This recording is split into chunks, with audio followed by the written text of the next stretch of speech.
Johnny Dollar. Johnny, this is Pat McCracken at Universal Adjustment Bureau. Well, hiya, Pat. How you doing this bright and sunny afternoon? Pat? Alvin Peabody Cartwright. Oh, no. Oh, yes. He's called you. Yeah, he called He has a problem. Well, hasn't he always? Big emergency. That's right. Which means that you have a problem. Oh, no. We haven't, Johnny. You have. Oh, well, now, Pat, let's talk about this, huh? Why does the company pass all his frantic, fantastic problems on to us? So that you can pass them on to me?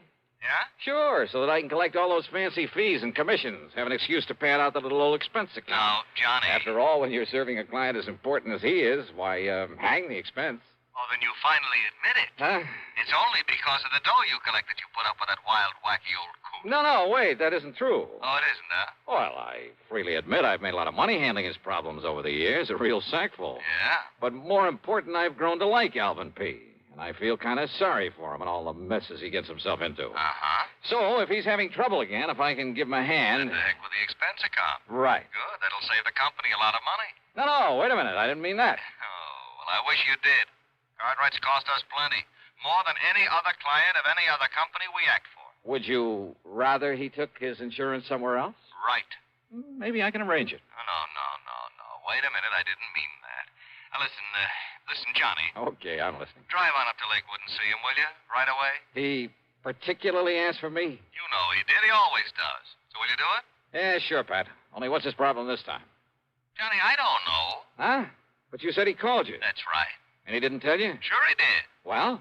Well, he told me one thing, told the insurance company something else. Heaven only knows what he'll tell you. Is there anything unusual about that? Nope, not a thing. So go ahead, Johnny. Go over and see him. Get him off my neck. Patrick, that I will.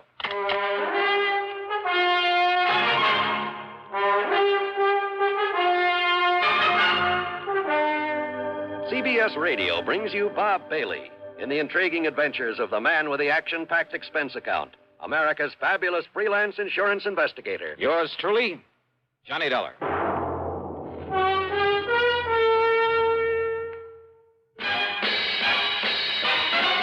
Are you smoking more now, but enjoying it less? Have a real cigarette, have a Camel. The best tobacco makes the very best smoke. Have a real cigarette, have a Camel. Are you looking for flavor and mildness? Have a real cigarette, have a Camel. The best tobacco makes the very best smoke. Have a real cigarette, a real cigarette, a real cigarette, have a Camel. If you're smoking more today, but enjoying it less, try Camels.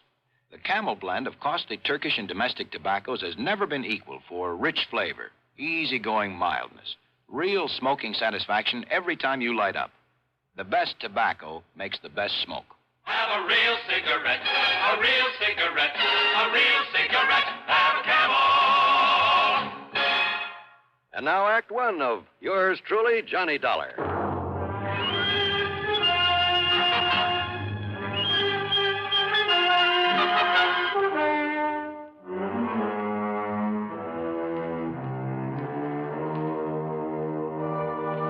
Expense account submitted by Special Investigator Johnny Dollar to the Universal Adjustment Bureau, Home Office, Hartford, Connecticut. The following is an account of expenses incurred during my investigation of the merry-go-round matter. Doing a job for Alvin Peabody Cartwright was like riding a merry-go-round, a shoot-the-chutes, a roller coaster, and a razzle-dazzle all in one. Anyhow, expense account item one, $4 for a tank full of gas, and hoping the snowplows had cleared off the highway, I headed north to Lakewood.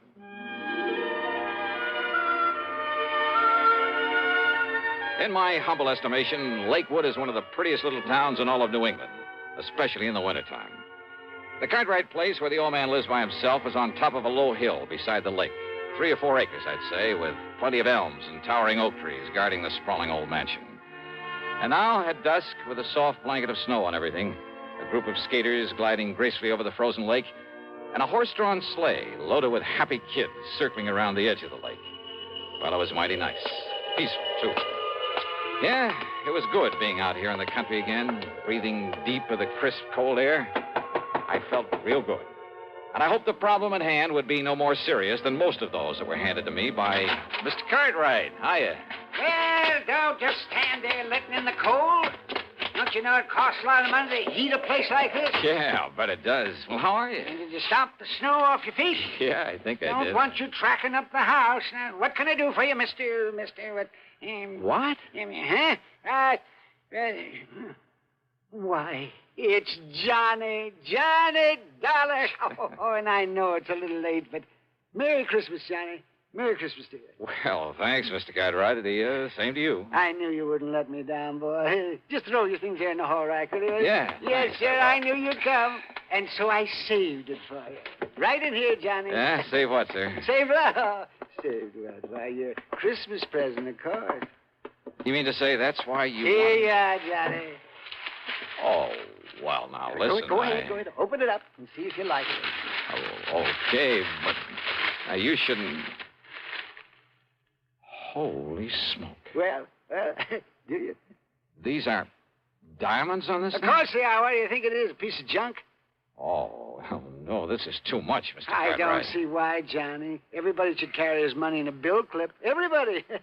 Just think how it will impress the folks. But a bill clip studded with genuine diamonds.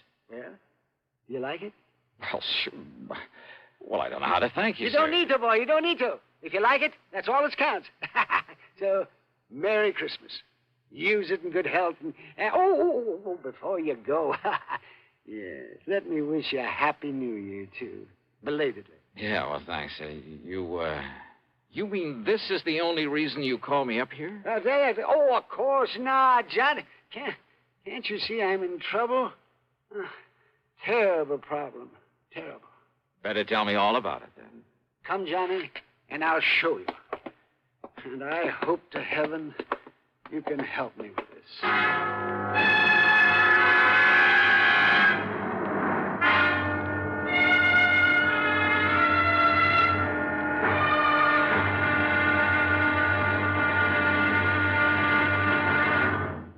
Act two of yours truly, Johnny Dollar, in a moment. Welcome, recording star Mel Torme. It's terrible trying to sing with a bad cold. So I always take 4-way cold tablets to relieve cold miseries fast. Good idea. Tests of all the leading cold tablets proved 4-way fastest acting. 4-way starts in minutes to relieve muscular pains, headache, reduce fever, calm upset stomach, also overcomes irregularity. When you catch cold, try my way. Take 4-way cold tablets.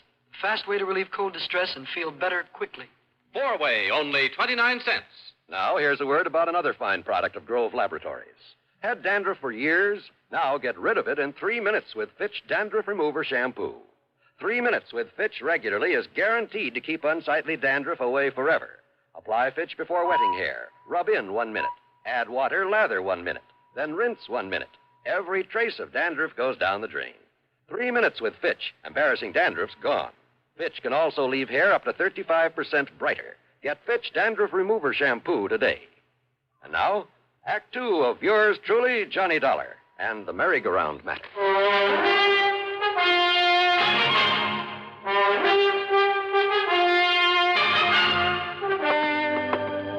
Better tell me what it's all about, Mr. Cartwright. What it's all about? My nice new art gallery. What else? Now, come along. You have an art gallery now? Johnny, ever since I went over to Paris last summer and saw that Louvre place with all those pretty things in it, I decided I'd better have an art gallery, too. Maybe not as big, but with everything just as good. Well, the Louvre has some pretty valuable things. And by spending a bit of money, I have some things that even the Louvre couldn't get. Here, I'll turn on the light. Now then. How do you like it? Wow. The gallery was 50 or 60 feet long, maybe 30 feet wide, with a high vaulted ceiling, a floor of solid marble. The tall, narrow windows were all of beautiful stained glass. Around the walls were some of the finest paintings I've ever seen. That's a Romney, Johnny. A genuine Romney. And you see this Matisse over here? And how about this Van Gogh? There were statues and various other sculptures, beautiful tapestries, valuable urns and vases, rare pieces of jewelry, and, well, just about everything you could think of. Cartwright must have poured millions into this place, and all within the space of only a few months. Isn't it nice, Johnny? Unbelievable. And when I get tired of it, it's showing it off to people. Then I'll give all these pretty things to that big museum over in Hartford. I think they'll like them, too. Don't you? Oh, sure. But I can see your problem, all right. Problem? What problem? The reason you asked for me to come here. Well, of course I did. Because of the possibility of theft. Theft? It was robbery. And, Johnny, you've got to solve it for me. You mean it's already happened? Of course it has. Why do you think I sent for you? What's been taken? One of the most valuable things in my whole collection. A sacred painting, a holy picture. Only it was more than just a picture. It was an icon, Johnny. It was encrusted with emeralds and rubies. How big was it, Mr. Cartwright? It was 9 inches high and about 4 inches wide. Very heavy. It was hanging on the wall under that light, right there. Johnny, it was worth over $90,000. A thing as valuable as that hanging right out in the open? So that people could see it? Yeah, and small enough to be hidden away under an overcoat. Well, yes, that's why. Yes, I hadn't thought of that. Oh, I'm afraid you had it coming, Mr. Cartwright. You're lucky that more isn't missing. What do you mean by that? Well, I mean you alone in this place with all these valuable objects of art. Yeah, but and letting John, all sorts of people in to see them. Well, pretty things like these have to be seen to be appreciated. Well, did you ever screen any of the people you let in here? You think for 1 minute the kind of people who would come to admire these nice things would ever steal anything? Somebody did. Oh, yes, it did. Yes, I guess you're right, but you were wrong about my being in here alone when it happened. What do you mean? Every day, Johnny, during the hours people were allowed to come in and look at my things, I had a guard on duty all the time. Oh, a registered peace officer? Well, no, he just happened to be the first man who answered my ad. Oh, great. Where is he now? Well, after this happened yesterday, I suppose it was unkind of me, but I let him go. I telephoned him this morning, told him not to bother coming back, and I sent him a check for $200. Just severance pay. In other words, you paid him for robbing you. You know where he lives? Anything about him? Yeah, you see, now, I have his address in town. Okay, then you better give it to me. And he wasn't the only precaution I took, sir. You see, I never let more than one person come here into the gallery at a time. And I always stayed with him. Always. So? It was getting late. The guard was about to leave. But there was a knock on the door. And so I answered it. Uh-huh. And who do you think was there? I'll bite. Who? A sweet little old man. He was all dressed in rags. Oh. He said he'd heard about the icon and he'd like to see it. Yeah. So I showed him in here. And did you stay with him? Well, no, because just then there was another knock on the door. And who do you suppose it was? Okay, who this time? Johnny! It was Jonathan. Jonathan? Yes, Jonathan Peebles. Oh, yeah. My oldest and dearest friend. He lives down in New York. Oh, yes, I remember him now. Yes, he's the oldest, most loyal friend I have. Yeah, sure. He was the one who gave me a hand that time we all thought you were lost at sea. A bit of an eccentric, though. Aren't we all? Well... Yes, well, anyhow, it was Jonathan. And, of course, he gave me the usual lecture. Lecture? Oh, you know, the sort of thing that you would. I'm afraid I don't understand. You know about it being wrong for me to have all these valuable things here in my home and being alone at night and maybe somebody might break in and try to kill me and get at them and, that sort of nonsense. Nonsense, huh? Now, you listen to me, Mr. Cartwright. Anyhow, as we were about to come in here to the gallery, I saw that the old man was leaving. So naturally, I stayed out there at the front door to say goodbye to him. And to have the guard look him over, kind of, and pat his clothes and so forth. But then, Johnny, Johnny, that poor old man. What happened? He tripped over the door sill and had a terrible fall. Well, the guard helped him up and made sure he wasn't badly hurt. And, well, I just gave him a few dollars just in case. And I had the guard drive him back to town. Uh-huh. And then you found the icon was gone. It was Jonathan who came out and asked me what I'd done with it. And, Johnny, when I looked and it wasn't there, and I was so upset, well, the first thing this morning, I put in that call for you. Well, that's probably too late to do any good, but give me the address of that guard you had on here and tell me what he and the old man look like. Yeah, right. Well, the guard's name is Gummy. Is what? Well, that's right. It's Gummy O'Banion. Gummy O'Banion? What's the matter with you, anyhow? Well, Don't you remember? Gummy O'Banion was mixed up in more rackets down in New York in the old days. Of course, I remember Then that. why under the sun he would you... assured me that he's through with all that he's gone straight and he's retired. And he's the one you picked for a guard? Oh, But brother. surely you don't think that Gummy... No. You want to bet? You know something? I'm glad that Mr. Cartwright didn't want to bet. As I said before, any case where he's involved, well, you can bank on just one thing. The solution isn't going to come from any logical process of deduction or series of sensible clues. It's going to come from way out in left field. And believe me, that's exactly what happened on this one.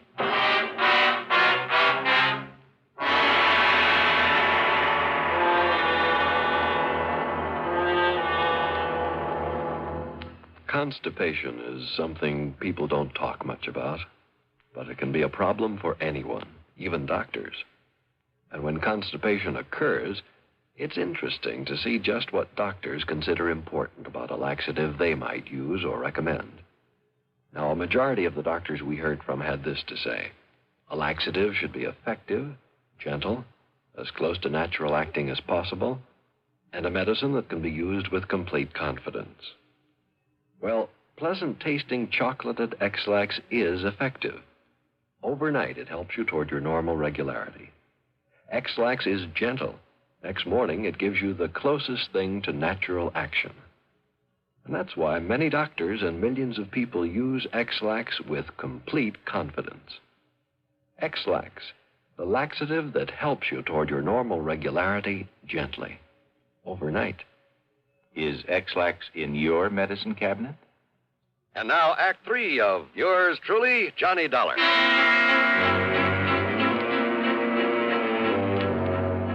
The address of Gummy O'Banion turned out to be little more than a shack at the south end of town. But there was a light inside, so I parked well on down the street, then pulled a peeping Tom act at the window the light was coming from.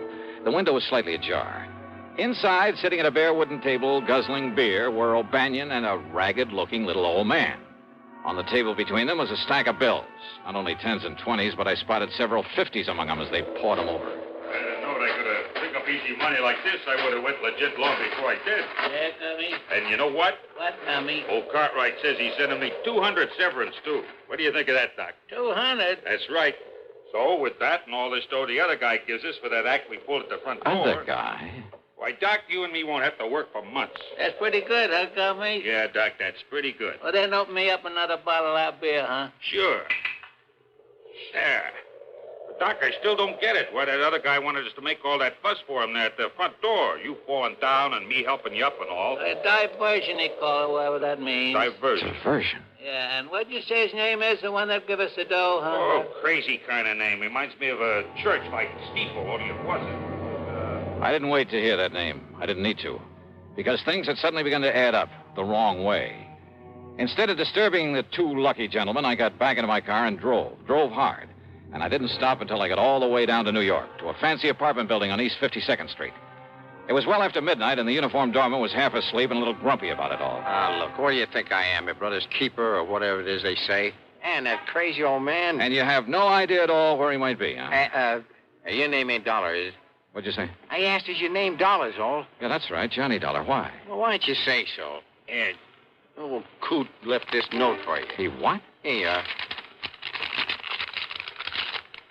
Dear Johnny, I have tried all day to reach you by phone. But with no success. Knowing you, I'm sure that sooner or later you will come to look for me here at my apartment. I can only ask your indulgence. My indulgence? And beg that when you return to Alvin Cartwright's home, you speak with me before you talk further with him. What? The icon, incidentally, is safely ensconced in the bottom of one of the large Roman urns there in the gallery. Sincerely, Jonathan W. Peoples. But now, will somebody please tell me? Huh? What's the matter, mister? Here's a 5-spot for your trouble. Well, thanks, Johnny. You're okay.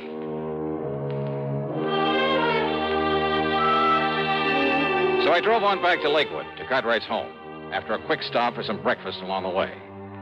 Not only was there no guard at the front door, but the door was unlocked. And I wondered, had Jonathan Peoples deliberately left it that way for me? Anyhow, I sneaked inside, and there, sure enough, in the breakfast room, their backs toward me, were the two wild old characters. Now, Or maybe just one such, and his really good friend. Fool, you listen to me. Oh, fool, huh? That's right, I'm convinced of it. Oh, you are. Unless you'll solemnly promise me two things. Promise? Promise? Oh, what are you talking about? That you'll immediately, mind you, that you'll turn this whole collection over to a museum, the way you plan to do sooner or later anyway. But, Jonathan, I haven't got tired of it yet. No? Well, by the time you do, somebody will come here and bash in that silly head of yours, or at least come here and steal some of those things. Oh, with me around there? I'd just like to see anybody try to... Oh. Yes, that's right, the icon. Oh, it was such a lovely thing, too. And you'd like it back, wouldn't you? Are you crazy? Of course I'd like it back.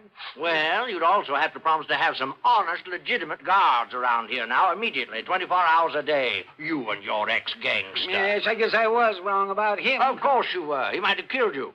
Unless you make those promises, Alvin, somebody will, you stupid, incompetent old... Don't you talk like that. But it's true, isn't it? Of course it is. Oh, dear, of course it is. This whole thing was silly right from the beginning, and losing that beautiful icon, it just... Would you, like it back? Yeah, I'd do anything to have it back. Anything? Yes, anything. You can hear, can't you? I can give it to you, Alvin. No, I don't care what you can do. All I care about is that... You? That's right. I have it. I'll be glad to give it to you. Jonathan. Jonathan If you keep your word. You're a crook. That's what you are. I am not a crook. But if you have the icon, it's because you stole it. I did not. You're a thief. That's what you are, a thief. I am not. There's only one way you could have gotten it. No. By stealing. No, you silly old fool. Don't you see? Don't I see what? All I did was to hide it away from you in the hopes of knocking some sense into that thick skull of yours. Well, has it? Has it made you realize that you have no business keeping a valuable thing like that around here? All right, Jonathan. I'll admit you did the right thing. You brought me to my senses. But now give it to me. Oh, come on, give it to me. Only on condition you make those promises to me. Didn't I say I would? Then do so. I do. Cross your heart? Yes, I cross my heart and I hope to die. So there, now. Now, give me back the icon. Well, I said I would, didn't I? Well, then do so. Well, I will. Well, now. All right. And if you think for a minute that was the end of it, you're wrong. Those two wild old men sat there for the better part of an hour, squabbling, shaking their fists at each other, and a half dozen times they almost came to blows. But finally they ran out of breath, put their arms around each other, shed some tears of repentance, and then, as they've done so many times before, quietly, solemnly swore undying friendship for each other. What a pair. The expense account? Why bother? After all, by now, Alvin Peabody Cartwright has probably forgotten he even sent for me. So, yours truly, Johnny Dollar.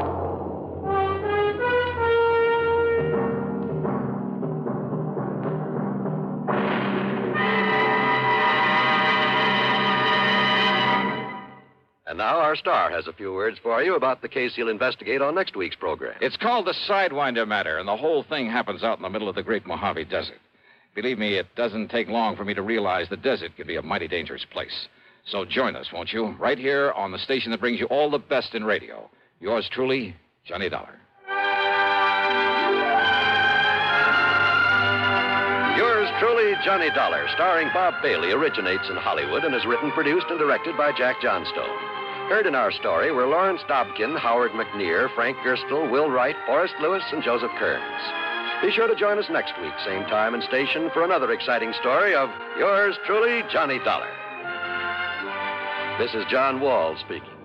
A terrorized model races for the end of the road. Shocking drama of suspense next on the CBS Radio Network. Better buys are your reward at Orange Motors for a Ford. Get your orange guarantee from the largest dealer in Albany, in the heart of Auto Row. Orange is the place to go. Orange Motors has the Fords, it's true, plus 44 years of experience too. Orange Motors, if you're wise, for better service, better buys. Want a new Ford right now? Come to Orange Motors and choose from a large selection of new 1960 Fords. Orange has new Fords and new Falcons, lots of them. For a better deal, buy Ford. Buy at Orange Motors, 799 Central Avenue, Albany. Want a new Ford right now? Go to Orange Motors right now. Better Ford buys, used or new, at 799 Central Avenue. Orange Motors, if you're wise. For better service, better buys. Radio 59, WROW, first on the dial, serving Albany, Troy, and Schenectady. From Hollywood, it's time now for...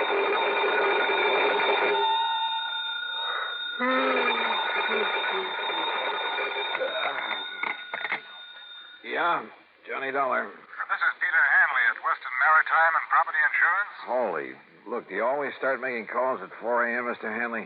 I had to phone clear across the country, Mr. Dollar, to find out that you're right here in Los Angeles. Yeah, that's right. The Beverly Hilton out here in Beverly Hills. Good. But I've cleared up the case that brought me here, so as soon as I have breakfast, if they serve it at this unearthly hour, I'll pack up my bags and go back to Hartford. Please don't. Oh, what's up? One of our clients is about to present us with a claim that I think you ought to investigate, as long as you're right here. Yeah, what sort of a claim? For the loss of his yacht, How much of a claim? between $150,000 and $250,000. Wowee. You know where Malibu Beach is? Yeah, sure, up the coast a few miles. Used to be a famous movie colony, that sort of thing. That's the place. Well, if you can find some means of transportation, I'll meet you at the Malibu Pier. On expense account, Mr. Hanley, I can find anything. Well, now, look here. And on a claim that could run to $250,000, I'm sure you won't be chintzy. Mr. Dollar. I'll see you at the Malibu Pier.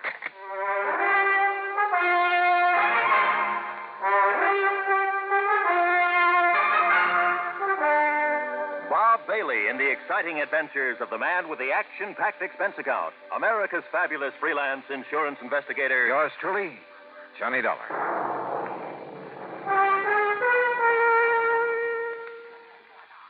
And now, Act One of yours truly, Johnny Dollar.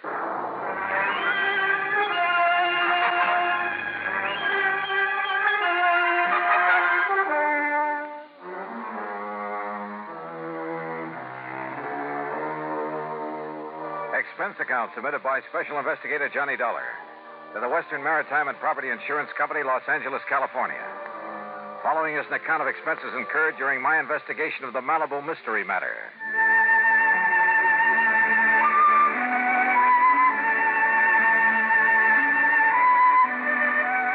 Expense account item 1, $2.25 for a fancy breakfast in my room at the Beverly Hilton. Item 2, $50 deposit on the best-looking rental car I could find. I drove out Santa Monica Boulevard to the Coast Highway, then north along the edge of the Blue Pacific, some 12 or 13 miles to Malibu, where a long fishing pier stuck out into the ocean. Cars were parked for half a mile on either side of the pier entrance, and it looked as though half the population of L.A. was crowded out on the pier itself. Thanks to an ambulance that pulled away from the curb and headed south toward town, I found a parking space.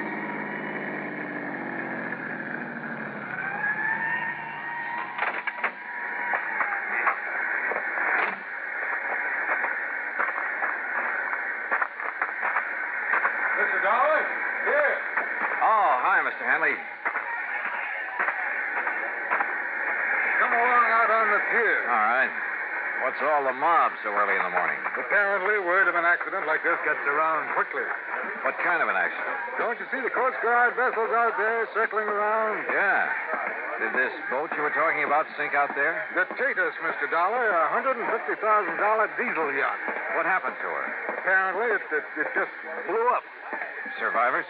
Mr. and Mrs. Randolph Merrill and the steward and deckhand managed to get into the launch they used for tender. They were picked up by the Coast Guard. The skipper went down with the yacht. At least no trace of his body's been found as yet. Captain Rollins. Well, you people just have to get back off the pit. Oh, Miss Hanley. Now, this is Johnny Dollar, special investigator for my insurance company. Captain Rollins of the Coast Guard. Mr. Dollar? Hi, Captain. Have you found anything out there, Captain? Not a sign of the Tatus, Mr. Hanley. Yeah, it's mighty deep water. And I'm afraid that, like Mr. Merrill and his wife told us, she just blew herself to smithereens. Yeah. Even from here, I can see some wreckage floating in. Well, they're all working around the oil slick out there, so the grapples ought to be able to find something down below. Some traces of a hull or machinery or something. When did it happen? Oh, 2.5 hours ago. One of our craft got up here from Santa Monica Harbor not more than 40 minutes after she went down. How'd you find out about it? phone call from somebody living along the beach. Tater stood out there blowing a whistle and foghorn, woke him up. By the time he got out of bed, well, he said it looked like a regular fireworks display. About a half mile offshore, huh? You see where they put a marker buoy? Yeah. Wouldn't the wind and current move that slick and whatever wreckage there is? No wind. That's why there's still some fog out there. And they're allowing for drift. Don't worry, if there's anything left of the Tatus, those boys will find it. Now, excuse me, will you please? I got to keep a check on operations. Yeah, sure, Captain. See you later. Hanley, you say Mr. and Mrs. Merrill are okay, huh? Yes. If the Coast Guard in Santa Monica are through with them, they're probably back at their home in Westwood. I think I'd like to talk to them. By all means. Though I don't exactly see any particular reason for investigation. It's company policy, Mr. Dollar, on any claim over $100,000. Yeah, but the claim can't have been made yet. Don't worry, it will be. Wait a minute. $150,000 yacht. But you said the claim could go as high as $250,000. Yes, that's because of Mrs. Merrill's jewelry, which she always took with her. Oh, was that lost, too? I don't know. I haven't yet talked to her. Then let's do it. Well, if it hadn't been for a friend of mine living up on the hill behind the beach who was also wakened and saw the explosion, I wouldn't have known about it even this soon. Yeah. Well, come on, let's talk to the Merrills.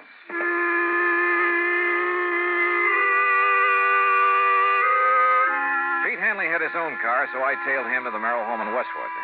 It was in a nice, but certainly not a fancy section. I'd have thought a man with a $150,000 yacht would live in the snooty Bel Air property, the Brentwood Hills, Pacific Palisades. One of the sections that displayed a little more wealth. However, Mr. Merrill pretty well explained it. And quite frankly, when I had to take such a loss in selling out my plastics business, I decided we'd better retrench a bit. And really, Mr. Dollar, I don't miss that lovely big place we had in Bel Air one bit. After all, they're just the two of us, and we don't do a lot of entertaining. More coffee? No, thanks. As a matter of fact, Dollar, I was thinking of selling the taters for, well, to be frank about it, for purely economic reasons. Oh? Wouldn't it have been pretty hard to get your price for a boat like that? Possibly. Quite frankly, the maintenance on it alone became quite a burden after I lost my business. But no matter. Now the insurance will pay for her. Mr. and Mrs. Merrill, there is one thing that I must find out. Yes, Mr. Hanley. Mrs. Merrill's jewelry. No, thank heavens. No, that's safe. Oh, careful, dear, of the glass top on that table. Oh, sorry. No, you see, Mr. Hanley, the jewels were the first thing I thought of when the engine on the Tater started making funny sounds and woke me up. Well, I am glad of that. Here they are, all safe and sound in the little casket I keep them in. Oh, look at them, Mr. Dollar. Aren't they beautiful? Yes, very. But now suppose you tell me just what happened out there on the yacht. They said they'd been cruising peacefully up the coast, all hands on board asleep except for the skipper at the wheel.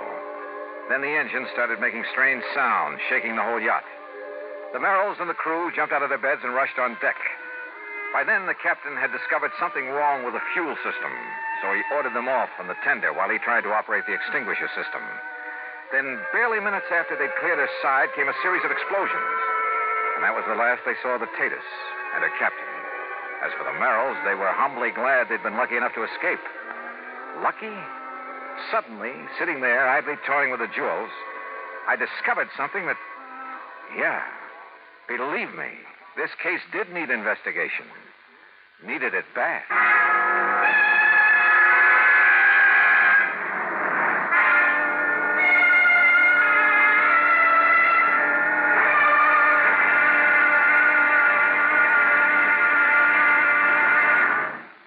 Act 2 of yours truly, Johnny Dollar, in a moment. And now for another episode in the life of Sergeant Donald Bellwether, my husband.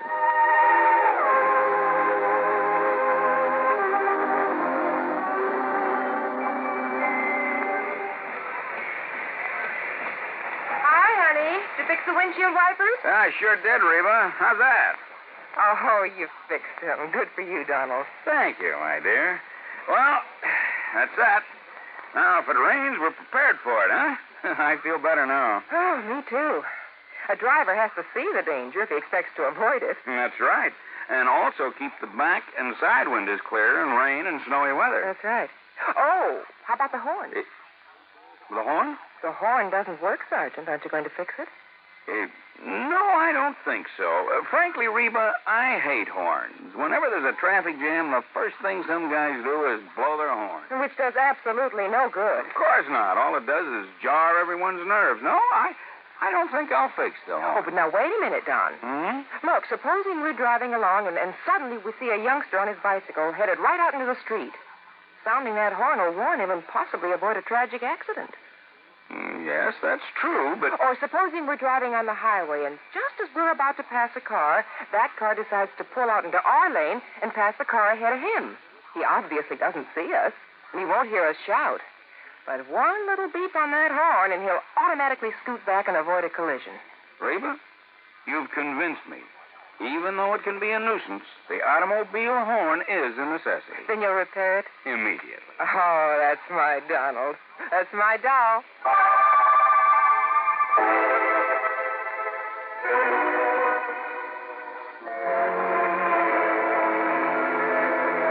And now, Act Two of yours truly, Johnny Dollar, and the Malibu Mystery Matter.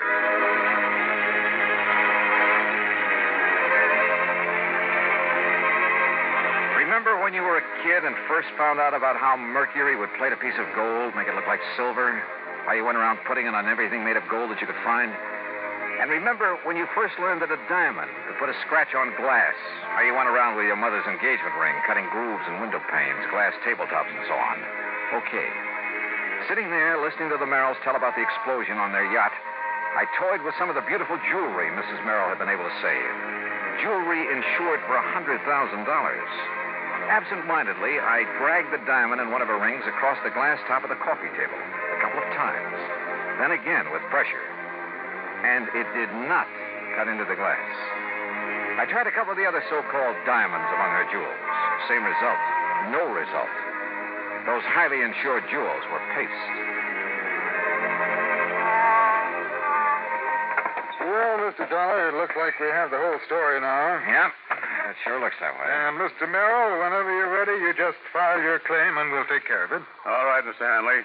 And quite frankly, well, why kid about it? Now that I've lost my business, I can well use the money. Oh? Then I'm kind of surprised you haven't sold some of these jewels. Dollar, there is a thing called sentiment that even money can't buy. Why, of course, Mr. Dollar. Before I part with these jewels... Yes, I'm sure. Shall we go, Hanley?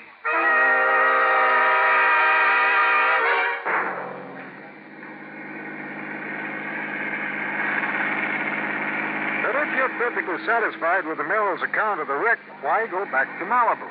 Did I say I was perfectly satisfied, Hanley? Look, wouldn't you feel a lot better if that wreck could be located, maybe brought up for examination? Well, yes, but you're certainly lucky Mrs. Merrill saved that fortune in jewelry. What jewelry? What are you talking about? You saw it yourself. Did I? And it's covered for $100,000. That jewelry that she showed me? Of course.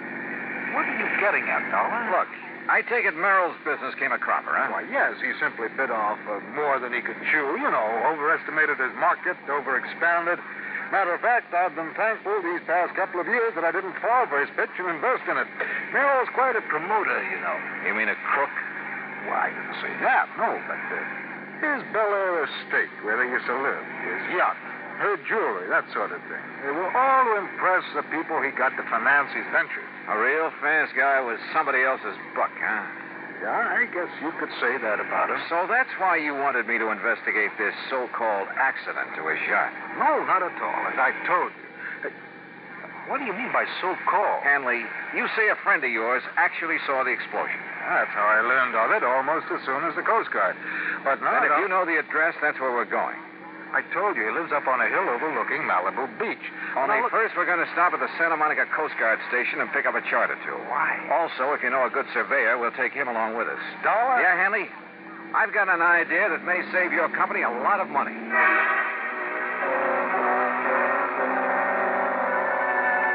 At the Coast Guard station, we picked up a navigation chart and a topographical map of the Malibu area.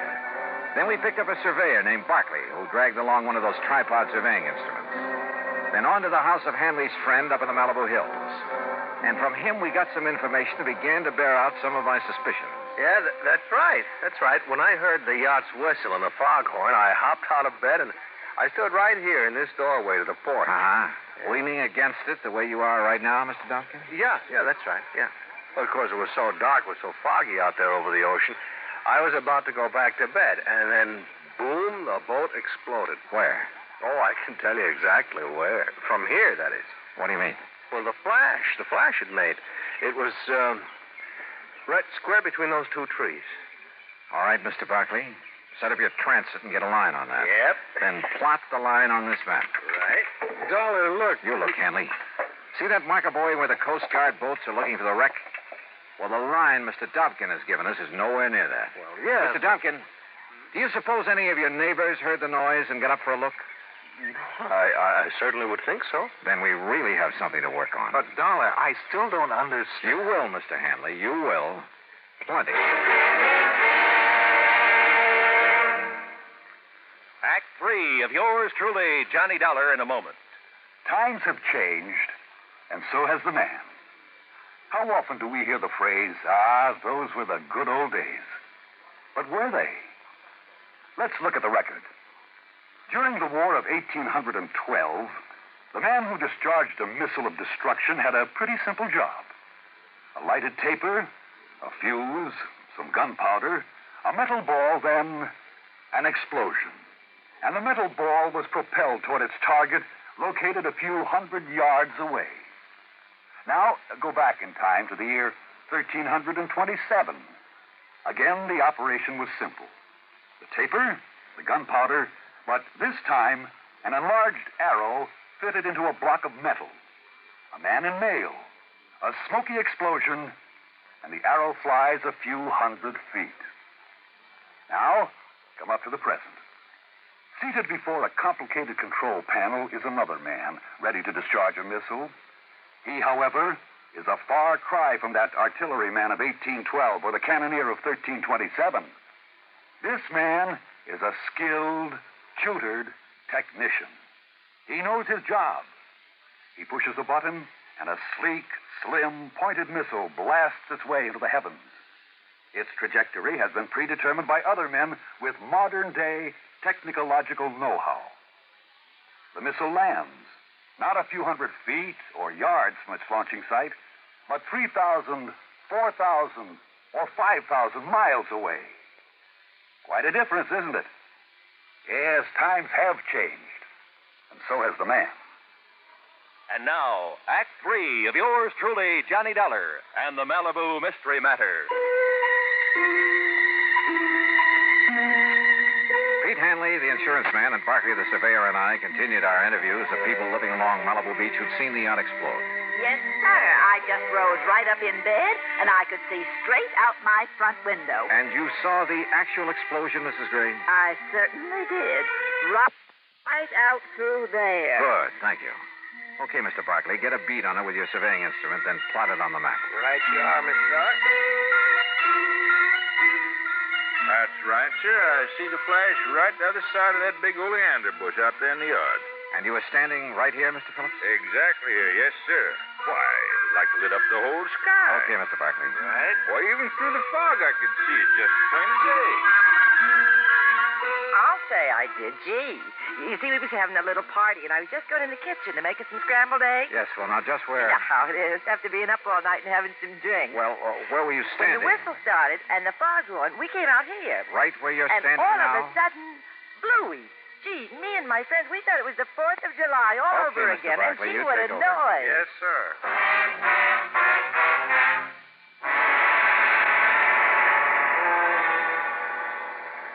So according to our survey, Captain Rollins, your boats have been looking in the wrong area for that wreck. Yeah, Mr. Dollar, according to this chart the surveyor made, the Tatus went down right on top of Calico Rocks. That's a formation only about 30 feet below the surface. That means that our divers will have no trouble at all finding the wreck. Then go to it, Captain. We'll be at the Beverly Hilton. Let me know what you find. Will do, Mr. Dollar. Item 3, 5:25 for some lunch. Then we went up to my room and waited. Finally, a couple of hours later, came the call from Captain Rollins. No, Mr. Dollar, our divers didn't find a sign of her, not a sign of the Tatus or any part of her. But Yes, Captain? we did find a lot of, well, they looked like heavy cans that had burst open. Like maybe they'd contained some kind of explosive? Exactly like that, and some heavy logs and tie chain wedged into the rocks, like an explosion had driven them in. A raft? Maybe loaded with dynamite or something to make the explosion everybody saw? Exactly. But what I don't understand is the oil slick we found, the wreckage floating around. Captain, I think that oil slick and the flotsam were planted out there. Well, then listen. Look, check every port on the Mexican coast, large or small, for the Tatus. I'll talk to you later. Come on, Hanley. We're going out to see the Merrills.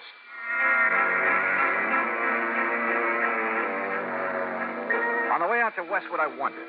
I was satisfied. I was sure. I knew just how Merrill had pulled his little fraud. Little? What's little about a few $100,000? But I needed more than that for the sake of the insurance company who'd have to prosecute. So when we got there, I decided to try a bluff. Come in, Mr. Dollar. Mr. Hanley. I didn't expect to see you back here so soon. Yes, won't you gentlemen sit down? Merrill, I think you ought to know the Coast Guard finally found something out there off Malibu. Oh? Yeah. The remains of your skipper on the Tatus. What? That's impossible. Nancy. Also, evidence that he'd been murdered. Murdered? Probably by you, Merrill. No, he's still alive. What? Wait, Nancy. Can you prove it? Yes. Or would you rather have your husband charged with his murder? No. He's in Mexico with the yacht. Nancy, be quiet. That's what I figured. At some remote little port on the coast of Mexico, he and the Tatus. Dollar. Where the yacht can be completely gone over, disguised. Meanwhile, of course, you thought you'd collect the insurance on her because of the completely phony wreck you almost got away with, thanks to the fog and the darkness. Nancy, you fool. I could... All right. How did you find out, Mr. Dollar? Your wife's phony jewels tipped me off that you're not exactly paragons of virtue.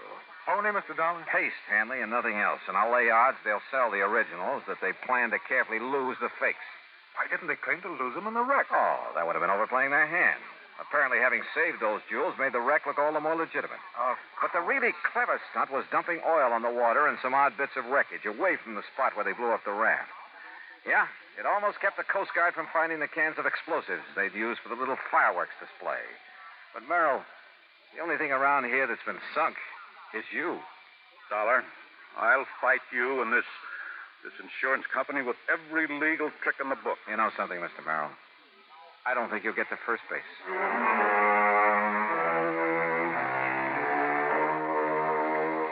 Yeah? When a crook tries to pull a fast one on an honest insurance company, well, you'll see what I mean when the courts get through with Merrill and his wife. Expense account total, including mileage on the rental car and a couple of extra days at the Beverly Hilton, $101.50. Yours truly, Johnny Dollar.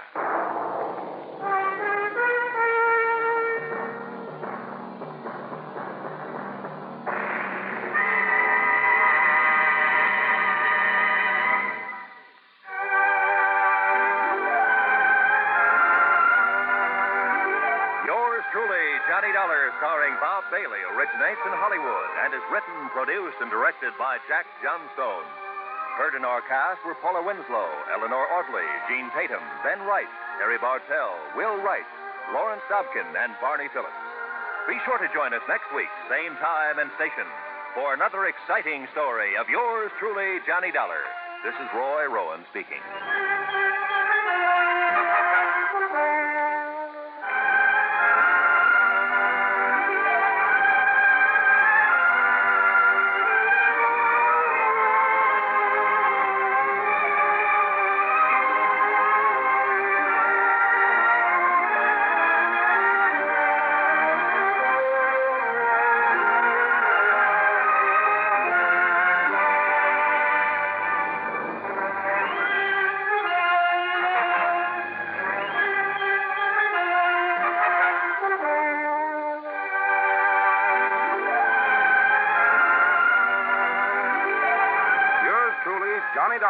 Has been a presentation of the United States Armed Forces Radio and Television Service.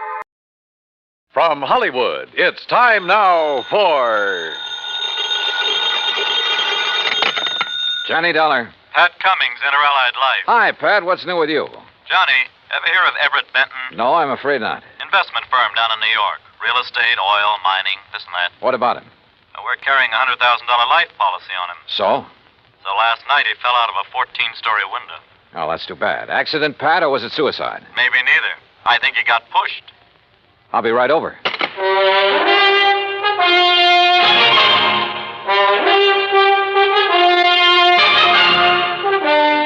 Bob Bailey in the exciting adventures of the man with the action-packed expense account, America's fabulous freelance insurance investigator. Yours truly, Johnny Dollar.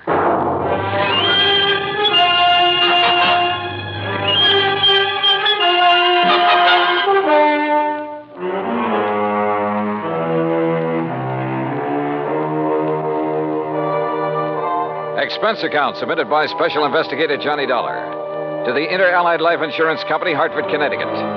Following is an account of expenses incurred during my investigation of the Killer's List matter.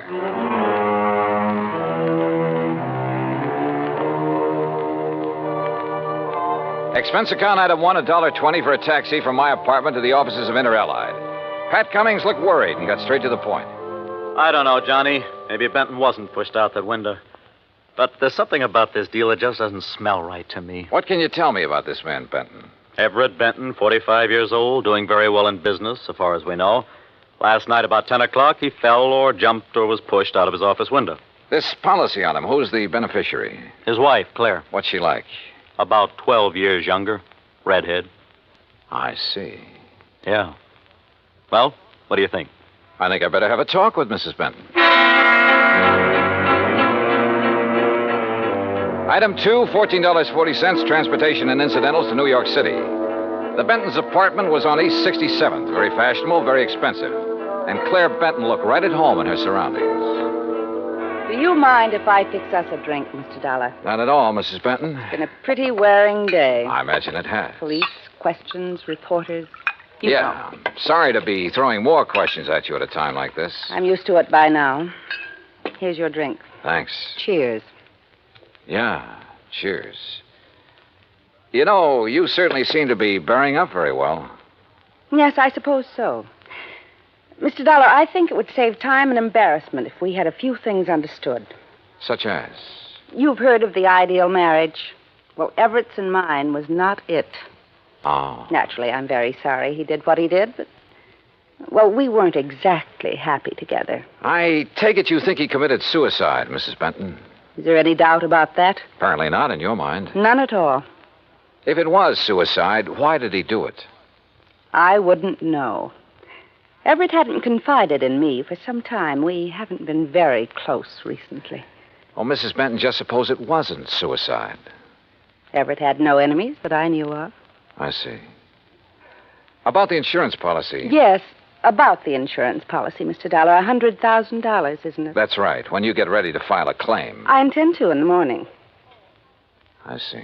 Oh, and one other thing. It just so happens that I have an alibi for last evening. Oh? And it's the nicest kind of alibi there is, Mr. Dollar. What do you mean? It's airtight. And that was Claire Benton. Very calm and collected. And incidentally, anxious to collect.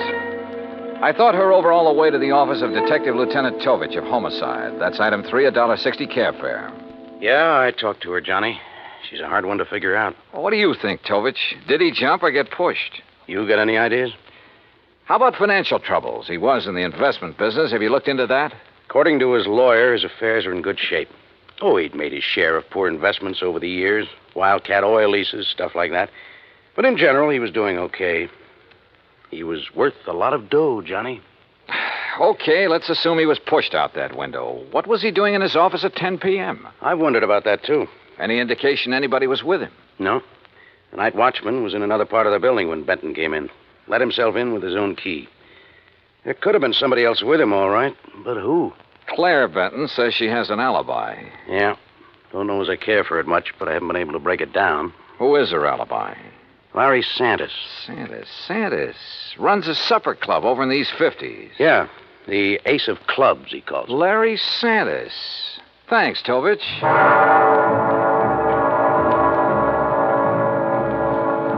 So I went calling again. But this time it was different from my visit to Claire Benton. In the first place, Santis didn't offer me a drink, and in the second place, he wasn't very friendly. Look, Dal, I already told the cops that Claire was here in the club last evening. All evening? Until midnight. Out in the bar? Most of the time. What difference does it make? How about the rest of the time? We were talking here in my office. Just the two of you? Just the two of us. Now, look, Dolly. What it boils down to is you've each got alibis for one another, huh? That's right. Now, look, nosy boy. Claire didn't kill Benton. At the moment, I wasn't thinking so much about her. Well, wait a minute. If you're trying to pin this on me... You and Claire have been pretty friendly, Sanders. She benefits to the tune of $100,000 by Benton's death. Look, Dolly, you're blowing smoke in the wrong direction. I like the arrangement the way it was. Why should I try to change it? Well, that's a good question. So just let it drop. You get me? You got nothing to worry about, Sanders. If you've got nothing to hide. I don't want this kind of publicity. It's bad for my business. You know what's wrong with you, Dolly? You got nose trouble. Yeah, occupational disease. You better just get over it. Sometimes it turns out to be fatal. Act Two of yours truly, Johnny Dollar, in a moment. And now, Act Two of yours truly, Johnny Dollar, and the Killer's List matter.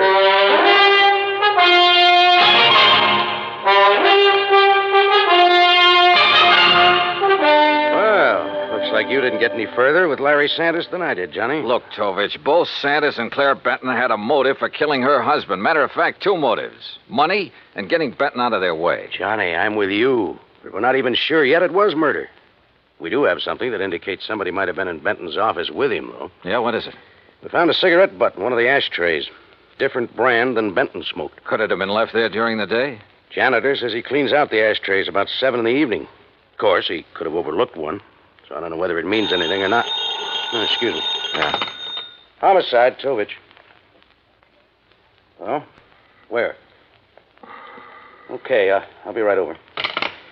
Johnny, looks like we've got ourselves a little epidemic. What do you mean? Ever hear of a guy named Arthur Mayfield, promoter? No, what about him? They just found him in an alley, dead. Wait a minute. Don't tell me. Yeah. Fell out of a 10th floor hotel room.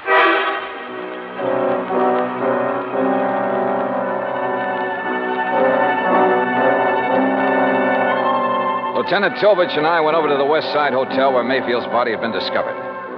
There was nothing in his room to indicate anyone had been there with him. As a matter of fact, there was nothing couriered. Item 4, $1.80 cab fare to Claire Benton's apartment. Mr. Dollar, I really don't see the point of this. I've told you twice that I did not know this Arthur Mayfield. Did you ever hear your husband mention his name? I've never heard the name until now. From you. Mrs. Benton, mind telling me where you were last night around midnight? I take it that's when Mayfield died. Approximately. I suppose you have an alibi. You suppose correctly. You know something? I wouldn't be at all surprised if you were about to tell me you were with Larry Sanders again. You know something, Mr. Dollar?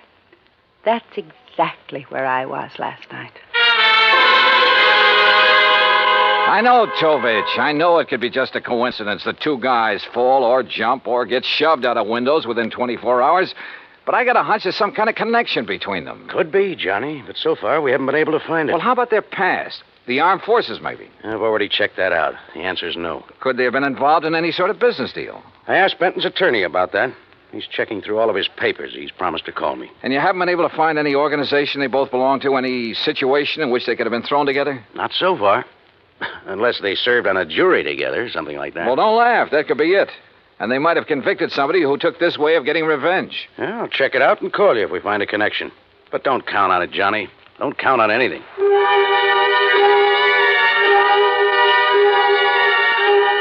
I went back to my hotel room and stretched out on the bed while I rehashed the whole deal in my mind. I thought about Claire Benton and Larry Sanders. I didn't trust either of them. But as Tovich had pointed out, there was another thing to prove it. Okay, coming. Yeah? Mr. Dollar? That's right. You're investigating the murders of Benton and Mayfield? Well, I don't think they've been officially described as murders. No, but they are, Mr. Dollar. I'm certain of it. Who are you? My name is Alvin Whiting. I have some information that may be of value to you. May I come in? Come in. Thank you. If you don't mind, I'd like to look out the window a minute. You're being followed? I don't know, but it wouldn't surprise me. What is this information you have, Mr. Whiting? A couple of years ago, 3 men got together and bought an oil lease from a man named Tom Nolan. Did you ever hear of him? No. Well, he was a very eccentric man, hot-tempered, violent. He needed the money badly, so he sold the lease, which then was little better than worthless. Benton and Mayfield were in that deal together. I see.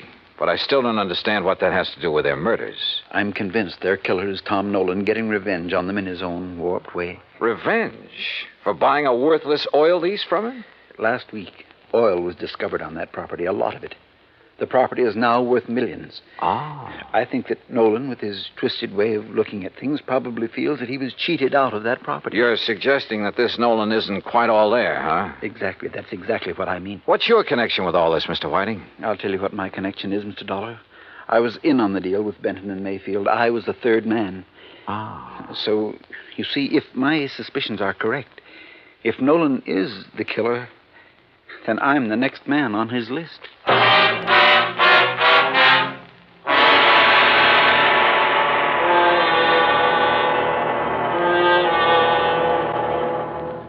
Act 3 of yours truly, Johnny Dollar, in a moment.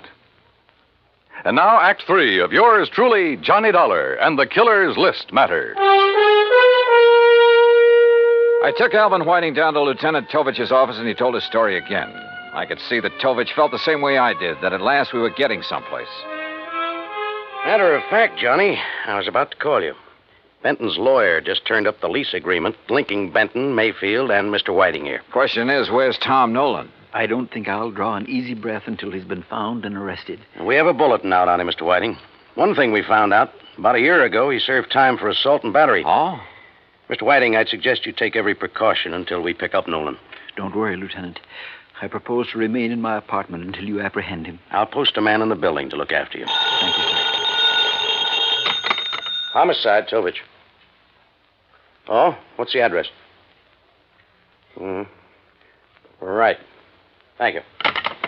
We've located the little hotel where Nolan's been staying. Come on, Johnny.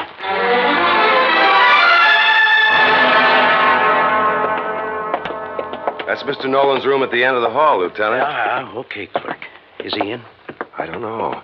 I really haven't seen him since he rented the room from me. How long ago was that? Oh, about a week ago, Mr. Dollar. If he's gone out since then, it must have been at night when I was off duty. Here we are. Try your pass key, quietly. Right.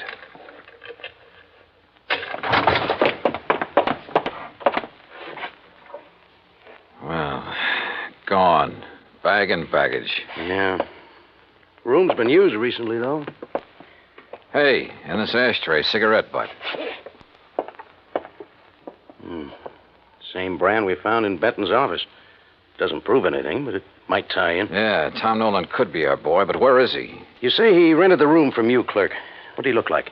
Oh, middle-aged, as I remember. Bushy hair, sort of a wild look to him. Fits the general description Alvin Whiting furnished us. And the mugshot I pulled out of the files.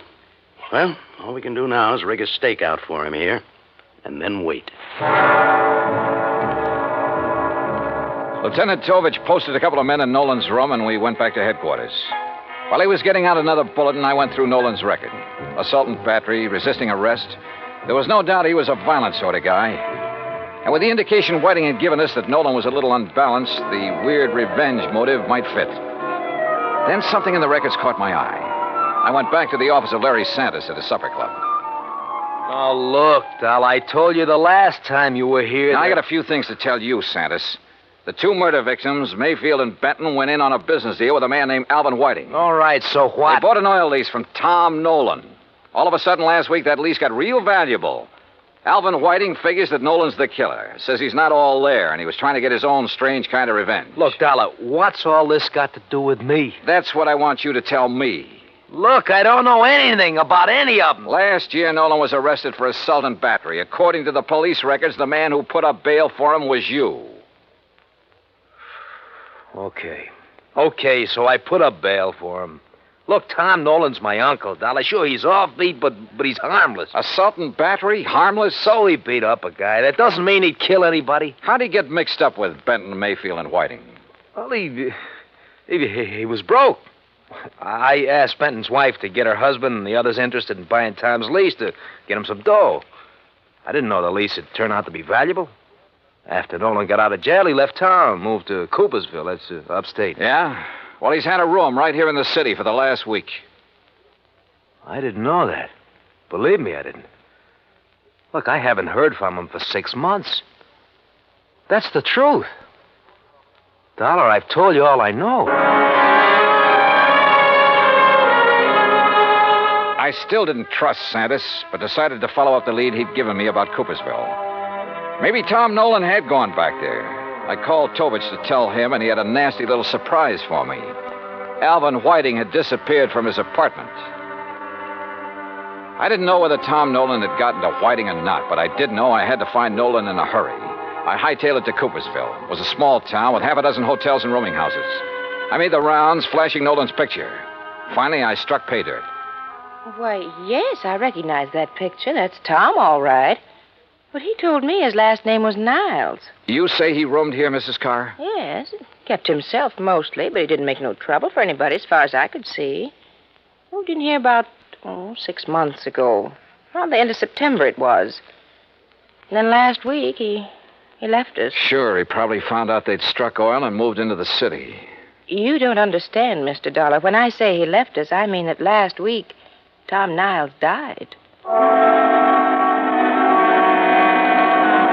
And there I was. But all of a sudden, the deal started adding up in my mind. It was after dark when I got to the graveyard, and my flashlight picked out the simple headstone. Tom Niles. Yeah, Tom Nolan. Resting in peace, right where he'd been, all through the murders he was supposed to have committed. The shot knocked the flashlight out of my hand. I hit the dirt, but the flash had pegged the gun for me.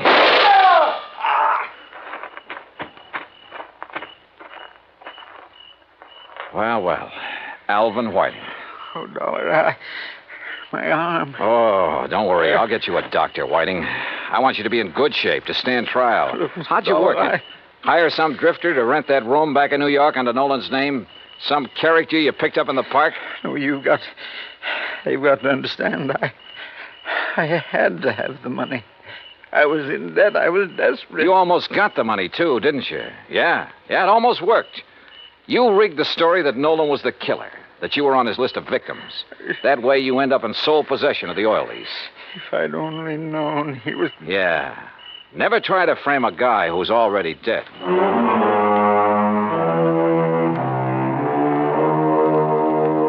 Expense account total $146.50. Remarks? I turned Whiting over to the police and he made a full statement. Yeah, his motive was money. He was in the hole, gambling debts and bills, high cost of living, you might say.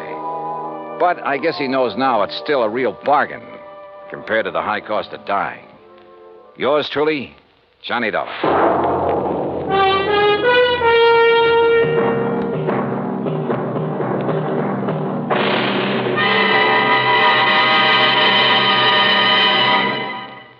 Our star will return in just a moment. Now, here is our star to tell you about next week's story. Next week, Dame Nature takes a hand and helps me solve a crime. Join us, won't you? Yours truly, Johnny Dollar.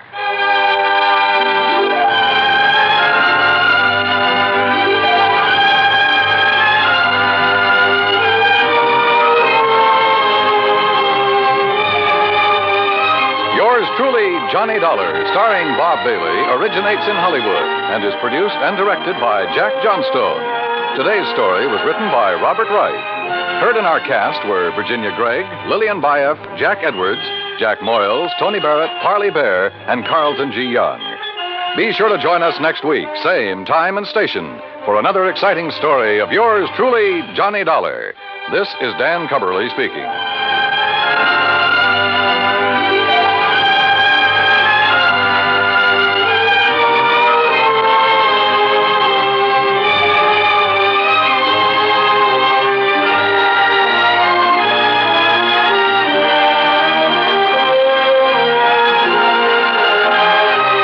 This is the United States Armed Forces Radio and Television Service.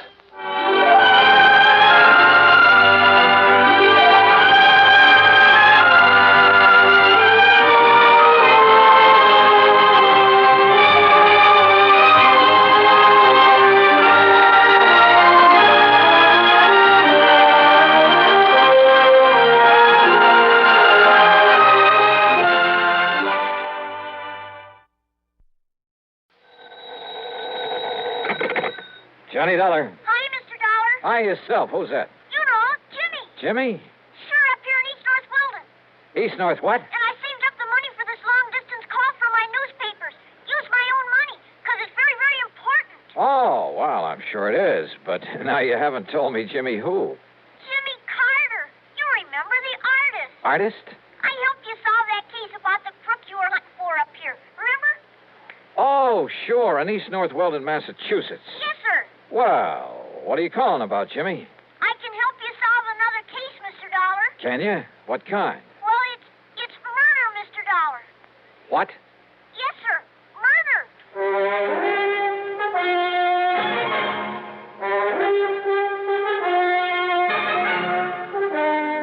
Bob Bailey in the exciting adventures of the man with the action-packed expense account.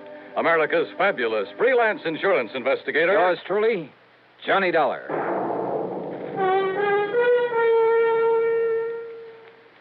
The station to which you're listening right now is an affiliate of the CBS Radio Network. That fact makes several important differences in the kind of radio service you receive whenever your dial is set here.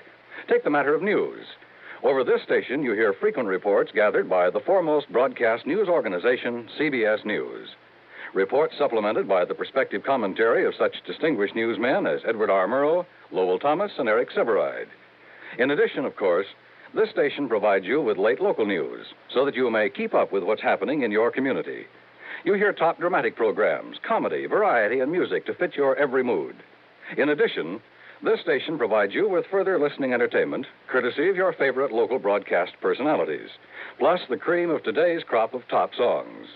Well-balanced, highly listenable broadcast fare can come to you only through teamwork, the kind of teamwork made possible by the combined resources of CBS Radio and this station. And now, Act One of yours truly, Johnny Dollar.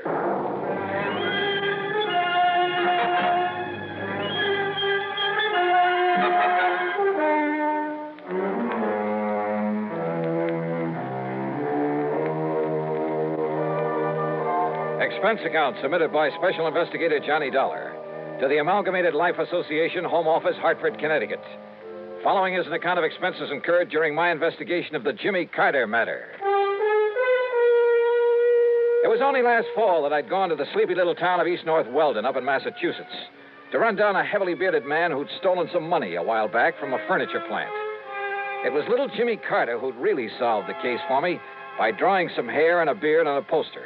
A poster of the bald-headed, clean-shaven mayor had shown him up as he looked before as the criminal. Sure, I remember Jimmy Carter. Well, yes, sir. That's why I'm spending my own money to make this long-distance telephone call from the telephone booth here in the drugstore. Because if you come right up here right away, I can help you solve a murder. Whose, Jimmy? But if that murderer ever finds out that I know who he is, well, that's why I think you better come up here right away. Yeah, well, Jimmy... See, everybody around here, and even his own insurance company, too, they all thought he just had an accident. His name was Mr. Andrew Parkinson. Parkinson, I see. I'm talking kind of fast because I used up all my money in this telephone, but Mr. Dollar, I saw this other man throw him off that bridge. Did he know you saw him? Oh, I don't see how he could help it, but he didn't do anything about it, so, well, maybe he didn't see me after all. All right, what's the name of this other man, the killer? Well, his name is... I'm sorry, sir, but your 3 minutes are up. What? But, gee, this is all the money I have. I'm sorry. Operator. Okay, I'll hang up then. The name, Jimmy. Goodbye, Mr. Dollar. Will you hurry up and come? The name of the killer. Goodbye, sir. No, reverse the charges. Jimmy. Operator. Operator.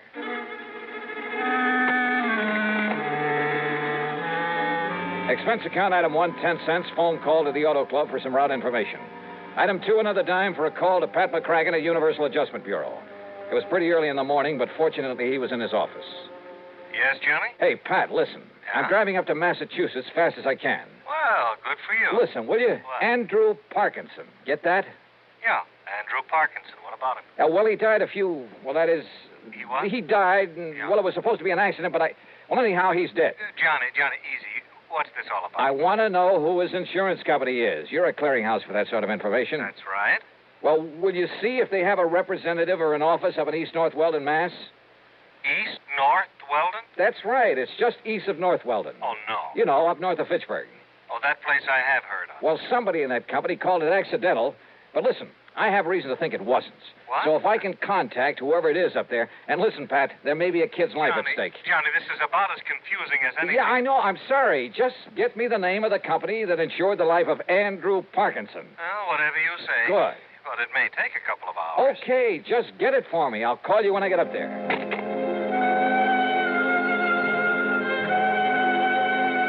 Item 3, $4 even for a tank full of gas.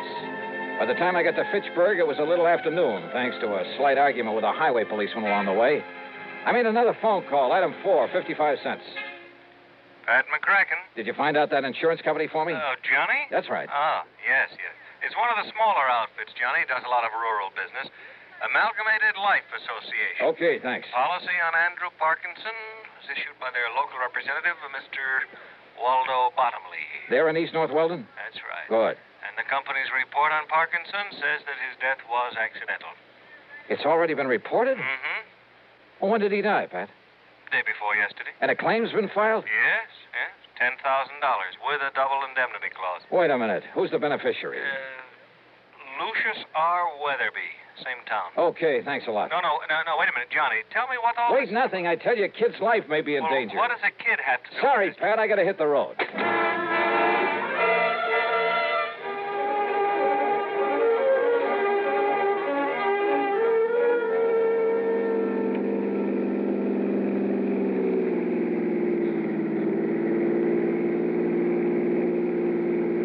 It was after 2 p.m. when I finally pulled up in front of the combination drugstore and mercantile at the one business corner in the village of East North Weldon. One of the local citizenry, looking slightly under the weather, sat on the rickety porch of the store, hacking away at a stick of wood with an old pocket knife. Howdy. Hiya. You happen to have a little drink about you, sir? No, but listen, where's the little boy who usually sells newspapers around here? His name is Jimmy Carter. Yeah, that's right, sir. Jimmy Carter. Well, have you seen him? Do you know where he is? Seen him this morning. But he's not around here now. Nope. Do you know where I can find him? Nope. Do you know where he lives, where his home is? Yeah. Well, where? Up the street. Oh, sure. What street? Spruce. North Spruce. And the number? 18. Okay, thanks. Listen, my name is Johnny Dollar. If you see him, please tell him I'm looking for him. Johnny Dollar, eh? Yeah. You got the price of a drink on you? Some other time. Just be sure and tell him. Yeah.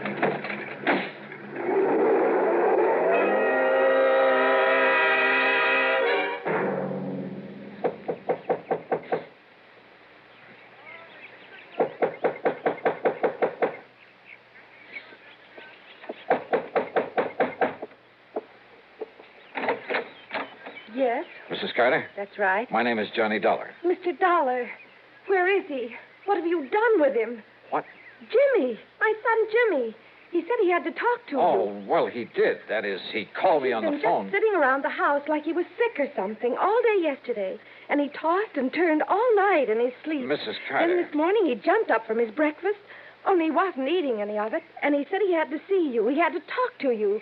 He said he'd be right back. All right, now but listen. that was early this morning. So when he didn't come back, I went to the school, but he wasn't there. So I went down to the corner where he picks up his papers every noon from the bus. But he hadn't been there. You're sure? The papers, the bundle of papers, they were all still there. Now, listen, Mrs. And he Carter. hasn't come back here. Something's happened to him, Mr. Dollar. Something's happened to Jimmy.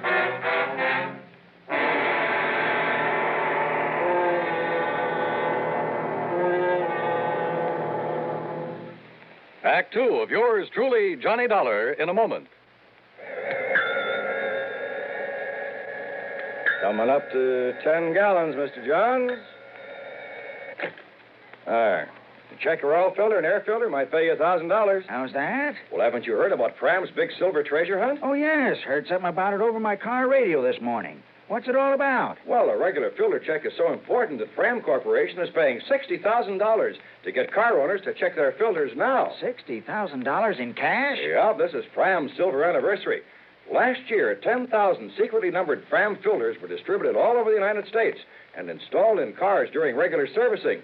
You may have one in your car and not even know it. A Fram filter cartridge worth 1,000 silver dollars. And if you do, I get $1,000 too. Well, what are we waiting for? Let's check those filters now. Hurry, folks. You could win up to $1,000 in cash. Join the big Fram treasure hunt. Check your car filters now. And now, Act Two of yours truly, Johnny Dollar and the Jimmy Carter Matter.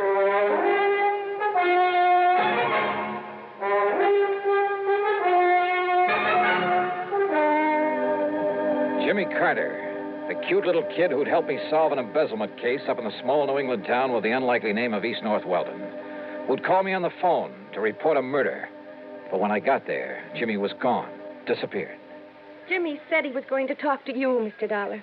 But that was early this morning, and he hasn't come back. What did you do with him, Mr. Dollar? Where is he? Well, I haven't seen him, Mrs. Carter. But he said Well, that he he, was he telephoned to me down in Hartford, asked me to come up here and see him because he asked me to come up and see him. He idolized you, Mr. Dollar, ever since you were up here last fall. And when he said he had to talk to you, I thought you were already in town again. But I wonder what he was so anxious to see you about. Oh, well...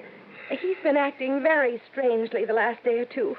Ever since poor old Mr. Parkinson fell off the bridge and was killed the other night. How well did he know this man, Parkinson? Oh, as well as he knew everybody in town, Mr. You don't think his disappearance this way could have anything to do with Mr. Parkinson being killed? Oh, well, how? How could it? I'm sure I don't know. Doesn't everybody say Mr. Parkinson's death was an accident? Yes. Yes, they do. Still. Oh, now stop worrying, Mrs. Carter. Jimmy'll show up. If he doesn't, I'll find him for you. Oh, dear. Sure. Jimmy's okay. He'd better be. Jimmy had said he was calling me from a booth at the drugstore. As I drove back to it, I noticed the name of the proprietor on the sign over the fly-specked window. Waldo Bottomley, the man who Pat had said was local representative for the insurance company. There you are, Mrs. Atterbury. You just tell him to take one of these every 2 hours. By tomorrow, he'll be all right again. Yes, sir? Mr. Bottomley? Yes, sir. My name is Johnny Dollar. I'm an insurance investigator. I've heard of you, sir. All right, good. Now, look. But if you're here in connection with the death of Mr. Parkinson... Yeah? Well, in addition to representing Amalgamated Life Association, and the claim on Mr. Parkinson's insurance has already been sent down to Hartford... I know that. Well, I'm also the coroner hereabouts. Then it was you who pronounced his death as accidental? Yep. After Dr. Herbert examined the body for me. All right, now listen to me. Mr. Parkinson was an old man, Mr. Dollar. Had trouble with his feet. Eyesight wasn't so good either. Mr. Bottomley. So when he tripped against that old railing on the bridge the other night, and the railing gave way and he fell to the rocks below... Did anybody you know of actually see him trip and fall? Well, no, sir. Well, I think that Parkinson was murdered. And if I can find little Jimmy Carter... Jimmy? Have you seen him today? Do you know where he is? Well, now that you mention him, Mr. Dollar, he should be back from school by now and selling his papers. I asked you, have you seen him at all today? Early this morning he was in. Yeah? I changed a lot of pennies for him into nickels and dimes and quarters. All right, and then? Then he left. Hey, haven't you got a... Isn't there a phone booth here in the store? Booth is out the door, Mr. Dollar, around the side of the building. Then you wouldn't have seen him if Jimmy went out there to make a phone call. Only one might have seen him is old Lucius Weatherby. Lucius Weatherby? The town drunk. Wait a minute. You talking about that old character sitting out front? Oh, I've asked him not to sit there in his condition, but now that he's... Well, you see, Lucius is the beneficiary... Yeah, wait a minute. Lucius Weatherby is the beneficiary of Parkinson's insurance. Yep, as I was about to say. No wonder he wouldn't tell me anything about Jimmy. What's that, sir? So he killed Parkinson to collect the insurance. Jimmy saw him. And what was that? Bottomley, I have a few questions I'd like to ask that Lucius Weatherby. Now, wait, sir. Yeah? If you expect old Lucius to remember anything... You bet I do. Plenty. Then you'd best take along this bottle of medicinal brandy. What? Yes, sir. That'll be $3.75. Well, break it over his head. But you don't understand. No? He can't remember a thing unless he's had a little... Mr. Dollar! All right, Weatherby. Howdy. You changed your mind about buying me a little... Oh. Where's Jimmy Carter? What did you do with him? If you don't mind letting go of my collar, sir. Come on, start talking. Jimmy? That's right. Where is he? Well, sir, I seen him this morning. You told me that before. Now, what did you do with him? Well, nothing, sir. I swear. He came out of the store this morning, went into that phone booth. Yeah, he did do that. Yeah, and then what? What did you do? Now, sir, if I had a little drink, I could remember better. Come on, you old son, answer me. Well, he went off in that car. Car? What car? Well, he didn't want to, but... Who? Well, Who made him go off in a car? Well, if I could just remember, it was a man. Come on, who? Somebody I know. Yeah? I'm sure I could remember if I had a little drink. Now, you listen to me, you lion. He's telling you the truth, Mr. Dollar. Oh, sure he is. Yes, sir. But if you give him a bit of this medicinal brandy to refresh his memory, truly... Okay, let me have it. That'll be $3.75, if you please. Okay, here. I'll get you the change. Don't bother. Because if this doesn't bring the truth out of him, so help me, I'll... Act 3 of yours truly, Johnny Dollar, in a moment. Be sociable, look smart, keep up to date with Pepsi. Drink light, refreshing Pepsi. Stay young and fair and debonair. Be sociable, have a Pepsi. When friends drop in, let your hospitality show you're sociable in the modern manner. Pepsi, you know, is the favorite of the smart and young at heart. Be sociable, look smart, keep up to date with Pepsi. Drink light, refreshing Pepsi. Stay young and fair and debonair. Be sociable, have a Pepsi. Have you tried a Pepsi lately? And now, Act 3 of yours truly, Johnny Dollar. The town drunk, who could only remember things with a drink under his belt. If you ask me, that's a lot of hooey. Nonetheless, item 5, $3.75 for the bottle of what the local druggists call medicinal brandy. Old Lucius Weatherby started lapping it up. Mighty fine, sir. Mighty fine. All right, now listen. You listen to me. I'd better let him have a little more, Mr. Dollar, if he's to remember properly. Yeah, a little more. Oh, and here's your change from the Lucius, $5. you say that when Jimmy walked out of the phone booth, he drove away with somebody. Yeah. Against his will. Yeah. Your change, Mr. Dollar. Forced little Jimmy right in his car. Who forced him? Well, now let me see. His name was... Yeah? Oh, you know him, bottomly. Think, Lucius. Think hard. Come on. Yeah. Now listen, you old son. I want to... Harvey. Huh? It was Harvey. Harvey who? Bottomly, you know everybody. Harvey Willman? Harvey Willman, yeah. Who is he? Well, he's not one of our more respected people, Mr. Dollar. Respected, Yeah? sir. And come to think of it, I believe he was a distant relative of Mr. Parkinson. What does he do? Where does he live? He does nothing, really. He was always trying to beg money from Mr. Parkinson. Never got it, though. Anybody else? I asked you, where can I find him? Where does he live? Winter. That's right. On the old farm out on Winter Avenue. You can tell it by all the new machinery out front. Okay, I'll see you later. Oh, your change, Mr. Dollar.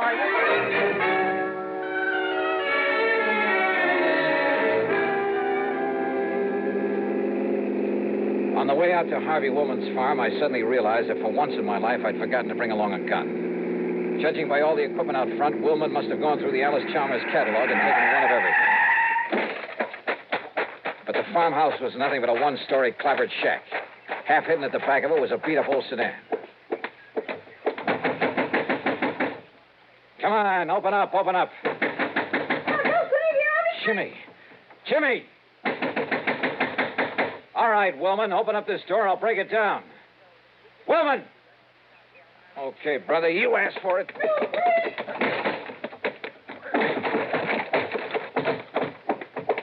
Hey, Jimmy. Jimmy, are you okay? Where's Harvey? Behind you. Back at the door. Don't move, Dollar. I was afraid the kid got that phone call through to you. Too bad for you, he did. All right, look, Willman. No, don't, Mr. Dollar. He'll shoot you. I know he will. He was going to kill me. He still is. The kid's right, Dollar. Up against the wall. Face the wall. Put your hands up high against it. Go ahead. I'm not carrying a gun, woman, if that's what you're worried about. Now, that's something I'm going to find out for myself. Yeah? Yeah. Could be a mistake. I got the gun! Ah, jiu-jitsu, huh? Not this one. Oh, well. Mr. Dollar. Oh. Mr. Dollar. Oh, hey. Come on now, Jimmy. Hey, Jimmy, it's okay now. Everything's okay. He was going to kill me.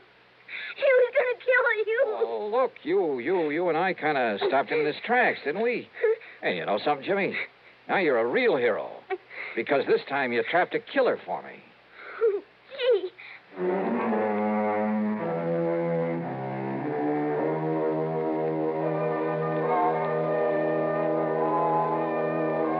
Item 6, $48.50 for a new sports jacket without holes in it. Yeah, Harvey Woolman had managed to get off that one shot. Item 7, $61 even, a brand new bike for Jimmy. Why? Because he saved the company from having to pay double indemnity. Expense account total, including mileage on my car, $117. Unless you'd like to tack on a little extra fee. Yours truly, Johnny Dollar.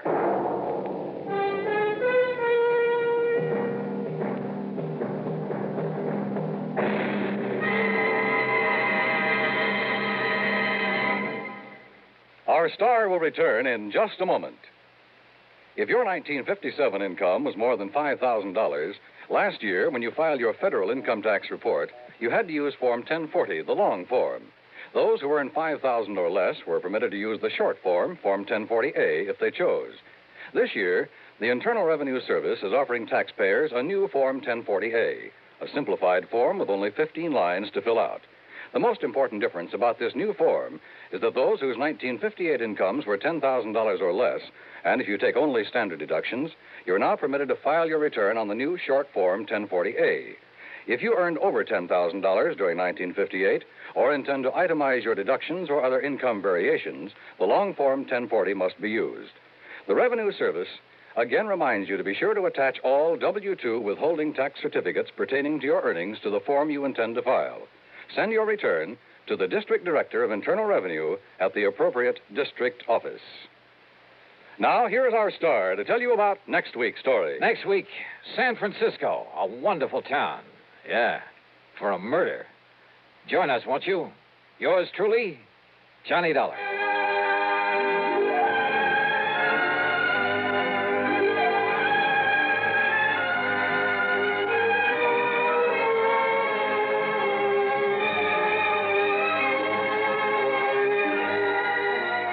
Truly, Johnny Dollar, starring Bob Bailey, originates in Hollywood and is written, produced, and directed by Jack Johnstone. Heard in our cast were Virginia Gregg, Dick Beals, Larry Dobkin, Forrest Lewis, Edgar Barrier, and Jack Crucian. Be sure to join us next week, same time and station, for another exciting story of yours truly, Johnny Dollar. This is Dan Coverly speaking. A father goes to extremes to protect a demented son as suspense follows next on the CBS Radio Network. WROW, Albany, New York. Everything is going at Henry S. Mantel's in Latham. Everything must be gone by Tuesday night. Going. Everything must go. Yes, the values are going at Henry S. Mantel's of Latham. Mantel's is closing its Latham store forever. Everything is being sold at cost or less. Save up to 87% on these famous names: Simmons, Haywood Wakefield, Kraler, Lane, and many others. Here are just two of the fantastic values at Mantel's. A three-piece Kraler curved sectional living room suite, regularly $279.95, now $148.77. Inner spring mattresses, all sizes, regularly $29.95, now $17.95. Come out to Mantel's and make an offer. No reasonable offer refused. Remember, Mantel's of Latham closes its doors forever at 10 p.m. Tuesday, March 31st. Convenient terms and free delivery within a 100-mile radius at Mantel's of Latham, south of the Latham Shopping Center, open until 10 p.m. 5:30. Johnny Dollar. St. Clair, Mr. Dollar, in Kennett, Missouri. Would it be possible for you to come out here right away? Kennett, What did you say your name is? Charles Kingsley Sinclair. I'm... Oh, yeah, with Providential Assurance Company. Yes, that's right. Yeah, now, wait a minute. I thought you were leaving the company. Dollar. If you're such a gentleman, you just couldn't stand doing business with the poor, wretched clients you inherited. Mr. Dollar, I am a changed man. Well, good for you. It is true that some of the people that I've been sent down here to deal with, well, I consider them nothing more than poor white trash, ignorant, illiterate. Well, I'll say this for them. They sure know how to make some pretty powerful moonshine. Right, very true. Yeah, if one of those characters hadn't poured some of that white mule down my gullet, I doubt if I'd have been crazy enough to go out after that killer. But thanks to you, Dade Wupperman was indicted, tried, found guilty, and has been incarcerated. Yeah, that was the one, Dade Wupperman. Unfortunately, Mr. Dollar, Dade has a brother. His name is Daniel. I beg your pardon. Daniel. He's been making trouble, very serious trouble. Oh? Like what? Murders. I see. So if you take a plane to Memphis, I shall be more than glad to meet you there. Oh, now look, mister, I was lucky once. Got out of that swamp country alive. But I'd be nuts to stick my neck out again. And since those people already know who I am, what my job is... Okay, St. Clair, I'll grab a plane.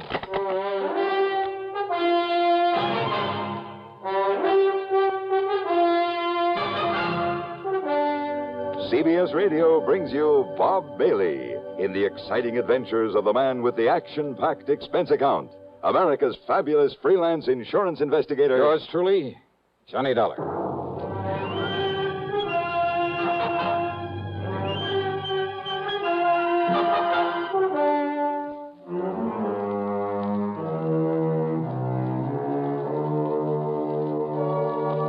Expense account submitted by Special Investigator Johnny Dollar to the Providential Assurance Company office in Kennett, Missouri. Following is an account of expenses incurred during my investigation of the deadly swamp matter. Item 1 is 7645 plane fare, Hartford to Memphis. Charles Kingsley St. Clair met me as promised, and apparently the man had changed considerably from the snooty, better-than-thou stuffed shirt I'd found him to be on my first trip. Yes, Mr. Dollar, in spite of my earlier feelings about the clients my predecessor had left me... Yeah, I know, Mr. St. Clair. But those moonshiners and such existing in that 20-mile swamp are hardly typical of the folks living around Kennett, where your office is. Oh, I realize that now, and I shall stay in Kennett, try to justify the company's confidence in placing me there. Very good. Nevertheless, when I came to this part of the country, the swamp people were the only ones with whom I had to deal. They were the only ones to whom he had sold insurance, and... when I saw the horrible, dirty, squalid way in which they lived in those broken-down shacks full of vermin... Kind of turned your stomach, huh? Quite frankly, it did exactly that. That's why I requested transfer to our New England offices. But now, of course, I plan to stay down here. Now, when you came here before, you taught me a great lesson in how to deal with them, how to understand them. Yeah? By having my car wrecked for me, by getting shot at and nearly drowned in that swamp. But you succeeded in enlisting the help, the cooperation of the good ones among them, in earning their respect. Well, I had to do something to get out of there alive. The point is that you did. You have friends among them now, and you'll be willing to help you again. Yeah, well, that's something that... Oh, now, wait a minute. Yeah.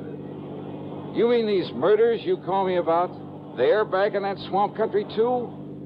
Oh, great. Oh, no, Mr. And I thought that maybe for once...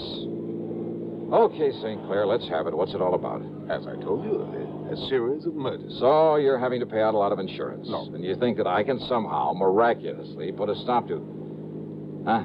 Did I hear you say no somewhere along the line? Oh, the victims of these murders have, they've been, relatives of some of my clients. Up in the swamp country? Up in the swamp country. Well? Clients whom you know, whom you met when you were here before. Go on. And thanks to you and what you did for them, they regard the company, and therefore me, and you, as a kind of, as a protective agency. A protection for them, with only their best interests at heart. That sort of thing is very good for the company. Yeah. Shall we stop for some lunch? Yeah, sure, go ahead. Stop if you like. But if you think you can talk me into meddling into these murders when it's a job for the law... But it's not for the law. What do you mean by that? Well, as I told you before, these people living far beyond any town or city limit, they're pretty much a law unto themselves. Yeah, that I know. And the local police leave them alone. They have no jurisdiction. So what about the state authorities? Well, that region of the big swamp pretty much straddles the state line. Oh?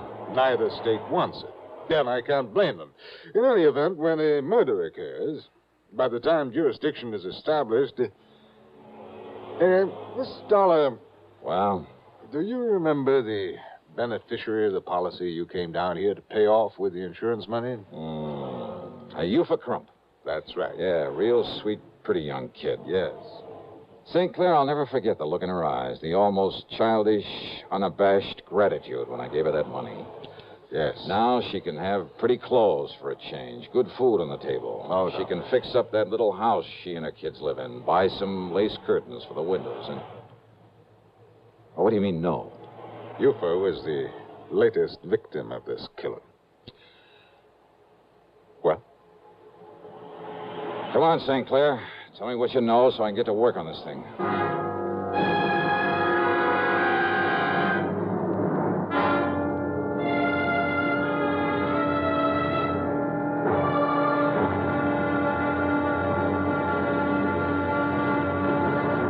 Next time you refresh, enjoy a frosty, ice-cold Pepsi-Cola. Sociability, Charlie. All right, Kay, how's this?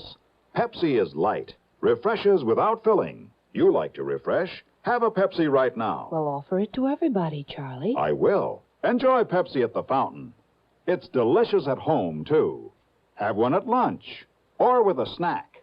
Charlie. At the beach or at dinner. Wherever you go, Pepsi is there. It's here, too, in our Be Sociable song. Be sociable, look smart, keep up to date with Pepsi. Drink light, refreshing Pepsi. Stay young and fair and debonair. Be sociable, have a Pepsi. For the weekend, have plenty of Pepsi around. Pick up an extra carton today. CK, I'm sociable. With Pepsi, everyone is. And now, Act Two of yours truly, Johnny Dollar.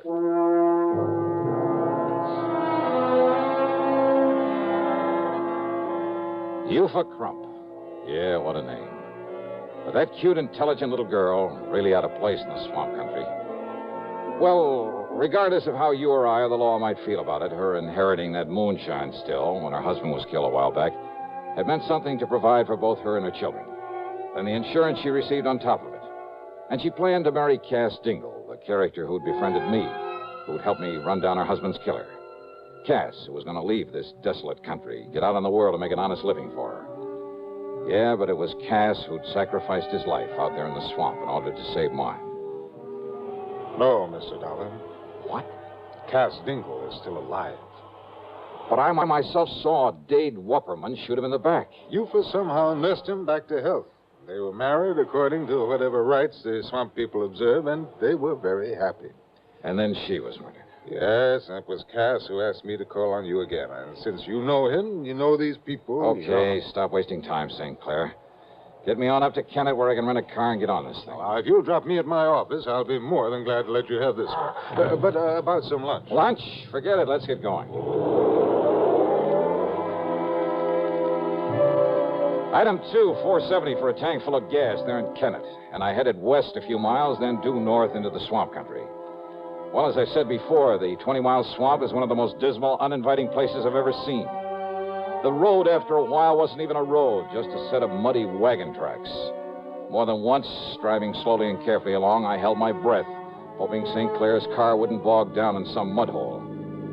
I passed a couple of shacks, falling apart and apparently vacant. But the distinctive smell of moonshine and whiskey in the air told me otherwise, that a still was in full operation. If Cass Dingle had married Eufa, he'd gone to her place to live, so I headed that way.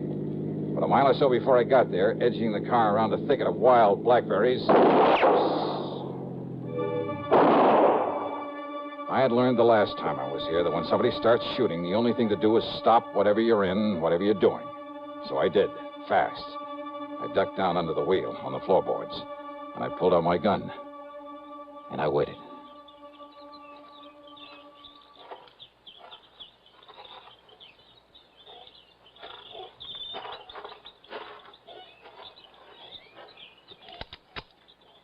Miss Johnny?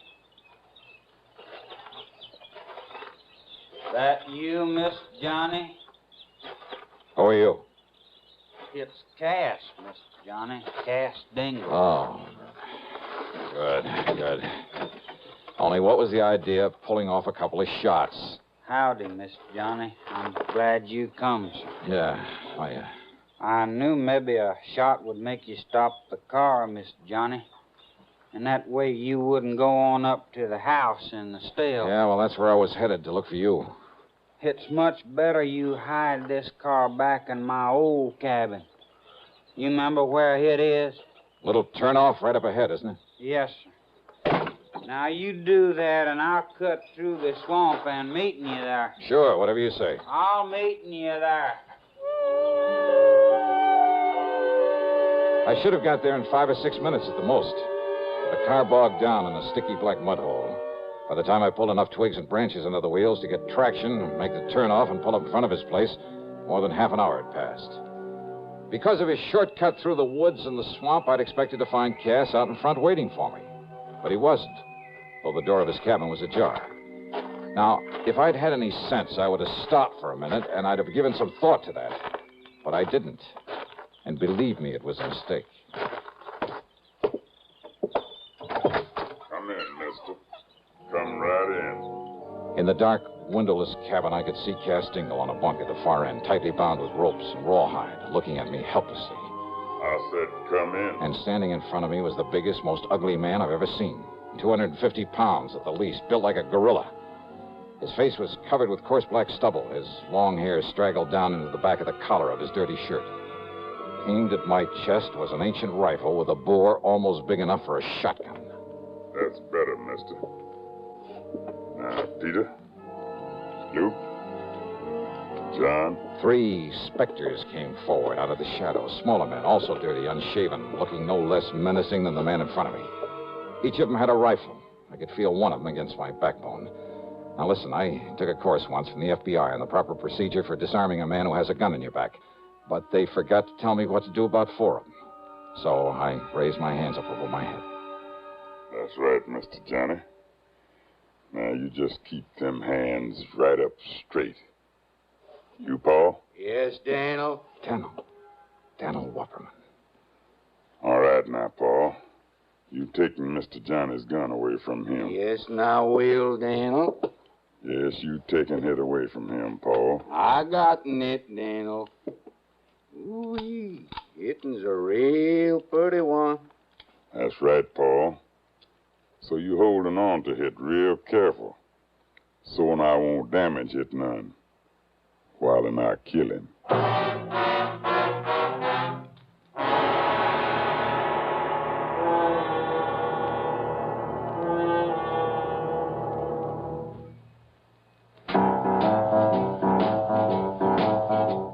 Talk about best-selling records.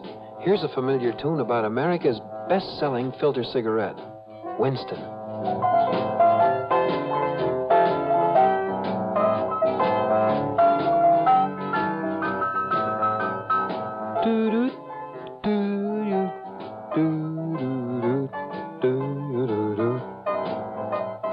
Winston gives you real flavor, full, rich tobacco flavor. And you know, that's because only Winston has filter blend up front. Choice, flavorful tobaccos, specially selected and specially processed for filter smoking.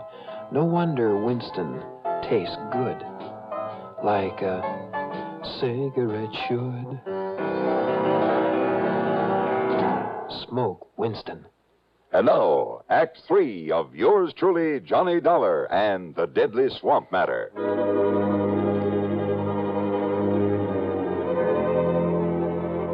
I've been in some pretty tough spots in this crazy job of mine, but nothing ever quite like this. 4 men, like 4 vicious animals who crawled up out of the muck of the 20-mile swamp. Armed with ancient rifles, I was sure they knew how to use and use well. For a man living and moonshining in his godforsaken country depended on his gun for survival. Survival. It was obvious by the way the guns were aimed that survival was the one thing they didn't plan for me. Like 4 vicious animals, I said. Stupid, maybe? Enough to be tricked somehow? Yeah, but how? And there wasn't anyone within miles to give me a hand, except for Cass Dingle tied down on the bunk at the far end of the cabin, helpless. If only he were bright enough to... Then the ugly giant in front of me talked again. That's right. Daniel Wupperman, and I'm going to kill you, Mr. Johnny. Right now, for it being that you sent my brother Dade up into prison. He was a killer, Daniel. The same as you are. That's right. So one more killer, namely you, it ain't gonna make me no worse than I am. Why, Daniel? Because you had no business to come here to begin. We don't like that here in the swamp. No, I mean why these other killings? Why murder Yufa, Cass's wife? Why you do that, Daniel? Because it was her insurance money, Mr. Johnny, brought you here the first time. Then you put my brother in jail. So you murdered her, a harmless young mother, just to get me back here. That's right. Now I'm gonna kill you. You stand away from him backing him. This charge gonna go right on through him. Yes, Daniel. But now you no, should... Daniel, no. It's all wrong you killed Miss Johnny. You shut up, Cass. Maybe Cass, he thinking what I thinking, Daniel. Mr. Johnny, he from the outside. You kill an outside man. Maybe the police, they moving in on us. They coming here in the swamp because he from the outside. You stop thinking, Paul. You move away now so I can kill him. No, Daniel. Shut up, Cass.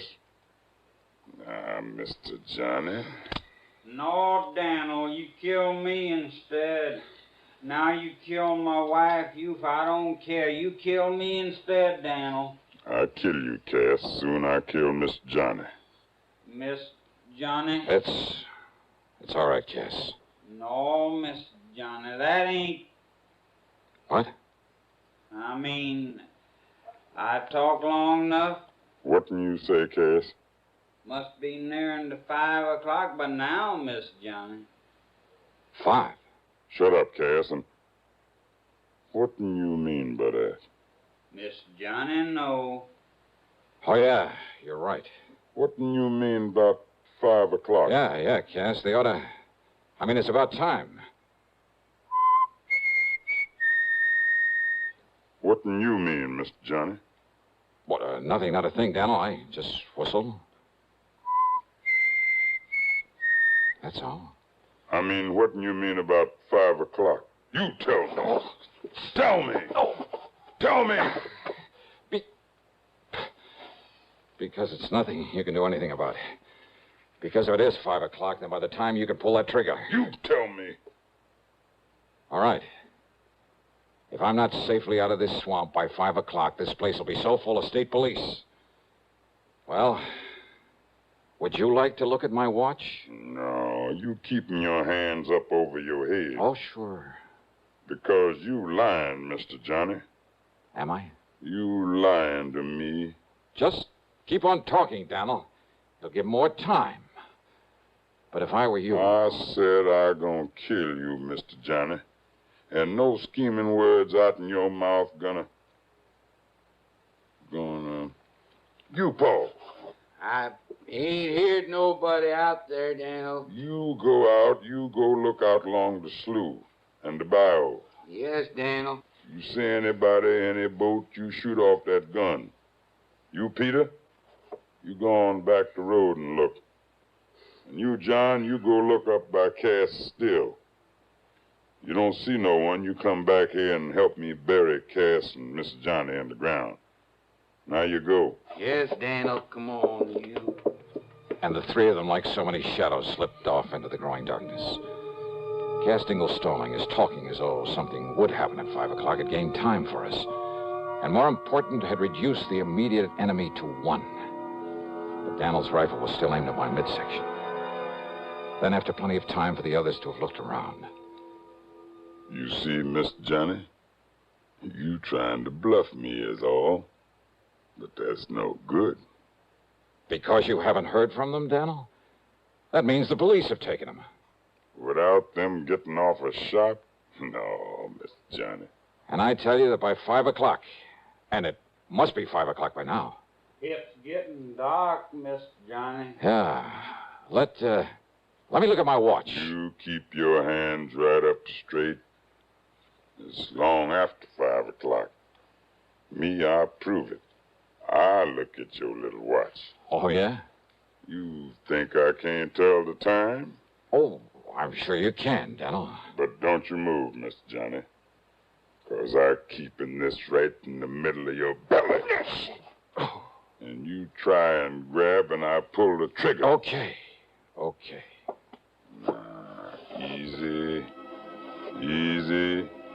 Slowly. And see? Cautiously. The barrel of the gun still in my belly. He looked upward toward the watch on my wrist. And I turned my wrist ever so slightly away from him so that he had to twist his head a bit. Just a little. Long about 10:15, maybe. Then I brought up my knee with everything I had. And now I kill you.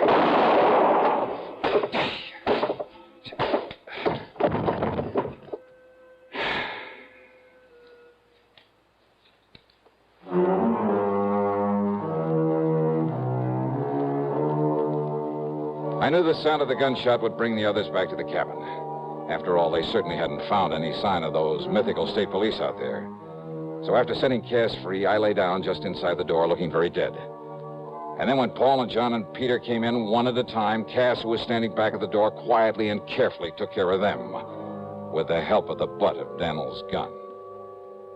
So now 4 more of the swampers have left that region to spend a long, long time behind the bars. Expense account total, including the trip back to Hartford, $161.60. Yours truly, Johnny Dollar.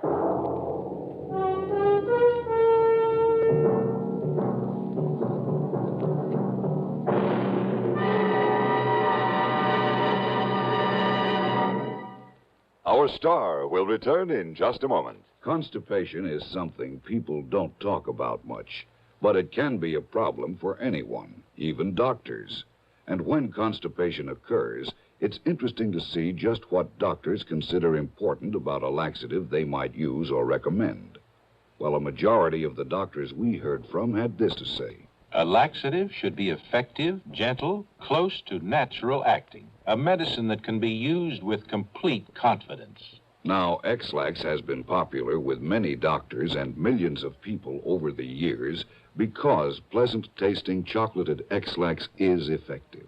Overnight, it helps you toward your normal regularity. X-Lax is so gentle, so close to natural acting, there's no upset. That's why many doctors and millions of people use X-Lax with complete confidence. X-Lax, the laxative that helps you toward your normal regularity gently, overnight. Now, here is our star to tell you about next week's program. Next week, a thrilling, hair-raising chase out on the open sea. Join us, won't you? Yours truly, Johnny Dollar.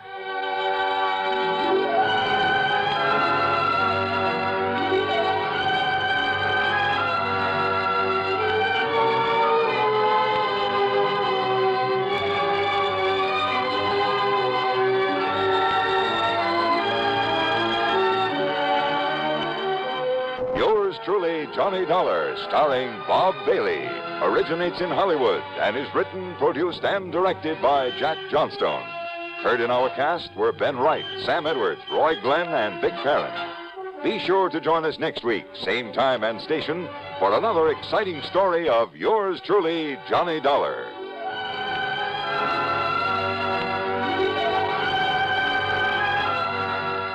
This is Hugh Douglas speaking.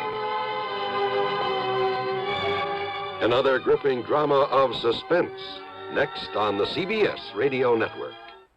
Who was the first to conquer space? It's incontrovertible that the first to conquer living space is the Castro convertible, who conquers space with fine design, who saves you money all the time, who tops in the convertible line. Castro convertibles. If you'd like furniture that combines beauty, comfort, and utility at an amazingly low price, then the place for you to go is Castro. At Castro, Route 9, a half mile south of the Latham Circle, you'll see the world's largest and most beautiful display of convertible furniture. There are hundreds of exquisite sofas, love seats, and sectionals, ranging from early American and French provincial to ultra-modern. Each converts to the most comfortable bed, and each is priced amazingly low because Castro is America's largest manufacturer of convertible furniture selling direct to you. From Hollywood, it's time now for Johnny Dollar. Crutcher, Mr. Dollar. Lester Crutcher at Continental Insurance Company. Oh, how are you, Mr. Crutcher? Tell me, are you familiar with the Priest Expedition Collection? Priest Expedition? Some of the relics, artifacts of considerable archaeological import that were excavated from the ruins of the city of Ur in the valley of the Euphrates. What? Findings from the temple erected to the god Baal, which proved of such historical value to students of the ancient Babylonian civilization. You know. Yeah, I certainly don't know. But what about it? We carry some special insurance on that collection. And what's happened to it? Nothing yet. But I think you'd better come over and see me. Right away. Okay, Mr. Crutcher. Why not?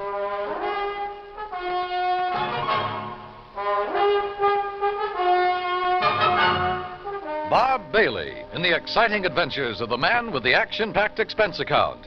America's fabulous freelance insurance investigator. Yours truly, Johnny Dollar. And now, Act One of yours truly, Johnny Dollar.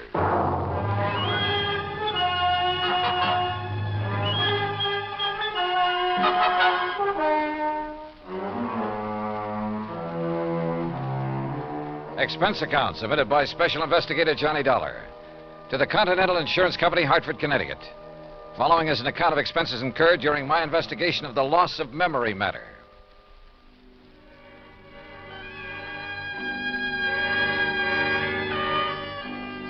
Ancient Babylonia, Crutcher had said. So on the way down to his office, I stopped off at the library for a good look at the encyclopedia.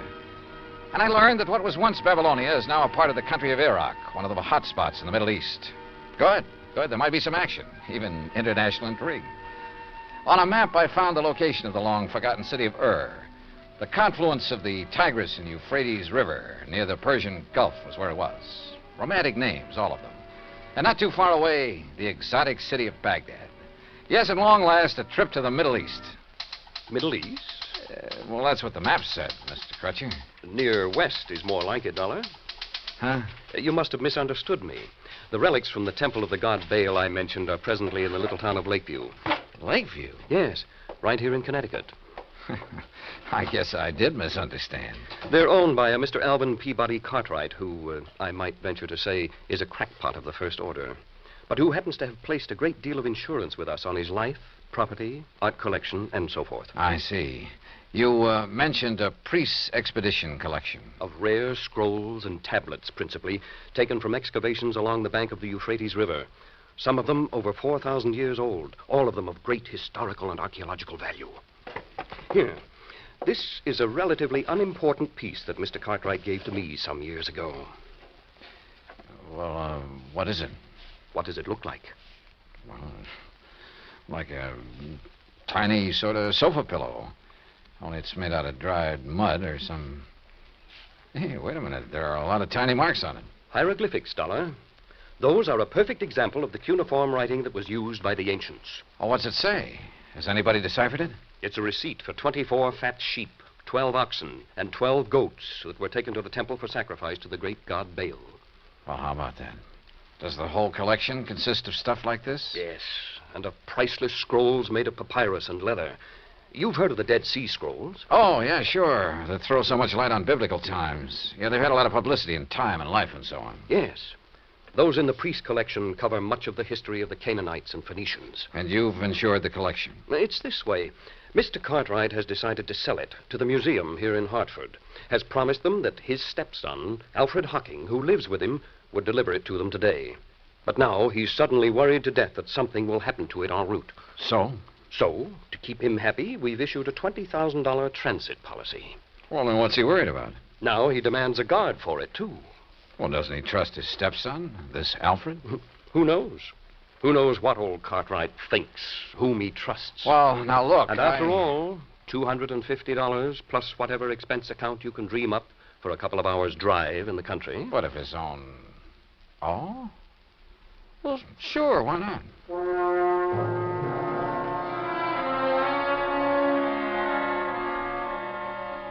Expense account item 2, $50 deposit on a rental car in which I promptly headed north and west on Highway 44. The 50-odd mile drive to Lakeview was easy and pleasant. Finding Cartwright's home was also easy. It sat prominently atop a hill on the outskirts of the little town with perhaps 2 acres of ground around it. All of it looking worth a lot of money, yet rather seedy and run down. Alvin Peabody Cartwright himself greeted me at the door. I take it you're Mr. Dollar. That's right. Mr. Cartwright? Let me see your credentials. Oh, well, yeah, sure. All right, here you are. Yes, all right, you can come in. This way, in my study. Right here. And there, Mr. Dollar, is the box containing the Babylonian relics. That one carton is all that's to be delivered to the museum in Hartford? That's all. Young man, the contents of that sealed carton are worth $21,000, and it's sealed, you understand, so that neither you nor that worthless stepson of mine can get your hands on any part of it. Alfred, this is Mr. Dollar. Alfred Hockey. Hi, Dollar. Oh, I'm sorry I didn't see you sitting back there. Yeah. Now let me finish this phone call that you interrupted. You still there, Mr. Waring? All right, now. Huh? Yes, he finally got here. Dollar's his name. That's right. Shall I sit down? Yeah, sure. Well, just you be sure he identifies himself. Yes, and that he's accompanied by my stupid stepson, whose name's Alfred Hocking. Now, if only one of them appears, or if the seals on the carton are broken, you're not to accept it. Make him bring it back to me in a... No. Call the police. Yes, that's what I said. Call the police. Otherwise, give the money to Mr. Dollar. Not to that half-wit stepson of mine. I don't trust him. Now, they'll leave here shortly, and I know it's late, but Waring, just make sure that you're there waiting for them with the money. Goodbye. Mr. Cartwright. Yes? Well, what? If you're so concerned about it, I can't help wondering why you haven't asked the police to guard this shipment for you. Because I don't trust them. I don't trust them any more than I trust this numbskull Alfred. Thanks. I don't trust anybody. Oh, does that include me? Of course it does. Why do you suppose I'm having both of you take it over there? I'll tell you why, to keep an eye on each other. Now, get yourselves out of here and on the way to Hartford. Just be sure you bring that cash right back here to me tonight. You mean check, don't you? I mean cash. I don't believe in checks. I don't believe in banks. I don't trust them. I've kept all I have in my big safe here in the house for the past 47 years, and I intend to continue keeping it there, where I can watch over it myself. Now, go on, you and this dumb Alfred. Get out of here. Dumb, Alfred? I'm not so sure. On the other hand, as we drove back toward Hartford with Alfred at the wheel, he said he knew a backcountry shortcut. I decided he just wasn't as clever as he'd like to be. Hey, take it easy, Al. I'll give it to you straight, Dollar. I'd hoped the old buzzard would let me make this delivery alone. Because believe me, if he had, he'd never see 1 red cent of that 21 grand we're going to pick up. I take it you and your stepfather don't get along too well. That's putting it mild. But I'm telling you, boy, that once I figure a way to relieve him of his dough, he'll never see me again. $21,000. Boy, that would get me so far away from here, I tell you... You, been living with him long? All my life. The crazy old Scrooge has never let me have any money of my own. And me, I got a right to blow myself, have a little fun, as much as anybody. Well, maybe he thinks you ought to work for it. Hey, now, you better slow down, Al. Work, did you say? When he's got more than he'll ever be able to use stashed away in that old safe in the cellar? Why should I have to work? Hey, I said take it easy, Al. Why don't those trucks stay off those back country roads? Oh, now, Al. Why should I work when all I need to do is to get my hands on some of that pile he's got in the safe and I can live like a king? He'll never spend it, and he'll never leave it to me when he kicks off. That's why I haven't knocked him off myself, but believe me, Al, look, just stop this crate and let me take the wheel. Yeah, why? Oh, with all your ranting and raving, you're all over the road. Sure, okay. Sure, you can drive. Well, stop. Sure, I'll stop. Look out, we'll skid. Let us skid. Look out!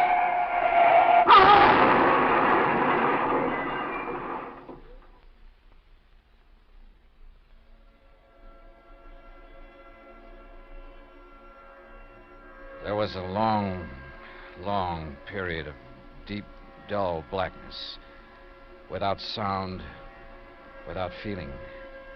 And then, slowly, hazily, the light came back, but it wasn't clear. Everything seemed very confusing, very vague. I was conscious of a terrible throbbing in my head. And then it slowly passed, leaving only a dull ache. A strange and helpless feeling of not knowing who or what or where I was. Until the shadow of a man rose from the ground beside me. It slowly took definite form as it wavered for a moment, then stood over me. How about you, boy? Back to the world again? World? Yeah, you really hit that windshield frame. Here, let me help you sit up. I'll lean you up against what's left of the car. And now. Car? Sure. Yeah, this is the wreck we cracked up in. There you are.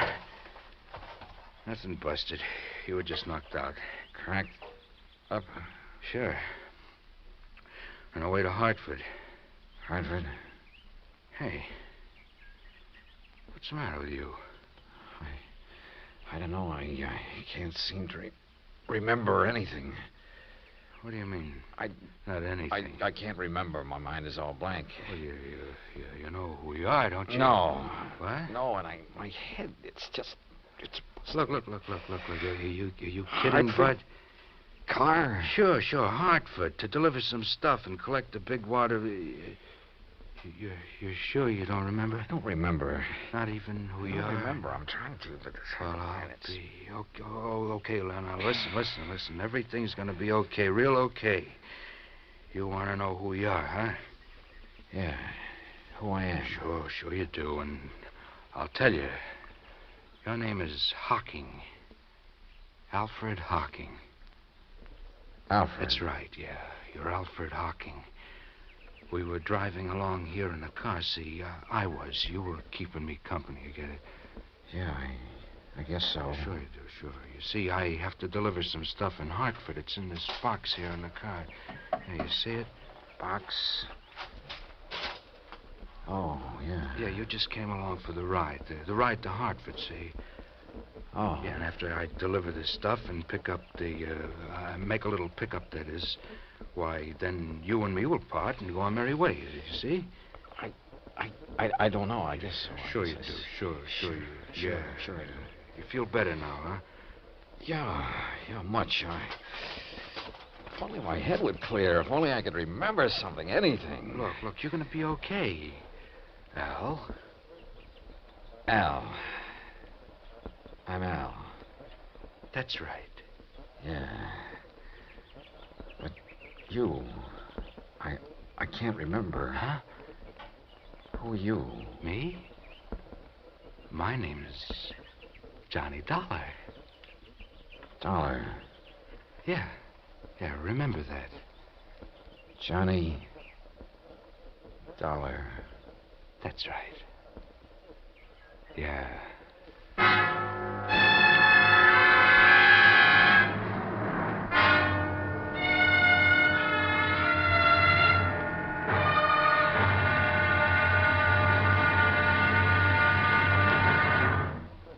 Act two of yours truly, Johnny Dollar, in a moment. We sometimes wonder, what is the life of a human being really worth? Not too much? Or maybe a great deal? Does it depend on whose life it is? Whatever the answer, one thing is certain. Fred Hargesheimer, since World War II, has felt that his life is worth quite a lot of gratitude. During the war in the Pacific, about June of 1943, Lieutenant Hargesheimer had his P-38 fighter plane shot out of the sky. Badly wounded, he bailed out over a tiny island, New Britain. It looked pretty small from where he hit the silk, but he found it much bigger when he hit the ground. It was bigger, and in complete control of the enemy. But Hargesheimer was lucky. After a month of lonely hiding, he was found by a group of friendly natives from the village of Nantambu. They cared for him and successfully hid him from enemy patrols for the next 4 months at the risk of their own lives. Then Hargesheimer was able to make it back to civilization. For the next 17 years, Fred Hargesheimer thought about those wonderful people of Nantambu. 12,000 miles away in the United States of America, Hargesheimer put a great plan into effect. He made speeches, took up collections, sold jewelry belonging to his family, and worked out a way to bring a bit of civilization and happiness to the little village of Nantambu. Needless to say, the villagers gave him a spectacular welcome upon his return. Fred Hargesheimer showed his gratitude to the people who had saved his life. But life is worth little without freedom, the right of all men, everywhere. Now, Act Two of yours truly, Johnny Dollar, and the Loss of Memory Matter.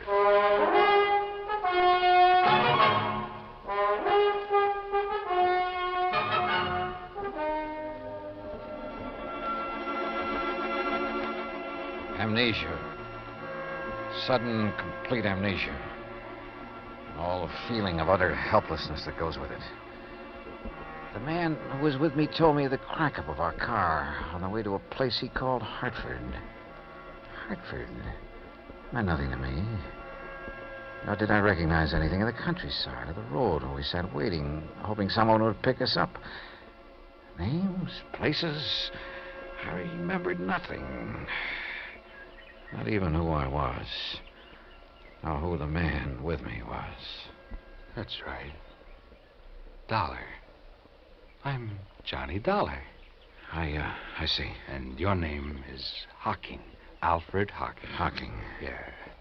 Yeah, you're feeling better, aren't you? Yeah, I think so. Well, look in the pocket of your coat. Pocket? Oh, isn't there a billfold there? Yeah, open it up. Yeah, here it is. Yeah, there's a name in it? Sure, see? Alfred P. Hocking. That's right, that's you. And I'm Johnny Dollar. Just remember that and everything will be all right. Now, why don't some truck come along and pick us up, or a car? What are we doing out here, Johnny? You see this box?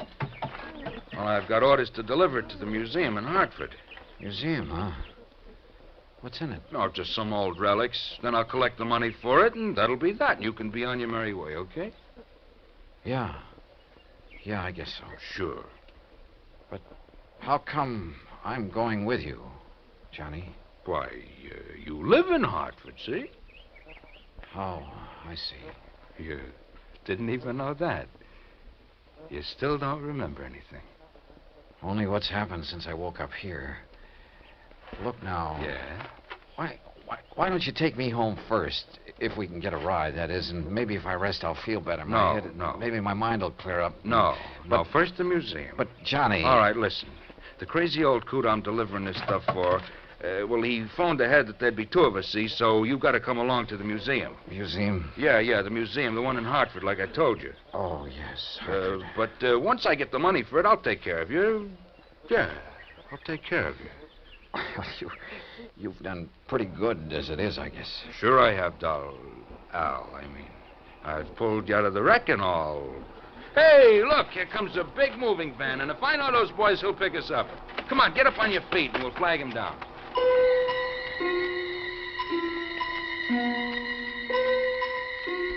The helpful driver of the big cross-country truck picked us up and was all for getting me to a hospital before anything else.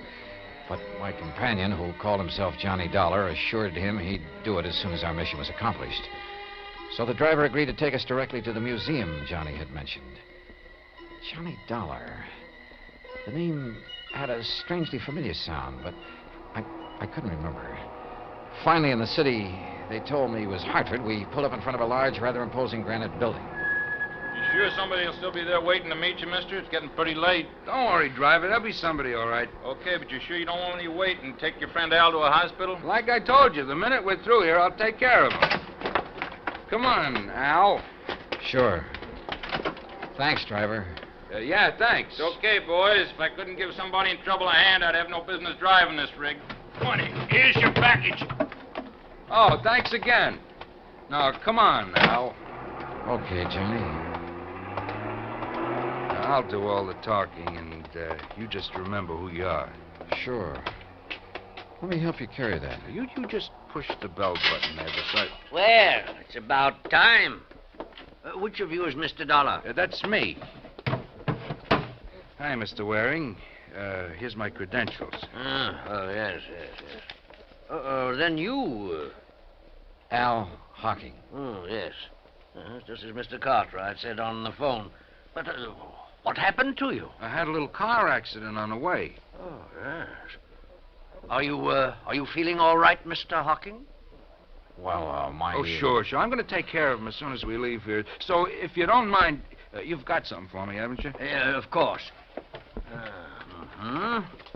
Seals are still intact. Sure are, in spite of the accident. Oh, very well. If you'll step inside, I'll give you the money. Good. Come on. Al. I must confess my bewildered mind was somewhat puzzled by what happened next. Mr. Waring opened a small wall safe and handed my companion a package. From it, he extracted and counted almost greedily $21,000. He signed a receipt, accepted a receipt for the packet of bills. Then we left the museum and hailed a taxi. Hey, buddy, you know a drive-your-own-car place that's still open? Sure do. Then take us there, and there's an extra fin for you if you step on it. Right you are. Johnny, can't the cabbie take me home first? I said I'd take care of you, didn't I? All right, now, don't ask any questions. We haven't got time. Maybe I had lost all memory. Maybe my mind was befuddled, confused. The pain in my head nearly driving me out of whatever sanity I'd retained. Nonetheless, I had a strange feeling that things weren't what they should be. Still, my friend, this Johnny Dollar who'd saved me from the wrecked car... If only I could remember things from before we cracked up. There was something strange, too, in the way he slowly, painstakingly signed the application for the drive-your-own car, looking carefully all the while at the license he pulled out of his pocket.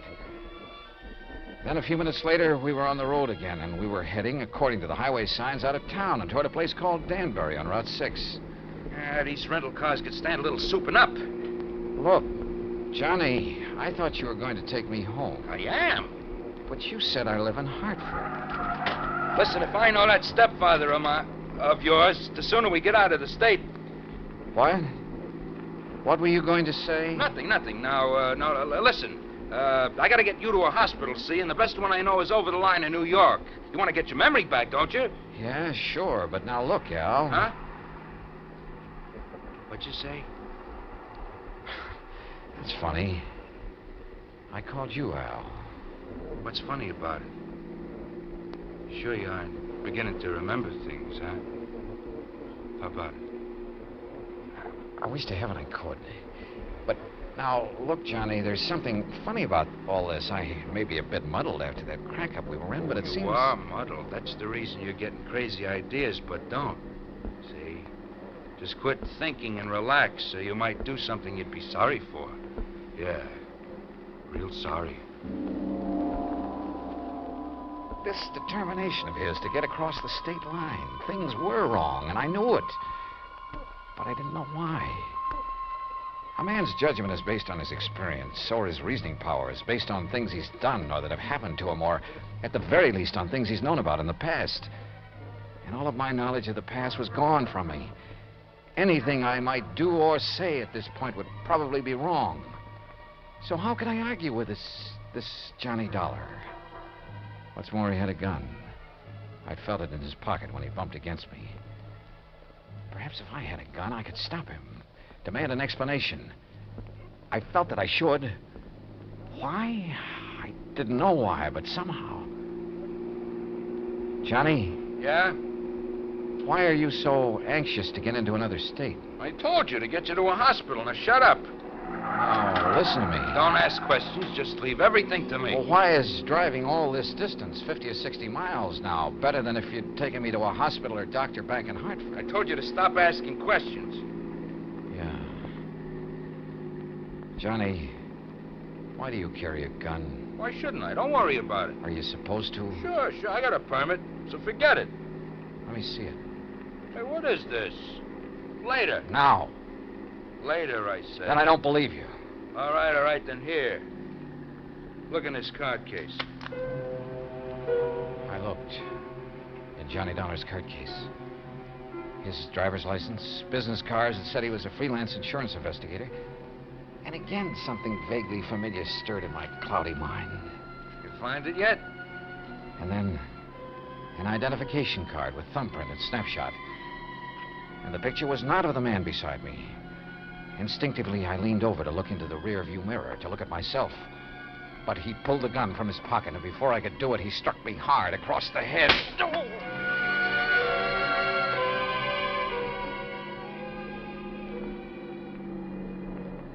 All right now, Al. We're gonna stop. You hear me, Al? Yeah. Yeah.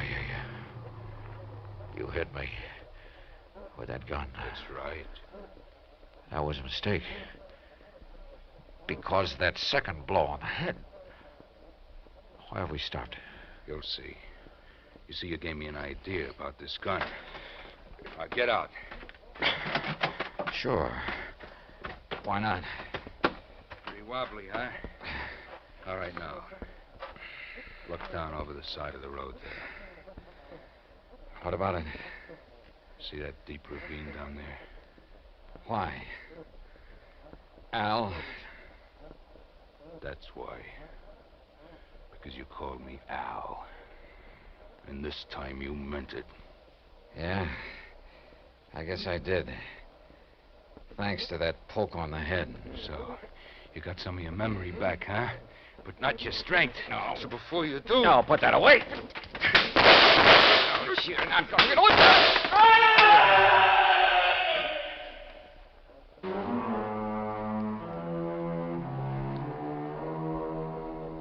Expense account total so far, $95 even, including doctor bills. Repair bill on rental car is still to come, and strangely enough, old Cartwright is perfectly willing to pay it and any other expenses that may be involved. He's a changed man with his chiseling stepson out from underfoot. Also, I'll be required to appear in court against Alfred Hocking, and there'll be expenses involved there, too. The extra $500 Cartwright insisted I take doesn't go in this account since it came out of his own pocket. Not bad for just a couple of wallops on the head, huh? Yours truly, Johnny Dollar.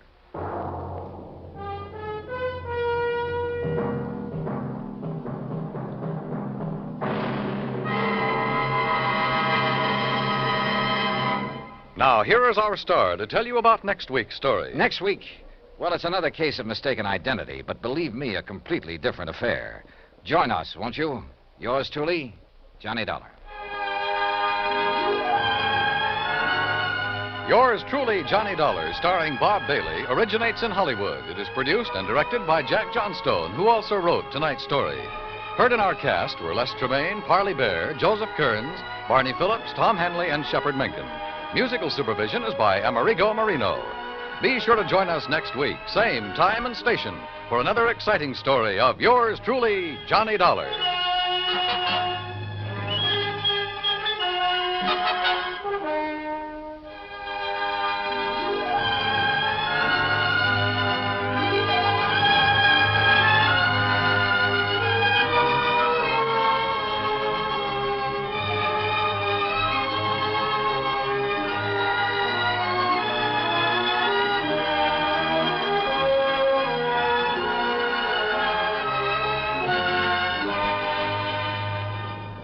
This is the United States Armed Forces Radio and Television Service.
Johnny Dollar. This is Jack Price, Johnny. Corpus Christi, Texas? That's right. Try Western Life Insurance Company. No. No?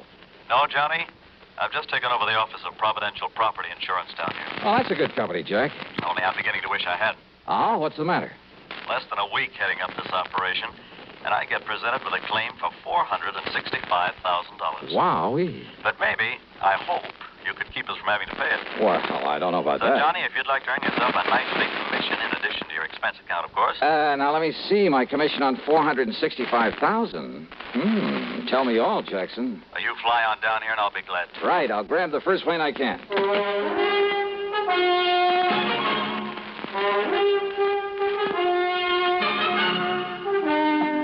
CBS Radio brings you Bob Bailey in the exciting adventures of the man with the action-packed expense account, America's fabulous freelance insurance investigator. Yours truly, Johnny Dollar.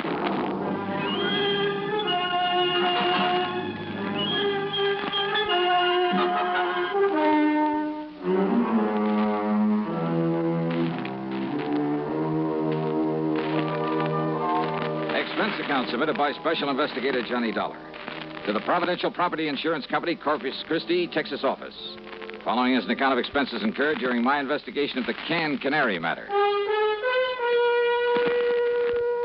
After hanging up on him, I realized that Jack Price hadn't told me a single thing about the case he wanted me to handle.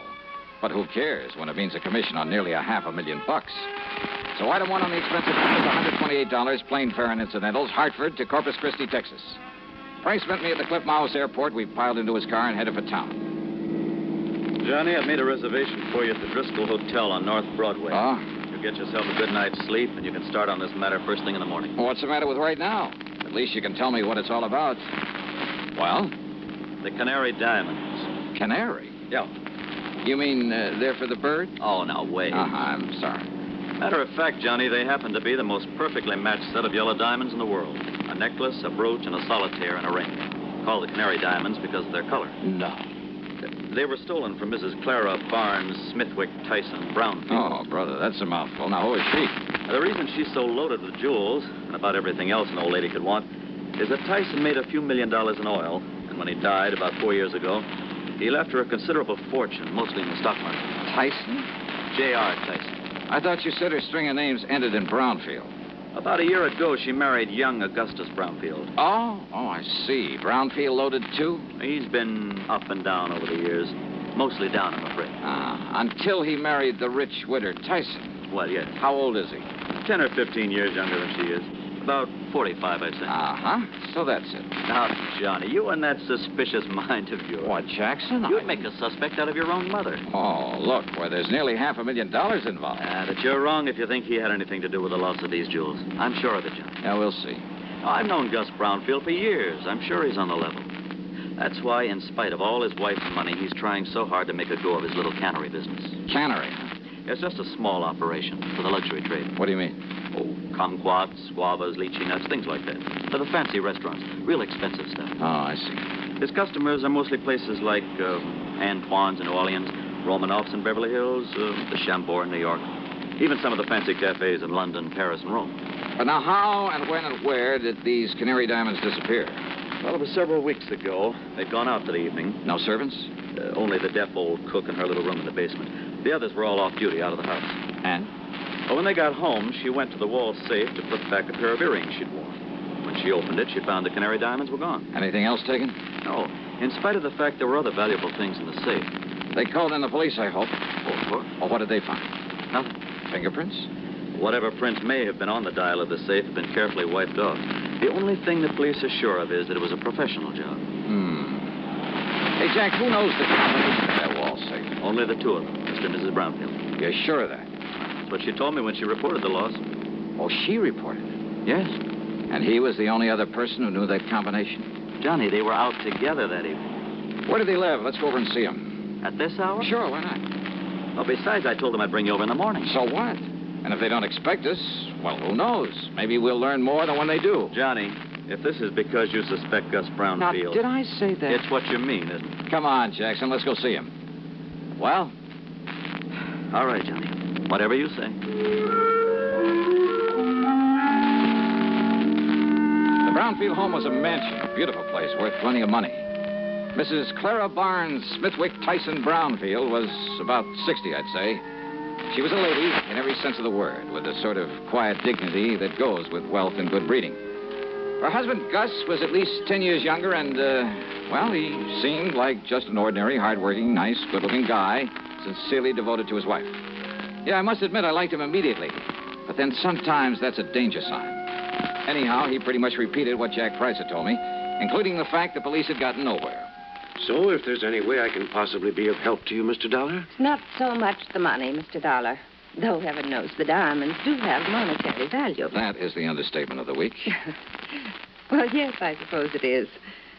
But when I think of some thief taking those beautiful stones out of their lovely mountings to dispose of them... Mr. Brownfield, you and your wife were together all the time the night they were stolen? Yes, we were attending a party at the home of... Oh, no, wait. Yeah? Right, yes, dear. You left us for a few minutes to go over to the Canary. Yes. Why? Well, when we passed it on the way to the party... Yes? Well, I'd noticed that someone had left the lights on. Probably someone who'd worked late. Who? Well, frankly, I don't know. Well, go on, please. Well, the party'd been rather dull, so I used that as an excuse to leave for a while. Yeah? I drove on over to the Canary, took care of a few odds and ends at my desk, turned out the lights, and then drove back to the party. Then we came home and found that the diamonds... Mr. Dollar. Yes? If you're thinking what I think you are... That your husband had plenty of time to come here during his absence from the party? Well, now, look here, Plus the fact that he knows the combination to the safe? Young man. No. What? No, Mrs. Brownfield. I was thinking of something you said a minute ago. About the thief disposing of those jewels. But, Dollar, if you think for 1 minute... Just hold your horses, please, Mr. Brownfield. Young man, this is outrageous. I refuse to listen to anything more from you. Yeah? Yes. Well, I think you'd better, Mrs. Brownfield. If you want the Canary diamonds back.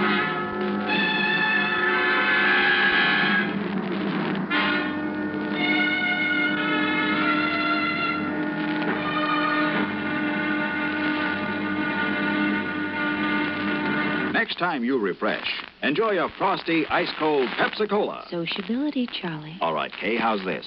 Pepsi is light, refreshes without filling. You like to refresh? Have a Pepsi right now. Well, offer it to everybody, Charlie. I will. Enjoy Pepsi at the fountain. It's delicious at home, too. Have one at lunch or with a snack. Charlie. At the beach or at dinner. Wherever you go, wherever you're thirsty, Pepsi is there. It's here, too, in our Be Sociable song. Be sociable, look smart, keep up to date with Pepsi. Drink light, refreshing Pepsi. Stay young and fair and debonair. Be sociable, have a Pepsi. For the weekend, have plenty of Pepsi around. Pick up an extra carton today. CK, I'm sociable. With Pepsi, everyone is. And now, Act 2 of yours truly, Johnny Dollar.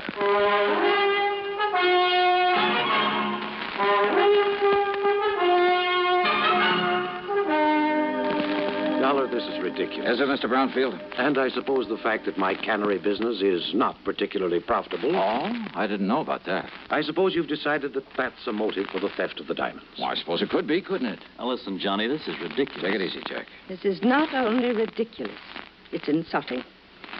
I must ask that you gentlemen leave this house immediately. Mr. Price? Of course, Mrs. Brown. Now, just a minute. No. I've had enough of this.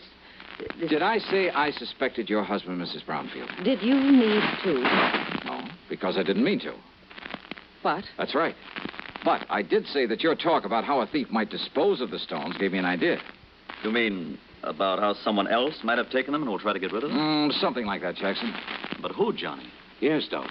Young man, I still resent your implication, deliberate or otherwise. On the other hand, Mrs. Brownfield, since your husband might seem to be the one logical suspect... Young man. Perhaps I'd better play a little hunch I have before talking any further with you folks. Young man. Come on, Jack. Take me over to my hotel. My snide suggestion that Gus Brownfield at least could have taken the stones had got a reaction, all right. But it only convinced me that he was in the clear. The police had decided the whole thing was a professional job, and it would have taken a pro to crack that wall safe. And a pro would have sense enough not to try disposing of such distinctive stones in this country, in or out of the original settings. A pro would have some way of getting them out of the United States. But to where? And heavens knows he'd had plenty of time to get them almost anywhere. So there in my hotel room, still acting on a hunch, I was about to make a transatlantic phone call, but I didn't. Not then. Yeah? Johnny? Who's that? Doc. Doug Johnstone? That's right. Well, Johnny. Come in, Doug. Come on in. Well, so you couldn't stay away from our fair city, huh? Yeah, how'd you know I was here? Hey, sit down. Oh. I just happened to run into Jack. Jack Price. He told me he just dropped you off and told me why you'd come. Oh? I knew that if I didn't step in and give you a hand, why, that other Jack would never forgive me. The, other Jack? Yeah, Jack Johnstone, that wayward brother of mine out in L.A. Oh. Dramatizes all these wild cases of yours, puts them on the air. Hey, you know something, Doug? I've often wished I could drag that brother of yours into some of these cases to see what it's really like. You know, all he does is write them up and put them on tape. If he'd help me figure some of them out for a change. Won't I do? Huh? Matter of fact, I have figured this one out. Oh, so now I have competition. Hey, you're serious? That's right, Johnny. The man who stole the Canary diamonds is now resting comfortably in a local Who Scout. You're kidding. Then I'll keep this clean. Oh, sure. Look, Johnny, Gus Brownfield's an old friend of mine. So when the stones were stolen and looked as though Brownie might be suspect, well, I decided to play detective. Yeah, well, keep talking, Doug. And I hope you haven't put me out of business. I've tried. Who knows? Maybe I have. Anyhow, I'm pretty familiar with Gus's cannery and the people who work in it. Yeah? And there was one man in his shipping department. Well, when I heard about the robbery, I started digging through old newspaper files down at the library. It took me weeks, Johnny, but I knew I'd seen that guy's face before. And sure enough, I found his picture alongside the story of a jewel heist that took place 15 years ago. Who is he? Les Murdoch. That means something to you, huh? Fingers Murdoch. Sure. Safe man for that International Gems gang back in 45. That's the guy. Yeah, but I thought he got 20 years. Well, good behavior got him off nearly 2 years ago. And he was working in Brownfield's cannery? In the shipping department. Oh. Well, I told the police about it. We descended on him a couple of hours ago, gave him a cock and bull story about having found some of his fingerprints around, and he confessed. Well, good. Good work. Well, now that I've solved the case for you, you can buy me a drink and be on your merry way back to Hartford. Sure. And the jewels? The jewels. Well? Well, Johnny, the police have tried every trick in the book on him. And he won't say what he's done with them. In other words, my end of this case is only beginning. What do you mean? Bring the dirty criminal to justice? That's for the police, not me. What I'm hired to do is get those diamonds back. Johnny, if Murdoch won't say what he's done with them, and believe me, there's nothing in the world that's going to make him. You got any bright ideas? What'll you do? Well, you want to know something, Doug? You got a good question.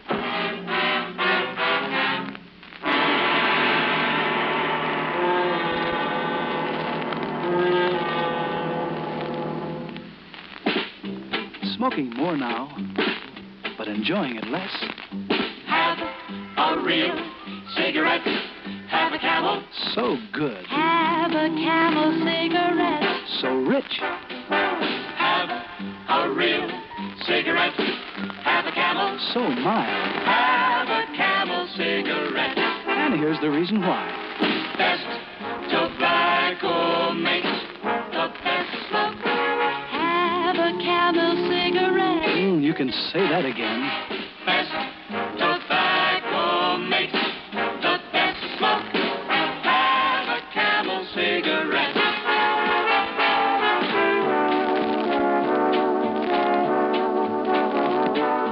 If you're smoking more these days, but enjoying it less, then change to Camels, the best-tasting cigarette of all. Start to really enjoy smoking again.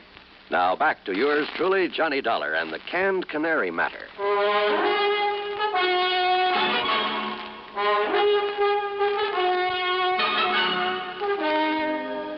I went down to the Corpus Christi Central Jail and wasted an hour trying to get something out of Fingers Murdoch. Go on, Dollar. Get out of here and let me sleep. Murdoch. And don't give me this bull again about going easy with me if I tell you where the rocks are, because I know better. Look, listen to me, will you? Instead, I'll just serve another stretch, and then when I get out... If you live that long. Then I'll pick up the dough for him and live on Easy Street. Then you passed them onto a fence, huh? Did I say that, Dollar? Now, go on. Get out of here. You bother me.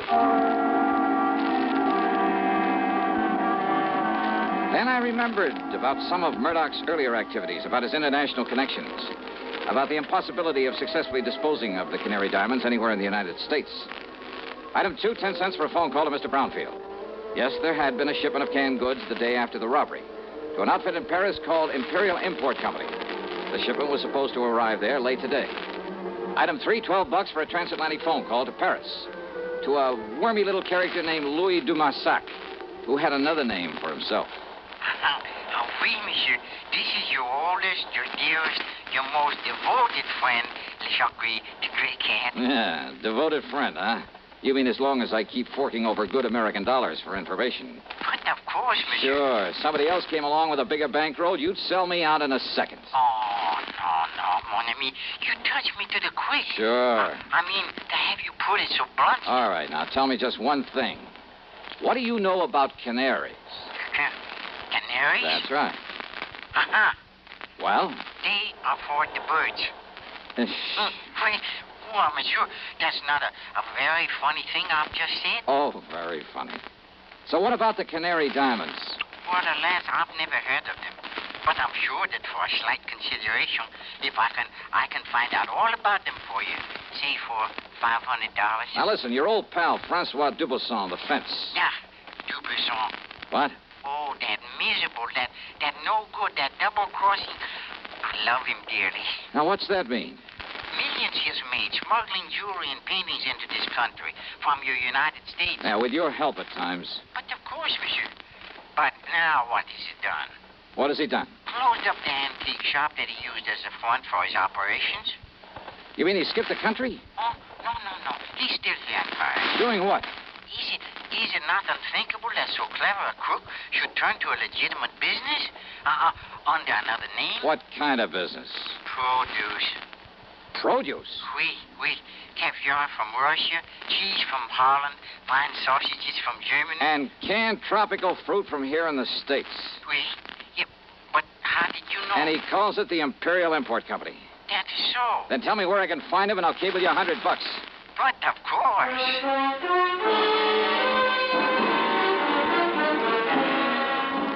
Item 4, a real wild one. $488, transportation to the airport, to Chicago, to Paris, France.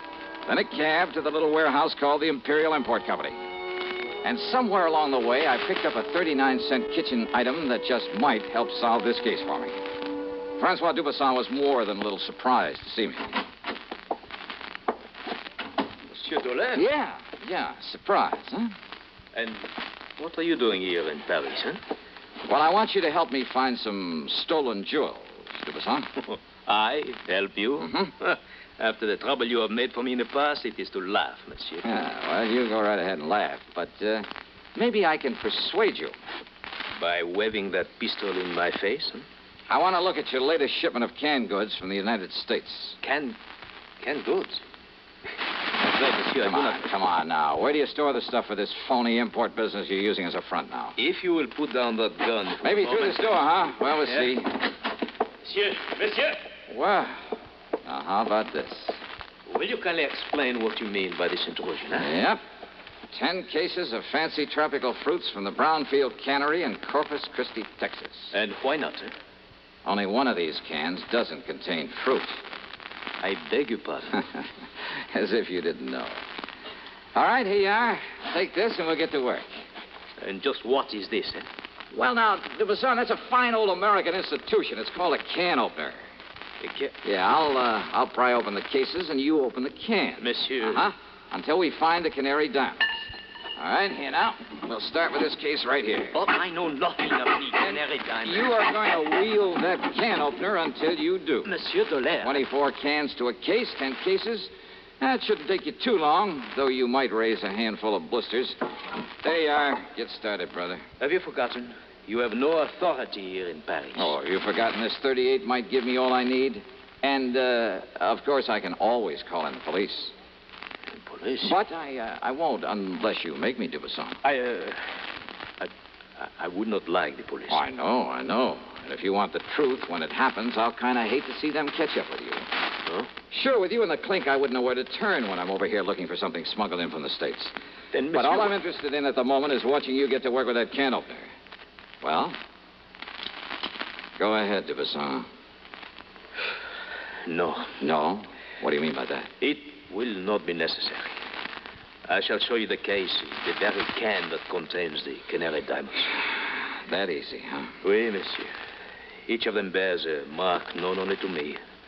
And, of course, to the unfortunate fingers Murdoch who stole them. Too bad, Devizon. Eh? Well, I'm really kind of sorry to hear that. You are sorry? Yeah. I'd kind of hoped to stand here and watch you sweat some of the rottenness out of your system.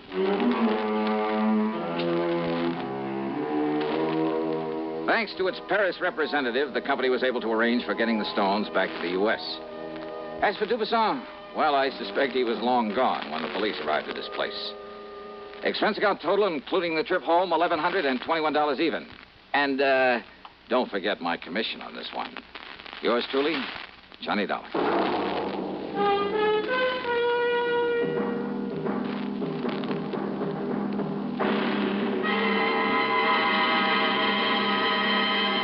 Hi.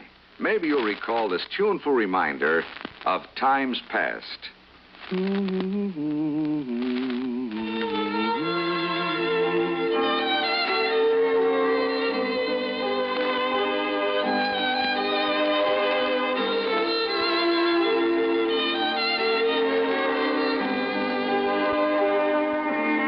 This is Dennis James with something else worth remembering. It's this. You're so right to stay regular with Kellogg's All Brand. See, it's the normal, natural way to youthful regularity. The whole brand content of Kellogg's All Brand supplies your system with all the bulk-forming food that you need every day. There's only one All Brand. It's Kellogg's All Brand. So relieve irregularity from lack of bulk, as millions do, with a bowl full of Kellogg's All Brand each morning. ALL-BRAN. It's Kellogg's All Brand. Now, here's our star to tell us about next week's story. Next week, a wild flight across the country after a beautiful girl, and possibly a murder. Join us, won't you? Yours truly, Johnny Dollar.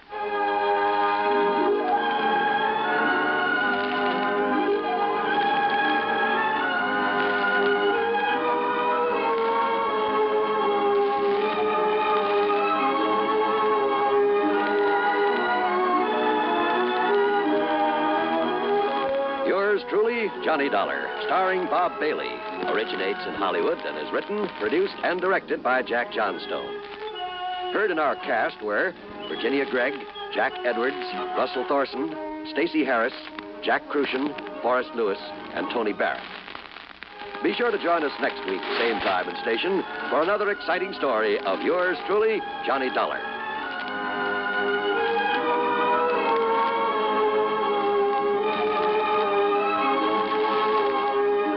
This is John Wall speaking. Greed for Gold promises doom from Suspense on the CBS Radio Network. You know, Dooley, I've been reading up on hypnosis. Come here and let me try it on you. I'm an officer of the law and don't approve of making a man divulge his secrets. However, I'll stand by in case there's criminology involved. I just want to clear up some of his problems, Officer Suds. But I haven't got any problems. I'm the soul of contentment. Maybe that's your trouble. You're too contented. Lie down, Dooley. You're going to sleep. I feel so good. He's under my influence. Now, little tyke, get up. Go straight to the beer of your choice. Astounding. He's heading for Utica Club. 'Cause Utica Club will still take the trouble to age beer the natural way. Utica Club, you see. He's got no problem. He's a happy, well-adjusted beer mug. Brewed by the West End Brewing Company of Utica, New York. You're tuned to 590 WROW in Albany. From Hollywood, it's time now for... Johnny Dollar. Peter Hanley at Western Maritime and Property. Oh, yeah, Mr. Hanley. I found this message to call you. You're still in town at the Beverly Hilton. Yes, that's right. I thought you'd be back in Hartford by now. When I can enjoy a spot like this on expense account? What? This California weather, the swimming pool here at the hotel? Wait. Wait. You say on expense account? Why, sure. Dollar, You cleared up that matter for us. You proved conclusively that Randolph Merrill did not lose his yacht, that the explosion and the sinking were fake. That's right. And incidentally, as you anticipated, the yacht was found in a small Mexican seaport, all ready to be rebuilt and repainted to thoroughly disguise it. Good. Now, Mr. Hanley. Yeah, well, by the way, in spite of his earlier vindictiveness, Merrill has decided to plead guilty and throw himself on the mercy of the court. Has he signed a confession? Well, no. Then I'll bet he changes his tune by the time he goes to trial. Oh? Sure, that's an old trick to slow things up, gain time. Are you having Mrs. Merrill held as an accessory? The Merrill has made and signed a statement completely clearing her, so to hold her now would only complicate matters. Hanley, either you haven't yet read my expense account report, or I forgot to tell you what tipped me off that bear was trying to pull something on us. Oh? What was it, Mr. Dollar? Her jewels that you'd insured for $100,000. Oh, no. Oh, yes, Hanley. That jewelry Mrs. Merrill showed us was fake. Paste. Heavens, Dollar? You still think I ought to go back to Hartford? No, not until you found out where the real jewels are. Can you come down to the office, Mr. Dollar, right away? Sure, if you like. No. I'll drive out there to your hotel. Whatever you say. Yes, I'll drive out there. I'll be there right away. Scotch and soda be all right? Yeah, what? You suddenly sound as though you could use a drink.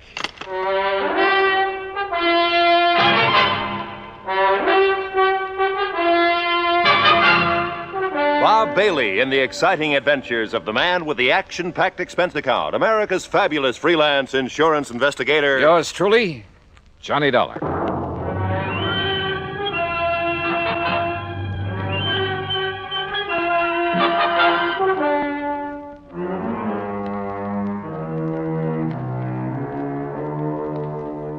Expense account submitted by Special Investigator Johnny Dollar to the Western Maritime and Property Insurance Company, Los Angeles, California. Following is an account of expenses incurred during my investigation of the Wayward Diamonds matter.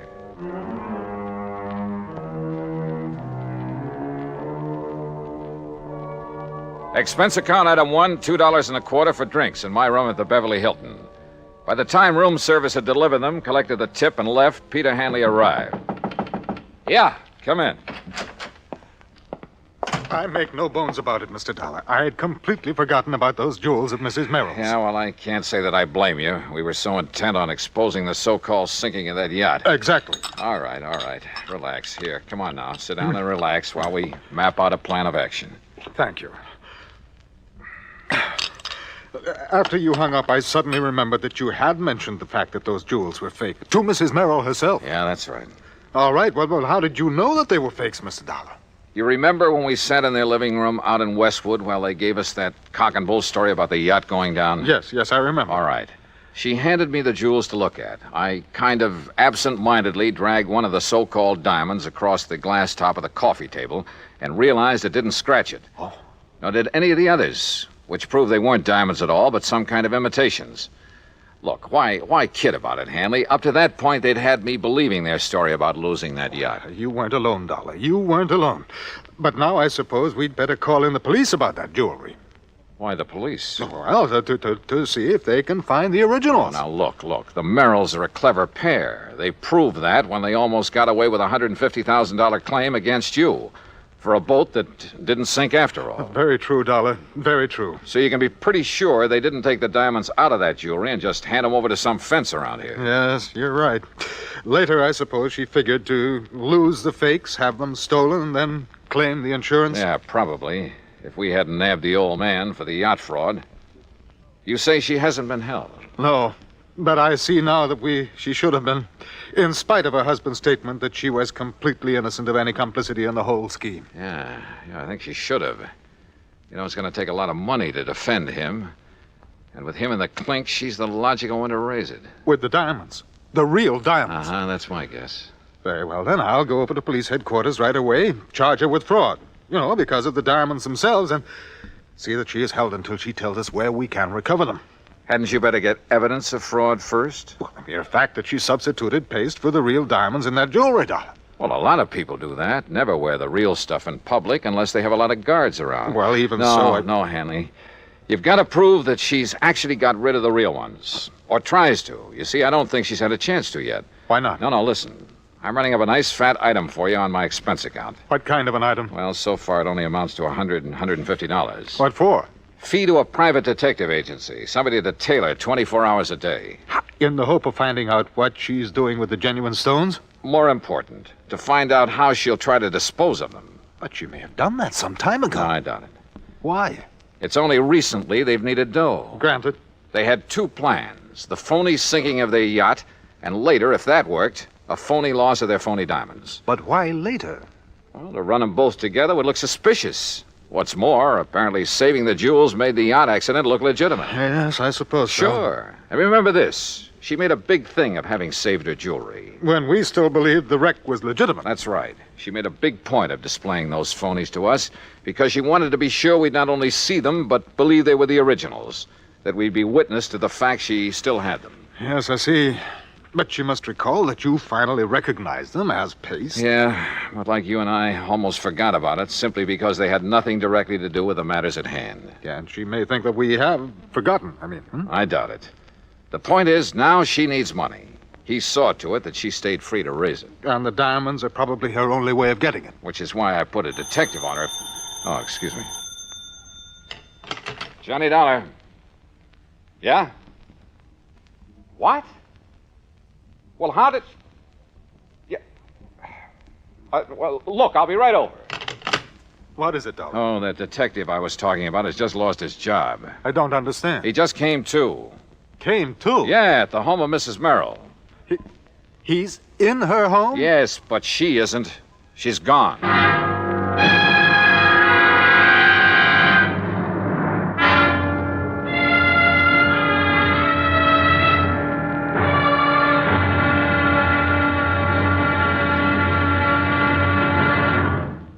Act two of yours truly, Johnny Dollar, in a moment.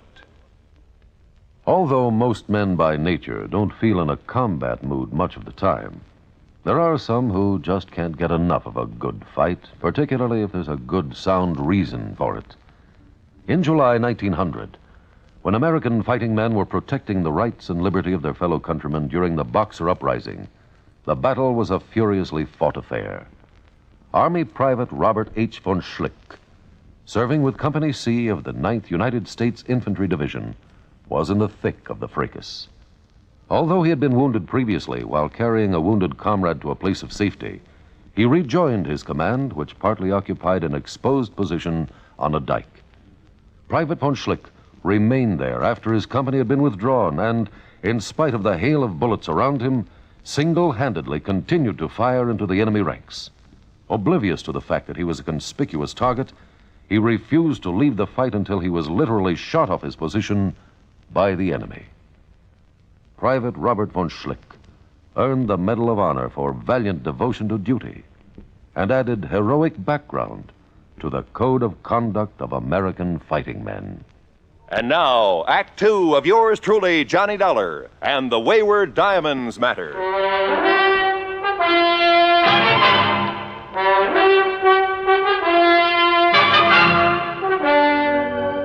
In separate cars, I still had my rental job. Pete Hanley, the insurance man, and I drove out to Westwood, just beyond Beverly Hills.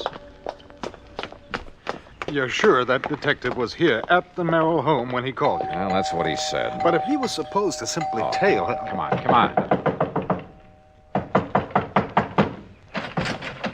Mr. Dollar? Yeah, that's right. And I take it you're Sam Bench... Holy smoke, what happened to you? Where's Mrs. Merrill? Well, like I told you on the phone, Mr. Dollar, she's gone. Any idea where? Oh, sir. Hey, you mind if I sit down? I don't feel so good. No, go ahead. Go on, sit down. All right, you all set? Yeah. Now, what happened? Well, I was walking up and down the street. Huh? You know, real casual, so as not to arouse no suspicion. You've been walking up and down in front of this house all morning? Oh, yeah, all morning. But like I say, real casual, so Where did you ever learn to be a detective? Some correspondence course? Oh, now, look, Dollar, you shouldn't talk like that. I resent it. Okay, all right, go ahead and resent it. But prowling up and down in front of the house... Well, my brother runs a very good detective Your agency. brother? Yeah, and if he didn't think I was a good operator, okay, he wouldn't... all right, what happened? Well, I see her come out the back door. You know, Miss Merrill? Wow. And I see her go out and she opens up the garage. And where were you? Well, by good luck, I just happened to be in front of the driveway about then. So, real casual, I lean over and I start tying up my shoelace, Yeah. you know, so she won't get suspicious of me, you see? Go on. Well, when she gets in the car and she gives me a look, but that's all. So I figures me being so casual and all, she's not wise to what I'm doing around here, you know? I bet she wasn't. But that's where you're wrong, Dollar, because somehow she must have figured it out, even with me being so casual. All right. What happened? Yeah. Well, Dollar, she comes bounding out of that garage so fast, I didn't have hardly And time to maybe she even... casually ran you down. So I was casual about it. By the time I pick myself up and I find out I got any busted bones, she's down the street and around the corner. What kind of a car was she driving? Gee, no. What was the license number? I don't know. You don't know? Well, then how it happened so fast? Hey, look, whoever assigned you to this job ought to I have told you, their- my brother. And don't you say anything about my How brother. did you get into this house? Well, my order said if she made any move, I was to phone you. I figured nearest phone's in here. How did you get in? Well, I looked around to see one of the back windows was open. You have so any authority to enter this house? A warrant, maybe? No, but I have my orders to phone you just as soon as I could. And like I say, I figured the nearest phone... You want to see my orders? No, I don't. Well, look, see here. Now, you Here. look. You can take those back to your office and shove them in your darling brother's face. Oh, And now when you say things do, against my just brother. don't forget Shouldn't to tell him you're fired. Oh, now look, Dollar. Anybody can make one little mistake. You asked me, you made them all. Now, go on. Get out of that chair and get out of here. Oh, now listen. Oh, will and you... I suppose that car that's parked right across the street, I suppose that's yours. Oh, sure. Oh, no. So as if she made a move, I could follow without wasting no time. Real casual, huh? Sure. So she wouldn't know you were following her. Of course. All right, go on. Get out. Oh. Now, look, you wasn't really serious About what you being said about... fired? You bet I was. And you can tell your brother he and his agency are... Oh, go on. I'll settle with him later. Look, I'm not used to being treated like this. And when I told my Ouch. brother... Oh, brother. Well, Hanny, it looks like I called in the wrong detective agency. I'm sorry. I'm afraid so. And I suppose you and I have no more right to be in this house than that idiot had, so perhaps we'd better leave. Yeah, sure. But not until you get on the phone and call the Department of Motor Vehicles. Oh? Find out from them the year, make, and model of Mrs. Nancy Merrill's car. Oh, better still, I can call my office. Your office? Yes, we issued the insurance on that car. Well, good. Meantime, rather than just sit here and twiddle my thumbs, I'm going to have a look around. But, Dollar, if our simply being here is illegal... Will you stop worrying about it and get on that phone? In the bedroom, I found the jewel box, all right, but no sign of the jewels. However, in a desk, I did find a receipt. A receipted bill for some work done by a jeweler in Westwood Village. The amount of the bill? Yeah. It was more than enough to cover the substituting phonies for the diamonds in that jewelry. So when Hanley got the description of Nancy Merrill's car, I sent him over to West L.A. Police Headquarters to have my pals over there put out an APB on it. Then I hopped into my own car and headed for the jewelry store in Westwood. And you know something? If I'd had any idea of what was waiting for me there, believe me, I'd never have gone alone. Act 3 of yours truly, Johnny Dollar, in a moment. Our flag now numbers 50 stars, and behind each star there stands yet another flag representing one of the 50 states. Kentucky's state flag is dark blue, with the seal of the Commonwealth encircled by a wreath of goldenrod, the state flower. Within the seal, two friends embrace, their right hands clasped, their left resting on each other's shoulder, their feet on the verge of a precipice, which illustrates the motto beneath them. United we stand, divided we fall. Kentucky's state flag, the flag of the 15th state to enter the Union, was adopted on March 26, 1918. And now, Act 3 of yours truly, Johnny Dollar, and the Wayward Diamonds Matter.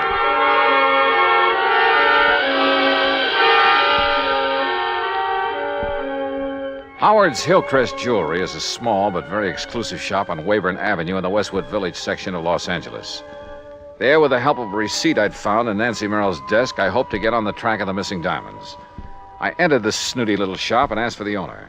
I'm sorry, my good man, but Mr. Howard is engaged with one of our important clients. Well, I'm here on rather important business. Well, if you care to leave your name and he wishes to see you, perhaps we shall call you.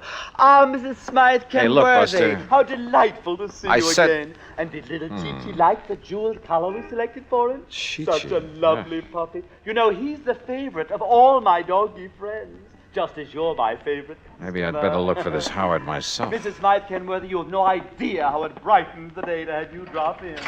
Oops, Now, wrong department. What can I show you today? Some little trinkets for your pussycat rat. We have some perfectly privacy things and real emeralds.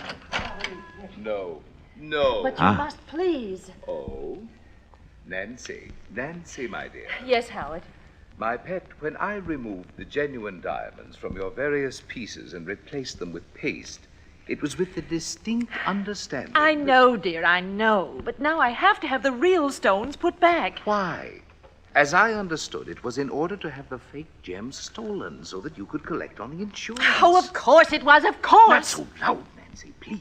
Howard, our plan to claim that the yacht exploded failed. Randolph is in jail. He didn't involve you in that, I must say, rather foolish plot. Oh, no, but I have to go through the motions of getting him legal help. Excellent, my dear. I hope they keep him in jail. Howard. Randolph has stood in the way of our romance too long, my pet. Howard, please, listen.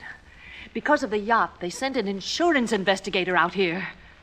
Investigator? Yes, a Mr. Johnny Dollar. Dollar? Good heavens. You know him? I know about him.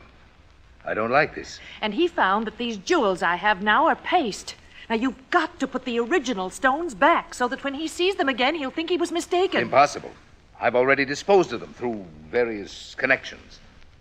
Why did you show him those fakes? Well, I thought... You thought wrong, you stupid wench. Oh, Howard. Don't you see? You may have opened the door to investigation of some of the other favors I've been doing you and other customers to beat your insurance companies. Oh, but I didn't think... Oh, of course you didn't. But if Dollar ever connects me with those imitations... Oh, dear. Oh, I know. And if they ever find out that the loss you faked here in the store that you collected so much on... Nancy, if they ever discover that that was faked, I'll go up for life, thanks to you. Oh, no. I could kill you for being such a fool. Oh, but darling, I didn't know. I didn't realize... You don't know anything. Howard, please. Oh, shut up. Shut up and let me think. Oh, if there's anything I can do... I said shut up! Howard. Will you be quiet? I got to think this thing out. I knew from the beginning that stupid trick with the yacht wouldn't work out. I told you so. But it fooled the police and the Coast Guard. How were we to know the insurance company would send that Johnny Dollar out here? Will you stop talking about him? We've got to figure our way out of this mess. Now, who else besides Dollar knows about the phony jewels I made up for you? No one, Howard. Except my husband, of course. Are you sure? But how could they know? Well, what if your husband talks? Oh, he doesn't dare. Don't you see? He's the one who sent me here to get the stones back. So the Dollar can't prove he saw the imitations. And I tell you, I can't get them back. They're probably scattered all over the country by now. But don't you see? Unless we can show them to him, the real ones, I mean, show them to this Johnny Dollar. No, it's impossible. So, that means only one thing, Nancy. Replacing the fakes with some other genuine stones? No, that would take months. No, Nancy, it means that I have to get rid of this man, Dollar. That gun! That's right. You'd kill him? Yes, Nancy, I'll kill him if I can find him. I'll save you the trouble of looking for me, Howard. What? Dollar! And is that the gun you plan to kill me with? Yes, that's right. And I think I'd better kill you right now. Oh, Howard, darling, please. Oh, put that thing down, Howard. You're not going to shoot with customers out front. My private vault is just outside this back door of my office, Dollar, and it's open. In there, the sound of a shot won't be heard out front. No kidding. No kidding. All right, walk. Out that little door. Walk. Well, you don't really leave me much choice, do you? I'll open it carefully. No tricks. Tricks? With a gun on my back? All right, open the door. Go ahead. Well, it seems stuck. Maybe you'd better open it. I said no tricks. You open it. Oh, Howard, you don't know what you're doing. You bet I do. Go ahead, Dollar. You may be sorry for this, you know. Will you quit stalling and open it? Whatever you say. Mr. Howard! Mr. Howard! Oh, no. What? Mr. Howard, there are some men here to see you. Nancy, go out there. Tell them I'm not to be disturbed. I'll see them in a few minutes. Oh, please, dear. Go ahead. Go on. Mr. Howard, these men are from the police. The police? Well, bless Peter Hanley. Oh, no, you... Yes, I do. Dollar, are you all right? Those shots, Johnny. Hiya, Pete. Huh? Oh, thank heavens. Thank heavens. Yeah. Looks like he's okay, Mr. Hanley. But, Dollar, what under the sun did you do to our friend Howard here? Well, we had a little argument, Sergeant. I'll tell you all about it, and then you can haul him off to the clink. Oh? Hey, listen, if you've got something on Howard, you'll be our friend for life. Sergeant, I've got plenty. Good, because, brother, we've been trying to catch up with him for years. Oh, incidentally, have you got a cell for Mrs. Merrill, too? You bet we have.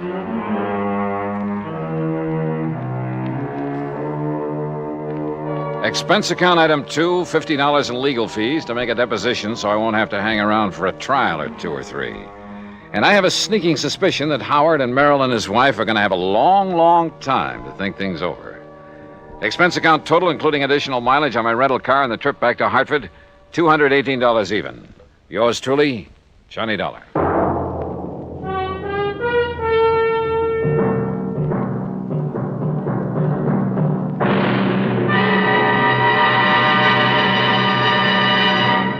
Our star will return in just a moment.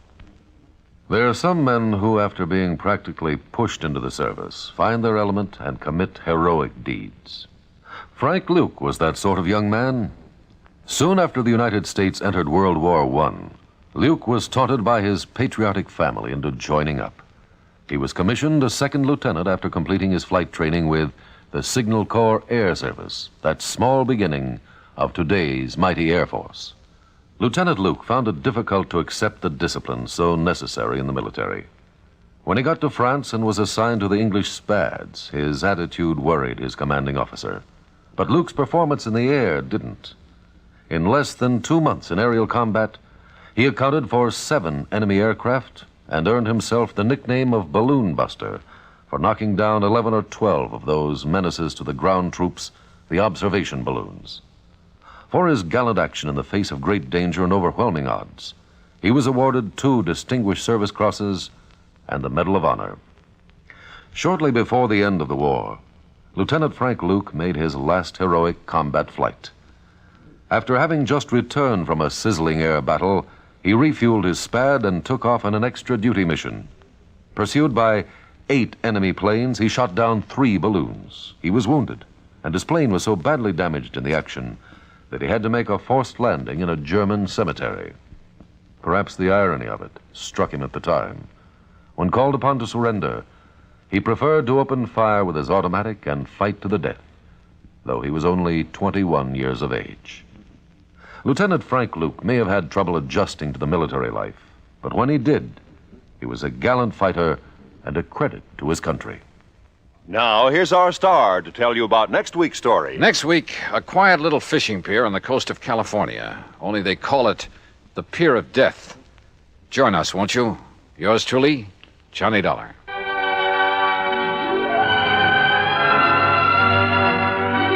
Yours truly, Johnny Dollar, starring Bob Bailey, originates in Hollywood and is written, produced, and directed by Jack Johnstone.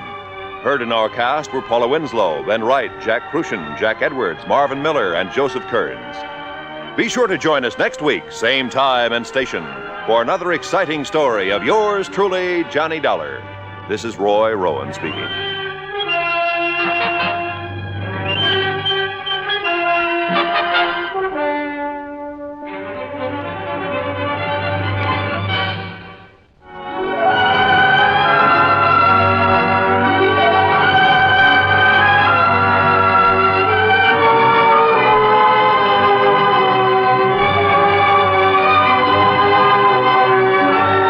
This is the United States Armed Forces Radio and Television Service.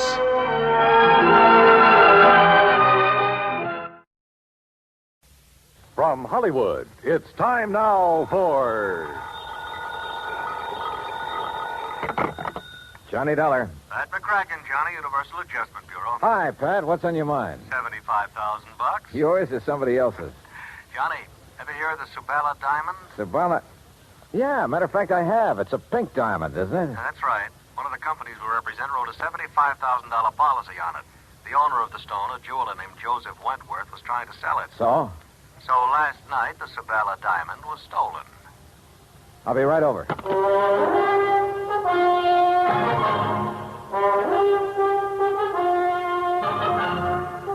Bob Bailey in the exciting adventures of the man with the action-packed expense account. America's fabulous freelance insurance investigator. Yours truly, Johnny Dollar.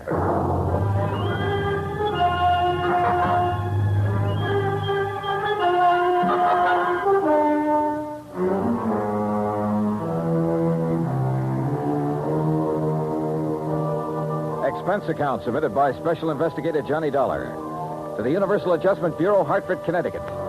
Following is an account of expenses incurred during my investigation of the Rolling Stone matter. Expense account item 1, $1.20 cab fare from my apartment to the office of Universal Adjustment Bureau. Pat McCracken gave me what additional dope he had, which wasn't much, and I headed for New York. That's item 2, $26.40, and the apartment of Joseph Wentworth. I was just released from the hospital an hour ago. They kept me overnight for observation. Nothing serious, I hope, Mr. Wentworth? No. I was hit on the back of the head. At first, they suspected a skull fracture, but it was only a slight concussion. Well, you're lucky. Practically my total asset stolen, and you call it lucky. You mean the Sabala diamond? I borrowed heavily to purchase that stone, Mr. Dollar. I'm afraid I'm just about ruined. Well, if I'm not mistaken, it was insured for $75,000. You don't understand. The insurance money will barely cover the loans. The diamond wasn't insured for its full value. Oh, I see. And what's worse, I had a customer for it. I was almost ready to close the deal. Could have gotten at least $100,000, maybe more. Try to tell me exactly what happened, Mr. Wentworth. Last evening, Eloise stopped by the shop at 6. We were going to have dinner together. Eloise? Eloise Barnes, my fiancée. I started to close up, and I remembered I'd forgotten to put some things in the safe. She went down the street a ways to hail a taxi, and I went back inside. And left the front door unlocked? I must have. I was in a hurry. I opened the safe, then I heard a sound behind me. I started to turn, but too late. That's the last I remember. The police figure out what you were hit with? Yes, a heavy brass candlestick in my shop. Then when Eloise brought me to, the Sabala diamond was gone. Just a minute. You say Eloise brought you to? Yes. You see, when I didn't come right back outside, she started wondering what had happened. She came in and found me lying on the floor. Uh-huh. How long have you known Eloise, Mr. Wentworth? About a year. Why? Mind giving me her address? I think I'd like to talk to her. Expense account item 3, $1.80 cab fare to Eloise Barnes' apartment. Eloise looked, if anything, more expensive than the Sabala diamond. And I had the feeling that underneath that lovely surface, she was almost as hard. Her gray eyes never left my face as we talked, and I got the impression she had neatly weighed me, cataloged me, and put a price tag on me. Afraid I can't help you much, Johnny. Joe Wentworth apparently told you all there is to tell about it. You were out looking for a taxi at the time Wentworth got slugged. That's right. I feel sorry for Joe. That was a lot of diamond to lose. Must be quite a stone. If you go for those things. I don't know. I guess some people really have a thing about diamonds. But not you, huh? All right. Just happens there are a couple of things I prefer. Like what? Like money and mink. Huh? But now, according to your fiancé, you were... Just a minute. According to my what? Your fiancé, Wentworth. Well, Johnny, that may be his idea, but it's not mine. Well, you're not engaged. Joe's been very nice to me, and I like him.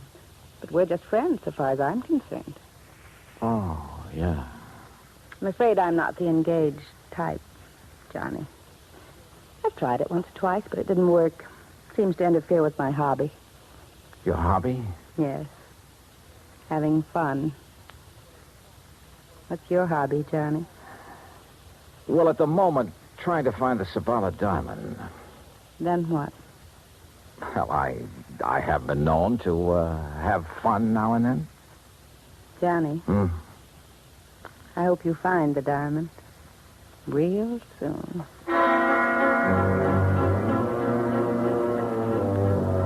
The invitation was printed in large type, but this was no time for an RSVP, especially since I remembered Wentworth mentioning a customer who had been anxious to buy the diamond just before it was stolen. I called Wentworth and got the man's name, Gerald Mantell, who had an apartment just off Fifth Avenue in the East 70s. Ah, yes, Mr. Dollar, the Sabala diamond. An exquisite stone. The pink radiance of it when it caught the light. Positively hypnotic. Such a pity it was stolen. Mr. Wentworth tells me he was negotiating with you for the sale of that diamond. That is correct. Unfortunately, we had reached a stalemate yesterday. You see, he wanted more than the diamond is worth. Well, maybe that's a matter of opinion. Mr. Dollar, I am a collector and a connoisseur. I know what such things are worth. Oh, yes. I only hope it will be recovered before Friday. It would make things so much more enjoyable for me. What happens Friday? I'm leaving for Europe. Oh? Business trip? Not really. As a matter of fact, more of an impulse than anything else. Uh-huh. Anything wrong with that? Well, Mr. Mantell, that's a good question.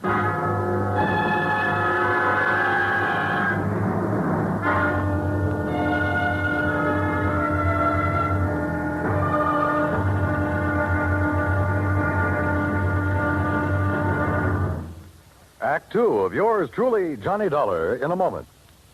Our flag now numbers 50 stars, and behind each star there stands yet another flag representing one of the 50 states.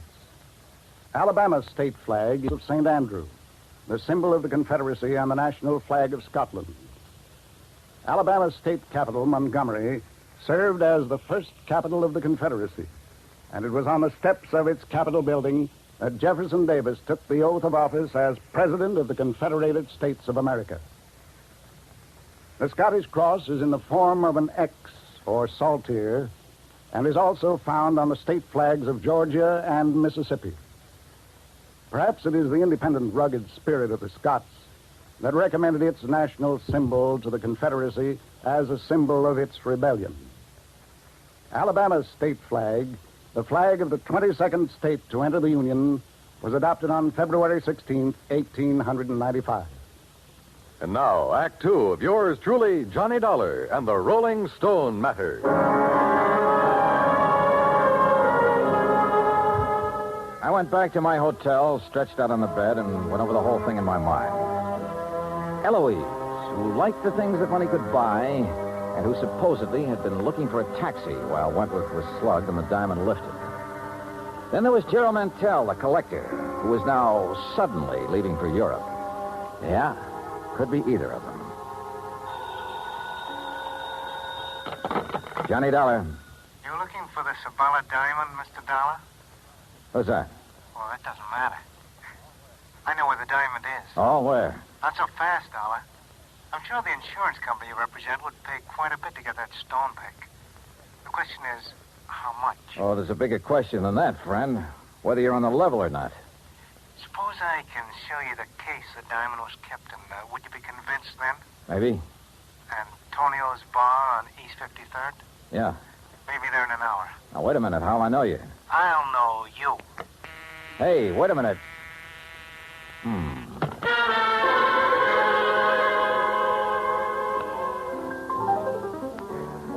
Item 4, $2 even drinks at Antonio's while I waited for my telephone buddy to contact me. A half hour went by. Nothing happened. Then somebody came in and went to a corner booth. Not the person I'd been expecting, but just as interesting. So I went over. Hello, Eloise. Johnny. Sit down. Oh, thanks. Expecting someone? All sorts of people. But this is a pleasant surprise. What brings you around here? Business, I thought. You know, Johnny, you've got a one-track mind. Always business. With that attitude, you miss a lot. I don't doubt it. Oh, here you are, Eloise. Oh, why, it's Mr. Dollar. Well, Mr. Mantell. Sit down, Gerald. I didn't know you two knew each other. Oh, yes, we've been friends for years. As a matter of fact, it was Eloise who told me about the Sabala diamond. Oh? You didn't tell me that, Eloise. You didn't ask me, Johnny. Oh, Gerald, the head waiter seems to be signaling to you. And so I see. I'll be right back.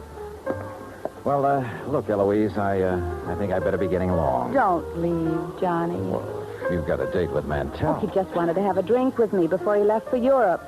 I told him I was meeting Joe Wentworth here, so he said he'd stop by for a minute. Did Wentworth know that you and Mantell are old friends? I saw no reason to tell him, Johnny. Joe's very tiresome about things like that. You mean he's jealous? I wonder what happened to Gerald. This trip he's taking to Europe, I gather he got the idea rather suddenly. Gerald's very impulsive that way. Yeah. Well, I'll be getting along, Eloise. Looks like the man I came here to meet isn't going to show. I can't imagine what's keeping Joe. I say we've both been stood up, Johnny. Maybe we should do something about it, Well, as I told you right now, the only thing I have on my mind is... I know. That diamond. A girl could get tired of waiting, Johnny. Eloise, I don't think you've ever waited very long for anything. See you later. I'll count on it, Johnny. Dollar? What? Oh, Wentworth. We were wondering what has happened to you. Mr. Dollar, I'm certain you're a very efficient investigator, but it seems to me that you've questioned Eloise all you need to. Oh? Or have your conversations with her now reached the unofficial stage? Oh, now look, if Wentworth. that is the case, and I suspect it is, I'd better remind you that Eloise... Maybe I'd better remind you of a couple of things, Wentworth. In the first place, you... Mr. Johnny Dollar? Yeah, over here, wait a minute. Oh. Mr. Dollar, it's a note and a package for you, sir. Gentleman just left it with me. Did he give his name? Oh, no, sir, no. But he was a short man, stocky, and he wore a gray suit. Okay, thanks. Here you go. Oh, thank you. As I started to say, Hold Dollar... on, will you, Wentworth? Couldn't take a chance contacting you. Somebody was following me. Contents of the package will show you I know what I'm talking about. We'll contact you later. What's this all about, Dollar? It's from a man who phoned me a couple of hours ago. If it's what I think is, and this package... Yeah. Empty jewel case. Your name on it, Wentworth. What? That's the case I kept the Sabala diamond in. Yeah. See you later, Wentworth. Where are you going, Dollar? Back to my hotel room and wait to hear from him. I went outside and started for the corner to grab a cab. As I passed the alley, I spotted something sprawled on the ground. A body. It was Gerald Mantell.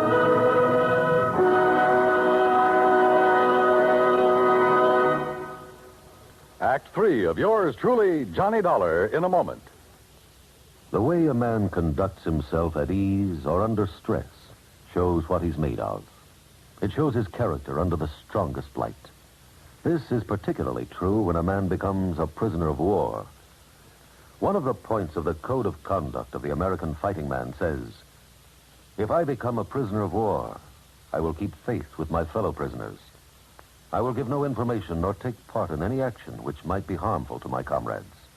If I am senior, I will take command.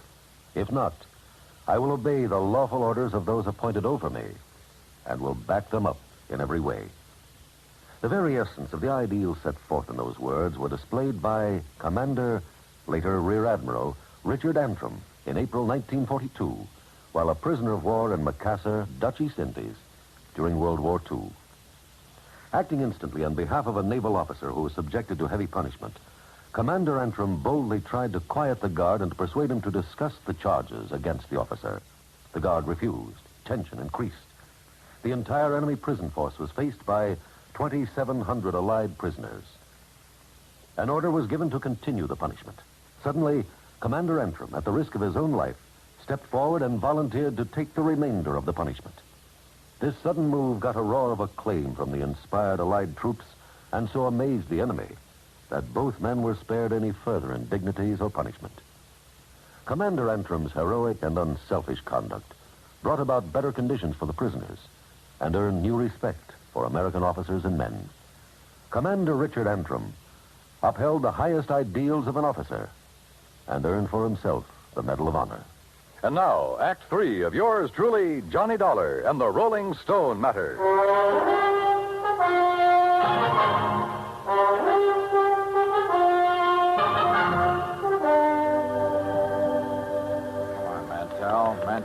Mantell, come out of it. Come on. My head. Here. I'll help you. All right, easy now. Are you okay? Yes. Oh, who did it? I don't know, Dollar. The head waiter told me a taxi driver wanted to see me outside. I came out, but there was no cab in sight. I thought he might be at the corner, so I started walking. Past the alley here? Yes. Mr. Dollar, why would anyone want to beat me up? I can think of one possibility, Mantell. Yes? You wanted the Sabala diamond pretty badly, but Wentworth wouldn't sell at your price.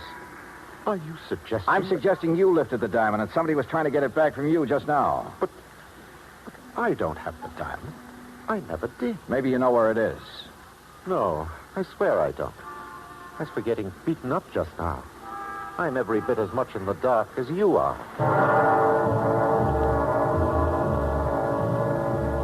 I didn't know whether he was telling the truth or not, but I had no proof he was lying.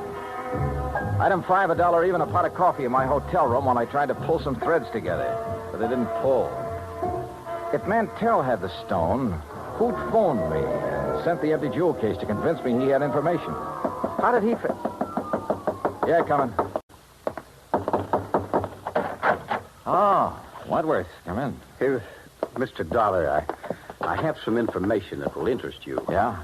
Yes, first, though, I owe you an apology for, flying off the handle when I saw you with Eloise at Antonio's. Okay, so you're touchy about Eloise. Now, what's the information? Well, just a few minutes ago, a man telephoned me at my apartment. Huh?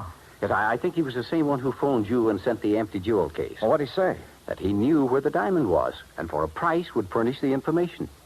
Ah. Now, I wonder why he suddenly switched negotiations from me to you. Well, perhaps he thought it too dangerous to continue with you. Yeah, maybe. Speaking of danger, I wish I could locate this character before something happens to him. That's the point, Mr. Dollar. I think I know where he is. How? Well, he must have placed his call to me through a switchboard, because I heard an operator in the background saying, Hotel Maysfield. Hotel Maysfield, huh? Thanks for the lead, Wentworth. I'll check with you later. I headed for the Maysfield and described the man I was looking for to the desk clerk. The clerk said his name was Krause, that he'd checked out that morning. This I didn't get because he'd called Wentworth from the hotel shortly before. I had the clerk let me into Krause's room, hoping I could find some lead on where he'd gone. I did. A scratch pad with the imprint of a pencil still visible. A phone number and a name, Cathcart Hotel. I headed there fast and was referred to room 413. What? Hello, Krause. There must be a mistake. My name is Collins. Don't give me that. Your name's Krause, and you're the guy who phoned me and said he had information about that diamond. Oh, no. That's wrong. Oh, come on. Let's quit playing games. When you called Wentworth a while ago, he found out the name of the hotel. It's a lie. I haven't talked to him since... Yeah, that's what I thought. Wentworth lied about that phone call. Why? Because he hoped I'd find you for him. But you had talked to him earlier. Yeah, the theft of that diamond was rigged between you and Wentworth, wasn't it? And you slugged him to make it look legitimate. Well? Yeah. But now you're hiding from Wentworth. Why?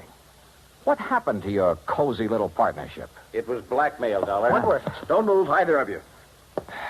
Well, Wentworth, it looks as though I figured you right.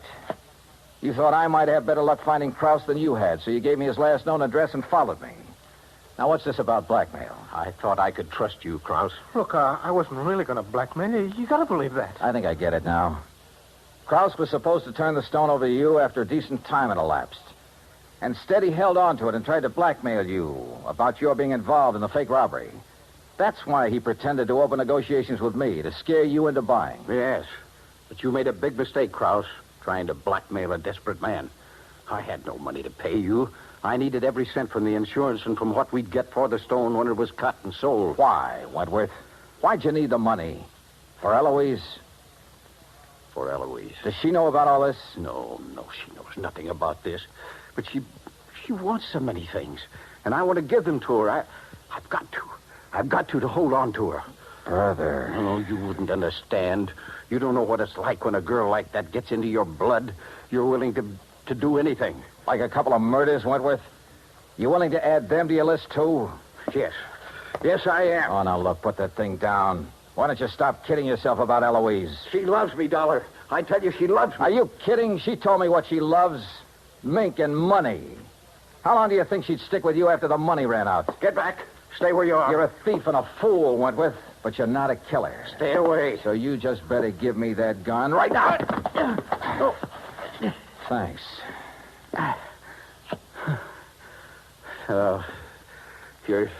You're right about Eloise. I guess I always knew it, but I just couldn't face it. You just did. And you were right about me, Dollar. I'm no killer. You want to know something, Wentworth? I wasn't sure about that at all.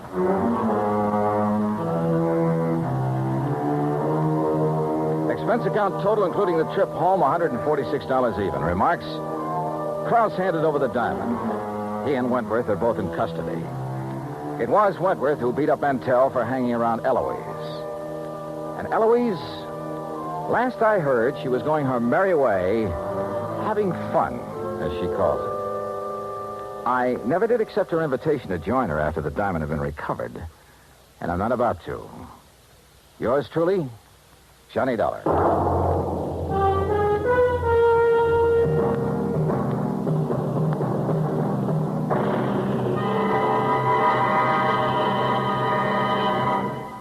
Our star will return in just a moment. Our flag now numbers 50 stars, and behind each star there stands yet another flag representing one of the 50 states. The origin of Hawaii's state flag has been the subject of much debate. It is now believed that it was the work of foreign advisors to King Kamehameha. Legend also has it that it was designed at the request of King Kamehameha by George Beckley, an English sea captain. The flag consists of 8 horizontal and alternating stripes of white, red, and blue, representing the 8 major islands in the chain. Also represented is the British Union Jack, a reminder of Captain Vancouver, who on his voyage around the world in 1794 gave King Kamehameha a British flag and the promise of British protection. The Union Jack is also a reminder of Captain James Cook, who discovered the Hawaiian Islands in 1778. Hawaii's state flag, the flag of the 50th state to enter the Union, was adopted in 1845. Now, here's our star to tell you about next week's story. Next week, well, the title of the yarn is The Ghost to Ghost Matter, and the story lives up to it. So join us, won't you?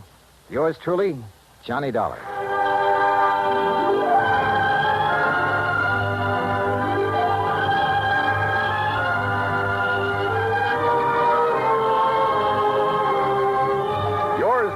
Johnny Dollar, starring Bob Bailey, originates in Hollywood and is produced and directed by Jack Johnstone. Today's story was written by Robert Stanley.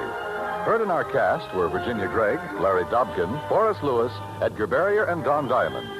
Be sure to join us next week, same time and station, for another exciting story of yours truly, Johnny Dollar. This is Dan Cubberly speaking.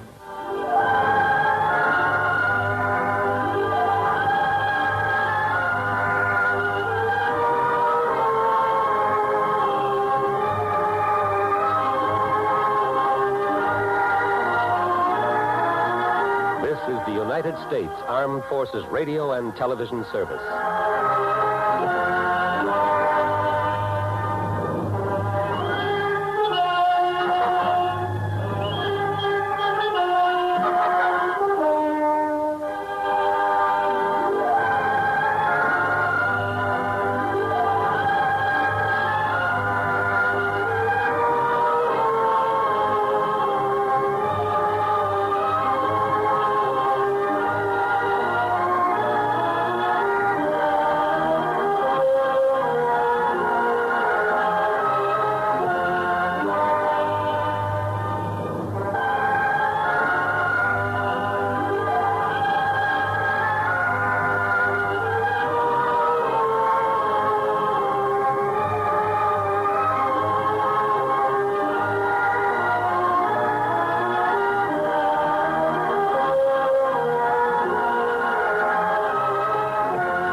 Johnny Dollar. Pat McCracken, Johnny. How's the weather in Palm Springs? A blonde in a bikini just melted past my poolside window. Goodbye now. Oh, don't hang up.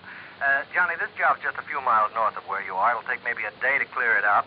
Yeah, you said that last Christmas, Pat, and I got trapped in a blizzard. This season, I soak in the sun. Happy New Year. John boy, we have a bonus list in this office. Your name could be on it. Near where I am, huh? It's a ghost town named Calico. An old prospector named Kringle is breathing his last up there. I thought old prospectors never died. He wants to change the beneficiary on his $50,000 policy, but a nephew, Ned Kringle, threatened suit if we let him. So you contact our agent, Gene Craig, in Barstow. Who's the new beneficiary? Carmen Kringle. Carmen? A borough. A borough? Yeah. If I don't hear from you, Johnny, Merry Christmas.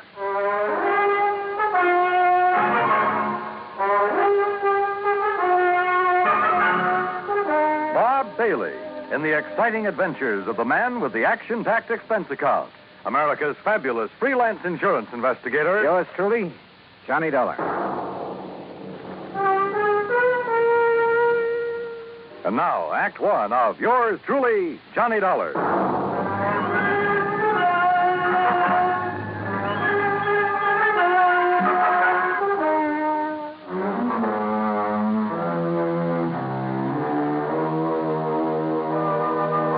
Expense account submitted by Special Investigator Johnny Dollar to the Home Office, Universal Adjustment Bureau, Hartford, Connecticut.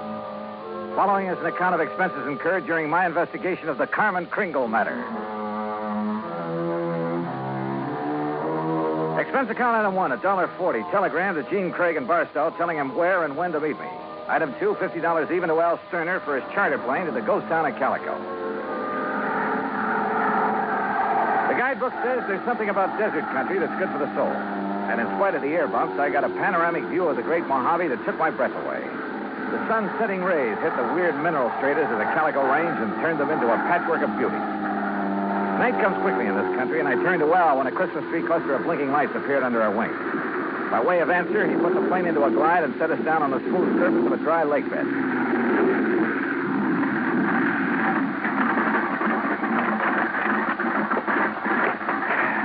Johnny, you want me to wait around till your friend shows up?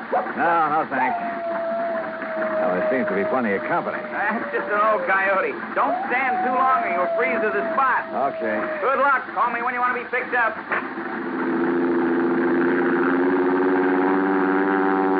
I watched Al's plane until it was swallowed by the darkness. Then suddenly I got that feeling in the hair on the back of my neck that I wasn't alone. The moon was up enough to make out shadows, and silhouetted in a circle around me was a strange collection of figures. One of the pack moved toward me. And for a crazy second, I thought I bumped into Santa Claus's reindeer. Then a car without lights came rushing at me. The headlights slammed on, and I got a glimpse of a donkey herd scattering into the night. All right, mister. Walk toward me. Slow, with your hands high. I've learned never to argue with a Winchester 94, so I followed orders. I spotted the weaving headlamps of another car approaching and prayed it was the agent, Gene Craig. Close enough, Sonny. I can pop the rattlers off a sidewind at 60 yards. So don't you make no sudden move. He was maybe 60 with gray sideburns and a frosty goatee. A marshal's badge was pinned to his leather jacket. All right, now, mister. Marshal, that's all right. That's Mr. Dollar. Huh? I was supposed to meet him earlier. I'm awfully sorry, Mr. Dollar. I'm Gene Craig. Huh? I couldn't get here until I drove Doc Spangler up to Chris. He's had another setback, Marshal. Yeah, some darn fool let down a rail on his corral, and Chris Kringle's whole herd got loose. He don't give a chuck for most of them, though, except Carmen. Now he's fretting because she's running wild. Almost had him tracked down when this here fella showed up. If you vouch for him, huh, Gene? You are Johnny Dollar, aren't you? Well, a frozen facsimile. Come on, I'll drive you into Calico. You tell Chris that I'll have his Carmen back in the corral before the moon's full. And, Gene. Yeah, Marshal. Tell the old sourdough to stay alive, will you? We need him around here. Sorry about mistaking you, Mr. Dollar.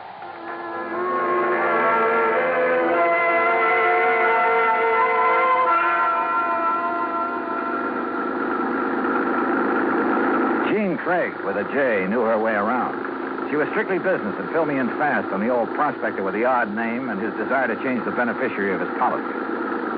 Everybody calls him Chris because every year he loads up his burros with toys and presents for the miners and their families back in the hills. Huh? The kids really think he is Santa Claus. I'm afraid it won't be a very merry one for them this year. Well, what makes everyone so sure Chris Kringle is giving up the ghost? Doc Spangler says there's nothing apparently wrong with him. It's more like he's given up. Oh, what's with this Scrooge character, the nephew? Ned Kringle seems all right. It's the man with him, Willie D'Agostino. He does the talking for Ned. You'd think he was going to inherit the money. Well, maybe he's expecting to. You know, you're making a good case for Carmen. Can a burro be a beneficiary, Johnny? Chris can leave it to a three-masted schooner if he wants, providing a trust is set up. Could the people of Calico be that trust if they promise to take care of Carmen? Yeah, I guess so. Why? That's the way Chris wants it. That way there'll always be a Christmas in Calico. What happens when Carmen goes to donkey heaven? Or is it burros that never die? There'll always be burros and calico, Johnny. And one of them could always be named Carmen.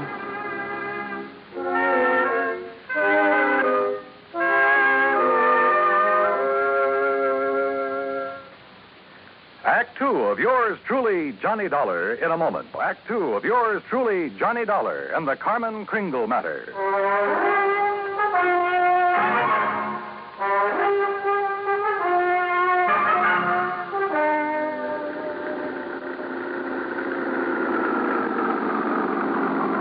Well, here we are, Johnny. Calico, once the richest silver city in the West. It was unbelievable. Like seeing a page from the past. Walter Knott, famed creator of Knott's Berry Farm and Western historian, had bought the old ghost town's battered remnants and restored it to the way it must have appeared in the wild and fevered days of the Silver Lode.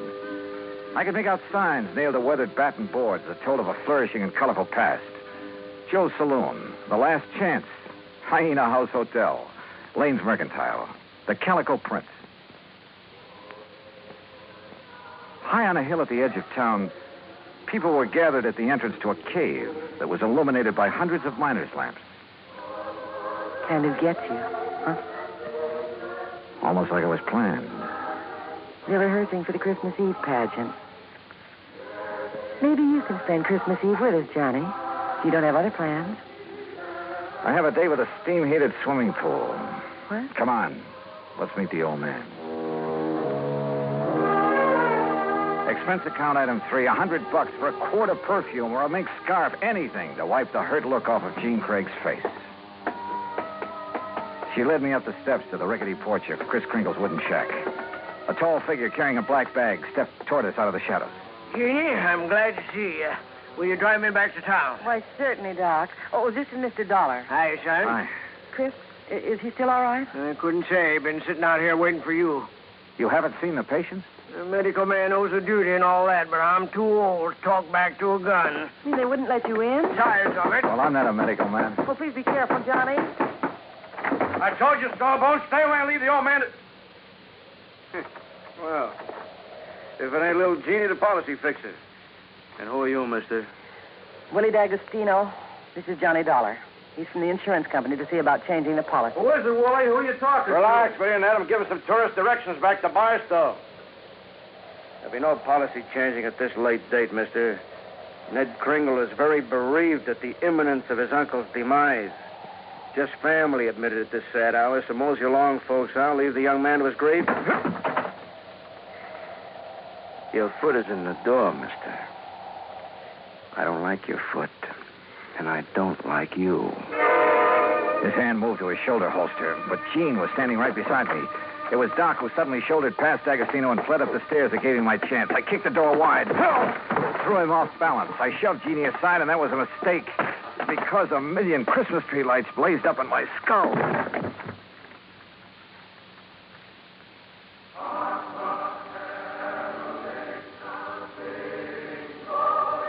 Then slowly the tree lights faded away, and I saw Jeannie fussing over me and looking worried. A young, nice-looking fellow was seated next to a marble-top table.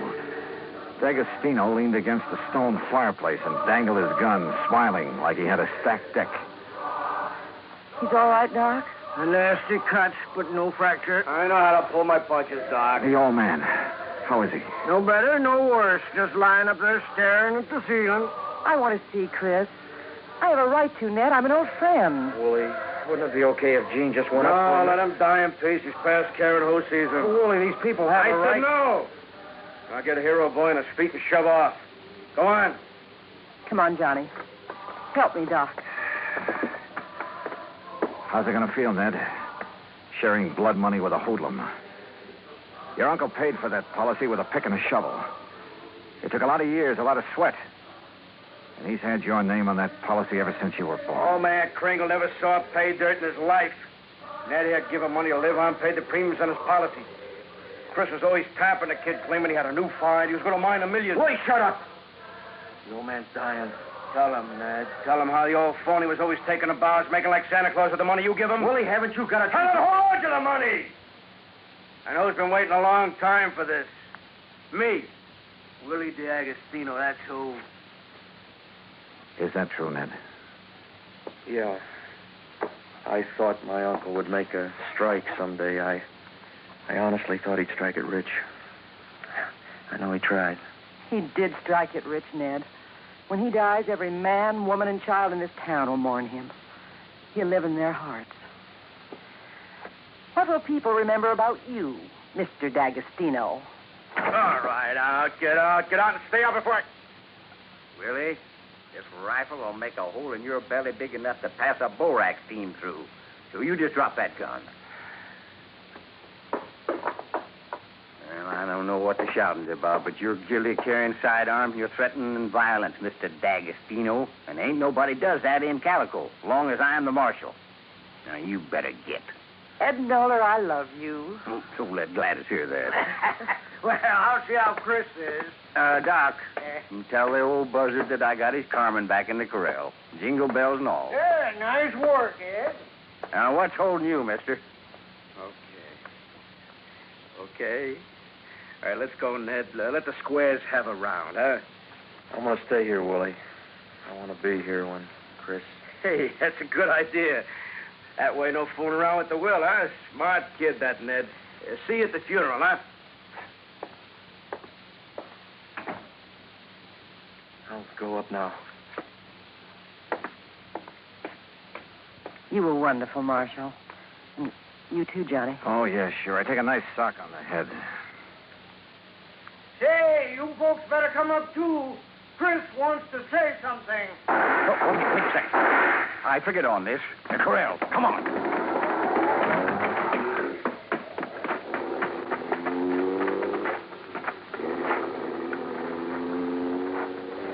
D'Agostino must have had another gun in his car. One of the bullets had found the mark he intended. Willie Boy wasn't taking any chances that Carmen Kringle would inherit $50,000. We found the burro lying on her side, quite dead. Jingle bells and all.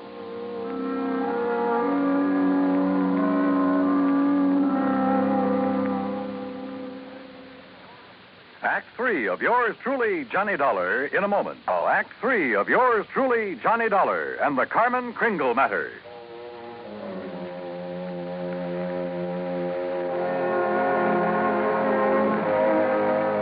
Oh, Marshal. Johnny, how could he have been so cruel? Carmen dead. It's just not right. Yeah, I figured D'Agostino might be mean enough to try killing Chris's pet burro. We can't tell him about it. It would kill him for sure. You'll have to know the truth, Gene. You'll have to decide about the will. Yeah, truth is always the best. And easy this time. Easy? Huh? Yeah. I'll just take these bells off of this poor little feller, and I'll put them where they belong. Carmen? What? Carmen? Oh. Mosey over here now. Well, you pulled a switch. You put these bells on another boat. Yeah. I didn't trust that greasy character, and I was right. And nice girl, Carmen. I'll be. Now, you folks going up and see old Chris. I'll keep an eye on this here $50,000 jackass. That's the way it's going to be, ain't it, Johnny? Yes, sir. That's the way it's going to be. But I was wrong. The roly-poly little old man in the four-poster bed with his white whiskers resting on the quilt changed his mind again. Even after hearing about how the marshal saved Carmen. I wasn't going to scratch Ned's name off of that insurance, Mr. Dollar. I tried to shake that D'Agostino, figuring he'd take his hooks off of Ned if he thought my Carmen was going to get the money. Oh, I was scared for a while that I just might have to up and die to square my nephew's gambling debts. I'm sorry, Chris. I'll work my fingers raw paying every cent I owe, but I'll pay him back with interest. I want you around. Yeah. Okay, Mr. Dollar. Yeah, Chris. Lift the lid on that footlocker and fetch me one of them bags in there. They're pretty heavy, but you look strong. Oh, they're sure heavy enough. You got them stuffed with silver? It's better than silver. Open it up there. Yeah, that's it there. Yes. You recognize it, Doc? Yeah. Maybe you'd better have a good sleep, Chris. This here's plain old gravel. Oh, please, it's uranium, Doc. Huh? The last batch assayed at $900 a ton. And I got a mountain of it staked out. In both our names, Ned. You don't say why, Chris. Mr. Dollar, if you and Jeannie check with the Barstow Bank, you'll find that they'll extend credit on the strength of that assay. You reckon you can spend 2 days buying enough presents so as we won't disappoint the folks hereabouts?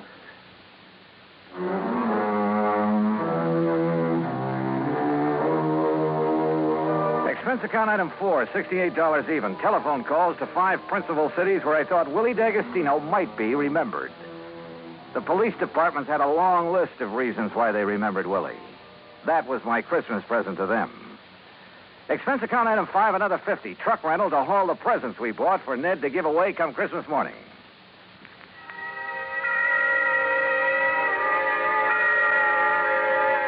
And then it was Christmas Eve. We sat on the Kringle's porch and watched the procession up to the Maggie mine. The flickering lights from the miners' lamps reflecting on the faces of the happy children. Old Chris was bundled up in blankets, his little eyes twinkling, chuckling to himself like he knew all the answers to the universe. Jean was there, too. Kind of nice. Isn't it, Johnny? Kind of nice. Marshal Ed Noller was one of the wise men in the procession. I recognized the sideburns. And Doc Spangler couldn't hide his height. Oh, he wore an awful beard. Ned Kringle led the burro that carried the Blessed Mother. Yeah, you guessed it. The burro was Carmen Kringle. Expense account total, including return to Palm Springs and incidentals, $229.75. But forget it, Pat. This is the best holiday I ever had. And I was only cold at the start. From all of us to all of you, may this be your very merriest Christmas ever. Yours truly, Johnny Dollar.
From Hollywood, it's time now for... Johnny Dollar. Mr. Dollar, the investigator? That's right, insurance investigator. Yes, well, my name is Frank Skinner, Mr. Dollar. Yes? You see, my wife and I run the Sunny Dream Home up here in Buckland Center. Old folks' home it is. I see. Well, now, what can I do for you, Mr. Skinner? Well, I'm afraid there's something wrong here, Mr. Dollar. You see, we've never had anything like this before. Like what, sir? Well, to begin with, all our clients are pretty well insured. Yes? All right. We've been having a lot of deaths here at the home these past months. Too many, Mr. Dollar. Well, after all, if your clients are all very old people... Yes, sir, they are. But you see, these have all been accidental deaths. Yeah, well, don't forget, sir, that older people are very often quite prone to accidents. Yes, sir, that's true. But, well, if you want the truth, I don't think they've been accidents. Oh? No, sir. And if something isn't done to stop this, well, I think maybe you'd better come up here and see us. Mr. Skinner, I think you're right.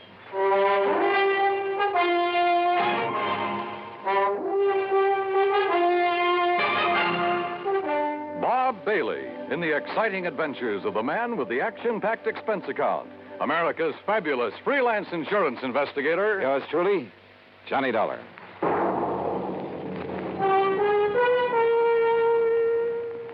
And now, Act One of yours truly, Johnny Dollar.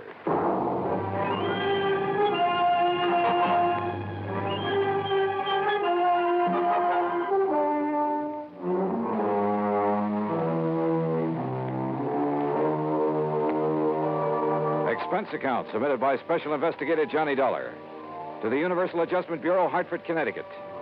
Following is an account of expenses incurred during my investigation of the Sunny Dream matter.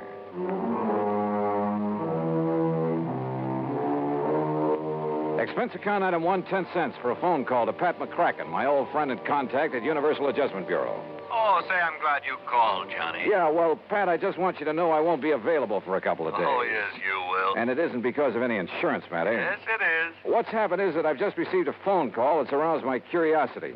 And, well, at any rate, any assignments you may have for me will have to wait until I get... That's where you're wrong, Johnny. I said we'll have to wait until... What? Just happens you have an assignment right now. As a matter of fact, I was just about to call you. Well, can't I wait a couple of days? Oh, no. Johnny, I want you to run over to Buckland Center. Huh? I think you heard me.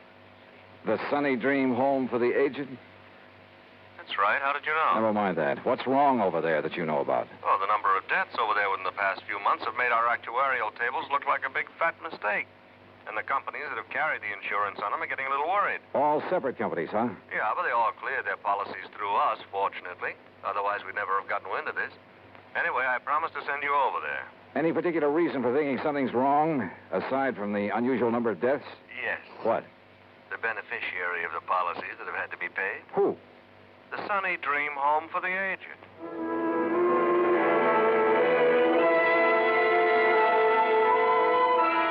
I gassed up my jalopy at the sign of the Flying Red Horse, that's item 2, 425, and drove some 30 miles south and east on Highway 2. I found the Sunny Dream Home just north of Buckland Center. It consisted of a huge old frame house surrounded by trees and well-kept gardens. In comfortable chairs scattered here and there on the wide porch and lawn, nice-looking, well-dressed older folks sat around reading, chatting, playing cards, enjoying the late afternoon sun. The whole place looked clean, quiet, and restful.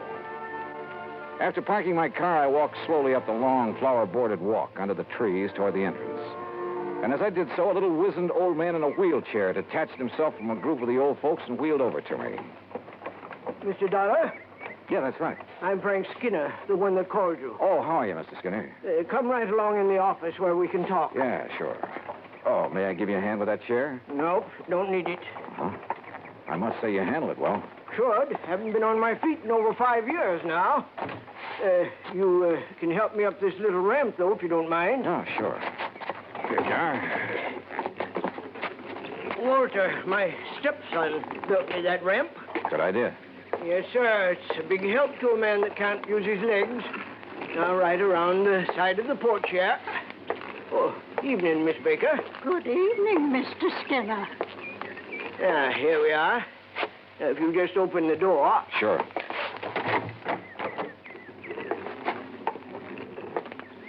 You just sit down there, and I'll get right to the point. Okay, fine. Now, you listen to me. I'd appreciate it if you'd let the folks here think that you've just come to look over the place, like maybe you've got some old relative you'd like a nice home for. In other words, you don't want to alarm your clients. Guests, Mr. Dollar. They're honored guests, all happy and with no worries. Uh-huh. Well, I must say that those I saw outside looked perfectly content. But now, about those so-called accidents. 5 of our people have died within the last 6 months, Mr. Dollar. 5 of them. Terrible. And like I told you on the telephone, they looked like accidents. What kind of accidents? Well, now, the first one. Well, maybe it was. That was old Miss Epp. Lived in the little guest cottage out back. What happened? Small fire. Must have started in the wastebasket or something by the time we got to her. Well, she'd suffocated. And I suppose Mr. Purley might have been accidental, too. Food poisoning it was. At least that's what the doctor called it. But nobody else got sick on all those canned peaches, Mr. Dollar. Who was the doctor? Oh, Doc Cherry from town. Of course, Mr. Purley was the only one that had 3 helpings of them. But my wife never had trouble with her canning before. Well, go on, Mr. Skinner. Well, old Miss Sharmley fell down the main stairs to the living. Look through the door there. You can see the stairs. Well, that's a long stairway for elderly folks. Then Miss Lizzie Bell. We called her Miss Lizzie Bell, though her real name was... What happened to her? She fell out the window of her bedroom. And, Mr. Dollar, she just wasn't strong enough to get her window open that wide. She was 94. Then poor old Miss Betzler, she fell down the stairs, too. Well, Mr. Skinner, if those people aren't able to negotiate a stairway like that, you're at fault for requiring them to do it. Well, most of them are. The others had their rooms here on the first floor, like I have, too. How about Miss Lizzie Bell, who was 94? Well, she never left her room until she fell, or until she was pushed by somebody younger and stronger than she was. Well, unless you can prove something like that. I have to prove that those others were pushed down the stairs. Afraid so. You see, from what you've told me so far, Mr. Skinner, there's no reason to suspect those deaths weren't accidental. Even so many of them, all within a space of only 6 months. Unless, as I say, you can come up with some concrete evidence to indicate otherwise. All right, then. You can tell me this. Why did all those things happen late at night, when those poor old folks wouldn't have any reason to be up and around, when there wasn't anybody around who could help them, until it was too late? Well, so far as that's concerned... Why, sure. Folks have got to get up at night sometimes, one reason or another. But they all had their own private baths, and if they want anything from downstairs, like something to read or some hot milk, something like that, why, all they have to do is ring the push button in their room, and my wife gets it for them. We do that all the time. Where is your wife, by the way? Martha? Why, she's right here, Frank. Who's this you're blabbing off your mouth to? Why, Martha, this is Mr. Johnny Dollar, insurance investigator. Investigator, huh? Well, you can march yourself right out of here. Oh, now, just a minute, Mrs. Skinner. Just a minute, nothing. You get out of here and leave us alone. Mrs. Skinner. And if you don't, I'll throw you out. And if you don't think I'm young and strong enough, then I'll show you. Strong enough to throw a little old lady out of a window? Or shove a couple of people downstairs? Get out. Act 2 of yours truly, Johnny Dollar, in a moment. And now for another episode in the life of Sergeant Donald Bellwether, my husband.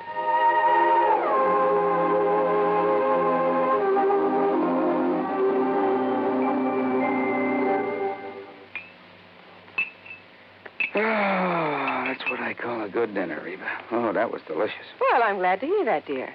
More coffee? Yeah, just about a half a cup, please. All right. There you are. Thank you. Now, tell me all about your safety class. Did the boys enjoy your speech? Oh, yeah, they sure did. Thanks to you, I did quite well. My lieutenant complimented me afterwards. Oh, good. Yeah, but that same lieutenant threw me a curve, too. How, dear? Well, after I gave my talk, he asked the men if there were any questions. Well, that did it. One of the guys stood up and said, look, Sarge, you claim there were over 95,000 deaths and over 9.5 million people injured in accidents in the U.S. last year. Looks to me like all those safety campaigns and slogans are doing no good at all. Well, how did you answer him? I didn't. I couldn't think of an answer. I got out of it by saying I'd have more facts and figures at the next meeting. All right, let's see now. Oh, yeah, here it is. Now, first, Sergeant Bellwether, you start off by telling the boys that since 1913, the accidental death rate has been reduced 35%. Mm-hmm. Or, in other words, if there hadn't been campaigns and safety measures put into effect to reduce accidents, almost 1 million more people would have been killed in the last 46 years. Is that right? It certainly is. I'm reading it right out of the National Safety Council record book. Oh, and another thing. Accidents in the farming areas are much higher than in the city. Now, do you know why? Why? Because in rural areas, there are fewer policemen enforcing safety laws and less traffic signs and signals to guide the motorists. Mm-hmm. You know, many more cars travel the city streets, and yet the per capita rate of accidents is much higher in the rural areas. Of course, the reason is obvious. In the city, more safety measures are instituted and obeyed. Reba, you are wonderful. That's a good, logical answer. I don't know what I'd do without it. Oh, that's my Donald. That's my doll.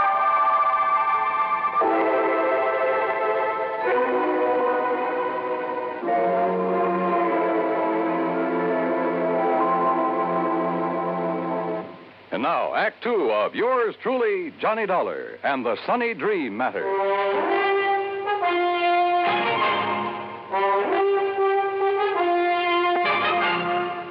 Martha Skinner, co-owner and the real manager of the Sunny Dream Home for the Aged, was a big woman, tall, muscular.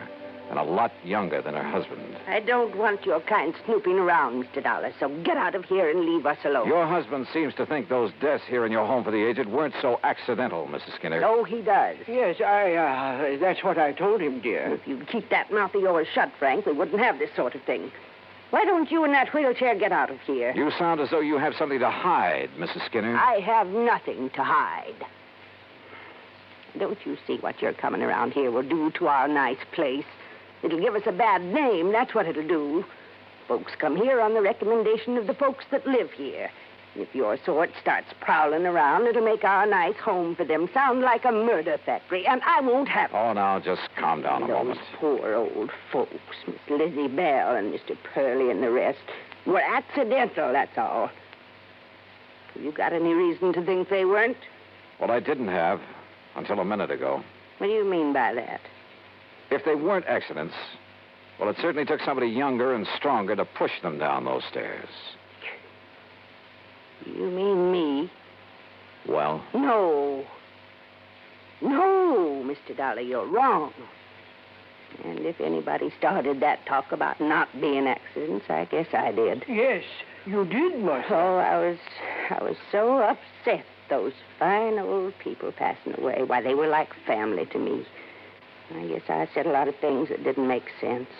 Until the doctor and the police came around and told me I was wrong. The police investigated? Yes, and they made quite a stir. I guess that's why your being here has upset Martha. Well, of course, if they found nothing.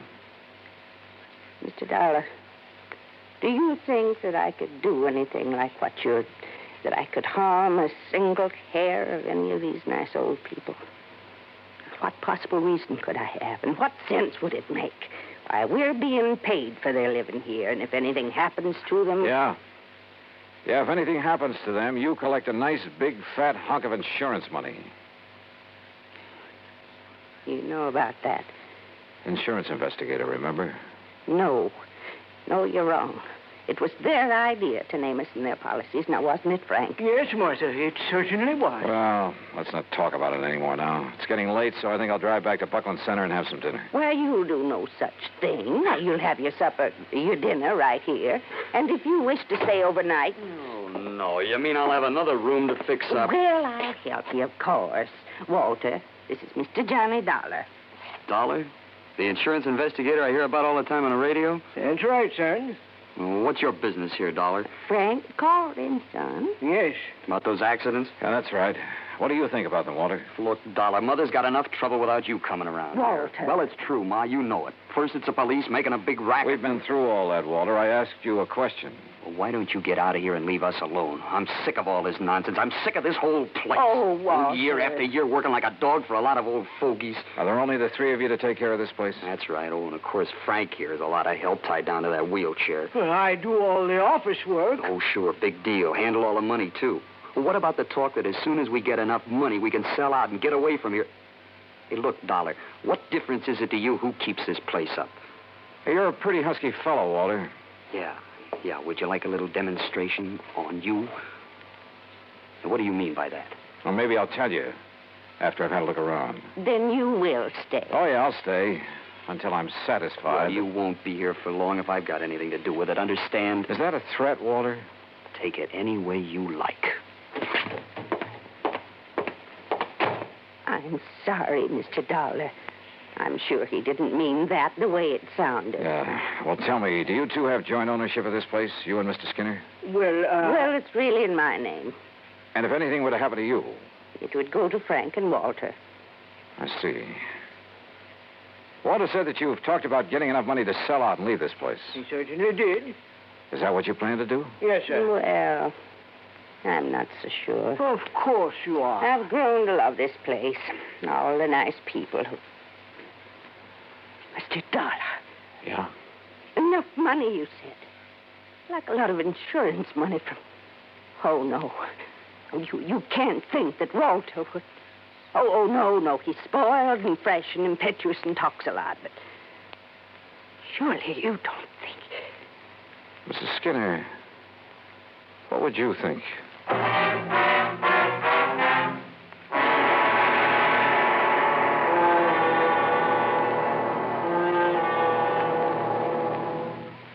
Act 3 of yours truly, Johnny Dollar, in a moment. Do you know who said, eternal vigilance is the price of liberty? Those famous words were written by Thomas Jefferson. Jefferson knew that human nature tends to cause us to take for granted the freedoms for which others have fought valiantly. He knew that Americans had to be alert, or the essential freedoms of democracy would be taken away. That's why Jefferson gave his warning to the Americans of his era and to their descendants. He set the price for liberty as eternal vigilance. And Americans through the years have heeded Jefferson's warning. They have been alert to detect and resist the enemies of liberty. Remember the words of Thomas Jefferson. They are part of your American heritage. The price of liberty is eternal vigilance. And now, Act 3 of yours truly, Johnny Dollar, and the Sunny Dream Matter.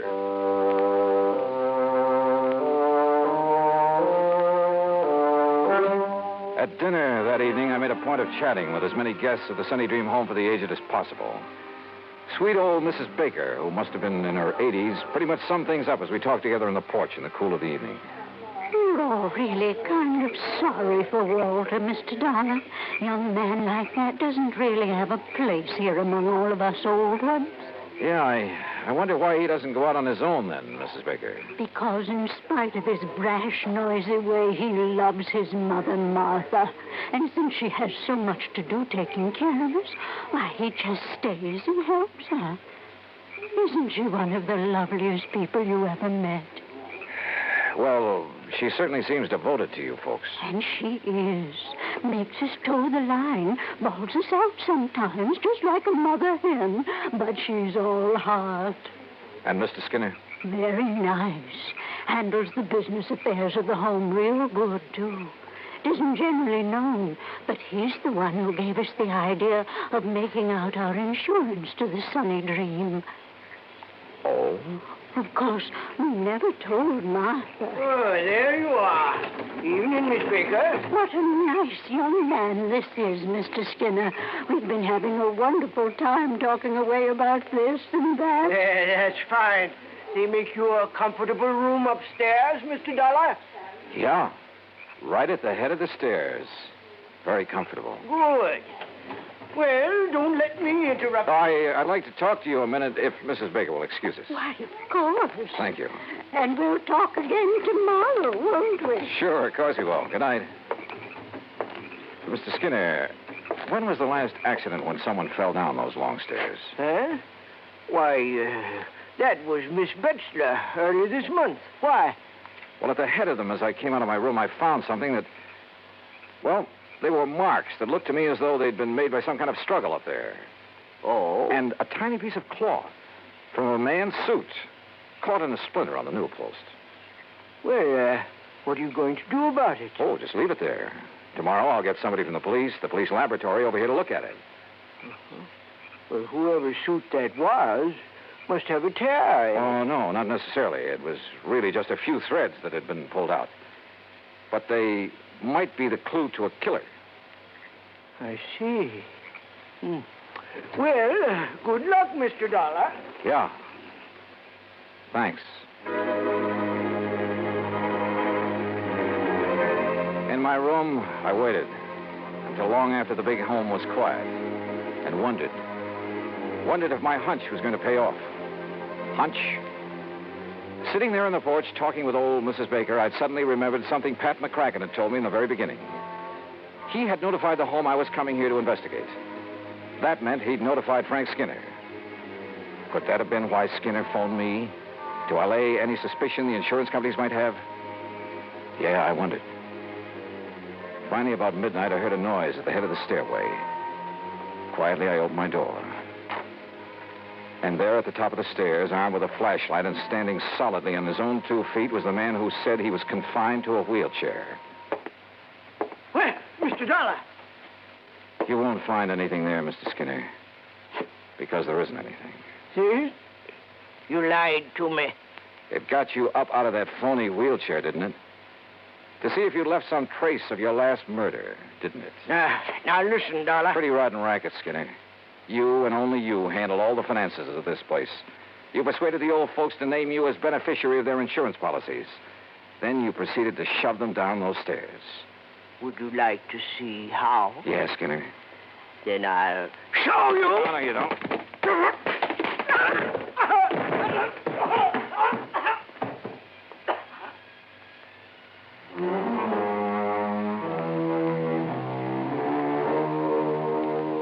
Yeah, he'll live to go to trial. And whatever sentence they hand him will be much too short.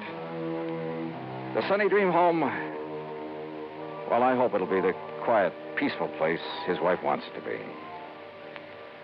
Expense account total, including incidentals, $12 even. Yours truly, Johnny Dollar.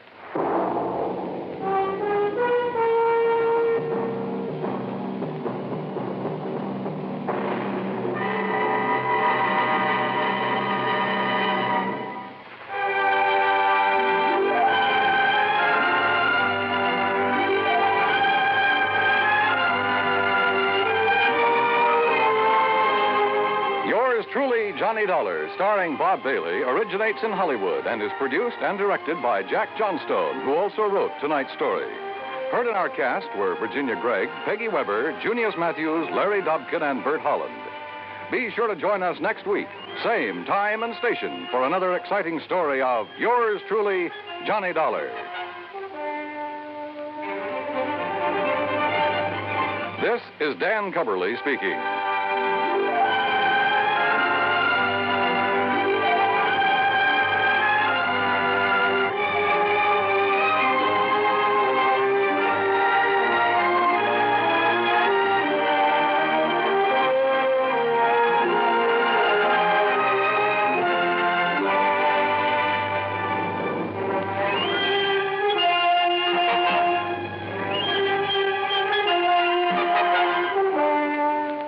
Dollar has come to you through the worldwide facilities of the United States Armed Forces Radio and Television Service.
From Hollywood, it's time now for... Johnny Dollar. George Reed here, Johnny. Well, George, I'm really glad to talk to you. Oh? Why do you say it that way? Because every insurance case I handle for that company of yours pays me a nice fat fee. And right now I can use a little extra cash. Well, now, Johnny... So tell me all. What's Floyd's of England upset about this time? Well, I'm not sure. Uh-oh, here we go again. But, Johnny, I just received a transatlantic telephone call from Paris, France, from a man who wanted to contact you but didn't know where to call you. And he identified himself only as Le Chat Gris. Ah? Le Chat Gris? It's French, Johnny. No. And I believe it means the gray cat. Yeah. And George, the name fits him. You know him, then? His real name is de Marsac. He probably knows more about the dark alleys and back streets of Paris. Oh? Yeah, and about the people. In other words, the underworld. What did he call about? He mentioned the Blue Madonna. The what? It's a painting, Johnny, a small oil painting by a modern artist named Vincent Bardot. It's owned by a Mr. Kingsley Holland down in Philadelphia. Yeah? It hangs in the Gavin Galleries, and we've insured it for $12,000. Well, what did he have to say about it? Only that you're to call him. His number there in Paris is Orleans 57722. Uh-huh. That he has some very interesting information for you about that painting. Oh, sure. That he'll be glad to give me for a price. Exactly. I can't for the life of me figure what his interest is in it, If there were anything amiss, I'm sure the gallery would have called me. George, if you knew that character as well as I do, you'd okay my expense account without even looking at it and be willing to pay me that big fee I was talking about. What do you mean? Want to make a bet? What kind of a bet? I'll give you odds of 10 to 1 that whatever's hanging in that gallery down there in Philadelphia is not the Blue Madonna. What? Now, look, Johnny, good heavens. George, I'll be talking to you.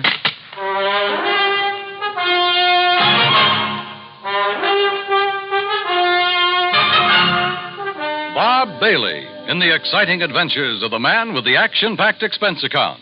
America's fabulous freelance insurance investigator. Yours truly, Johnny Dollar.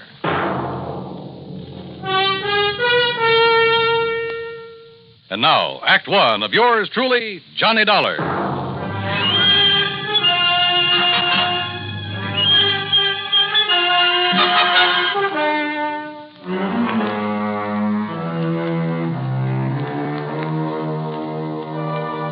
Expense account submitted by Special Investigator Johnny Dollar to Floyd's of England, North American Office, Hartford, Connecticut. Following is an account of expenses incurred during my investigation of the Blue Madonna matter.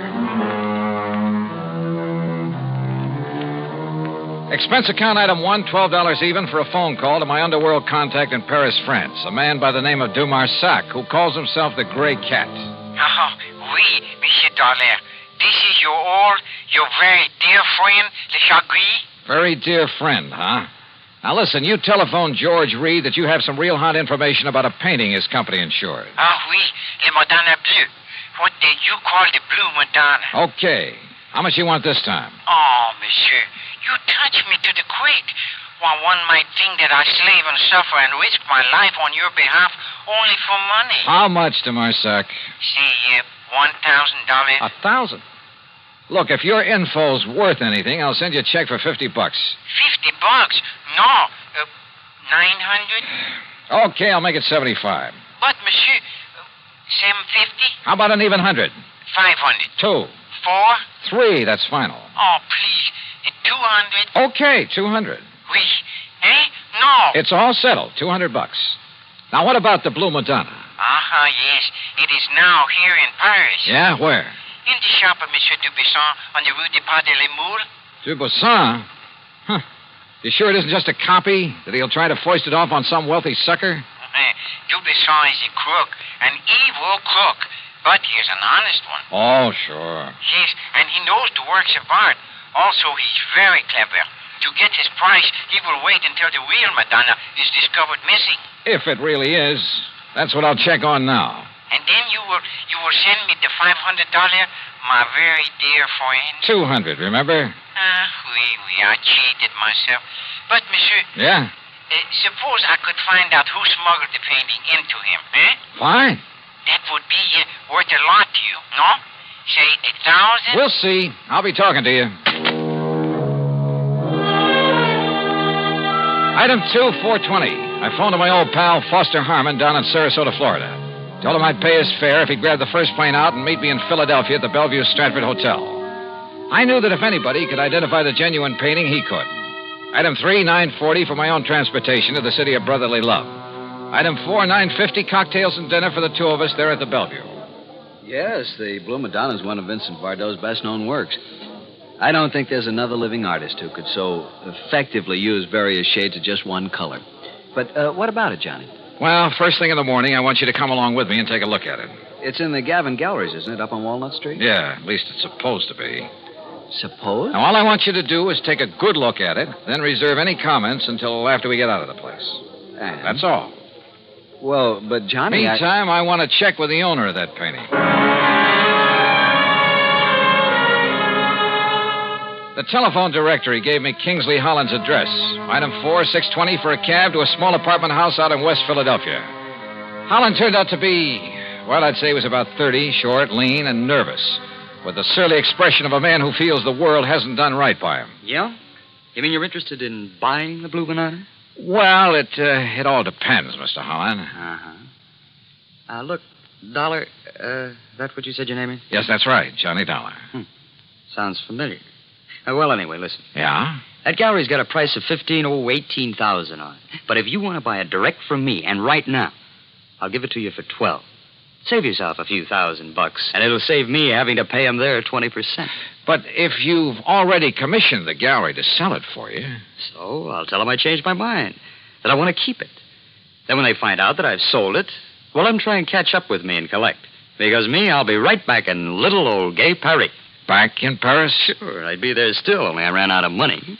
$12,000, huh? That's exactly what it's insured for. And that's what they appraised it for when I got it from my uncle's estate. With all his money, what does he die and leave me with but a lousy painting? Well, do you want it? Let me think about it. I'm staying at the Bellevue Stratford. Sure.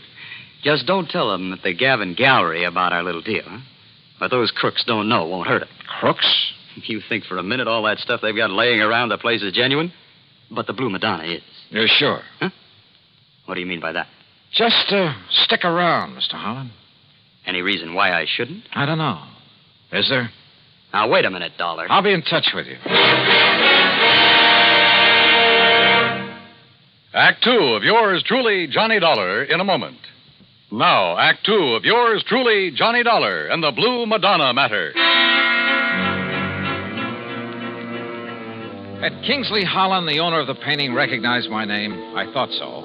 And if a switch in that painting had been made and he knew about it, well, I'd do well to look out for him.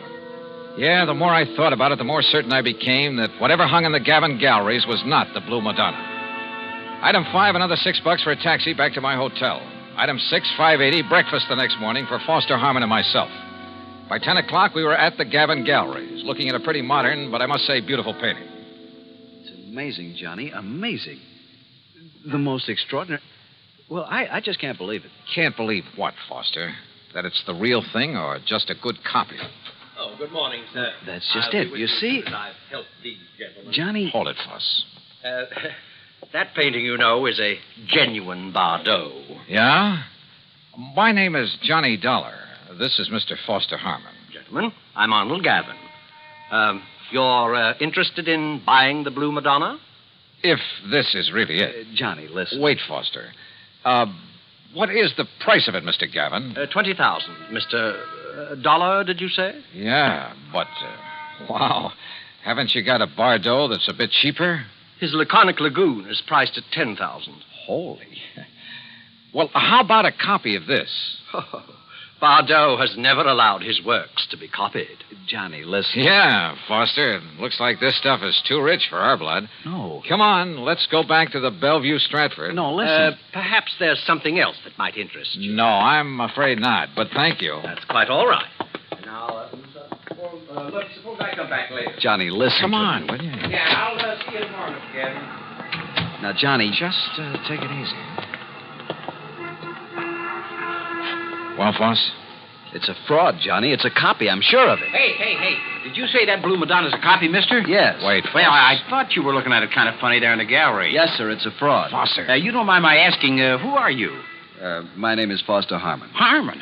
From the John Ringling Museum down in Florida? That's right. Well, then you ought to know. Now, just a minute, mister. Say, aren't you Johnny Dollar, the insurance investigator? So what? Who are you? Me? Well, I'm Rube Alloway of Transworld News Service. News Service? Oh, fine. Yeah, I'll see you, boys, and thanks a lot.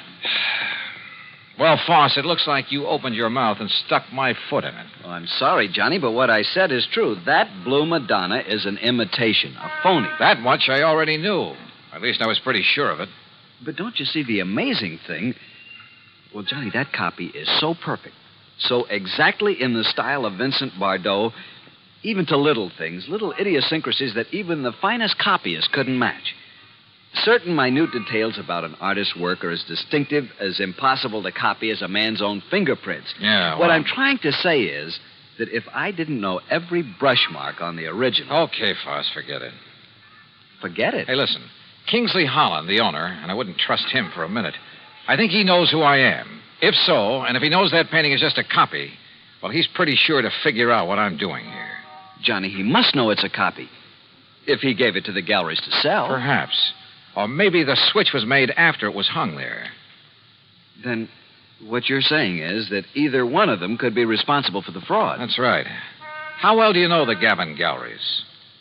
Well, they're not very big. You could see that for yourself.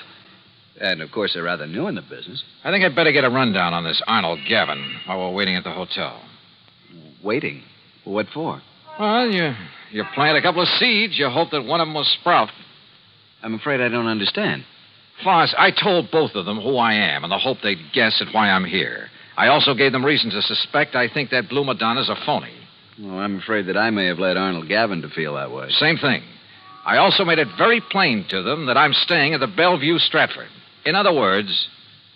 Good heavens, Johnny, if you mean what I think you do. Yeah? Like what, Foss? You think that one of them, the crook, will come to the hotel and try... Well, don't you see, Johnny, knowing that you're on to him, he might try to kill you. Can you think of a better way to bring him out in the open? Johnny. Come on, let's get back to the hotel. And wait.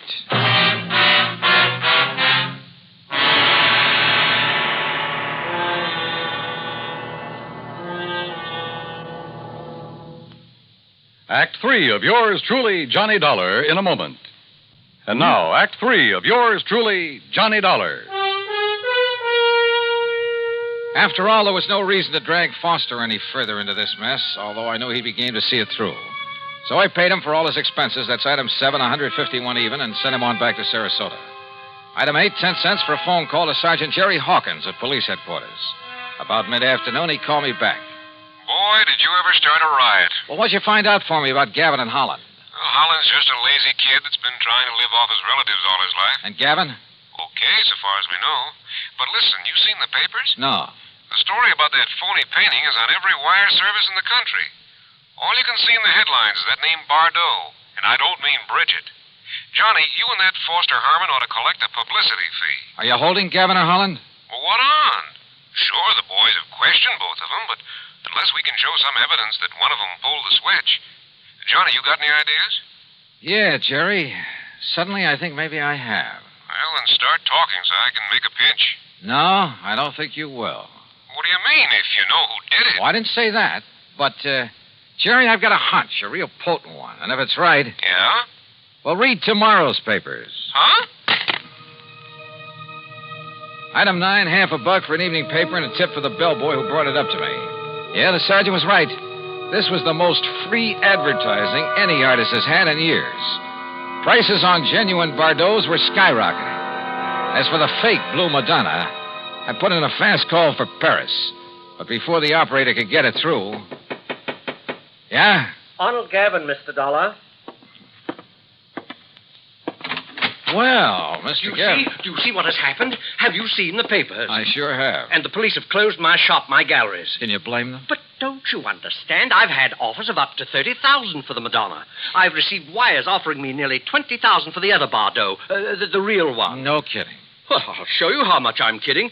I've cabled Bardot to paint some more for me. Paint anything. Don't you see? After all this publicity, we'll make $1 million. So it was you that rigged this whole thing, huh, Gavin? I, Mr. Holland? Why, of course not. Sure, to raise the price of some of your lousy paintings. Why, how can you say that? You who gave me that copy. Expert, huh? You trying to tell me you didn't know that was a copy? No. It was only this morning when the authority from Sarasota, when I called in the people from the museum here in Philadelphia. Do you know what they said? What? And it better be good. They said the only one who could have made that copy... Wait a minute. The only artist in the world who could have possibly... Hold it. Hold everything. Holland, you said you got that painting from your uncle's estate. That's right. It was willed to me. Where did your uncle get it? Why, Well, listen. I'm listening. Dollar, that Madonna was smuggled into. Smuggled? That's right. But by whom? Well, believe it or not. I think I can tell you who. And if this is my call to Paris, well, maybe I can even tell you where he is now. Johnny Dollar. This is your dear and faithful friend, Le Chagris. Good. Now listen. And for the information I can give you this time, you will have to pay me a vast sum of money. You're about to tell me that the Blue Madonna was smuggled into Paris by none other than the artist himself. This? By Vincent Bardot. Exactly. So that should be worth it. But how did you know? All right.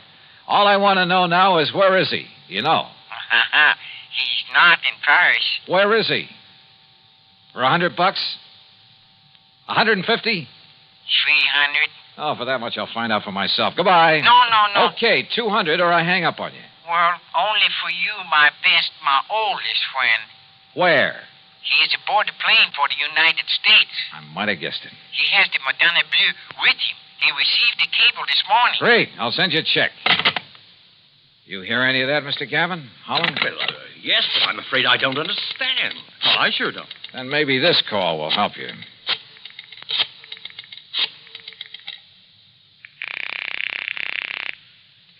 Headquarters? Sergeant Jerry Hawkins. Yes, sir.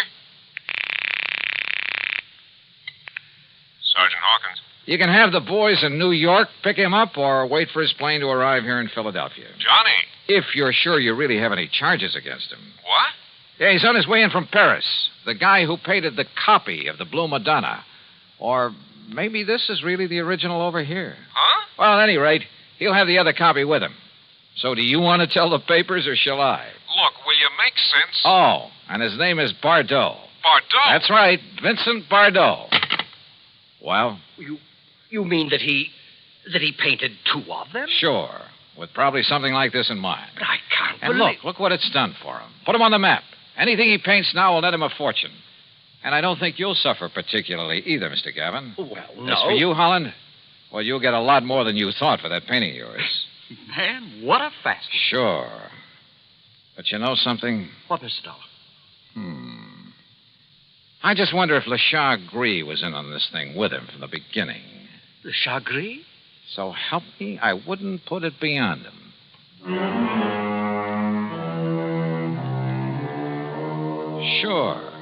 Sure he was in with Bardot. And probably collecting plenty from him. Anyhow, the insurance company isn't out anything. But I hope they'll be a lot more careful the next time they insure a painting. Any so-called original. Expense account total, including $400 for Le Chagris, the hotel, and the trip back to Hartford, $620 even. Yours truly, Johnny Dollar.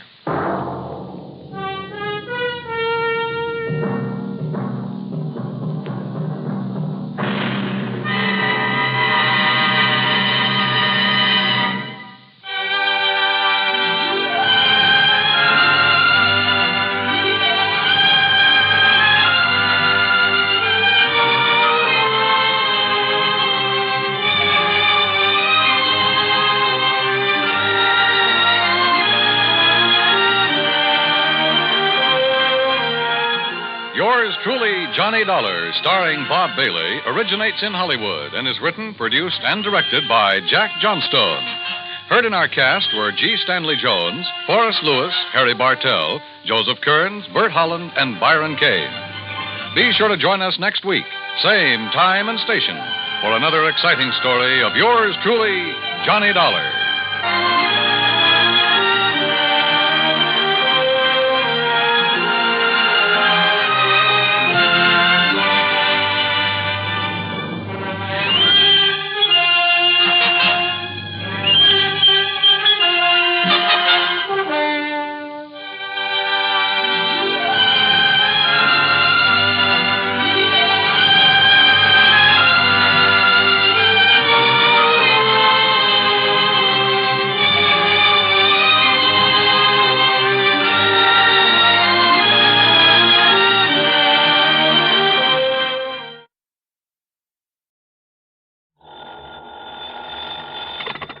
Johnny Dollar. Told him to drive carefully, and he usually does.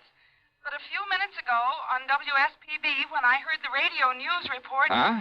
Well, it was about a man who was found dead in his car on the edge of a swamp. Oh? Well, maybe that The explains radio why... said he was found just off the Tamiami Trail, somewhere south of here. I don't know exactly where. Oh, and you think maybe that's what he went out to see about, huh? No, listen, unidentified, they said. The man, I mean. But the car, the description of the car, it was exactly like Earl's. Well, so what? Now, take it easy, Mike. First you call WSPB. I did. Only they didn't know any more than they said in the news report. Okay, then call them again. Ask them where they got that story. Whatever news service they got it from knows where it came from, what police department. Or maybe they got it from the police direct. All right, Johnny. I'll phone them again. Sure. And when you get the information, you can call the police direct. Yes, I'll do it. I'm sorry I sounded so upset. Oh, well, just stop worrying. But go ahead and put through that call to the station anyway. Meantime, I'll find out how soon I can get a plane down there.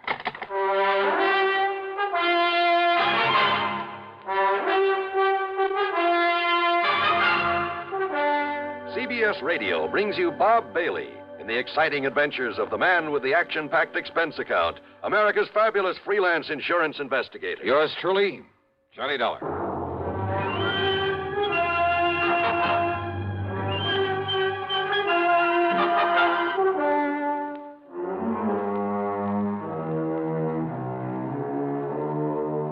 Expense account submitted by Special Investigator Johnny Dollar. Attention Earl Poorman at the Tri-State Life and Casualty Company, Sarasota, Florida. The following is an account of expenses incurred during my investigation of the false alarm matter.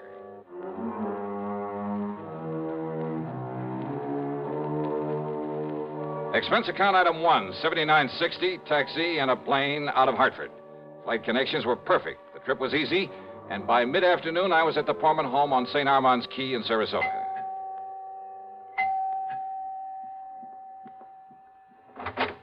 Johnny, oh, you sweet guy. Okay, now, Mike, you better tell me what you learned when you called back to that station. Oh, Johnny, I'm so sorry. I don't know what got into me, being so worried about him. You mean that Earl is okay? But the way he rushed out of here this morning without telling me where he was going or why, and then when I heard that awful report on the radio... You did check back with WSPB? They called me. Oh? Yes, right after I'd finished talking to you. And, Johnny, they were wonderful. How do you mean? Well, they'd realized I was upset because of my having called them before, so they'd checked that news report all the way back to the police who'd found that man dead in his car from a heart attack. And? Well, it was the police in Bonita Springs. That's down below Fort Myers. Yeah? And yes, the car was like Earl's. But the dead man's name was Jensen or Benson or something, so all my worry was for nothing. Oh, well, I'm glad. You kind of had me worried, too, on the way down here. I love that guy, Johnny, like nobody else in the world. Well, I don't blame you a bit. And now you've come all the way down here for nothing. Well, maybe I'll talk him into taking me fishing. Where is he, then? What? Well, after all, if he left early this morning, you still haven't heard from him? No. No, Johnny, I haven't. And look, it's after 4 o'clock. Ah, easy, and gal. Johnny, this isn't like him. Not to at least call or something. Now, don't start worrying that pretty head of yours again over nothing. But if he'd told me where he was going or why, he was in such a hurry Mike, to get... And with all these crazy drivers on the road this time Mike, of year... behave yourself. But Johnny, Look, now, I kind of like that guy, too. And if you'd given me just one honest reason to be concerned about him... Oh. You see? That's probably Earl calling you right now. Oh, dear, I hope so. Sure, of course it is. I'll bet on it. Well, go ahead, answer it.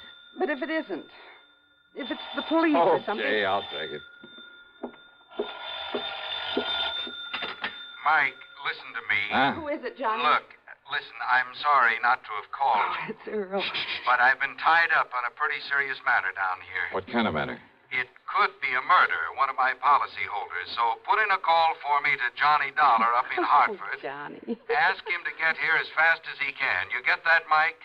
Tell him not to bother stopping there at the house, but to meet me down here. Down where, Earl? Or maybe you can meet him at the airport and drive in.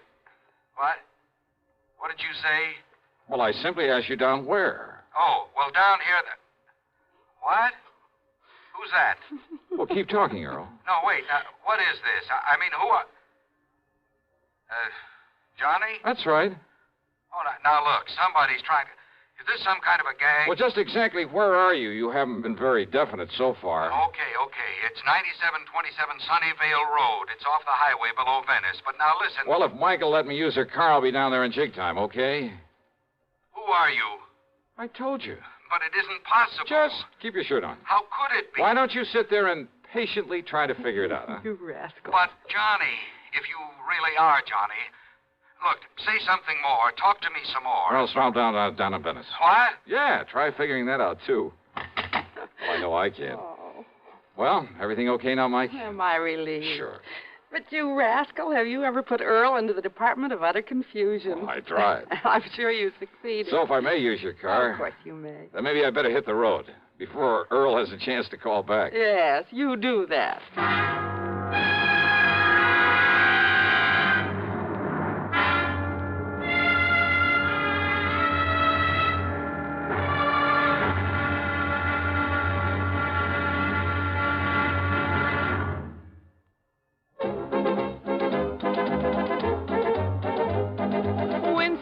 tastes good like a cigarette should.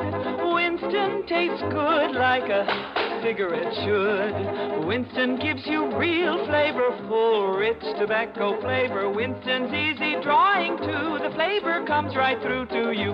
Winston tastes good like a cigarette should. A modern filter? Sure, Winston has it. But that's only the beginning of a Winston. Up front, up where it really counts, Winston packs exclusive filter blend.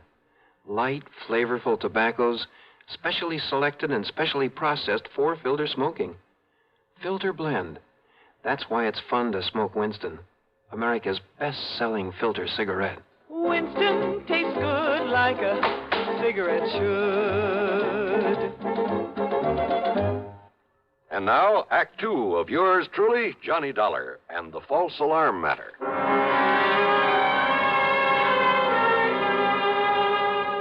The address Earl had given me on Sunnyvale Road turned out to be a huge, expensive home of white brick and stucco, surrounded by well-kept lawns and gardens with a lot of statuary. Tall palm trees lined the driveway, and there was every conceivable kind of tropical tree. Yeah, quite an estate. 2 cars were parked out front, Earl's and another one that looked familiar with a doctor's tag on it. Earl met me at the front door. After learning how come I happened to be in Florida, he got straight to the point. But now come inside, Johnny. Yeah, sure.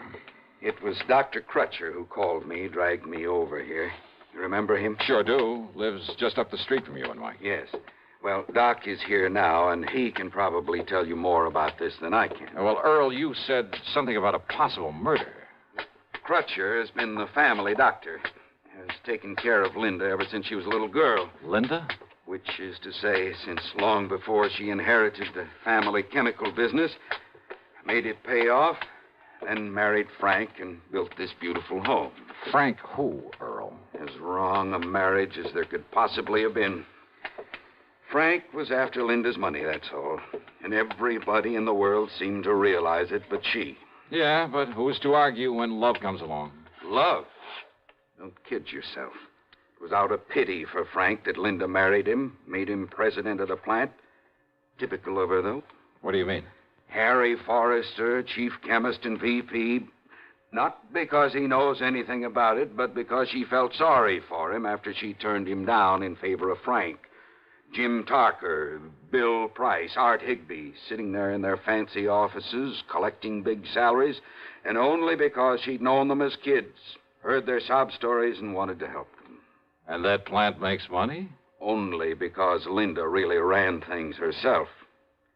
Now that she's dead, well, I'm sorry to have got so far away from why I'm glad you're here. It's all right, Earl. The more general background I can get in a case like this, if it is murder. And I'm absolutely certain now that it is. I'm glad to see you, Johnny. How are you, Doc? Glad you could make it, though how you got down here so quickly. Well, maybe Earl will tell you about that later. Yes. Now, look here. Doc led me across the room to the bed. Lying there was the body of Linda. Even in death, she was beautiful. And I must have said something to that effect under my breath. Yes, she was, Johnny. She is now, but not when Earl and I first arrived. Oh? Her body was twisted as though in pain, eyes wide, the pupils dilated. That sounds like cyanide. But look at her now. That's right. So, I decided it must have been something far more subtle, something that would leave no obvious indication after a couple of hours. Possibly potassium theramolysilate. Oh, I'm afraid I never heard of that. Immediate symptoms are much the same as for cyanide, but now, as you see, the body is relaxed, and what color is left? Well, another doctor, not knowing her history, might have come to the same conclusion as the maid when she called me and said that Linda was having a heart attack. That's why Doc had me come along with him, Johnny, in such a hurry. What do you mean? A heart attack, Linda? Oh, I see. So, I immediately made some tests. Well, ever since you got me interested in forensic medicine, Johnny, well... Oh, I told you you'd make the best medical detective in the world, Doc. Well, I carry quite a bit of equipment about in my car. And I'll bet it even includes that ubiquitous microscope of yours. Yes. Anyhow, I found definite indications now of potassium theramolysilate. Well, how was it given to her? I said indications, Johnny, not traces of it. So? I doubt if even an autopsy would show traces of it. But then how are we going to... Well, isn't poison usually given in food? I've checked the silverware, every piece of china, every utensil in the house. No sign of it. And she hadn't been out of the house. But now, don't forget this, Johnny. Yeah?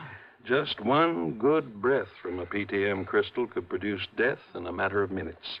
Well, what about the servants? There must be servants in a place like this. There are, and I've questioned all of them. Nothing. Do you mind if I talk to him? By all means, Johnny, do so. Most of all, I wanted to see the servants, see what they were like, and, well, I must admit, they all convinced me they'd been completely devoted to their mistress, that not one of them could possibly have been accessory to this murder. The last one I talked to was Irene, Linda's personal maid, who'd been with her helping her dress when the end came. And I was at the closet getting her shoes for her. Oh, where was she then? Sitting there at the dressing table, poor dear. She had fixed up her hair, and she was putting some perfume on herself before getting into the dress that she... Wait a minute, please. And then she clutched at her heart, and she screamed. Yeah, and then Irene, thank you. That'll be all. And she was gasping, and I helped her over to the bed, and so I laid her down and...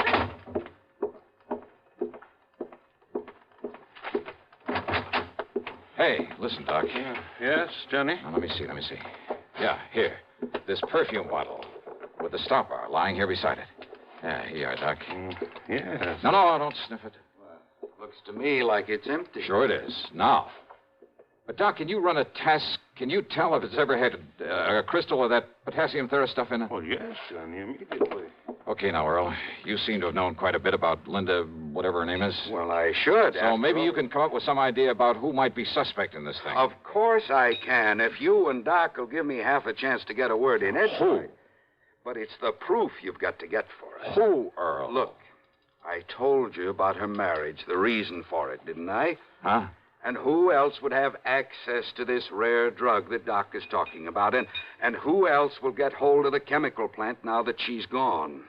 Earl. Of course, Johnny. Her husband, Frank Hanson. He's the only suspect. Earl is right, Johnny. Then where is he? He left here early this morning, ostensibly to go to the plant. He hasn't been seen there. Hanson. That means only one thing. He skipped. But if you can find him, if you can prove he did this... Johnny, there was potassium theramolysilate in this bottle. Wait a minute. Hanson. What? She said a name like Jensen or Benson or something. Who? What are you talking about? Earl, I'm sorry, but I got a hunch this prime suspect of yours is also very dead.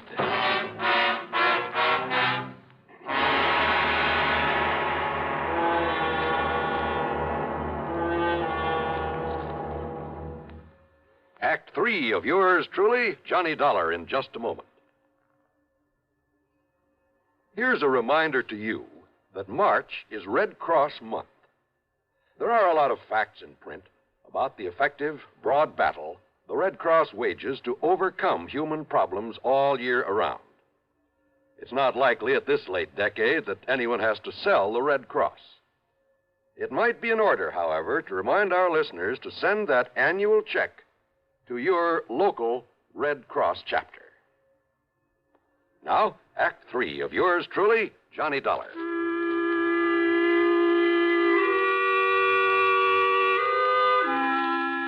I made a phone call to Police Lieutenant Paul Briscoe at Bonita Springs. Yes, it was the body of Frank Hanson they'd found in that car off the Tamiami Trail. Apparently, he'd just been driving along on his way to the plant, smoking a cigarette, when his heart suddenly... Huh? That's right.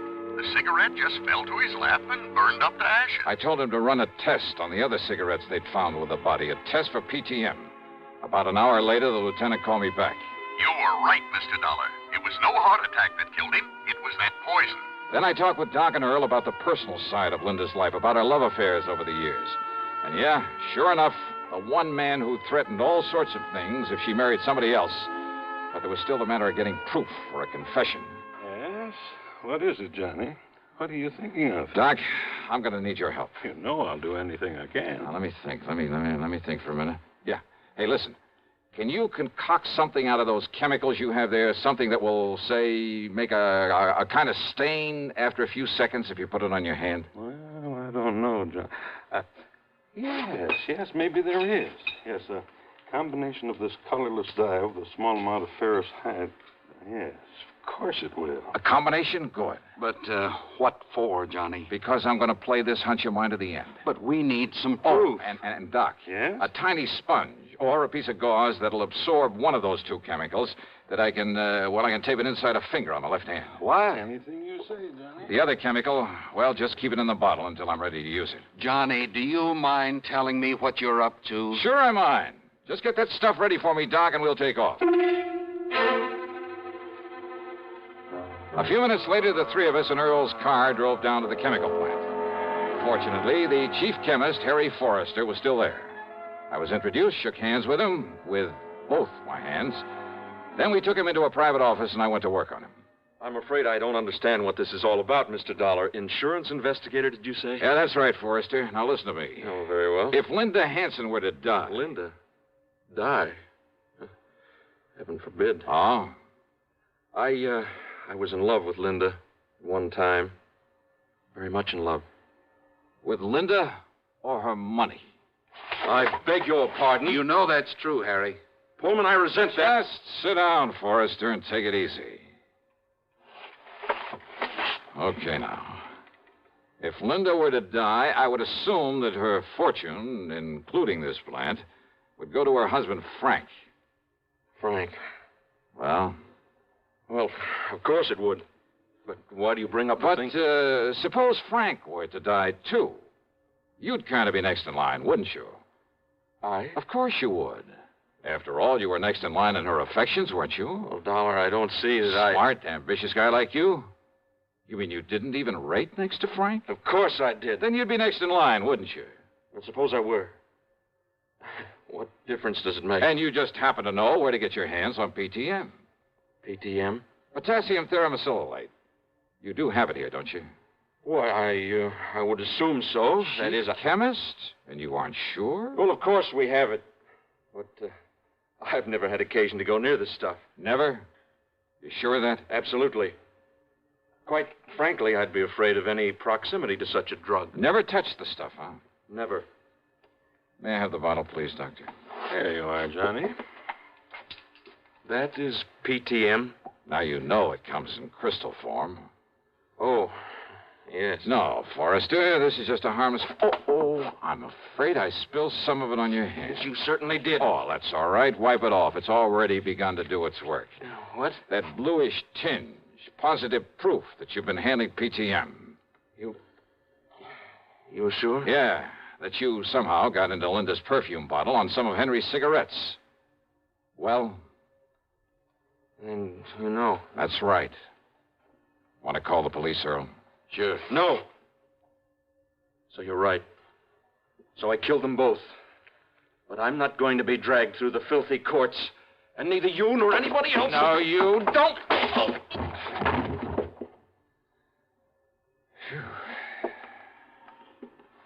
Here. Look. This tiny capsule he was about to swallow. Yeah. What do you think, Doc? Well, of course I can't be sure without... Those crystals certainly look like it. PTM. PTM.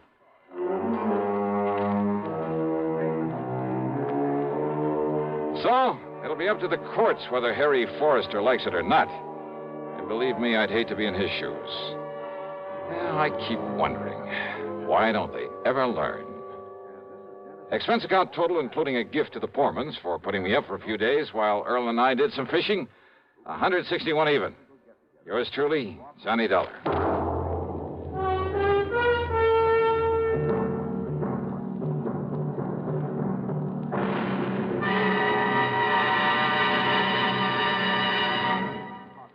Our star will return in just a moment. Constipation can be a problem for anyone, even doctors. And when constipation occurs, it's interesting to see just what doctors consider important about a laxative they might use or recommend.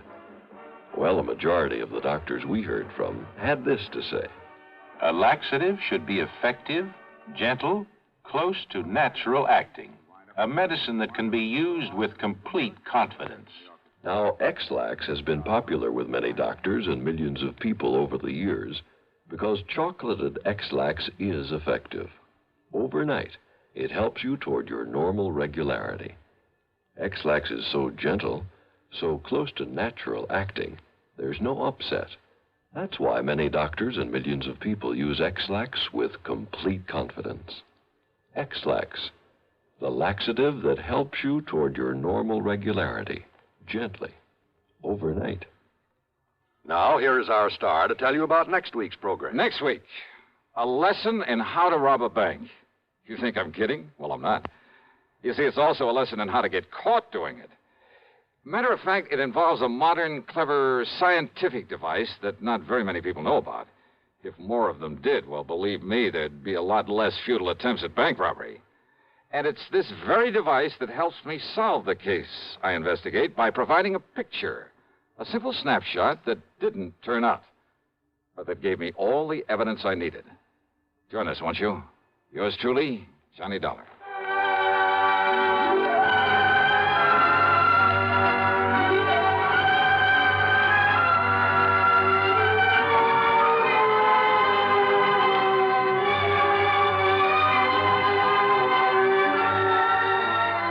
Yours truly, Johnny Dollar, starring Bob Bailey. Originates in Hollywood and is written, produced, and directed by Jack Johnstone. Heard in our cast were Shirley Mitchell, Virginia Gregg, Vic Perrin, Lou Merrill, Paula Winslow, Frank Nelson, and Dick Crenna. Be sure to join us next week, same time and station, for another exciting story of yours truly, Johnny Dollar.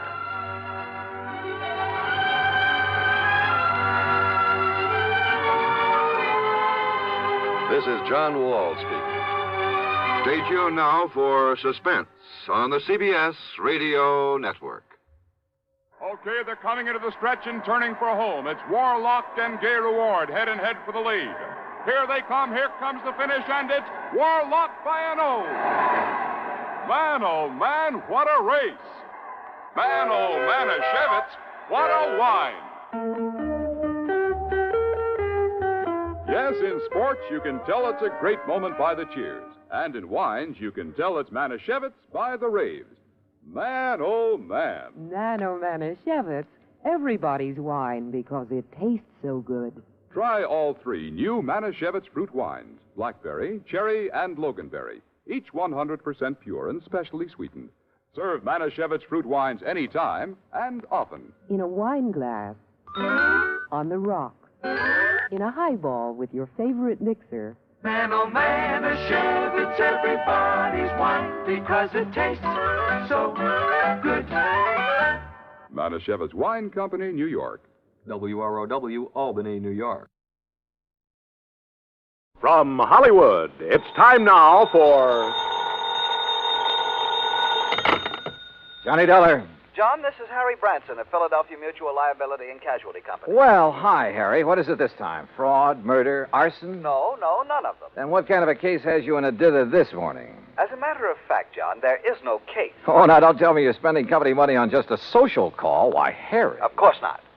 John, I wish you to take a motor trip with one of our very important clients. Well, now, that depends. Perhaps you've heard of her, Betty Charlene Winters. No, but she sounds interesting.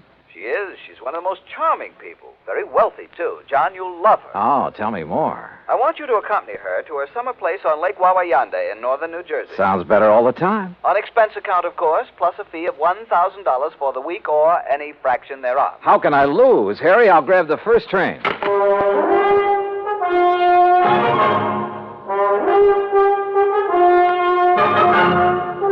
Bob Bailey in the exciting adventures of the man with the action-packed expense account. America's fabulous freelance insurance investigator. Yours truly, Johnny Dollar.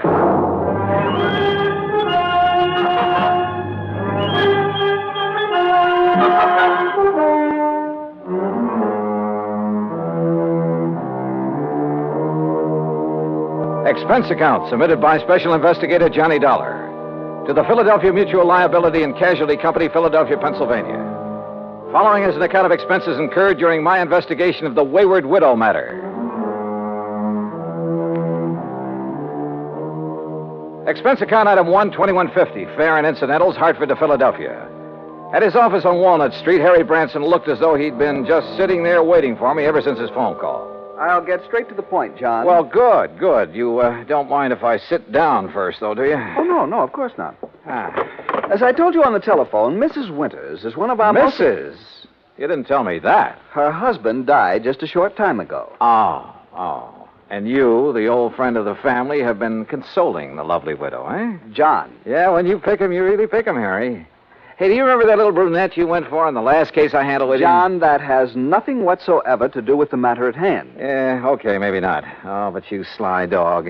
I'm betting right now you wish you could make this trip to the lake instead of me. Of course I do. The beautiful forests and mountains up there at this time of the year. Oh, sure. Just for the scenery. All right, now tell me all. Well, the Winters were very wealthy. Betty Charlene Winters still is. Thanks, among other things, to the $500,000 she received on her late husband's double indemnity policy. $500,000? You make this sound more attractive every minute. John, you don't suppose the gorgeous babe helped him have an accident in order to collect that John, money? you are being absurd. Am I? Tell me this. Was he older than she? Yes, he was. Aha. And 2 and 2 make 4. And you are making no sense at all. Hey, you have got a case on her, haven't you? Will you please stop this nonsense and listen to me? Now, as I started to say, their lovely home is out between Ardmore and Bryn Mawr. All right, go on. Their home, which Mr. Winters inherited from his father and his grandfather before him, is a veritable art gallery. I see. But she is going to dispose of most of it to the better-known museums and galleries. She plans to sell the family mansion, too, just as soon as the estate is settled. Doesn't go for the old stuff, huh? You're quite right. Her taste is more for the modern. That's the way I like 'em. I beg your pardon? Nothing. Go on, Harry. Yes. Some of the things, however, she is taking up to the summer home on Lake Wawayanda. Oh, well, now, wait a minute, Harry. Am I taking Betty Charlene up there? Mrs. Winters, John, please. Okay, I'll stay out of your territory for the time being. But am I being hired to take her up to the lake or just some of this junk you've been talking about? Both. Ah. You see, there's one thing in particular, some statue or other, that she wants help with. Statue, huh? So you and she and the statue will make the trip. Now, that's the kind of chaperone I like. When do we start?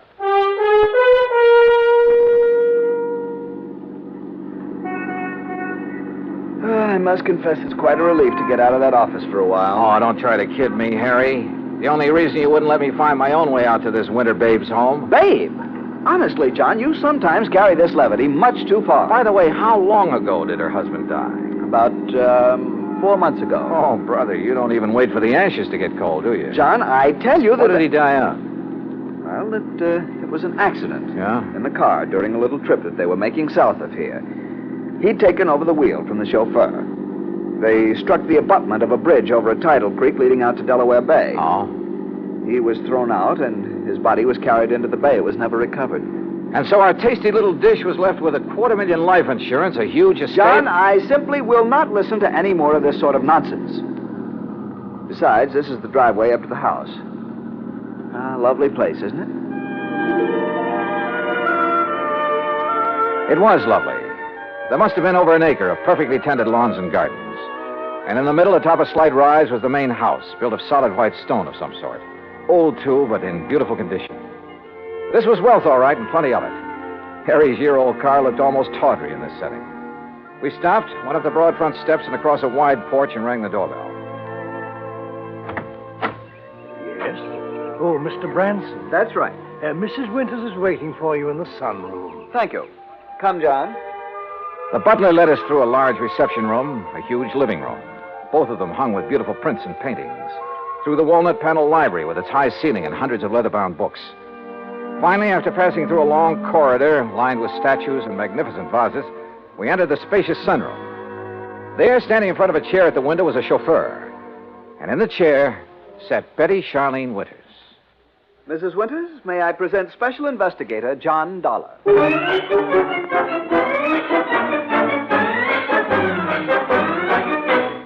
Well, she was a cute little thing, that I will say.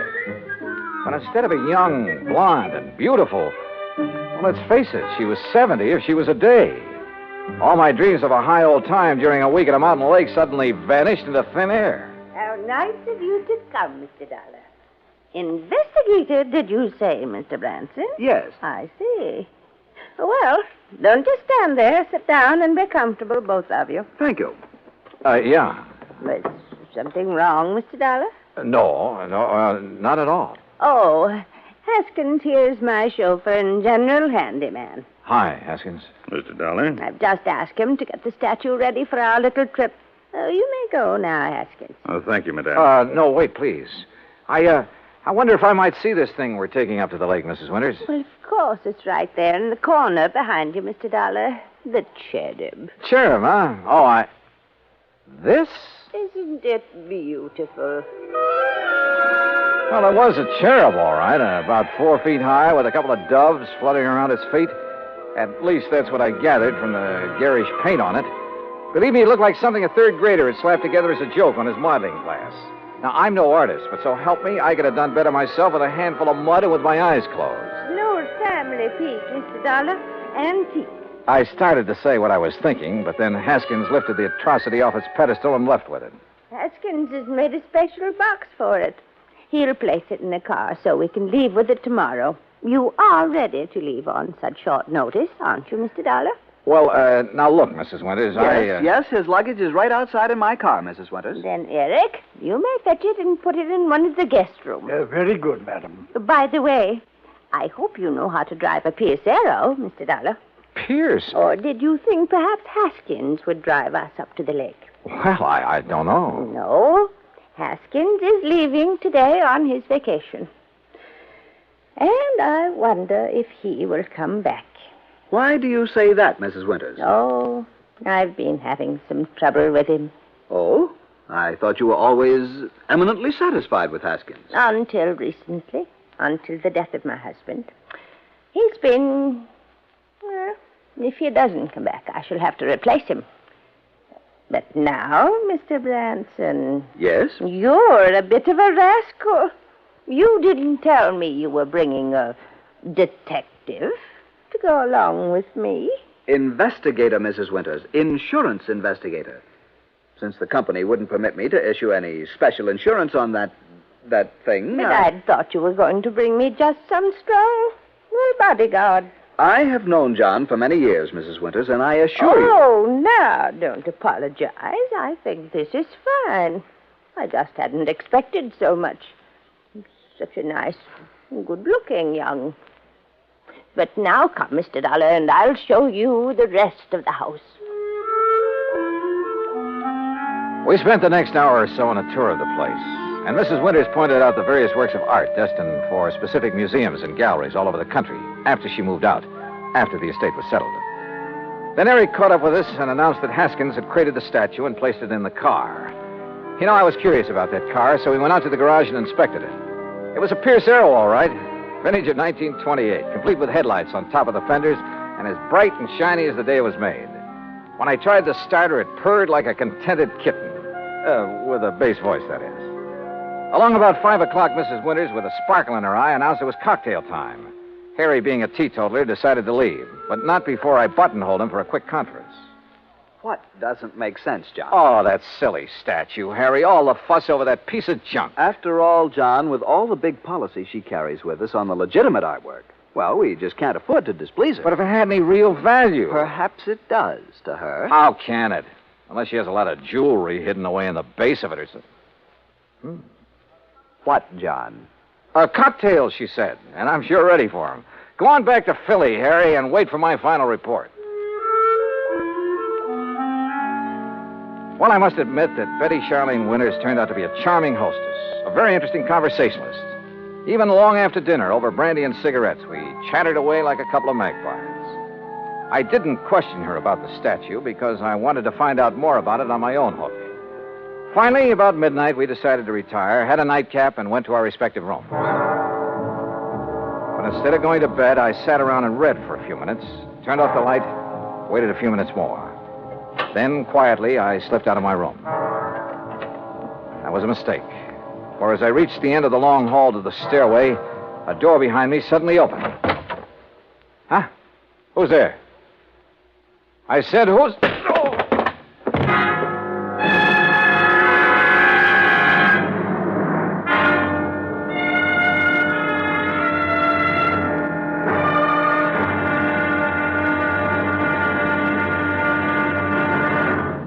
Act 2 of yours truly, Johnny Dollar, in a moment.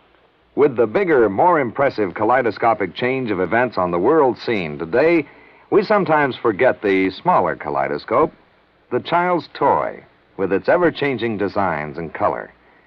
The kaleidoscope is a fantastic experience for any child. That is, any child who can see. But what of those children who cannot experience the ecstatic pleasures of form and color in the ever-changing world about them? This problem has bothered many, and many such people have tried to solve it. One-time soldier in the United States Army, Robert Neiman, is one of them. Captain Kenneth Moyer, also of the Army, is another. Both men, while stationed in Japan recently, set about the task of raising funds for the purpose of providing eye examinations and operations for sightless Japanese children. In return for this gesture, Japanese eye surgeons did not charge for their services. For those children who could not be cured, Braille typewriters were purchased and donated for training purposes in the hope of giving a few more people useful lives. Both Neiman and Moyer worked independently of each other. Neither knew of the other's interest in such a gratifying project. Both have continued the work with enthusiasm. The results of their efforts, when a blind child sees again, or perhaps for the first time, that is their reward. For a child, as for an adult, new sight leads to understanding. And understanding is a building block of freedom, the right of all men, everywhere. And now, Act Two of yours truly, Johnny Dollar, and the Wayward Widow Matter.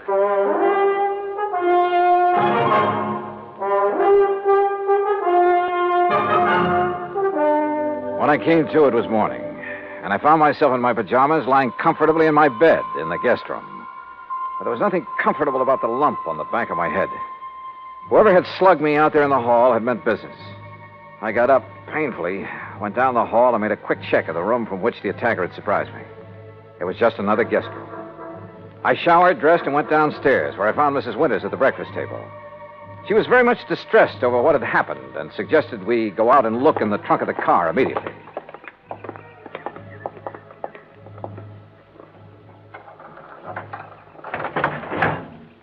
There now. Do you see, Mr. Dollar, the box with the statue in it hasn't been touched. I don't understand it. Where is your chauffeur, Mrs. Winters? Why, Haskins left on his vacation last evening. I thought I told you. But surely you don't think Haskins... Well, you said you were having trouble with him. Maybe we'd better open that box to make sure that... But it hasn't been touched. And I'm the only one who has a key to that little lock on it. Yeah, I see. But now it's pretty logical to assume that whoever slugged me last night was interested in... Hey, Mrs. Winters, how long has Eric, your butler, been with you? Why, Eric, the dear boy, has been with me for nearly 30 years. But good heavens, you surely don't suspect him of anything like this. He's a very fine person, Mr. Dollar, and a perfect gentleman. Oh, certainly more of a gentleman than my late husband ever was, in spite of his money. Oh? I must confess that although his death was a terrible shock, life has been a great deal easier for me since he passed away. Just how do you mean that, Mrs. Winters? No, well, why talk about it? Something that... Oh, why not talk about it? I married Charles for his money, Mr. Dollar. I'd never got any further than the front line of the chorus until he came along. Would you believe that I was a chorus girl? Well, as a matter... And the wealth and the luxury that he could give me was very attractive, was very satisfying for a long, long time. But for the past 10 or 15 years, maybe more, he insisted that we just stay penned up in this musty old museum he called a home. And what happened? Well, all our friends were traveling around the world, seeing new places and new people. We just sat here looking at four walls and at each other, except for a couple of blessed months up at the lake. You'll love the place up there, Mr. Dollar. It's new and fresh and modern. I had it built over his protests. Young people came to see us, and it was such a relief from a... Well, I'm sorry. This must be so boring for you to hear. Not at all. Now, look. Why don't we call the police in about this thing that has happened to you? Come, we'll go right back into the house and Wait a minute. No, let's not. not. A bunch of policemen prowling around would scare him off, whoever he is. But suppose you're attacked again. Well, at least I'm ready for it now. I just don't like your taking this chance. Of course, we could leave. Go up to the lake. Run away from him? Well, yes. Oh. Of course, it might prove whether he's interested in the statue. If he follows us, I mean. Oh, dear. Why don't you let me call the police? Only if you think they ought to be around here to protect the house while we're gone. No, that isn't necessary. We have a very efficient burglar alarm system. Well, it doesn't look as though it was working very well last night, does it? Unless it was someone in the house who attacked me. Who else is there besides you and Eric? No one, except the cook. Male or female? Oh, no, Mr. Dollar, not Martha. Why, the poor dear is nearly as old as I am, and a real companion for me. Sounds strange, I know, but we're real nice friends. All right, let's go back in, have our breakfast, pack our things, and go on up to the lake. Eric, who served the breakfast and whom I hadn't seen since dinner last evening, kept giving me a rather strange look. And as soon as breakfast was over, I quickly stuffed my things into my handbag and headed down to the garage. Eric was waiting for me there.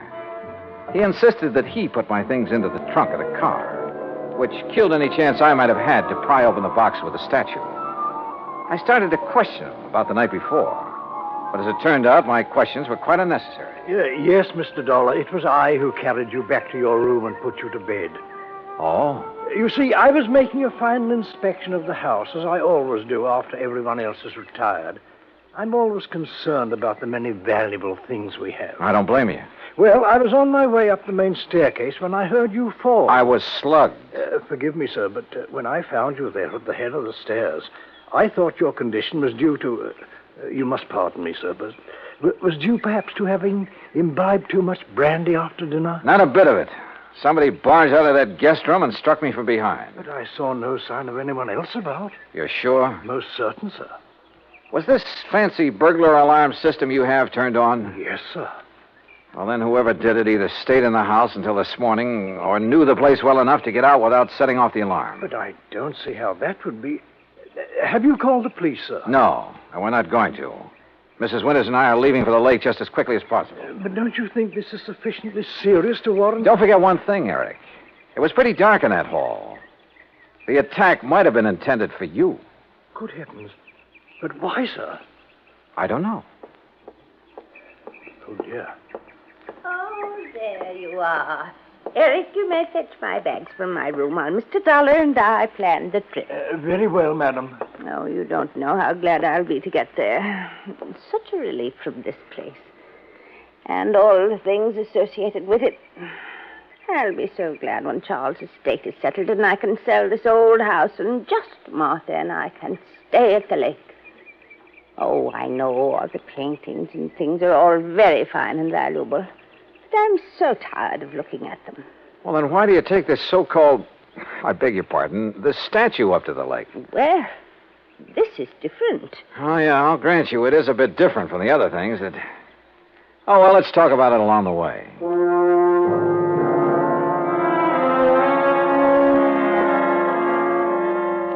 But we didn't. Simply because I didn't bring up the subject again. Why not?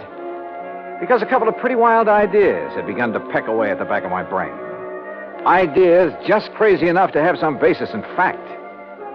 The 1928 Pierce Arrow ran like a dream in spite of its advanced age. And Mrs. Winters, in spite of her advanced age, kept the conversation going at a merry clip. There was a sparkling, almost buoyancy about her. And the hunch that had hit me began to grow. We crossed the Delaware River at New Hope on Route 202, and in Lambertville, we stopped at the sign of the Flying Red Horse to gas up the car. That's item 2470. While the attendant was busy with that and checking the tires and battery and so forth, I made some excuse or other and stepped around to the telephone booth at the back. Harry Branson here. Harry, I want you to drive out to the Winters home in Bryn Mawr again. Oh, what for? Just do it, right away. Then call me up at the lake. Well, whatever you say, John, but I wish you'd tell me... Gotta go now. Goodbye. The rest of the trip through the pretty North Jersey countryside was uneventful. And finally, north and east of the little town of Andover, we came to Lake Wawayanda. We drove along a private road to the far end of it, and there, perched on a little cliff above a deep basin, was a real smart, modern brick and glass home. That's right. Straight up the little hill and park in front of the garage. Little hill? I just hope we can make it. Right here. I hope the brakes will hold, or this thing could roll right on back into the lake.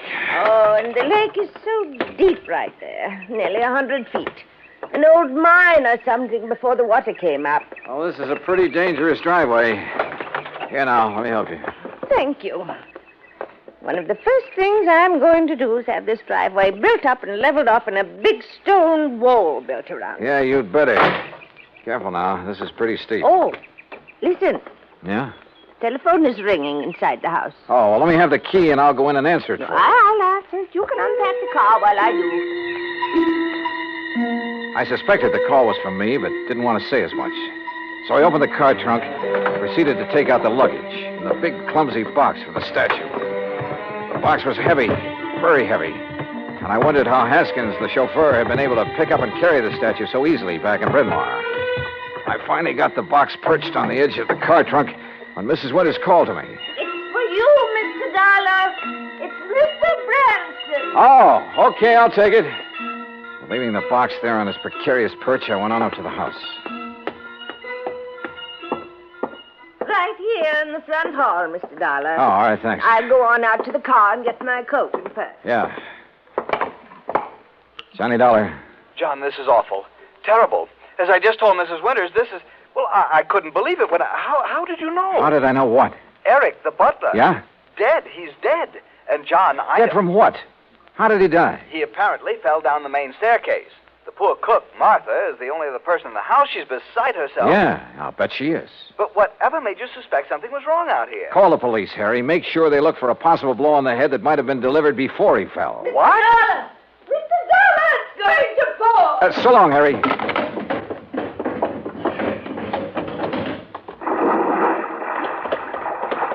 Oh, dear. Oh, Mr. Dollar, oh, dear. Fell off the back of the car, huh? Yes, the big box. I must have bumped it when I reached into the trunk for my weekend case. Bounced right down into the lake, huh? Yes, my beautiful little statue is at the bottom of the lake. Oh, well, don't worry, Mrs. Winters. We'll get it back. I'll have a diver come up here. No. It's all right. We'll leave it there.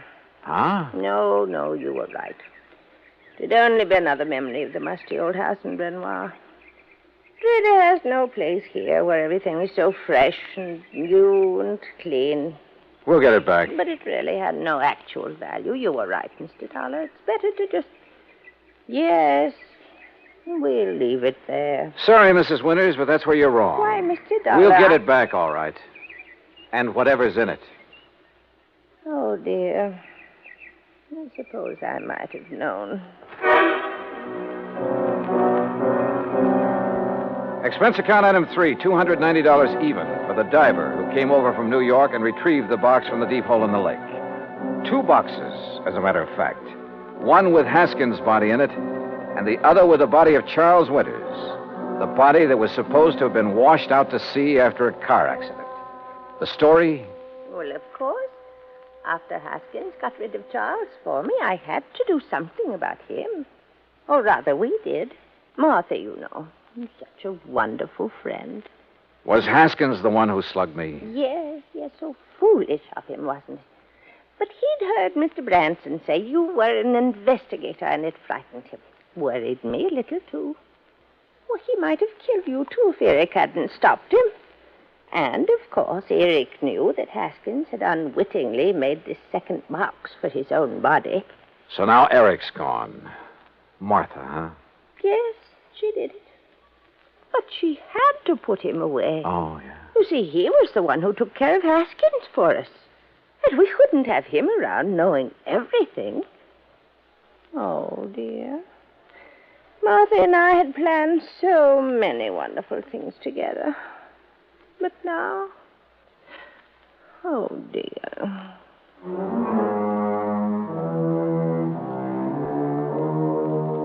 Expense account total, including incidentals and transportation back to Hartford, $365.50. Remarks? Well, I'd rather not say how I feel about a case like this, Harry. A whole crime wave by a couple of apparently sweet old ladies. The legal procedures, and there'll be plenty of them, are up to you and the company, as well as recovery of the insurance paid on poor old Charles Winters.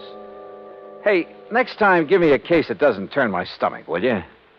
Yours truly, Johnny Dollar.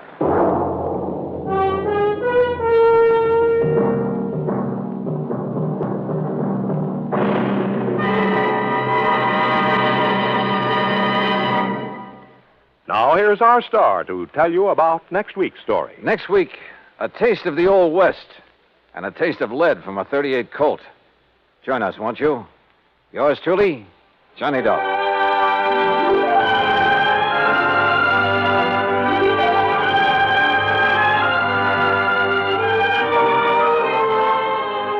Yours truly, Johnny Dollar, starring Bob Bailey, originates in Hollywood. It is produced and directed by Jack Johnstone, who also wrote tonight's story. Heard in our cast were Virginia Gregg, Harry Bartell, Eric Snowden, and Frank Gerstle.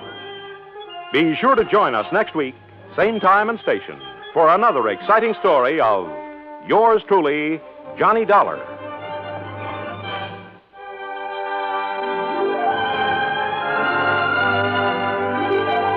This is Joe Walters speaking.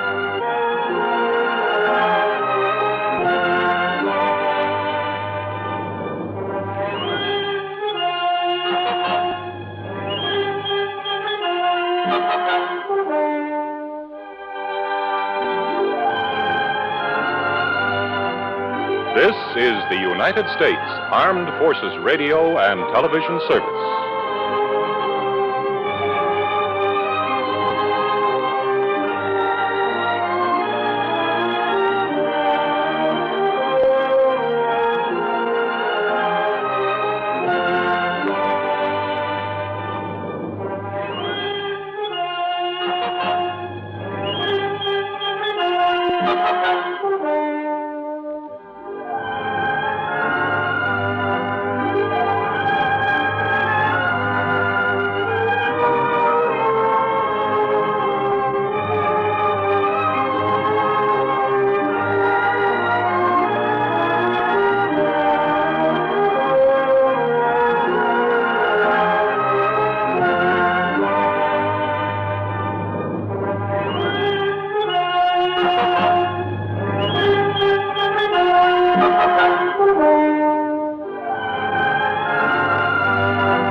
Time now for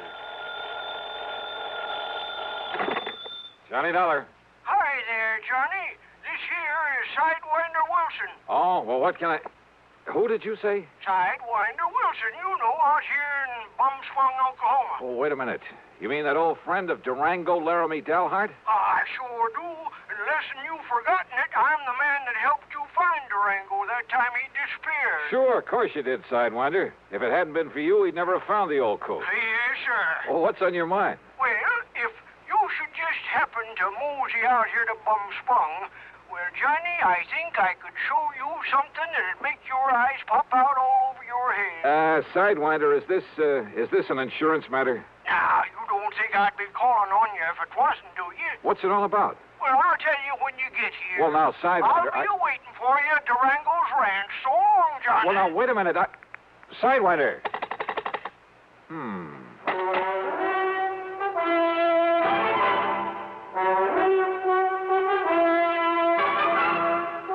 Bob Bailey in the intriguing adventures of a man with the action-packed expense account. America's fabulous freelance insurance investigator. Yours truly, Johnny Dollar.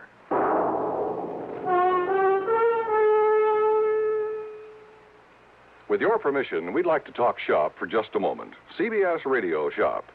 Recently, one of the foremost publications in the broadcasting field polled 465 critics and editors. The question, which radio network programs do you rate tops? When the answers from these 465 experts were tabulated, the final ratings were, to put it mildly, overwhelmingly one-sided.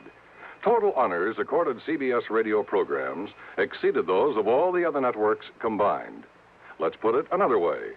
The final verdict of hundreds of critics, reviewers, and editors was that CBS Radio had more top shows than all other networks put together. CBS Radio was pleased, naturally, at the result of the poll, but not surprised. Great programming is no accident. It's long been a policy of this network to devote every effort to maintaining highest broadcast standards, to making sure CBS Radio listeners hear the best entertainment, the most authoritative information. Whatever listening fare is for you, you can be sure you're hearing the best when you're tuned to CBS Radio. And now, Act One of yours truly, Johnny Dollar.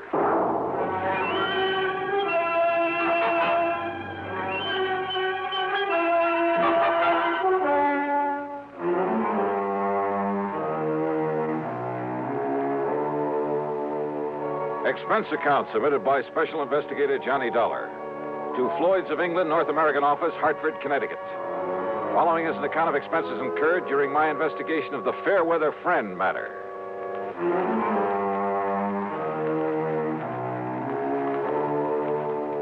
All of Durango's insurance was handled by Floyd's of England, so that would have to be the company that Sidewinder was talking about.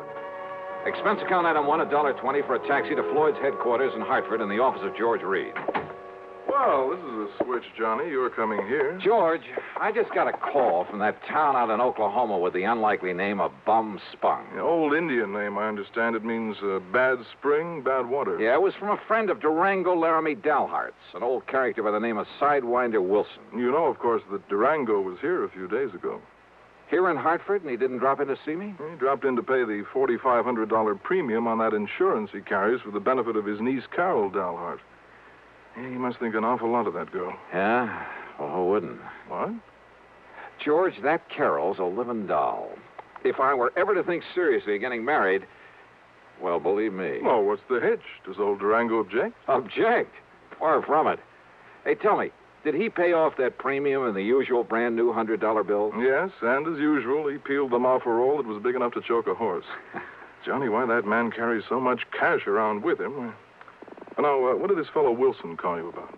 Sidewinder wouldn't tell me. Well, now, wait. There was a robbery-murder case out there a while back in the little town of Fairweather. Oh? That's a few miles north of Enid, Oklahoma. What happened? Well, it was the messenger carrying some negotiable securities to the small bank there in Fairweather. Ah, you get stuck for insurance on both the man and the securities? Only on the messenger. The securities were returned. By whom? Well, neither the bank nor the police out there ever found out. Funny. Do you suppose that's what Sidewinder called me about?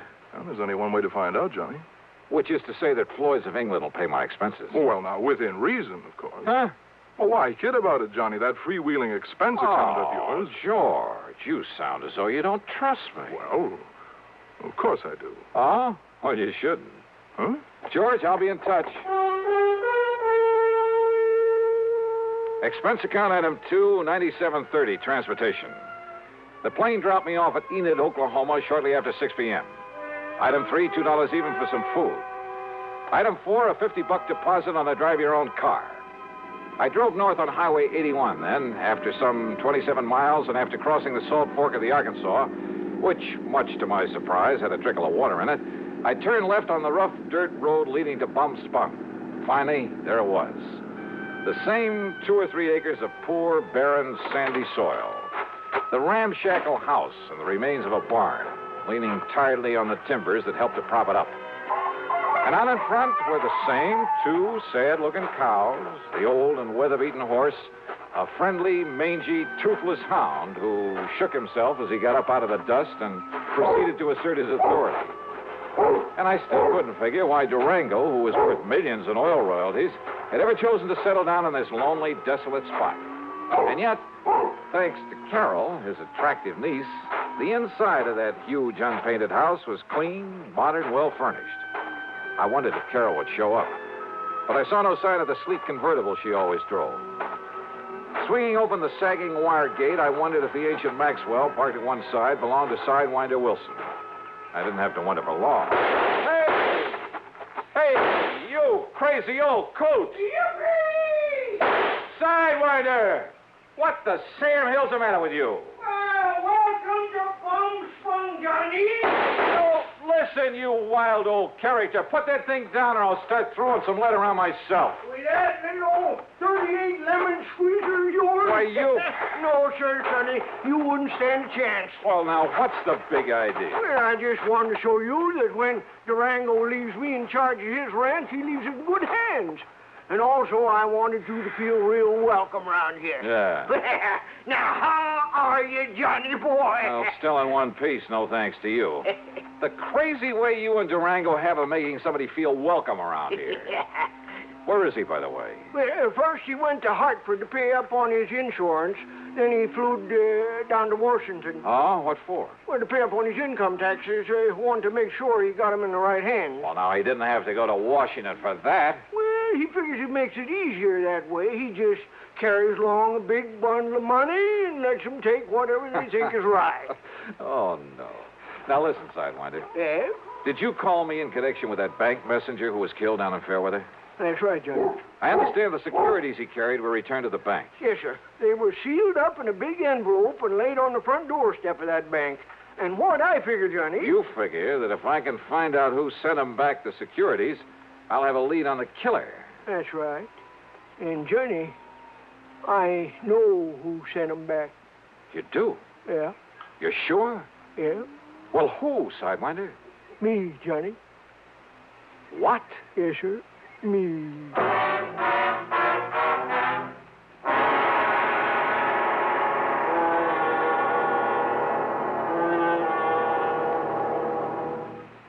Act two of yours truly, Johnny Dollar, in a moment. Are you going to write that letter today or put it off until tomorrow, or maybe the day after? How about that spring suit you plan to have altered? Will you take it to the tailor tomorrow morning bright and early, or will the week somehow glide by while the suit just hangs on in your closet? If you're a confessed procrastinator, you're not unique. The putting off habit can be mild or chronic, but some matters, serious matters, are highly dangerous to assign to mañana. One of the most important of these is getting protection from crippling, killing polio. When life-saving Salk vaccine was first introduced in 1955, it was hailed as a major medical discovery. Yet at the beginning of this current year, some 98 million Americans, the majority of our population, had not received even one inoculation. Why had all these people failed to take the simple measures necessary to gain protection from polio? If you were among them, this year, don't take a chance. Don't put off those polio shots any longer. Get in touch with your family doctor or local health department right away. And now, Act Two of yours truly, Johnny Dollar and the Fairweather Friend Matter. Come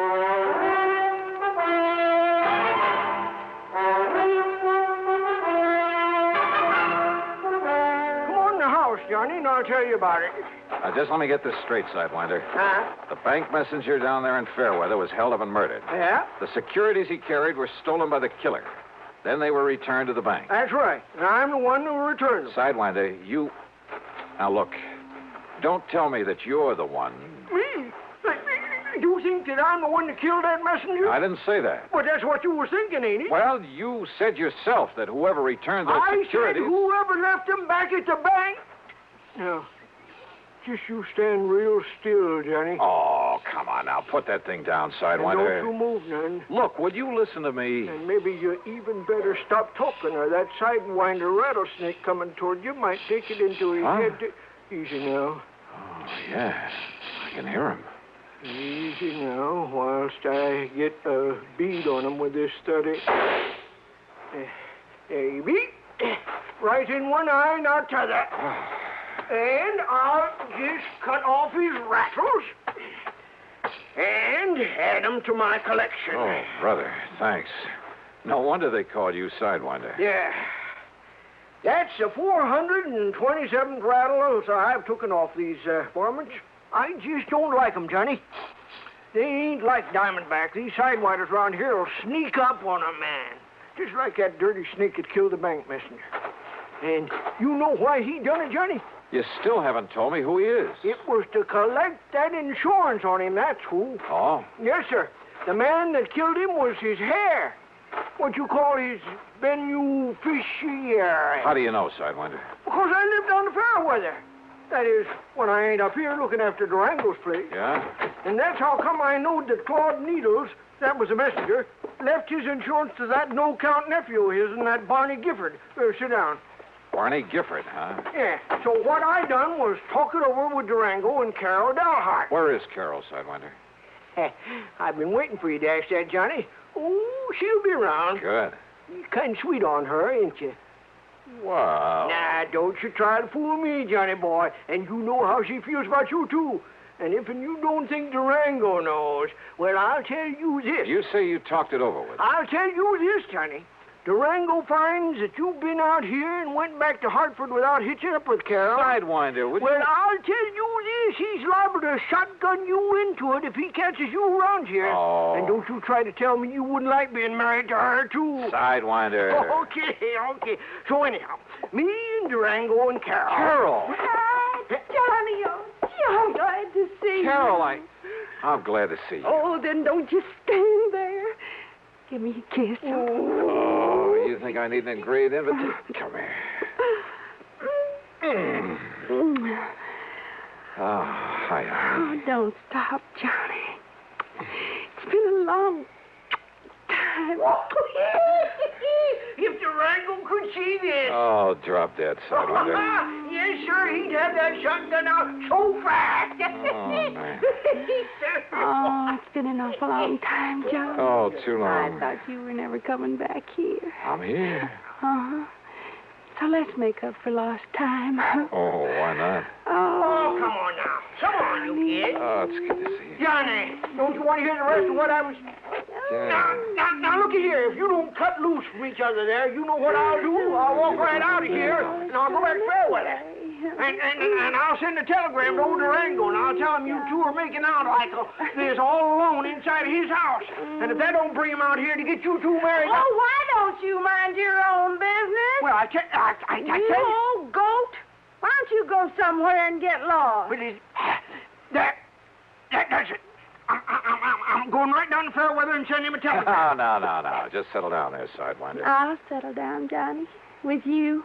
Any time, any place. Oh, Carol, you're the only girl I know who makes me wish sometimes I was the marrying kind. But now listen. I'll bet I can make you the marrying kind, Johnny.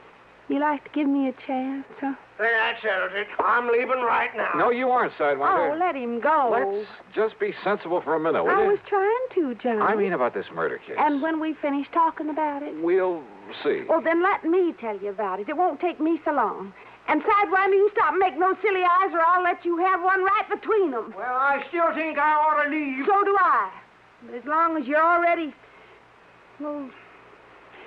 Well, listen, Johnny. I'm listening. When Mr. Needles was killed, Sidewinder wanted them to make him a cop down there in Fairweather. Or even just a deputy, so as I could go out and hunt for that killer. Claude Needles was a friend of mine. But the police said no, they didn't need him, didn't want him. So that made me sure. So we talked it over about who could ever do a thing like that. And that's when I remembered Barney Gifford would get the money from Claude's insurance. So I told Sidewinder I'd have a date with Barney, and that would give him a chance to go through Barney's house and look for the security. And I found him, Johnny, under a loose board in the floor. Yes. So when he come home, I lassoed him, and I tied him up, and I took him and locked him up in the tool shed on my place.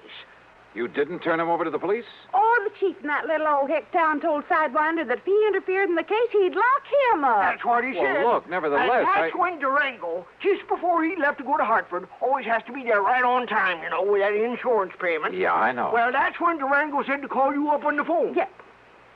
Sidewinder. Huh? I thought that was your idea. No, Durango's. And also for getting Johnny out here to see you again. What? Why, sure.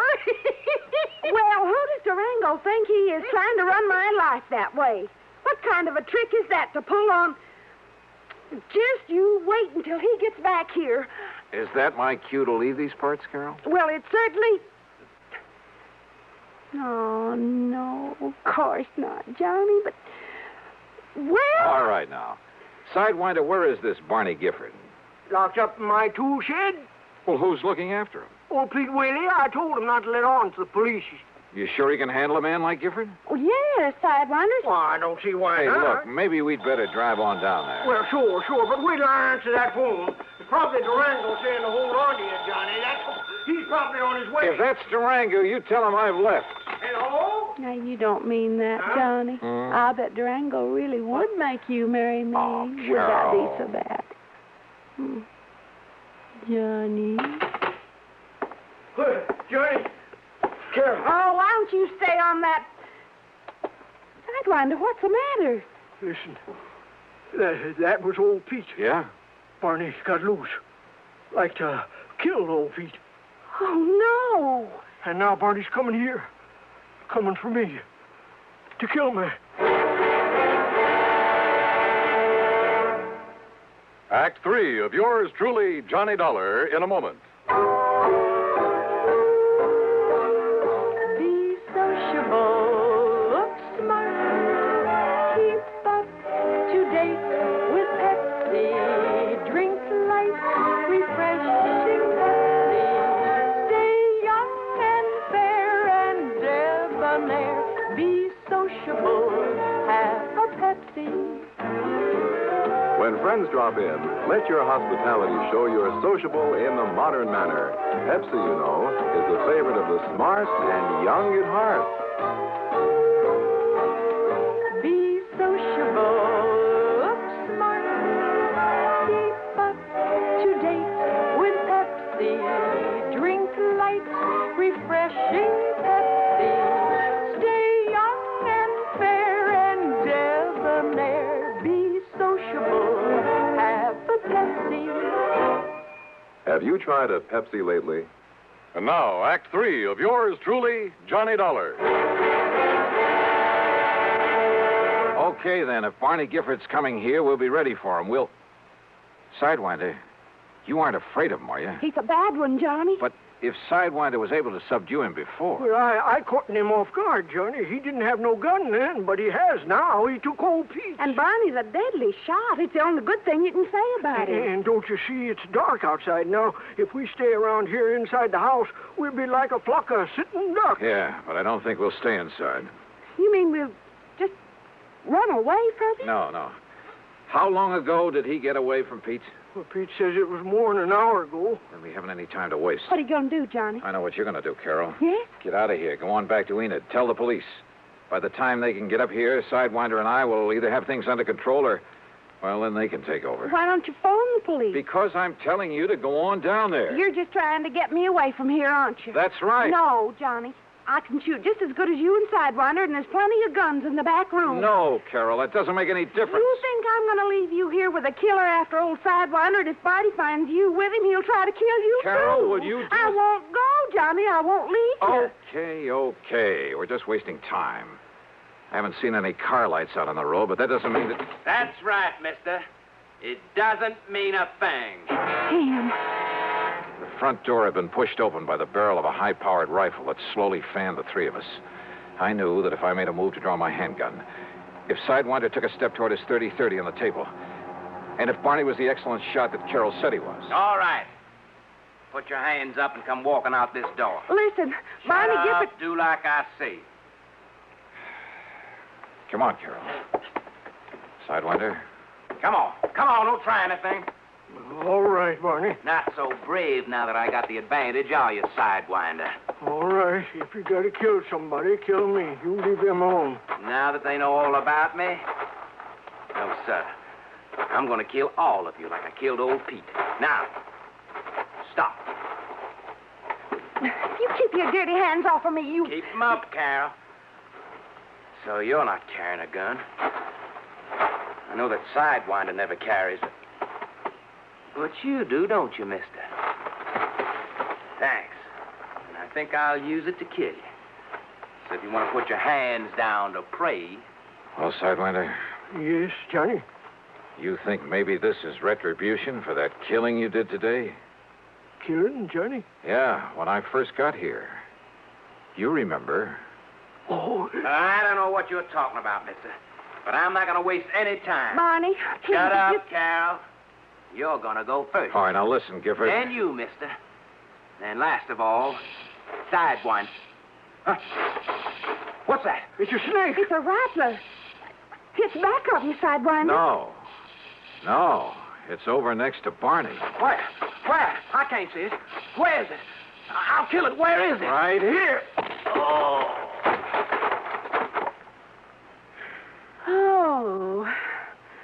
But that snake... Oh, thanks, Sidewinder. I'm sure glad I saved these rattles, Johnny.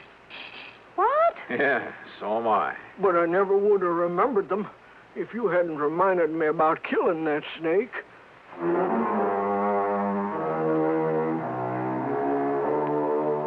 You know something? I hated to leave that place. To leave Carol is what I really mean. But there was another phone call. Sidewinder answered it. And yep, it was from Durango, phoning from Enid.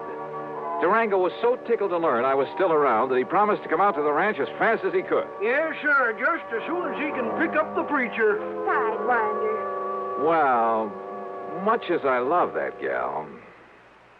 Well, expense account total, including the trip back to Hartford and mileage on the rental car, $203.50. Yours truly, Johnny Dollar.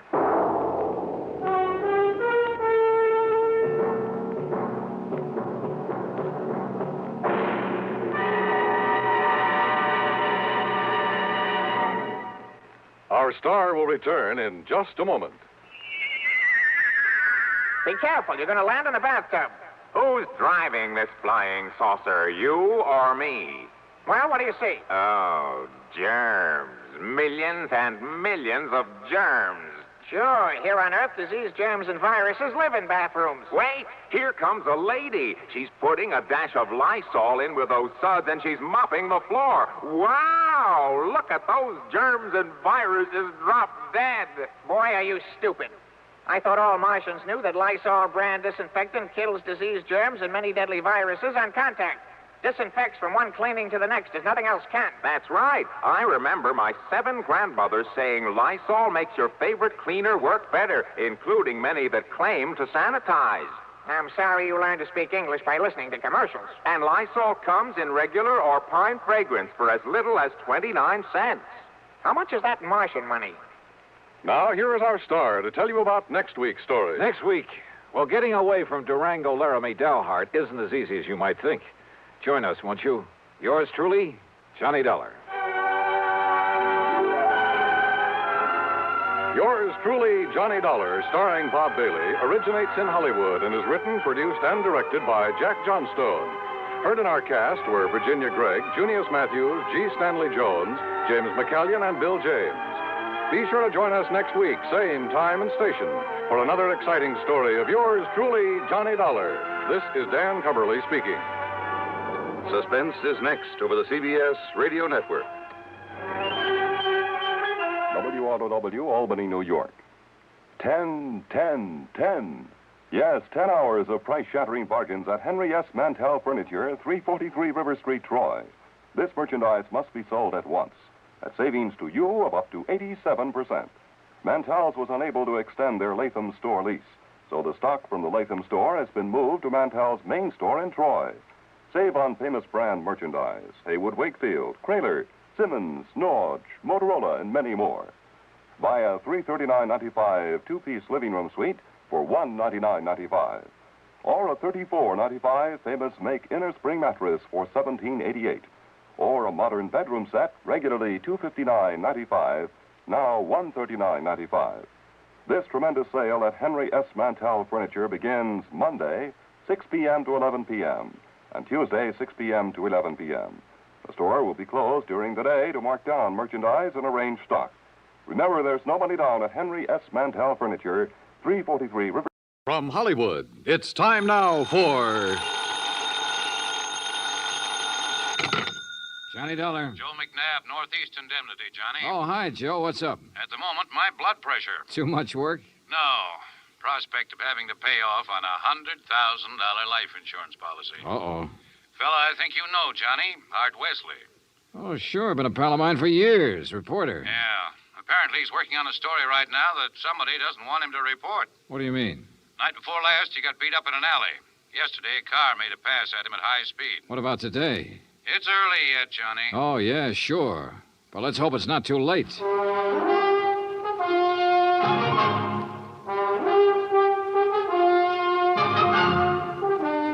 Bob Bailey in the exciting adventures of the man with the action-packed expense account. America's fabulous freelance insurance investigator. Yours truly, Johnny Dollar.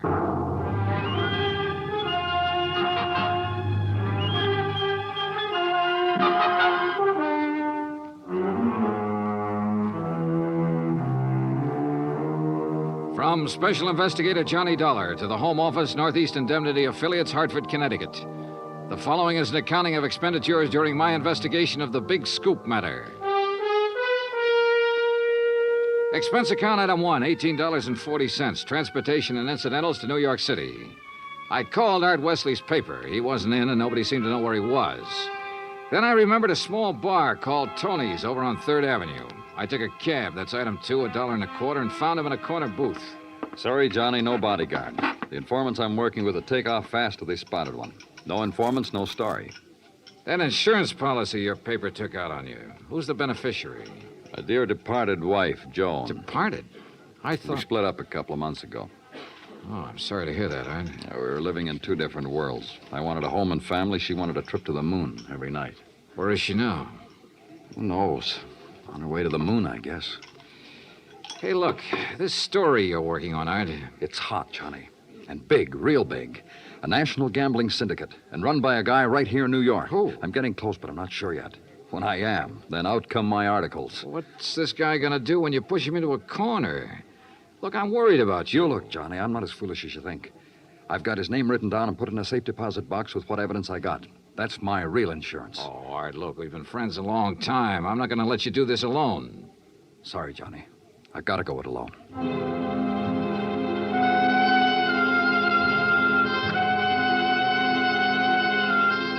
Since I'd gotten nowhere with Art, I decided to try his wife, Joan, even though they were separated. I found her in an apartment on East 68th, but she was hardly what you'd call cooperative. Look, Mr. Dollar, so you're a friend of Art's. At the moment, I'm not. Mrs. Wesley, your marriage with Art is none of my business. But that insurance policy his paper took out on him is. And incidentally, you're still the beneficiary. So? So he could be in danger, those articles he's writing. Why doesn't he drop it? Oh, look, you know Art better than that. Then what am I supposed to do about it? That story is his business. How I feel about things is my business. And come to think of it, I can't see that either of those things is your business. Item 3, $1.80 cab fare to police headquarters in the office of my old friend, Detective Lieutenant Rastelli. Sure. I know about those attempts on Art's life.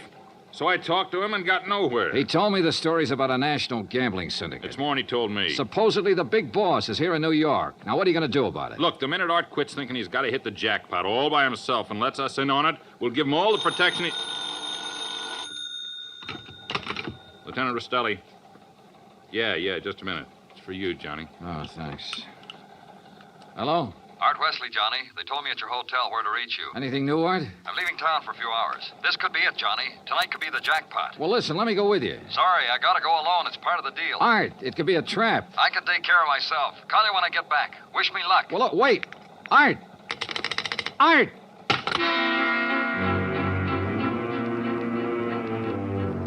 Item 4, $1.80 cab to Art's apartment, where I persuaded the manager to let me in. I was looking for anything that would give me a lead. Then, near the phone on a scratch pad, I found where he'd written the word Watika several times. Sure, Lake Watika, upstate. Art had a lodge there. Item 5, $25 even for a rented car. It was a 3-hour drive to Lake Watika, which was bad enough. But to top it off, it started to rain, and rain hard.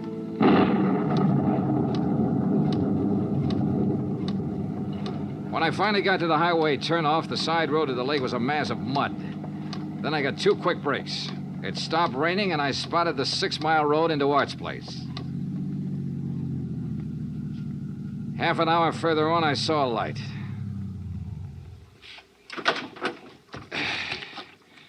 Art's car was parked at one side, and the front door of the lodge was wide open. When I got to it, I saw why. Art was lying in the doorway. Yeah. He was the one who wanted to hit the jackpot. But you can't hit the jackpot with a slug, particularly when that slug is right between your eyes.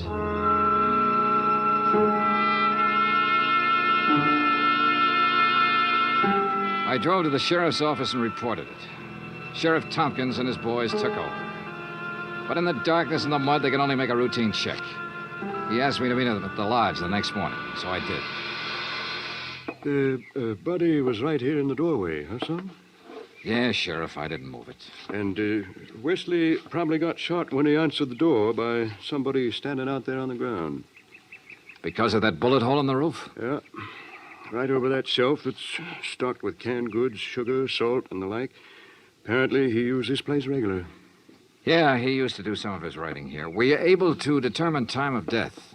Coroner says between 10:30 and 11 last night. What time did you arrive? About half an hour after the rain stopped. I'd say 11:45. Means it was still raining a good half hour after the killing. No wonder we found no tracks. Hey, look, Sheriff. Art was working on a hot story about a national gambling syndicate. Could be that he found out who the boss was last night, the hard way. Oh? Then you think the killer was from out of town? Maybe New York? Yeah. Now, where would he stay? Is there a hotel around here? Lake Watika Inn, just outside the village, about 6 miles from here. Sheriff, I'll check it out. Guests here at the inn, Mr. Dollar? Well, we have only 2 who checked in yesterday. It's the off-season, of course. Yeah, clerk, who are they? Well, Mr. Cooper yesterday afternoon and Mr. Buckley around dark. Uh-huh. They still here? Mr. Cooper is sitting right out there on the terrace, but Mr. Buckley paid in advance and left quite early this morning. I see. Did Buckley give any reason for stopping here? He said he was a traveling man and didn't like to drive in the rain. Okay. I'd like you to write down a description of him. I'll pick it up on the way out. Oh, I'll be glad to, sir.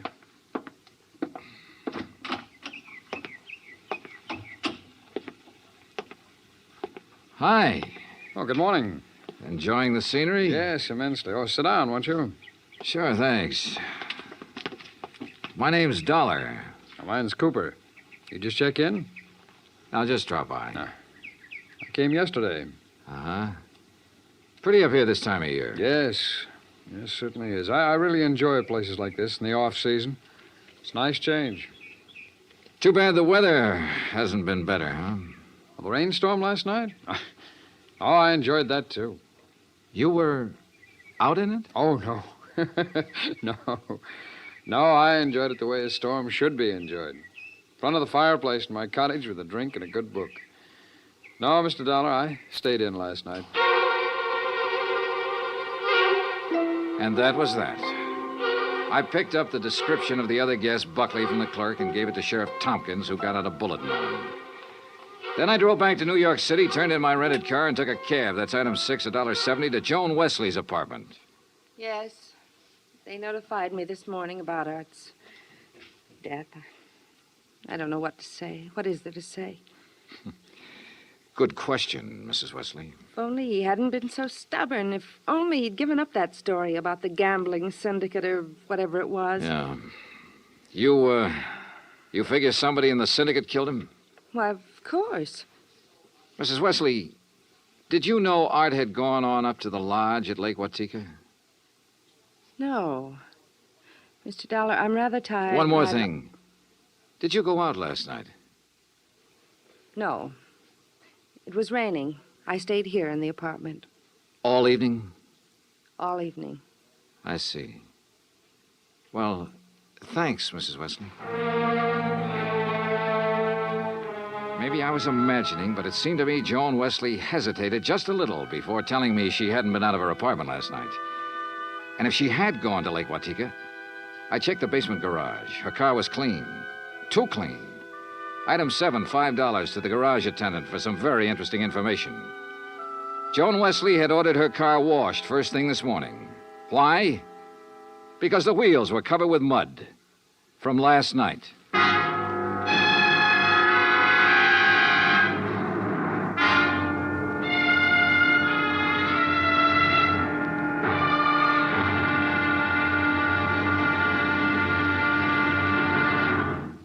Act 2 of yours truly, Johnny Dollar, in just a moment. Better schools mean better citizens, better neighbors, better families. But we can't expect our children to respond, to learn and grow, if we ourselves are indifferent to their school environment.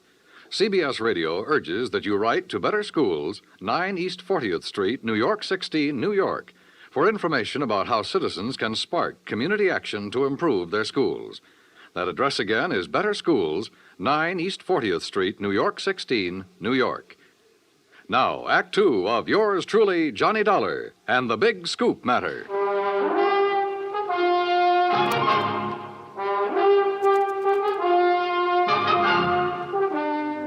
I didn't leave this apartment last night. Your car says differently, Joan. Car? You had it washed today because it was all muddy. And the reason it was muddy was because you had it out in the rain last night. Look, Another thing. You told me you didn't know Art had gone to the lodge. You hadn't heard from him. But the switchboard operator told me you had a call from him yesterday.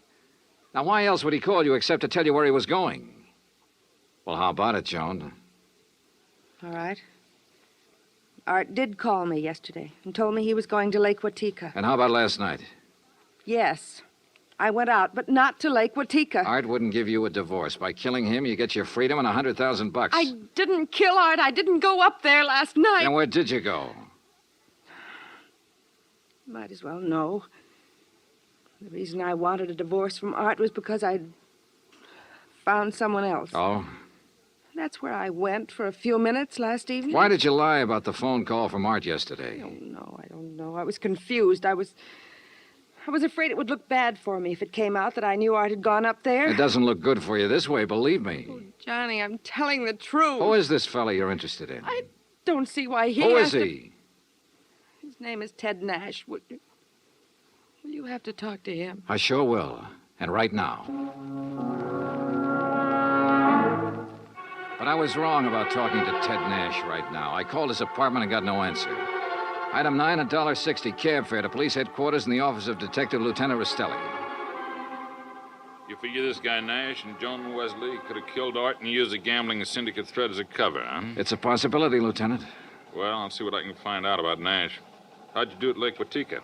2 guests checked in the day of the killing. One, a man named Buckley. He left early this morning. Sheriff Tompkins has a bulletin out on him. Who else? A fellow named Cooper, who apparently likes to go places in the off-season. Nothing to tie him in particularly. Cooper, huh? We had a rumble some time ago that a guy named Cooper was involved in that gambling syndicate. What? Trouble is, we got no proof. Hey, wait a minute. What's the matter? Art told me he'd put the name of the man he was after in a safe deposit box. If we could find the key to that box. How about Art's apartment? Let's take a look. So we looked, and we found the key tucked away in a desk, but only a number on it. Nothing to tell where it was located. I gave it to Lieutenant Rastelli, and he promised to check every bank in town if necessary. While I went on back to Lake Watika to see if the man named Cooper at the inn was the same one Rastelli told me about. When I got there, after a frantic 3-hour drive, I found him comfortably sitting by the fireplace. Well, Mr. Dollar, isn't it? Yeah, that's right. Cooper, I'm going to get right to the point. You told me you came up here to enjoy the scenery. Yes, that's right. Why? The man who was killed last night, Art Wesley, he was trying to expose a national gambling syndicate. Oh, that's very interesting. So? So, I know a police detective in New York who thinks you're a member of that syndicate. Well, now, Mr. Dollar, that's a very serious charge. I presume you have proof. Well? Uh-huh. No proof. Well, in that case, I don't think there's any... Mr. Dollar, long-distance call for you. You can take it on that phone right beside you. Thanks, clerk. Johnny Dollar. Rastelli in New York, Johnny. Hi, Lieutenant. You locate that? Yeah, the safe deposit box, and in it we found the name of the man Art Wesley was closing in on. It's Cooper. Thanks very all right, much. So you... Well, Cooper, you wanted proof? We've got it. Evidence that ties you in with the syndicate. Clerk. Well, now, this is ridiculous, Is Dollar. it? Let me tell you the facts about this thing. Is something the matter, Mr. Dollar? Get Sheriff Tompkins on the phone, clerk. Tell him I've got Art Wesley's killer here. You mean Mr. Cooper? Oh, now, wait a minute. Now, look, Dollar. If you'd get your facts straight, you'd drop this silly notion of yours. What kind of facts, Cooper? What time was Wesley killed? Between 10:30 and 11 last night. But, Mr. Dollar, Mr. Wesley's place is some 6 miles from here. That's right. Why? Well, then Mr. Cooper couldn't have killed him. What do you mean? Last night, I took a drink to Mr. Cooper's cottage here at the inn. What time? Around 20 to 11, and I chatted with him for at least 15 minutes. Are you sure about that? Oh, quite sure. Well, Mr. Dollar, I'll buy you a drink sometime.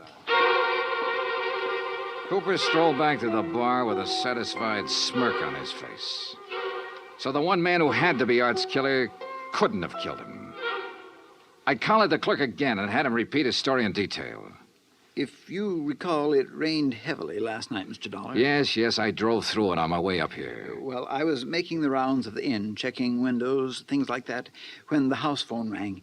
It was Mr. Cooper calling from his cottage. He wanted a drink. You say that was at 20 to 11? Yes, I always jot down the time when I am called away from the desk. All right, go on. Well, when I got to Mr. Cooper's cottage, he was sitting in the living room in front of the fire with a book. Yeah. We chatted a while, and then when I returned here to the desk, I jotted down the time again. 10:55. Well, that does it. What do you mean? Oh, it's a good 20-minute drive from here to Art Wesley's lodge. If he was killed between 10:30 and 11 and Cooper was here at that time, he couldn't have done it. Well, I'm sorry, but facts are facts. And... Oh, excuse me. Lake Watika Inn. Yes, just a moment. Sheriff Tompkins, Mr. Dollar. Oh, thanks. Hi, Sheriff. Thought you ought to know, son. Remember that man Buckley we were looking for? Yeah, sure, the other guest at the inn. Yeah, we picked him up. I've been questioning him for an hour. Any luck? No, sir. He's just a traveling salesman who stayed at the inn because he didn't want to drive in the rain. You sure? Buckley swears he doesn't even know Cooper. Just between you and me, Johnny, I think we got the wrong fella. No place again. I decided to start all over. Got into my car and drove to Art Wesley's place. Nothing was changed. I remember the trip I'd made the night he was killed, how it rained heavily until about half an hour before I arrived. How I'd found him lying in the open doorway, a bullet hole in his head. Yeah, and the hole in the ceiling over the shelf of provisions, marking the path of the bullet. It was there. So were the provisions. Canned food, mustard, sugar, a package of crackers. There was some... Wait a minute. Sugar. The sugar bowl. I stared at it for a moment. I remembered a couple of things the room clerk at the inn had told me. And suddenly the whole deal slid neatly and quietly into place. I drove back to the inn fast. Cooper's cottage was empty, so I went inside to the bedroom and took a look around. Then I spotted one of the pictures on the wall, a little out of place. I looked behind it. Yeah, just what I expected. Outside, I found Cooper sitting on the terrace in front of the main building. I slid into a chair across from him. Well, Mr. Dollar, what fantastic crime are you going to accuse me of today? Cooper, I got a one-track mind, and it's still stuck on murder. Oh, now look, Dollar. We've been over this before, and personally, I find it quite boring. So much so that it's interfering with my vacation here. That's too bad. Yes, it is. So I'm leaving this evening. I don't think so, Cooper. Oh, come now. Art Wesley was trying to expose a figure in a gambling syndicate. You. Well, that's a matter of conjecture. You had to stop him, for keeps. Oh, now look, Dollar. The time of Art Wesley's death has been established as between 10:30 and 11 last night. That's right, between 10:30 and 11 last night. And I'm sure you remember the room clerk telling you he was with me in my cottage living room from 10:40 to 10:55. I sure do. So that I certainly couldn't have killed your friend Wesley 6 miles from here during that time. Except that Art Wesley wasn't killed at his lodge. What are you talking about? You see, I remembered something else the clerk had told me. The night of the killing, it stopped raining a little after 11. All right, what difference does that make? All the difference in the world, believe me. Here's what really happened, Cooper. You killed Art Wesley in the bedroom of your cottage here at the inn. Oh, don't be ridiculous. You immediately called the room clerk over and chatted with him in your living room for about 15 minutes. He didn't know there was a corpse in the next room. Oh, really? After he left, you took Wesley's body the 6 miles to his place and planted it in the doorway. Oh, now look, Dollar... Your problem was to make it look like he'd been killed there. Then you remembered. The slug that had killed him hit the wall in your bedroom. That gave you an idea. You figured out the right angle at the lodge and fired a shot upwards from the outside the door. It went through the ceiling at the back. All right, Dollar, I've had enough of your half-baked theories with no proof whatsoever to back them up. Correction, Cooper. This time I've got proof. There was a shelf of food under the bullet hole and a bowl of sugar directly under it. A bowl of... So what? When sugar gets wet, it gets crusty, and it stays that way. But the sugar in that bowl was dry. Now, if the killing was between 10:30 and 11, and it rained heavily until after 11, then some rain would have dropped through the bullet hole into the sugar. I see. But, Cooper, the sugar was dry. So the bullet hole was made after the time of the murder, when you planted Wesley's body there. Just a little detail, Cooper, but it nails you. That and, of course, the fact I found the slug that really killed Wesley just a couple of minutes ago. Oh? Buried in the wall of your bedroom behind a picture you'd moved slightly to cover it. Well, Dollar, I may as well tell you that I saw you come out of my cottage a few minutes ago. I figured you knew. So ever since you sat down here, I've been holding a gun on you under the table. You know, Cooper, I may as well tell you. Ever since I sat down here, I've been holding a gun on you, too. Well, you... Let's have it. Well, you didn't have any gun. A big-time gambler bluffed right out of the game. Cooper, you're slipping.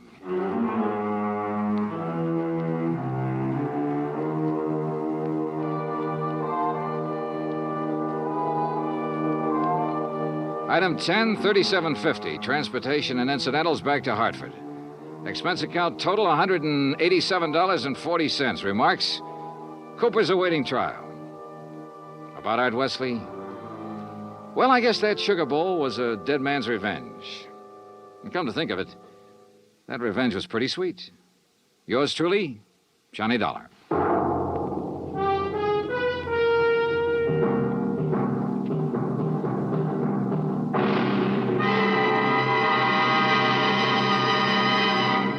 Our star will return in just a moment. In days long since gone by, one had to go out in search of daring do. But in a fast-moving world, exciting things are happening right around the clock. Things you can be in on no matter what else you're doing, as long as your radio is nearby. With CBS newsmen on the job, you can make CBS Radio your listening post for world events.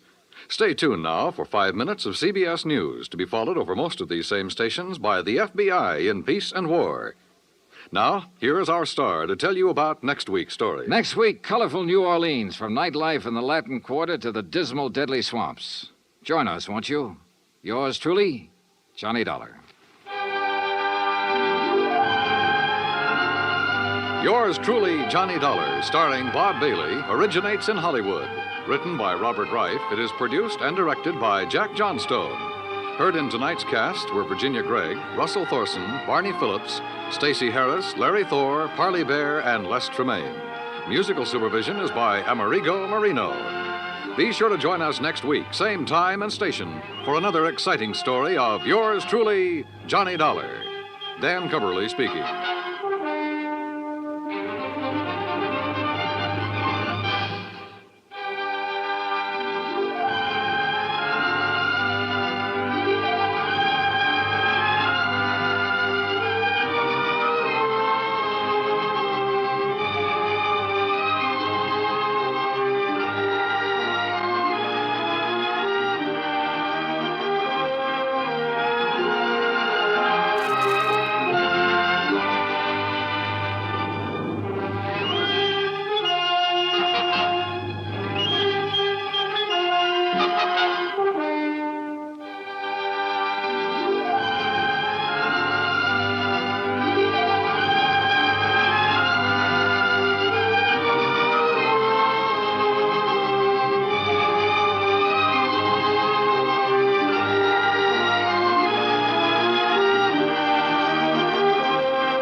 Johnny Dollar. Harry McQueen, Mid-Eastern Indemnity Corporation. Now, I'm glad you called, Harry. What? I've just been waiting for a chance to run down to New York, have some fun, taking a few shows and some nightlife. On expense account, of course.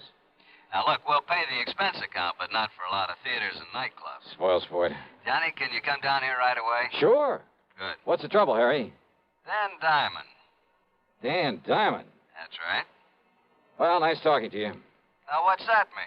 It means I suddenly think I have an important assignment in Podunk or Timbuktu. You mean you're afraid to get involved with our friend Mr. Diamond? Ah, It's Johnny. just that I relish the thought of maybe living to a happy middle age is all.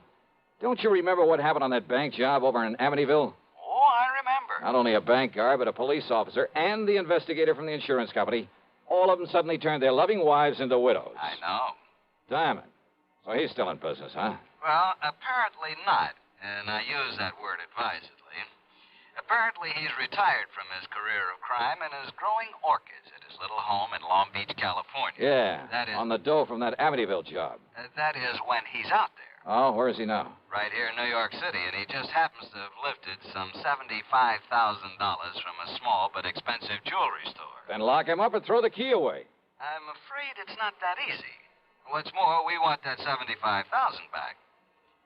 Well? Sorry, Harry. You realize what your commission would be on a $75,000 recovery. And after all, Johnny, with an unlimited expense account to go on... Johnny? Okay, Harry. Maybe I'll run on down there and see you.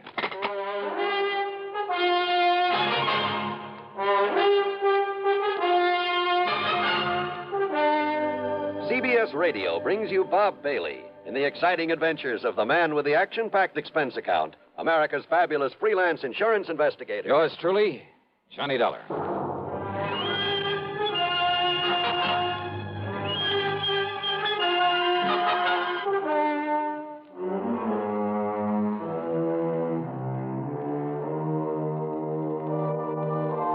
Expense account submitted by Special Investigator Johnny Dollar to the Mideastern Indemnity Corporation, New York City. The following is an account of expenses incurred during my investigation of the P.O. matter.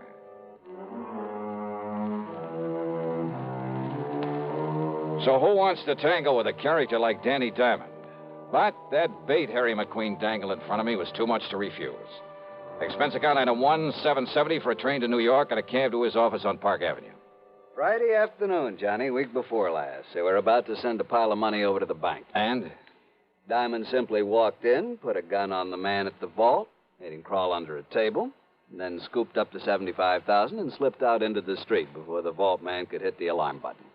Easy as that. That's a lot of money to walk around with. He was careful to take it mostly in $50 and $100 bills. The vault man didn't try to put up a fight? Against Danny Diamond? He get killed for sure? Well, how'd he know who he was? Danny told him. He what? Just like he identified himself on that Amityville job you mentioned, like he did on every job he ever pulls. We were lucky that no one got killed on this one. You said he's here in New York. Where? I understand the PD is going to release him sometime today. Release him? That's right. Thanks to a smart lawyer, an alibi they can't seem to break, and, well, let's face it, lack of evidence. You mean the money? That's exactly what I mean. And, of course, it's that money that we're primarily interested in. Well, Johnny? Who's handling this for the police department? Man over at the 18th Precinct, Lieutenant Singer. Randy Singer? Yeah, that's the one. But he's in homicide. Well, I don't know about that, but I know he's the top man on this case. Why? There's been no killing. Johnny, why don't you ask him? Yeah, why don't I?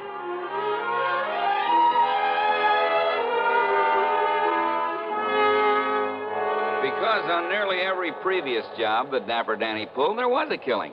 And I was assigned to him. I got to know him and his routine, his methods better than anybody else in town. But not well enough to nail him down. Yeah, I'm afraid that's true. Anyway, they made a special out of this one and put me on it. And from the way you say that, Randy, you haven't got very far. Johnny, I haven't got to first base.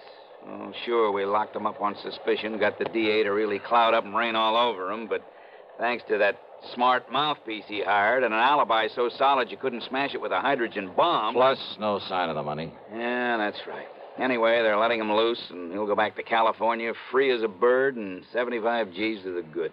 You sure it was Danny Diamond pulled this one, huh? Well, everything, Johnny. His perfect timing, his modus operandi, that egotistical trick of identifying himself, the description of him, his doing it solo, the fact he didn't stash it away in a bank. I've checked every bank in town. Well, everything, Johnny, says it's him. You mean it's he? Hmm? What's your English, Randy? Oh, English, to heck with it. Him's the... I mean, he's the one that did it.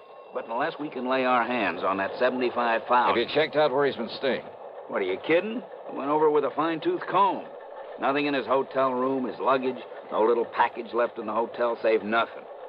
He gave us a list of where he's been, what he's done since he got in town, and it all checked out to the minute. Yet somehow he managed to stash away that wad of money. Yeah, you find it, Johnny, and we'll nail him. Now, what's to have stopped him from passing it to some pal for safekeeping? No, Johnny. You sure of that? No, Diamond works alone. He'd no more let anybody else have a gander at that money. Why, Danny wouldn't trust it with anybody short of the United States government. And I'm sure he isn't turning any of it over to Uncle Sam. Ask me, Randy, you got a pretty thin case against him. Yeah, but I'd bet my own life that he did this job. And if you or I or anybody can find that dough on him or anywhere near him... You'll nail him. You said it. You want to take a crack at him? Mighty thin case, though. Johnny? Okay, if you're so sure that he's the one, Randy, well, that's good enough for me. Well, what are you going to do? Answer your phone. Oh, sure. Singer. Yeah? Yeah? Well, where'd he... Okay, then all I can do is alert somebody out where he lives to... Yeah. They let him go, Johnny. He's on his way. To where? Who knows? Okay, then I'm on my way. Yeah, where? What are you going to do? To coin a real corny one. California, here I come.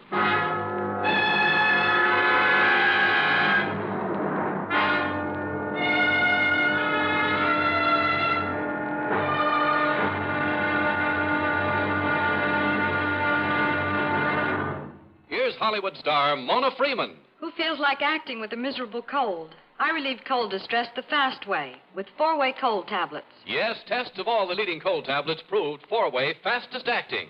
Amazing 4-way starts in minutes to relieve muscular pains and headache, reduce fever, calm upset stomach, also overcomes irregularity. When a cold strikes, do what I do. Take 4-way cold tablets.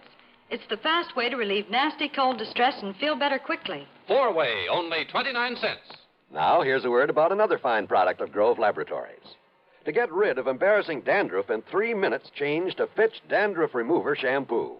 3 minutes with Fitch regularly is guaranteed to keep unsightly dandruff away forever. Apply Fitch before wetting hair. Rub in 1 minute. Add water, lather 1 minute. Then rinse 1 minute. Every trace of dandruff goes down the drain. 3 minutes with Fitch and embarrassing dandruff's gone. At the same time, Fitch can brighten hair up to 35%. Get Fitch Dandruff Remover Shampoo today. And now, Act 2 of yours truly, Johnny Dollar, and the P.O. Matter. I got a recent picture and a complete description of Danny Diamond from Lieutenant Randy Singer. And I'll find out who you ought to contact there at the PD in Long Beach, Johnny, and send you a telegram. Then I spent item 2, $166.25 for a plane ticket to Los Angeles. When I got aboard, I began to think that maybe I'd fallen into some luck for a change. And not for the usual reason. Though, of course, I'd hoped to find myself next to a gorgeous blonde with ideas and plenty of time on her hands. No, it was because the passenger sitting right next to me, holding a big dispatch case in his lap, and I mean holding onto it, was none other than... Diamond's the name. Danny Diamond. What's yours, mister? It's Reynolds. Jerry Reynolds. Oh. For a minute, I thought there was something familiar. I guess I was wrong. But, haven't I heard about you somewhere? Oh, I don't know why not. Danny Diamond? Dapper Danny, they call me. Oh, yeah. Oh, you probably read about me in the papers. Lousy bunch of New York cops trying to hang that jewelry store heist on me. Yeah, something like $75,000, wasn't it? Yeah. It's going to keep somebody real happy for a long, long time, Mr., what'd you say your name is? Reynolds. Jerry Reynolds. Yeah. Try to pin that on Danny Diamond, huh? I'd like to see him pin anything on me. Not because I haven't been trying. Trying for years, Johnny. It's Jerry. Yeah. Yeah, that's what I meant. But they're wasting their time. Just like they're wasting their time trying to find that 75 G's. Hey, look, don't get me wrong, Mr. Diamond. Call me Danny. But the way you're hanging on to that dispatch case, you'd think it was loaded with, Yeah? Yeah, what about it? Nothing. Just forget I mentioned it. Yeah. And don't you get me wrong. But maybe you'll stay a lot happier, let's say, if you forget that you mentioned it, too. Well, now, look, Danny, Just forget it. Sure. Why not? You live in Los Angeles? No. Long Beach. Why? Oh, I just wondered. Yeah. What are you going to L.A. for? Oh, just to spend some time with an old pal of mine. Huh? Who? Where's he live? Section of L.A. called Westwood Village. It's out beyond Beverly Hills. Yeah, I know. What's his name? Well, now, look, does it make any difference? So maybe I know. Maybe we got mutual friends. What's his name? Johnstone. Johnstone? That's right, Jack Johnstone. What's he do? Oh, he's a writer, among other things. I don't know. Moving pictures? Radio, television. Radio, huh? That's right. I don't know. I hardly thought you would. Something kind of familiar about that name, though. See, I listen to the radio, you know what I mean? Doesn't everybody? See, look, I'm going back in the galley, see if I can pry another drink out of that blonde stewardess. Well, I doubt if you'll have any luck, but go ahead. Just leave it to me. You want me to bring you one? Why not? If you can. Leave it to me. He carefully set the dispatch case on the seat. But as he swung back up the aisle, he kept half looking over his shoulder. If I picked it up and tried to open it, he'd know exactly what I was doing. Even as he stood there talking to the stewardess, trying to force some money on her, he kept his eyes on me. But I had to find out what was in that case. And what I could do was keep looking out the window and with one hand open the clasps on it. That much he couldn't see. And then when he came back to his seat with his hands full, all I'd have to do... How dumb can they be? Those chicks would make a lot of extra dough. Make a lot of friends, too, if they forget the rules now and then with that liquor they got back there. Well, sit down. Don't worry about it. Hey, wait a minute. 2 seats up, that guy's sneaking a bottle out of his coat. I'll bet you a 10 spot will get that for you and me. Wait and see. But again, he kept his eyes on me, even while he passed over the money and parted the other man from his half-pint bottle and the small plastic cup he had. But this time, as he came back to his seat, his hands were full. See? You got brains, little money, you get anything you want. Sure. Hey, here, I'll move this case out of the way so you can... Say, what do you think? You clumsy, crazy jerk. The little case was loaded, but the papers that fell out that he quickly shoved back into it were not money. No, they were clippings from the New York newspapers. Yeah, news items about the robbery. That was all. Wait, though. Was he using them in the dispatch case for a decoy? Or just to fan that ego of his? You dumb, clumsy fool. Oh, sorry. Sorry, huh? Sure, of course I am. Listen, if I thought maybe you'd done that on purpose... Yeah? Well... Forget it. Sure. Now, about that little drink you promised. Sure. Why not?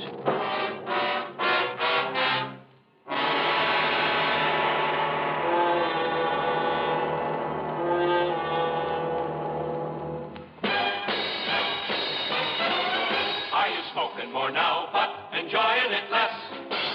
Have a real cigarette, have a Camel. The best tobacco makes the very best smoke. Have a real cigarette, have a Camel. Are you looking for flavor and mildness? Have a real cigarette, have a Camel.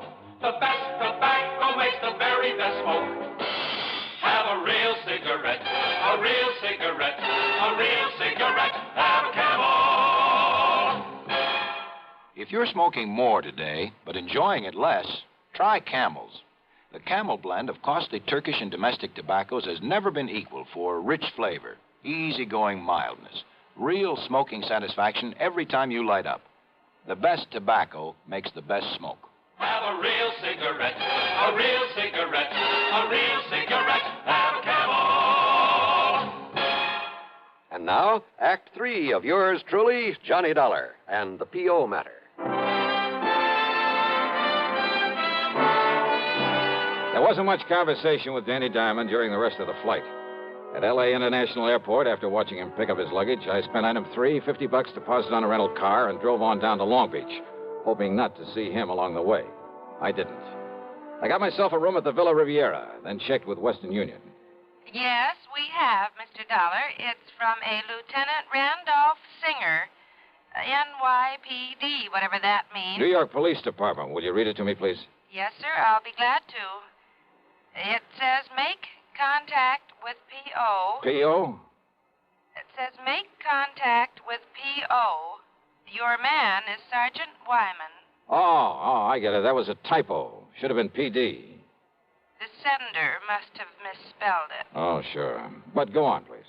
Your man is Sergeant Wyman. Good luck. Signed, Randy. That's all? That's all. Okay, thanks.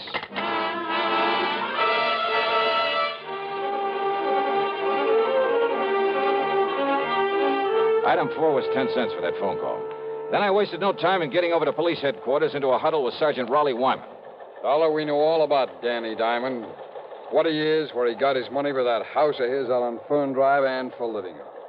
But unless he tries to pull something around here, there's nothing we can do. I know what you mean, Sergeant. But if you can get something on him and make it stick, this whole town will love you dearly. Something like that 75,000 robbery in New York? Yeah. Oh, Lieutenant Singer told me on the phone that's what you're out here for. That's it? Said some pretty nice things about you, too. Oh, if there's anything we can do, if you just... There is. I want to look at not only Danny's home, but the luggage he just brought in the plane. Well, in order to get out a search warrant. No search warrant. What? Look, can you get him over here for a couple of hours before he has a chance to unpack and settle down? I made real time driving here. He ought to be arriving just about now. Let me think. Hey, call him up. Tell him you want to see him here at headquarters. Can you get him down here? Sure. He loves to sit around here and shoot off his big mouth and try and make fools out of us. What excuse? Oh, tell him there were some prowlers around his place while he was away. Tell him anything.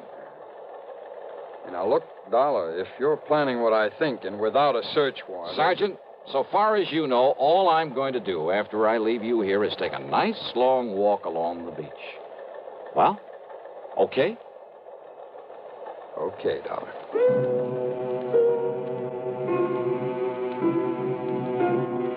I drove quickly out to Danny Diamond's address on Fern Drive. A rather nice, modern little home, by the way, in a very pleasant residential section. Long Beach has a lot of nice homes, and this was one of them. I'd parked a couple of blocks away, and as I sauntered as casually as possible toward his place, a taxi pulled up in front of it. Out came Danny and his luggage. He paid off the driver and went in. And I waited, praying that Sergeant Wyman would call him before he had a chance to... Wyman must have done all right. Within 3 or 4 minutes, Danny came out the back door, went into the garage, then pulled away in a fancy little sports car. I went over to the back door and found, much to my surprise, that it was a real easy job to jimmy it open. Danny's handbags were still sitting by the front door. I not only went through them, but through every inch of that house, slowly, carefully, overlooking nothing. And that's exactly what I found. Nothing. Except that is for a large floor safe under one of the rugs. But I knew he hadn't had time to get to it, and besides, the dust around it showed it hadn't been opened recently. No, Randy Singer was wrong. If Danny did take that money, he must have stashed it away somewhere. Or left it with somebody, probably back in New York. Despite what Randy had said about his operating alone, trusting no one, not even the banks, about trusting no one short of the United States government. The government? Wait a minute. I beat it back to police headquarters and Sergeant Raleigh Wyman. I kept him here just as long as I could. Danny only left a couple of minutes ago. A couple of minutes ago, huh? Dollar, did you find anything? No. I mean, during that, during your walk along the beach. No. Now, listen. Yeah? That telegram Randy sent me. Telegram? Yeah. Make contact with P.O., he said. P.O.? Well, it was a typo. He meant to say P.D. to contact you. Oh. Well, it was a lucky mistake. Because, Sergeant, I may be nuts, completely nuts, but I'm betting that P.O. is the answer to this whole thing. To how he got that money out of New York, out here where he could use it. Wait a minute. Trust nothing short of the U.S. government, huh? Feeling all right? P.O., of course. Hey, listen, you know this town where everything is. Well, sure. Then there's just one building around here I need to know the location of. And I hope I can get there before he does. The P.O., the post office I drove to, was only a few blocks from Danny's home. Danny's car was parked in front of it. I slipped inside and waited behind a post. At one of the windows, he was second in line, behind a ragged-looking wino who was counting out pennies to buy a stamp. There's 3 cents. Got another one here somewhere. Come on, you drunken bum. Hey, clerk. Oh, hello, Mr. Diamond. I have a package for you. Yeah, that's what I come for. I've been wondering when you'd call for it. It's from New York City. Just sign here, please. Yeah, sure. Okay, here you are. Thank you, Mr. Diamond. Here's your package. I want a stamp. I came out from behind the post, bumped into the drunk, and tore at the wrapper of Danny's package. Hey, what's the big idea? Sorry. It's you. And here in the package you mail to yourself the $75,000. Now, get away. Get back. Oh, no, Danny. What are you trying to do on here? Okay. Now, on your feet. Listen, mister. Oh, drop dead, Danny. Or maybe the state will take care of that. Now, listen. About that money. Forget it. Just take a look at that poor old drunk who was in front of you. That wild shot you pulled off. Huh? Murder, Danny. Now it's murder.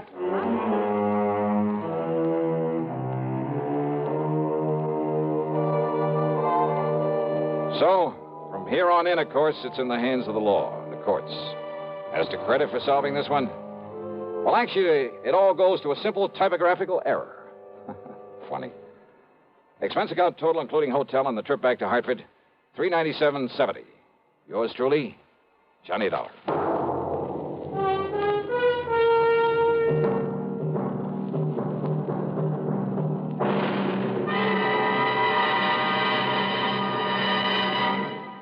Our star will return in a moment. Constipation is something people don't talk about much, but it can be a problem for anyone, even doctors.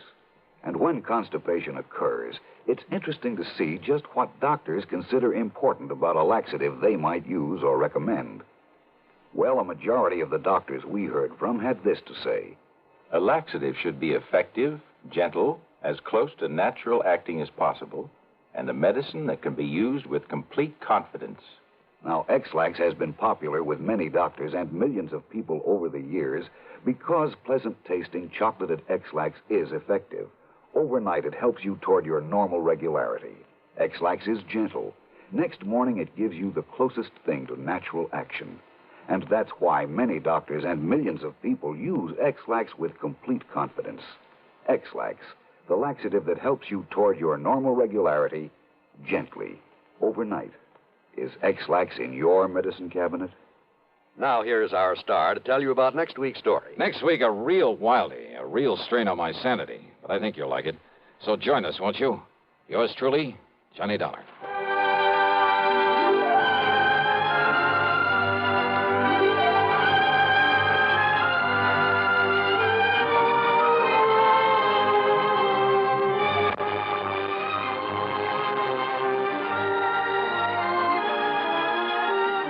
Yours truly, Johnny Dollar, starring Bob Bailey.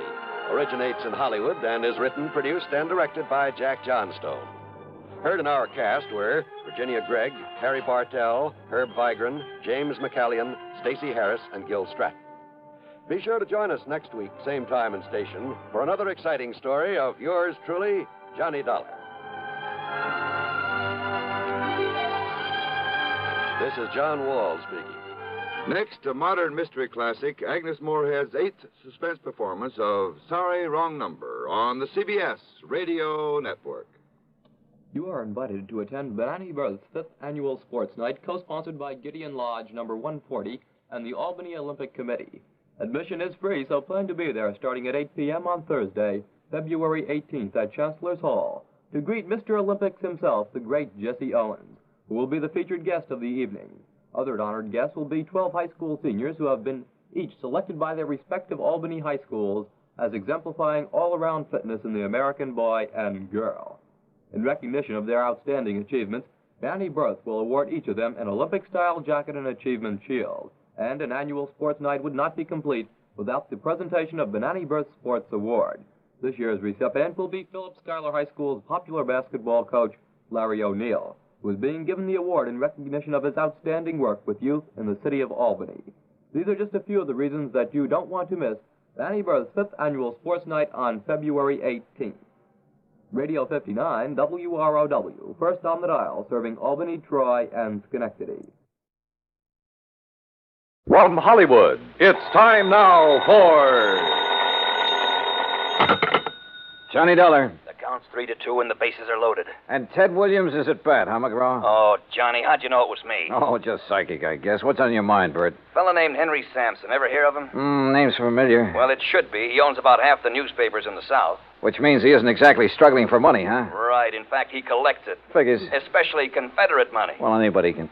What? Yes, sir, Johnny. He has one of the largest collections of old coins in this country. Oh? And a Confederate $50 he owns has disappeared. Bert, Confederate money isn't worth its weight in salt. That's where you're all wrong, Johnny. Huh? This particular $50 is insured for $20,000.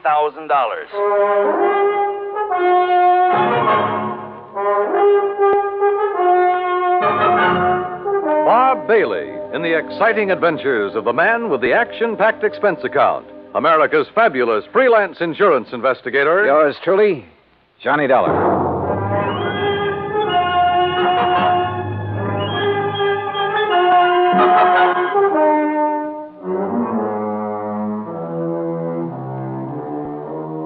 Expense account submitted by Special Investigator Johnny Dollar to the Providential Assurance Company, 393 Dewey Avenue, Hartford, Connecticut. Following is an account of expenses incurred during my investigation of the Confederate Coinage matter.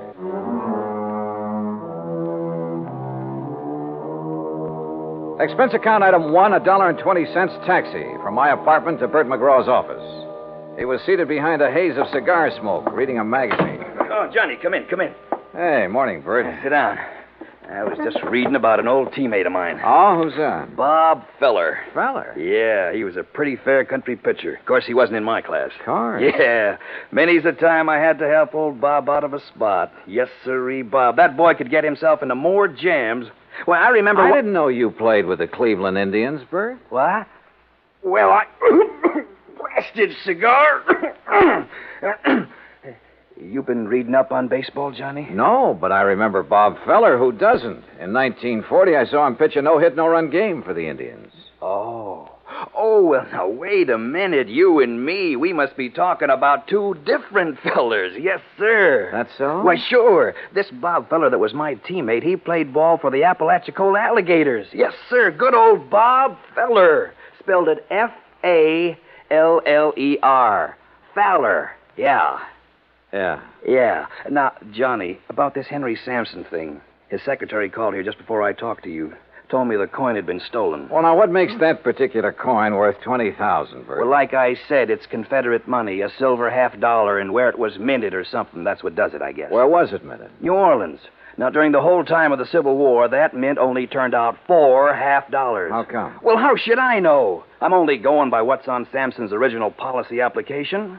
But you're sure about there being only 4 of those $50? Well, no, I'm not sure. You mean you've never checked? You insured the thing on Sampson's say-so? Well, Johnny, look, we were glad to get his business. Well, you must have been out of your mind. mind. Now stop balking, Johnny. You want to know how come that mint didn't make any more of them? You go ask him. I plan to. Where'd you say he lived? Right outside Birmingham, place called Shade Mountain.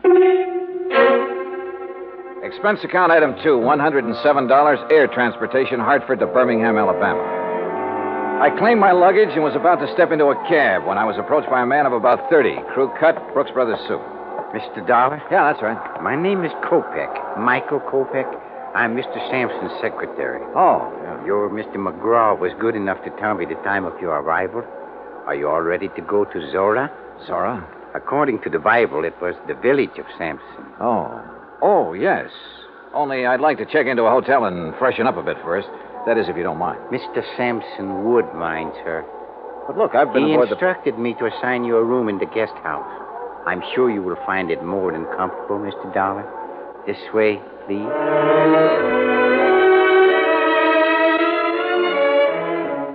Just outside, standing in a no-parking zone, was the Sampson limousine. A uniformed chauffeur took my bag, and about 40 minutes later, we passed through the gates of Zora, Sampson's private domain. Beside the main house, there were 2 guest houses, 2 swimming pools, a private zoo, stock farm, turkey ranch, and a number of cottages for the servants and maintenance people. Inside the main house, Kopek led me down a long hall lined with statues and oil paintings and other art objects. Finally, he stopped and opened a heavy door. Henry Sampson was seated behind a large desk, and standing near him was the most beautiful woman I had ever seen. Mr. Dollar, sir. Thank you, Michael. I'll call when I need you. Yes, sir. Well, Johnny, come in. Come in, sir. You had a pleasant journey down, I hope? Yes, fine, thanks. Good. Would you like a sample of our southern hospitality, Mr. Dollar? Well, Forgive me, my dear. Johnny, this is Mrs. Sampson. Delilah, Mr. Dollar. Mrs. Sampson. In case my question confused you, Johnny, I meant, would you like a drink? No, thanks. Not just now. Let the man catch his breath, Delilah.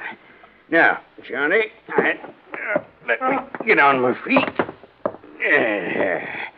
I can't give you more than 10 minutes of my time. So, let's get right down to business. This here's display case that was broke into. Mm-hmm. None of your other coins were taken, huh? No. Whoever did it knew what they wanted. They got the most valuable one. What about this lock? Was it tampered with? Wouldn't have done 'em no good to tamper with it. It's the biggest and strongest that Yale makes. Reckon he knew that. That's why he broke the glass. Then you think someone familiar with this room and your collection took the coin? If you want to know the truth, he suspects me. Delilah. Mr. Sampson, did anything unusual happen that evening? Did you have any visitors? None. Delilah and I ate our supper. I worked for a couple of hours, same as always. Then we played casino till 10:30. We always play casino until 10:30, John. It's the only thing that relaxes my husband. I see. There were only 4 people besides myself in the house. Mrs. Sampson, Mary, her maid, Digger, my manservant, and Michael, my secretary. Good old Michael, the trusty troubleshooter. Mr. Sampson, according to your policy application, only 4 of those Confederate $half were ever made. Is that right? Yes, 'tis. Confederate states didn't have any silver bullion to make more. Dirty Yankee blockade. Yeah. Could you give me a description of the coin, sir? Sure. Originally, it was a regular Union 1861 piece. At the New Orleans Mint, they ground off the reverse side and stamped on the shield of the glorious Confederacy and the words Confederate States of America. Hallelujah. May the South rise again. Now, that's not funny, Delilah. I think it is. Don't you, Johnny? Well, I'm just... You just give me your answer later. Right now, I'm going to have another drink. You ready? Not yet, thanks. No, you don't know what you're missing. You'll have to forgive my wife, Johnny. She isn't herself this evening. I haven't been myself in several years. Not since I married this You shut up, woman. Michael. Yes, sir? Mrs. Sampson is tired. Very tired. She wants you to take her to her room. Yes, sir. Well, see you at supper, Johnny. I'll have your supper sent up to you. Don't do me any favors, fat man. Get her out of here, Michael. Get her out before I... Sorry. But she... Sometimes... It's all right, sir. I understand.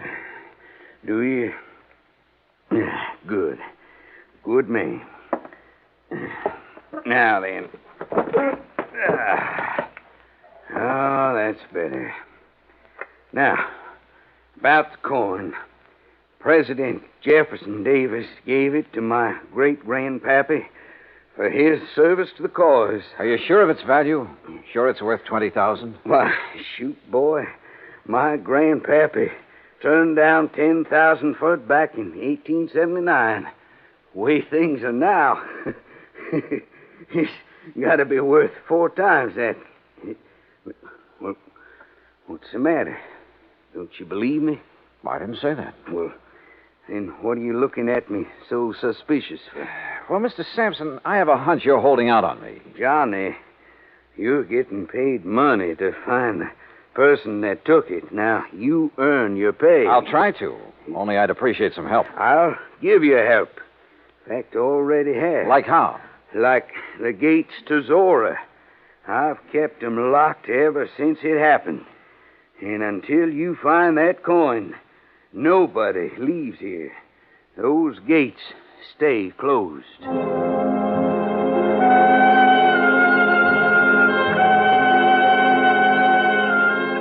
A few moments later, Kopek returned and escorted me across the magnolia-scented grounds to my rooms in one of the luxurious guest cottages. I unpacked, took a shower, then called Bert McGraw in Hartford. Well, how's it going, Johnny? It is not. Oh, come on now, boy. Sorry, Bert, but it looks like a real toughie. You don't want me to send in a pinch hitter, do you? Nope. But how about getting the dust off your pants and doing some legwork? All right, what kind of work? Find out for sure how many of those 1861 $half were ever made and what their value is today. Wait a minute. What'd you say, John? Not you, Bert. Somebody at the door. You check on that coin. Got it? Like the Yankees have the pennant. Good luck, boy. Okay, I'm coming.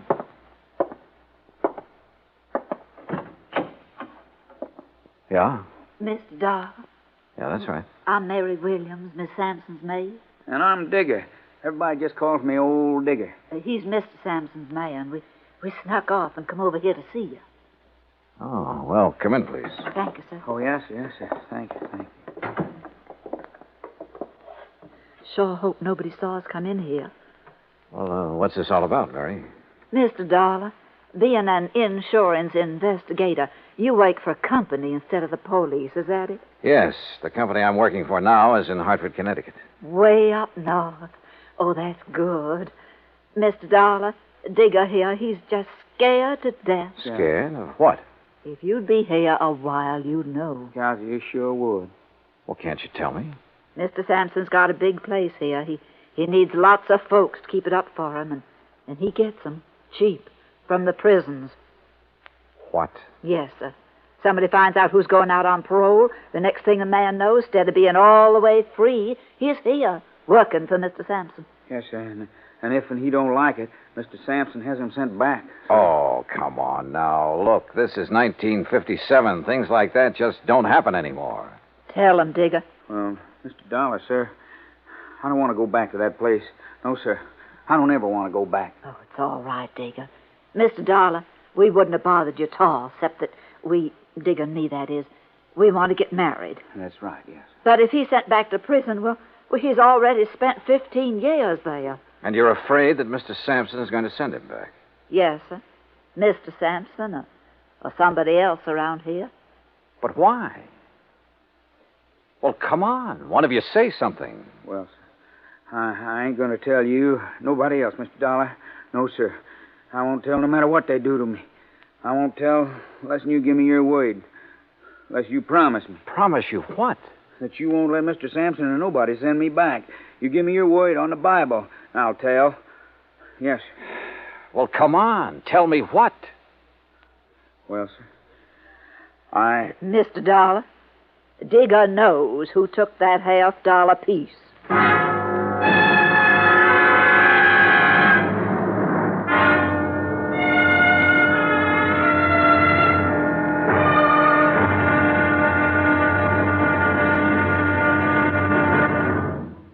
Act Two of yours truly, Johnny Dollar, in a moment. The American writer Christopher Morley once wrote, "When you sell a man a book, you don't sell him just 12 ounces of paper, ink, and glue.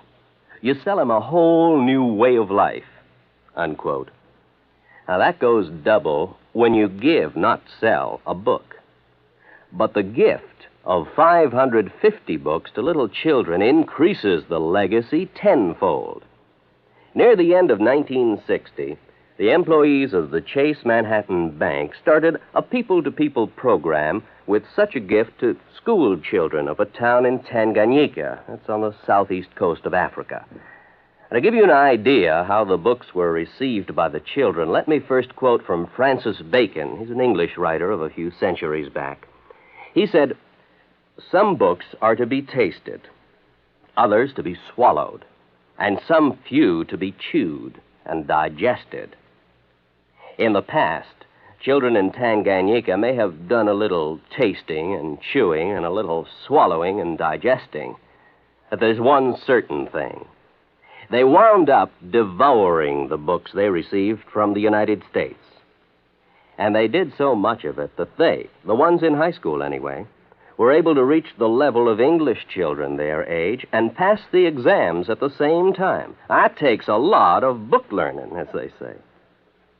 Now, the gift of these books from the United States of America may have seemed a small thing to the senders, but the boys in Tanganyika who received them know that they've opened a whole new way of life. They've greatly increased understanding in the classroom of freedom, the right of all men everywhere. And now, Act Two of yours truly, Johnny Dollar, and the Confederate coinage matter. I wanted to help Digger, the Sampson servant who claimed to have information concerning the missing Confederate $50. But I couldn't promise him anything without first knowing more about the part he had played, if any, in the theft of the coin. I did promise to think over his offer and let him know if I was interested by the next afternoon. Anyway, at 8 that evening, I joined Mr. Sampson and Kopek for dinner in the large dining room. After we'd finished our coffee, Sampson rose and excused himself. When you're ready, we got work to do, Michael. Yes, sir. Huh? See you in the morning, Johnny. Well, how is the investigation coming, Mr. Dollar? Have you found any valuable clues? Nope, not a thing. Oh, that's too bad. But you haven't given up. Kopek, I haven't started. Well, would you care for something else? If not... No, I'm fine. Then shall we... Yeah, sure. Say, tell me something, Kopek. Anything I can. What about the servants who were in the house the night of the theft? Digger and Mary? Yeah. What do you know about them? Everything that there is to know. I have a file containing the record on every one of Mr. Sampson's employees. If you like, I shall have the information on these two sent to your rooms. I'd appreciate it. Now, if you will excuse me, Mr. Sampson is waiting in the den. You can find your way back to the guest house? Hmm? Sure. Good night. Good night, Mr. Doll. Johnny. Hmm? Oh, Delilah. Oh, where are you? Up here, on the stairs. No, don't come up. Oh. Johnny, do you like to ride? Well, sure, only it's been a long time since I've had a chance to, and I didn't bring any riding clothes. Well, that doesn't matter. Meet me at the stables before breakfast. You will, won't you, Johnny? What do you think? I went back to the guest house, and about half an hour later, Kopek delivered the files on Mary Williams and Digger. Everything Digger had told me was true. He had spent 15 years in prison on a manslaughter charge. So early the next morning, I crossed the green lawns of Zora and met Delilah at the stables. And a few minutes later, we were riding our horses away from the main house. Where shall we ride, Johnny? You want the cook's tour? Oh, I don't know. What's it include? Oh, the turkey farm, dairy, and zoo. Or would you rather go down to the river? Hey, you know, it's a funny thing, Delilah. What is? I've never seen a river. You fool. Come on, I'll race. Come on, boy. Come on.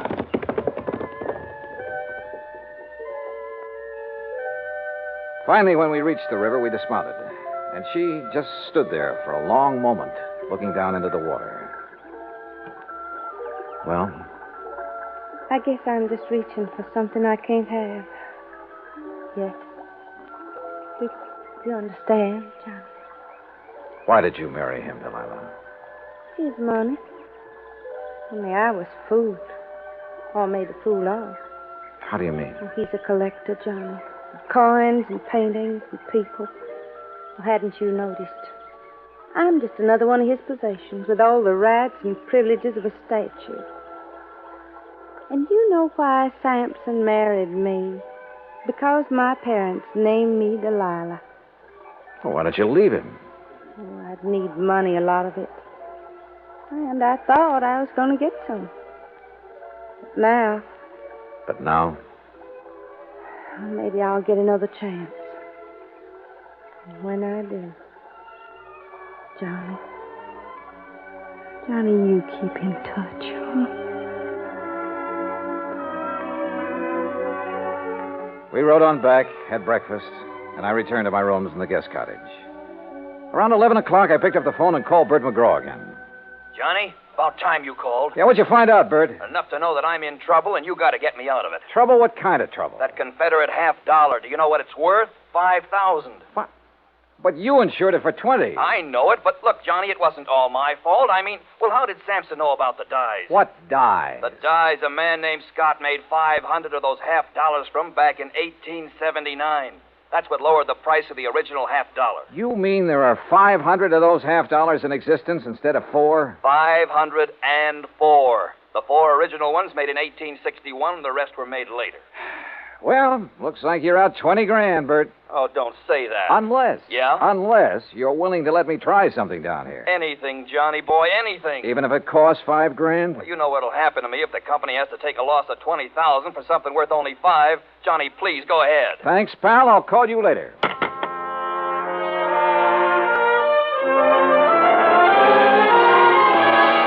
As soon as I could, I sent word to Digger and Mary, the two servants, asking them to come to the guest house. It was almost 3 o'clock before they arrived. Miss Dollar, have you decided on what you're going to do? Yes, Mary, I have. Digger.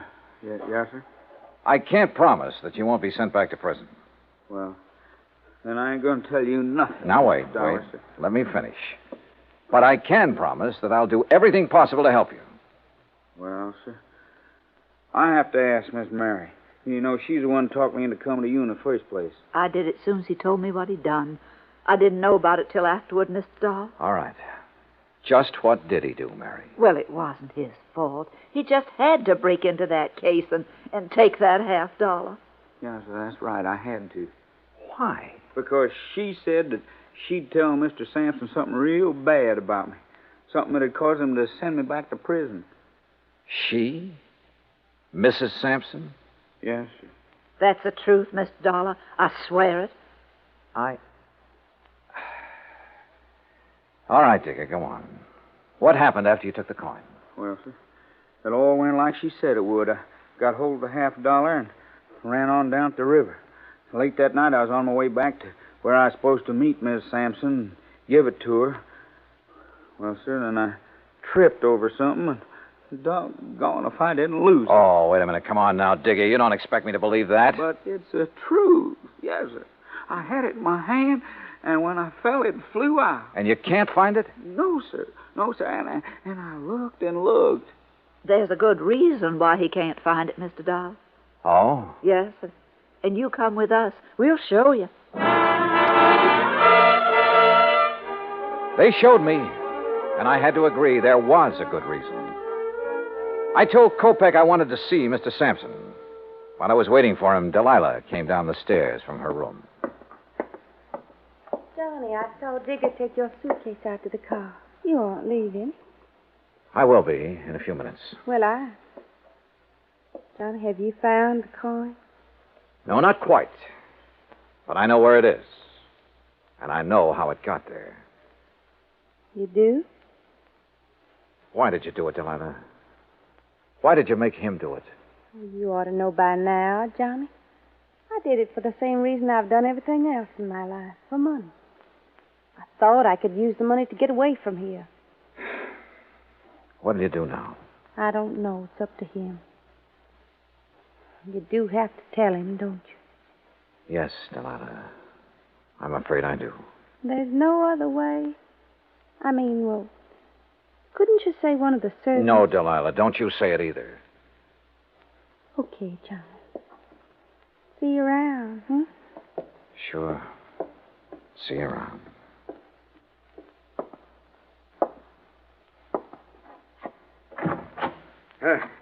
Come in, Johnny. Come in. I hear you have news for me. Well, boy, start in. Tell me. I told him as simply as I could. When it was over, he got to his feet and stared out the window for several minutes. When he turned back, he ordered Kopek to find Digger and take him to the place where the coin had been lost. A few minutes later, we joined him there.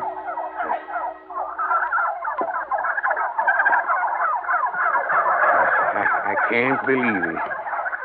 This where you lost the $50, Digger? On the turkey farm? Yes, sir. Yes, Mr. Sampson, sir. Right over there. Well, why didn't you get in there and find it? Well, I told Mr. Dollar how come I couldn't, sir. Well, Dollar? He couldn't find it because when he dropped the coin, one of those turkeys swallowed it. Dollar, what do you mean, one of those turkeys swallowed it? Well, sir, just what I said. Turkeys will eat anything that glistens or shines that's dropped near them. And since Digger was cutting across this field when he dropped the coin... But, boy, do you realize there are 2,000 turkeys in there, and any one of them could have my $50? The $50 Jefferson Davis, president of the glorious Confederacy, gave my grandpappy. Any one of them could have it stuck in his skinny redneck? Yes, sir, it certainly could. Well, good. Now, you just tell me, how do you propose to get me my $50 back? You can't do it. You'll have to give me my insurance money. Yes, we know. That's why we're willing to buy the turkeys from you. What? Yes, sir. I'll give you $5,000 for the turkeys and guarantee to return the coin within 90 days, providing. Go on. Providing you allow Mary Williams and Digger to leave here and be responsible for the recovery of the coin. You mean you're going to let them tend the turkeys? I'm going to give them the turkey. What? Oh, Mr. Dollar, you're a good man. Digger, you miserable... You hush up. Well, Dollar, you sly fox. Doggone, boy. You just got yourself 2,000 turkeys.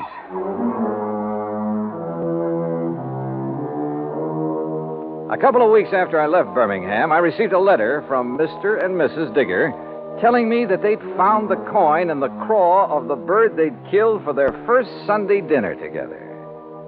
Which proves once again, miracles do happen. Expense account total, including transportation back to Hartford, $405.10. Yours truly, Johnny Dollar.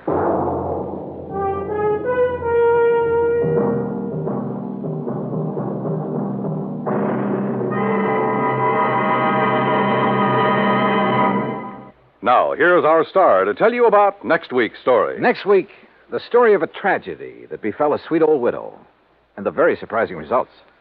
Join us, won't you? Yours truly, Johnny Dollar.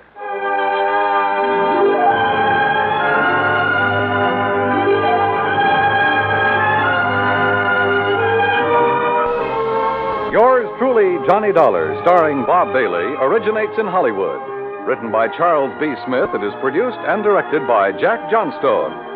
Heard in our cast were Virginia Gregg, Eleanor Audley, Herb Ellis, Herb Vigran, Horace Lewis, and Vic Perrin. Be sure to join us next week, same time and station, for another exciting story of Yours truly, Johnny Dollar. This is Dan Cubberly speaking.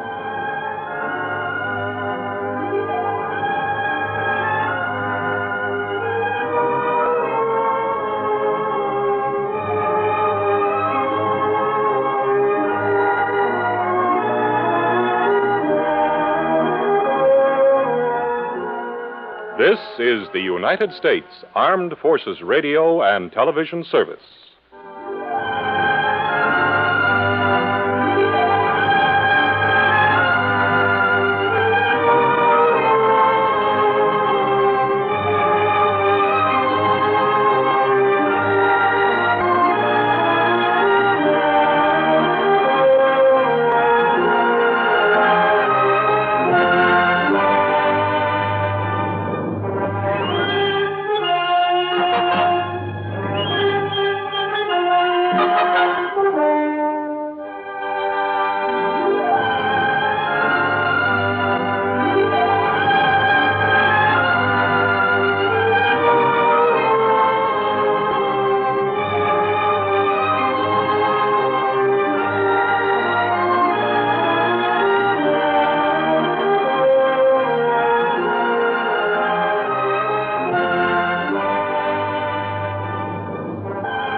Johnny Dollar. Earl Poorman, Johnny, down here in Sarasota. Earl, you're a dog. What? A couple of weeks ago, when you dragged me down there to Florida, I thought you were going to take me out in the Gulf with some of those kingfish. Well, now, Johnny, Instead, we ended up fishing a body out of the bayou. What, now, you don't think I planned that? No, I was only kidding. But if you're calling me about going down there for some fishing this time, well, are you? Well, maybe we can get out in the Gulf while you're down here. While I'm down there for what? To find out what's happened to a policyholder of ours. Uh-oh. Another one of those mysterious disappearance things? No. I want you to find out, if you can, whether it was suicide or murder. Oh. I'll grab the first plane I can.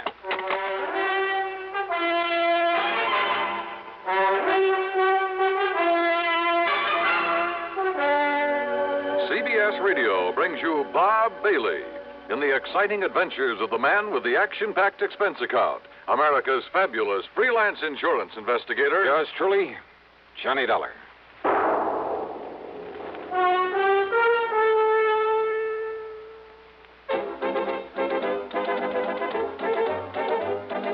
Winston tastes good like a cigarette should. Winston tastes good like a cigarette should. Winston gives you real flavorful, rich tobacco flavor. Winston's easy drawing too. The flavor comes right through to you. Winston tastes good like a cigarette should. A modern filter? Sure, Winston has it. But that's only the beginning of a Winston. Up front, up where it really counts, Winston packs exclusive filter blend. Light, flavorful tobaccos, specially selected and specially processed for filter smoking. Filter blend. That's why it's fun to smoke Winston, America's best-selling filter cigarette. Winston tastes good like a cigarette should. And now, Act One of yours truly, Johnny Dollar.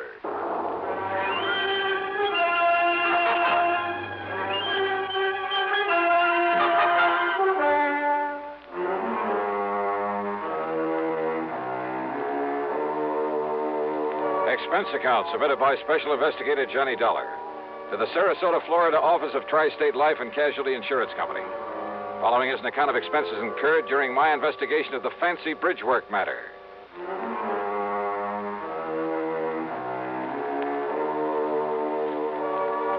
Expense account item 1, $79 even, plane fare and incidentals, Hartford to the International Airport at Tampa. Then a ferry plane to Sarasota, where I was met by Earl Porman, as usual, in a brand new air-conditioned car.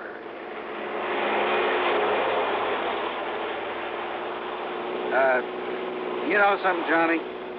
If I'd had any sense, I'd have met you in Tampa. Oh? Why do you say that, Earl?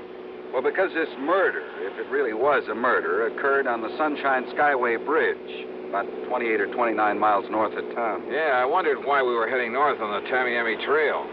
But you say if it was murder. Well, if it was suicide, Johnny, if you can prove it, well, it'll take the company off the hook for some $40,000. Who was the victim, the insured? A worthless tin horn gambler by the name of Alfie Garber. Tin horn, huh? What? Well, he must have had something to pay the premium on $40,000 worth of insurance. He paid exactly one of those premiums, Johnny. Well, what happened? You remember the dog racing track south of town? My pocketbook still carries a couple of scars from it. Well, Alfie's been losing his shirt out there night after night. He's not only borrowed everything he can get his hands on, moved into a third-rate motel, but well, he sold most of his wife's jewelry. They've been practically living on handouts. Police think maybe he's responsible for a couple of robberies around town, but they haven't been able to prove anything. In other words, Alfie's been in pretty bad shape, mentally as well as financially. His wife told a doctor she was afraid he might commit suicide. So you got the picture? Yeah, I got it. Go on, Earl. Well, last night, he and another punk by the name of Luke Thrasher got into a big fight there at the track. Luke is a pretty bad actor, by the way. And how do you mean that, Earl? Oh, there have been a couple of unexplained murders of people who tried to cross him up back in the past. By unexplained, you mean they couldn't pin them on him? Exactly. Oh, here now, we're on the Sunshine Skyway Bridge. Yeah, well, what'd they fight about? Seems Alfie had welched on a bet, a big one. And Luke told him if he didn't get out of town, he'd kill him. So? 3 or 4 o'clock this morning, Alfie's wife was at police headquarters asking him to please find her missing husband. He hadn't come home from the track. No message from him, nothing. Is she the beneficiary of this policy? Yeah, she is. And Johnny, she's just about as worthless a character as her husband. Todd Swam down at the Chamber of Commerce has been trying to figure some legitimate way to get them both out of Sarasota. Well, is there any reason to think Alfie didn't take the hint and just leave town? He was pretty scared of Luke Thrasher, made no bones about it. And you ask me, he had reason to be. So when she reported him missing, the police hauled Luke off to the clink. Figured he'd carried out his threat, huh? Until this morning, just before I called you. Oh, what happened? Oh, now here we are, coming to the center span of this bridge. Yeah, I see. Yeah.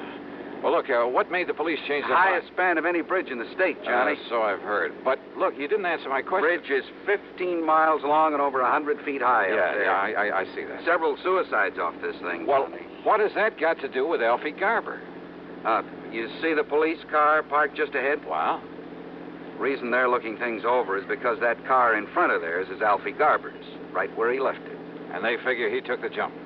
A fishing boat down below found his hat and his jacket floating around in the bay. Oh, well, that doesn't prove suicide, Earl. Doesn't prove murder either. Keep moving there, mister. Keep moving. Hi, Lieutenant. What? Oh, you, Mr. Foreman. I kind of thought you'd be out here for a look at things. Lieutenant Dodge, this is Johnny Dollar. He's a special investigator. Sure, Mr. Dahl. I'm glad to see you again. Yeah, hiya, Lieutenant. Well, looks like now we got something to work on around here. You will work with us, won't you? Why not? Well, wait a minute. What did you mean, Lieutenant? Mr. Foreman, we haven't found the body yet, but the evidence, mostly a torn piece of shirt and some blood we found here on one of the girders. Blood? Yeah, and a lot of scuff marks and things. Oh, there's no question there was a struggle before Garber was tossed off into the bay. A big one. Murder, huh? No question about it, Mr. Dollar. Well, then, Earl, it looks like your company's going to have to pay off the beneficiary. And my expense account, of course. Oh, now, why bring that up? But as long as I'm here, you mind if I look at that evidence you mentioned, Lieutenant? Help yourself, Dollar.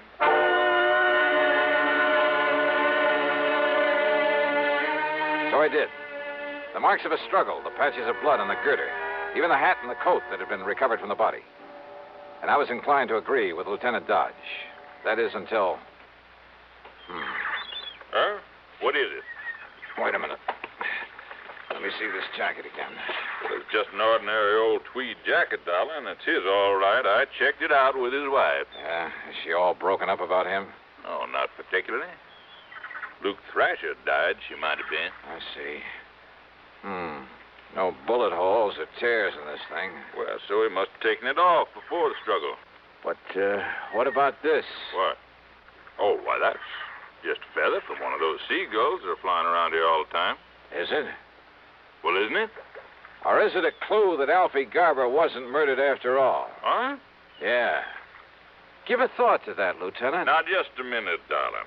How can this little feather prove that Alfie Garber wasn't murdered? Why, I didn't say a thing about proof, Lieutenant. Okay, you said clue. From a seagull, huh? What else?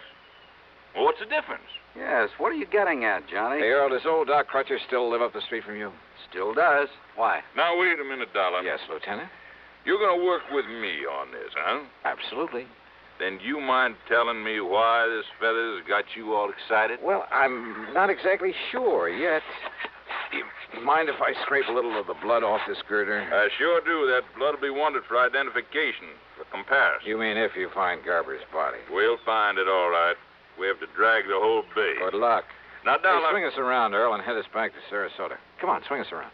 A, U-turn in the middle of this bridge? Mr. Pullman's right, Dollar. Go right ahead, Earl. I'm sure the lieutenant will be glad to hold back the traffic for us. Whatever you say, John. Okay, make a U-turn. I'll hold things up for you. But, Dollar... Attaboy. But if I didn't like you, I didn't think you could help me with it. Holy...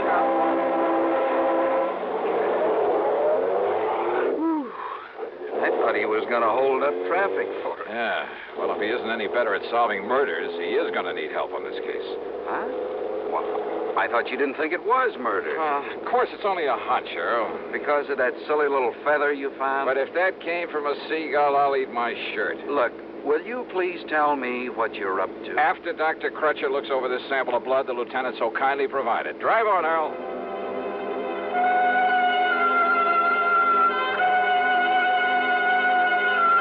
Dr. Les Crutcher, there on St. Armand's Key, is one of the most able men with a microscope I've ever known. He poured us a couple of drinks, took the blood sample, and retired to the tiny laboratory there at the back of his house. Then, after about 15 minutes... Now, Johnny, listen to me. Relax, Earl, relax, and enjoy your drink. We may have to do some traveling around when the doc gets through with that specimen. Well, like where? If my hunch is right, that is. Well, Doc, what'd you find out? Johnny, Putting that under a lens took me back to the old days before I got my MD, when I thought I was going to spend the rest of my life as a veterinarian. Chicken blood, huh? What? That's right. Though whatever made you think it was... Well, then that feather was a chicken feather? I kind of thought maybe it was, Earl. Now I'm sure. Well, then Alfie Garber wasn't murdered at all. Those marks of a struggle, the blood up there on that bridge, his hat and his coat, they were just planted there. Alfie planted them there. Which means the police can forget their earlier suicide theory, too, doesn't it? Right. Alfie staged the whole thing to make it look like murder so his wife could collect his insurance. Kind of looks that way, doesn't it? So all his wife has to do is collect the insurance, then meet him somewhere, and they'll be $40,000 richer. At least that's what she thinks. Only she's wrong. They're both wrong. Right, Johnny? One sure way to prove it out, Earl. Yes? How? Sure. Find Alfie Garber.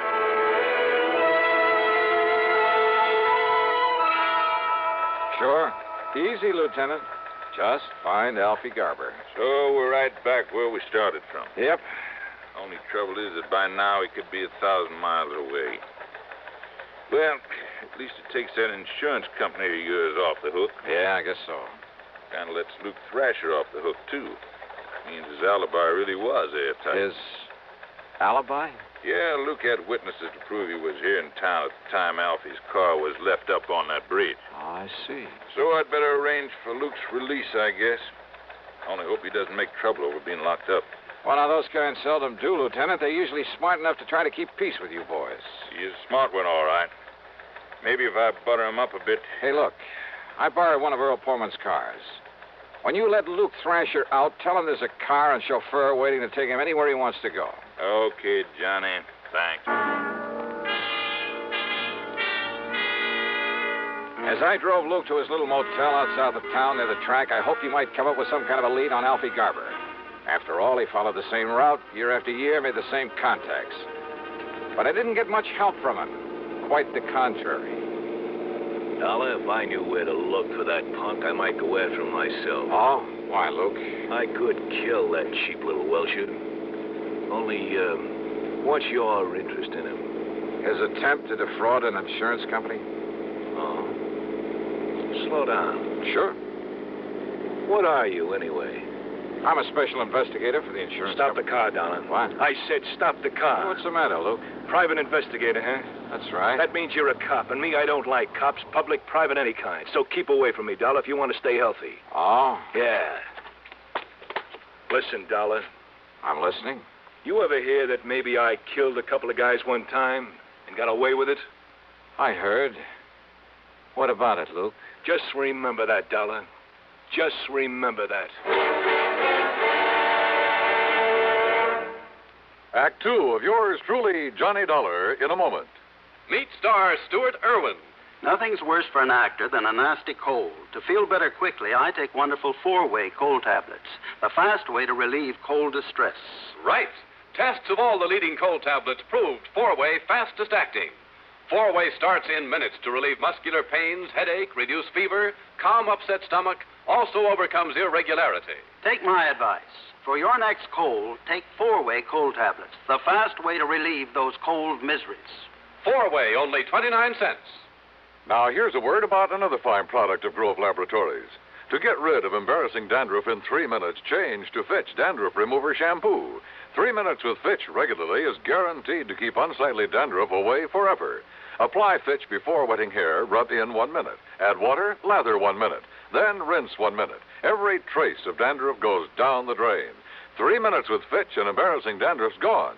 At the same time, Fitch can brighten hair up to 35%. Get Fitch Dandruff Remover Shampoo today. And now, Act Two of yours truly, Johnny Dollar, and the fancy Bridgework matter.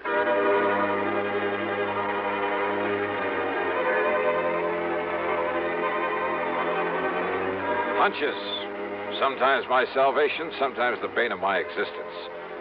It was a hunch that led to the discovery that all the evidence Alfie Garber had been murdered and thrown off the bridge, that all that evidence was trumped up, phony, obviously to mislead anyone looking for Alfie.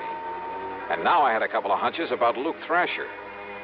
One, that his warning to stay out of his way was due to more than a simple hatred of cops. Two, well, this was a real wild one. But in spite of what he'd said, I had the distinct feeling he could somehow put me on Alfie Garber's trail. It was late by the time I got to Earl Portman's house on St. Amman's Key. He and his wife had gone to bed. I poured myself a nightcap and sat down on the floor of the room to think things out. Huh?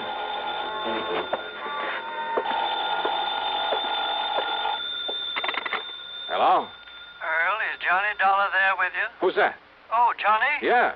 Well, this is Doc Crutcher. Oh. Listen, there was something about that blood specimen you brought me, that chicken blood. Yeah? I wasn't sure at the time, so I put it back under the microscope. And I found traces in it of a trypanosomus virus. Very seldom found here in the South. So what about it, Doc? So I checked with some of the local vets to see if any of them knew whose poultry flock might have it around here. I thought such information might be of help to you. You were so right. And, Johnny, that chicken could only have come from the farm of Andrew Palucci out on Bee Ridge Road. Good for you, Doc. Mr. Palucci is about to have a late visitor.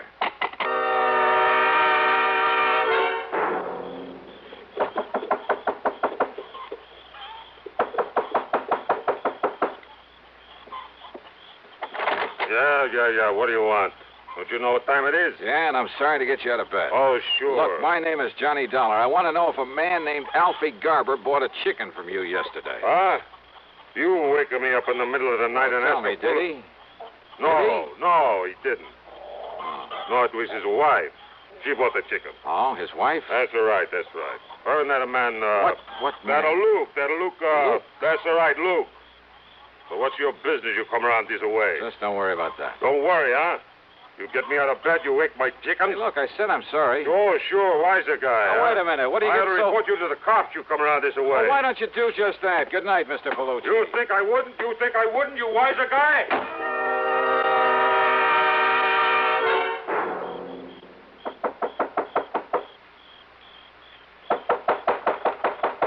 Yeah, I'm coming. Yeah, what do you want this time of night? You, Mrs. Garber? Huh? You mind if I come in? Now, just a minute, mister. I want you as an accessory to the murder of your husband. Me? What are you talking about? Real smart, you and Luke Thrasher. Real palsy-walsy with him, weren't you? How long had you and Luke been planning this? What do you mean, mister? You crazy? Who are you? Racetrack bums, all three of you. Oh, now, wait a minute. Alfie was losing his shirt, but Luke was doing all right. He was loaded. So what to do about Alfie, who was giving you nothing but grief? Get rid of him. You're crazy. I asked you, who are you? You made it known that Alfie was in bad shape, that he talked about committing suicide. And that's probably what gave you the idea for the Sunshine Skyway Bridge. There have been several suicides from it. That's what the cops said, isn't it? Alfie took the jump. Wrong. Because making it look like suicide would keep you from collecting his insurance. Now, listen, So it had to be a clear case of murder. That's why you spilled the chicken blood around when you left his car up there. You, Mrs. Garber, yeah, you. After making sure that Luke Thrasher had an alibi, could prove he was in town at the time you left the car on the bridge. You're making a crazy guess, that's all. Oh, pretty good guess, isn't it? Because what it means is that Alfie was killed sometime before you left that so-called evidence up there. Evidence that would make it impossible to pin the murder on Luke. You think you can prove that? Why not? Or would you rather have me prove that you killed your husband? Me? Well... No, listen. They've told me Luke is mighty clever, maybe even clever enough to have made you commit the murder. No, I didn't. I swear it. You can't say you didn't have plenty of opportunity. Mister, listen to me. Yeah? Well, go on. Tell me. How did you kill him? Where did you put his body? No, I didn't do it. Then if you don't want to burn for it, you got to prove that. Can you? Well? Yeah, because Luke killed him. Luke did it. Can you prove that? Now, where's the body? I'm sure it wasn't dumped off the bridge, because if they'd find the body, they might be able to find the bullet holes or some other mark that would lead them to Luke Thrasher. So where'd he hide the body? Come on, baby, you better talk. What? Alfie Garber's body is right where yours is going to be, Dollar. Huh? Take his gun away from him, Lena. Oh, yeah, sure, Luke. I got it. You know so much it's got to be curtains for you, Dollar. Yeah, in tight in the middle of your back so it don't make any noise. Go on, Luke, kill him. Yeah, right. Hey, Luke, drop the gun. You better drop it, Luke, or so help me, I'll pull this trigger. You two, sisters, go ahead. All right, you want to pick him up, Johnny? Indeed I do, Lieutenant. Okay, now you two up against the wall. Hands up high and against the wall. That's the stuff, Johnny. And just what brought you around here? A complaint by one of our citizens. Seems that one Andy Palucci owns a poultry farm. Well, he was a little bit annoyed by the way you got him out of bed a while ago just to find out that these two bought a chicken from him yesterday. So he called us up to report you. Just like you suggested to him. Bless Andy Palucci. Now, if you'll just help me climb in this window, I'll take care of these two for you.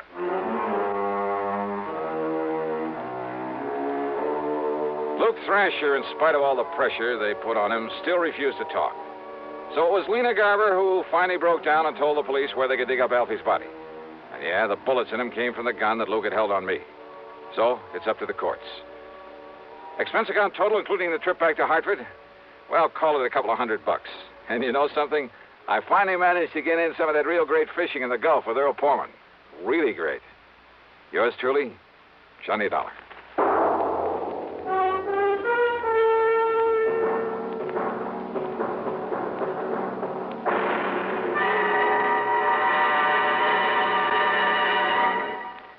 Our star will return in just a moment. Constipation is something people don't talk about much, but it can be a problem for anyone, even doctors. And when constipation occurs, it's interesting to see just what doctors consider important about a laxative they might use or recommend.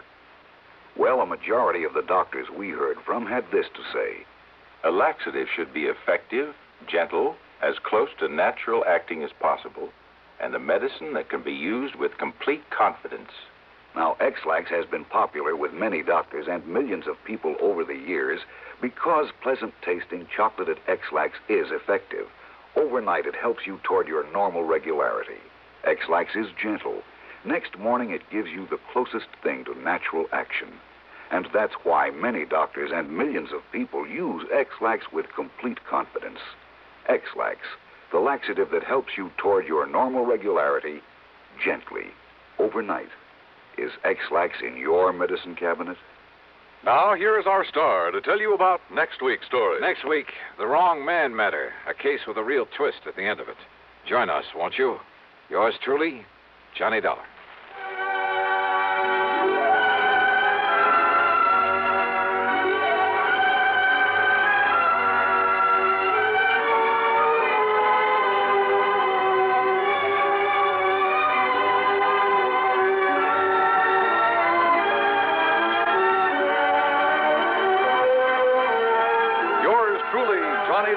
Starring Bob Bailey, originates in Hollywood and is written, produced, and directed by Jack Johnstone. Heard in our cast were Virginia Gregg, Vic Perrin, Barney Phillips, Edgar Staley, Peter Leeds, and Frank Gerstle. Be sure to join us next week, same time and station, for another exciting story of yours truly, Johnny Dollar.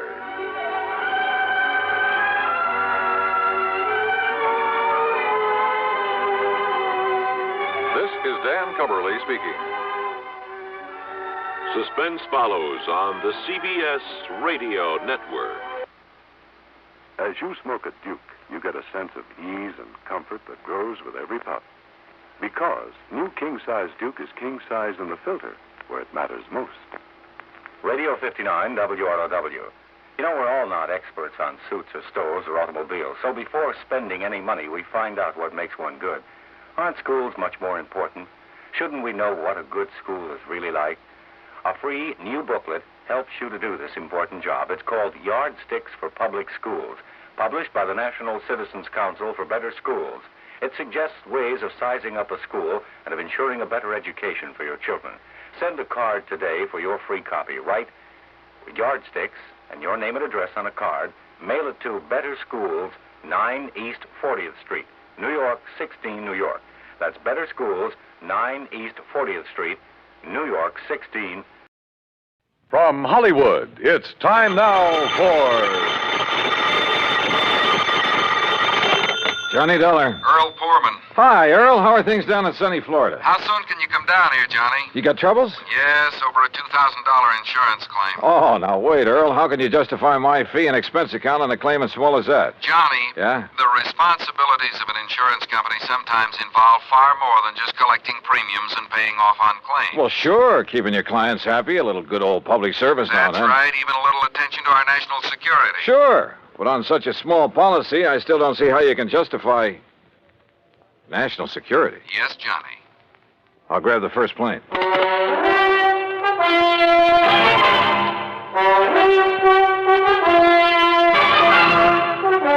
Bob Bailey in the exciting adventures of the man with the action-packed expense account. America's fabulous freelance insurance investigator. Yours truly, Johnny Dollar.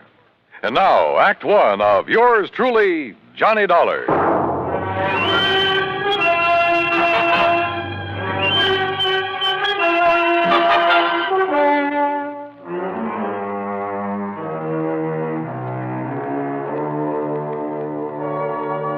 Expense account submitted by Special Investigator Johnny Dollar to Tri-State Life and Casualty Insurance Company, Sarasota, Florida.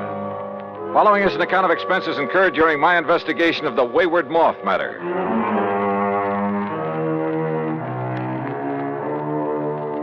Expense account item 1, 9620, plane fare and incidentals, Hartford, Connecticut to Sarasota, Florida. There I was met at the airport by my old friend and fishing pal, Earl Poorman, and we drove on into town. You, like my new car, Johnny? When aren't you driving a new car?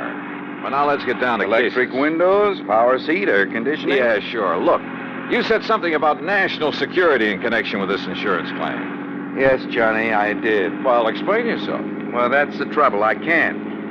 You mean to say you had me fly all the way down here? Now, wait, Johnny. Or was it just some trick to inveigle me into fishing, huh? Is that it? A crack at some of the great Florida fishing you've been promising me all these years? Well, who knows? Maybe while you're here, we will be able to get in some fishing, too. In addition to what? Sure, Johnny. I just had my boat repainted, the engine overhauled. We'll go out in the Gulf for kings and bluefish. Earl. And in the bay and the bayou back of the house, I promise you redfish and sea trout until you get tired reeling them. All right. Just tell me why you've had me come all the way down here to investigate a lousy $2,000 claim. I told you I don't really know. All right, Earl. National security is involved. Yes. Well? Okay, Johnny. I issued a policy covering the chemical plant of Dr. John C. Allworth. What kind of chemicals? Well, you see, I don't know. Huh? I issued the policy at the specific request of Todd Swamp. Who's he? Chamber of Commerce. Knows more about this whole area and its people than anyone else. Well, surely you've seen this chemical lab. No, I haven't. You what? As a matter of fact, its exact location is a complete secret. Oh, now look, Earl, if you've issued a policy, if you're ready to pay off a claim. But if you haven't seen... Look, how do you know a couple of $1,000s worth of damage occurred? I've taken Todd Swamp's word for it. I trust him implicitly. Well, this is the doggone... Earl, how can I possibly investigate something if I can't even... If nobody knows what... I give up. I'm sure that Todd will tell you everything. I'll take you in, introduce you to him, then I'll leave you with him. Leave me? That's the way he says it has to be. Here, take the keys to my car. You'll probably need them. But how will you get back? And if you need anything or if I can be of help, you know where to call me, at the office or at the house out on St. Armand's Key. Come on, let's go in.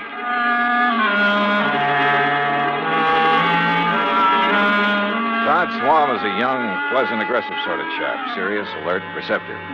He thanked Earl for bringing me, then led me alone into his private office.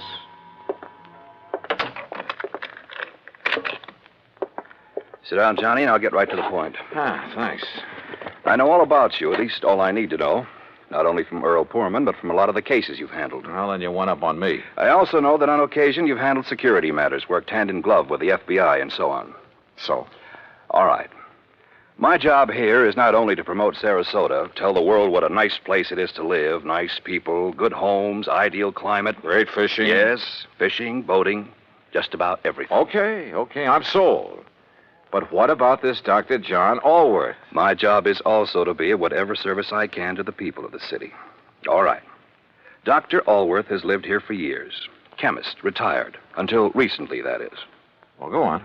Now, in his small laboratory, carefully hidden in the swamps of the Everglades, for security reasons, Dr. Allworth is producing an important rocket fuel ingredient. Oh? For for use at one of the testing centers here in Florida. Cape Canaveral? He and his assistant work entirely alone, for obvious reasons. Look, Earl says there's been some damage at his place. That's why I asked him to have you come down. But only here. a couple of $1,000 worth. That is beside the point, Johnny. I think it's a case of sabotage. But if nobody's even permitted to know where the place is... And if you're ready, we'll go out there right away. Okay? Right.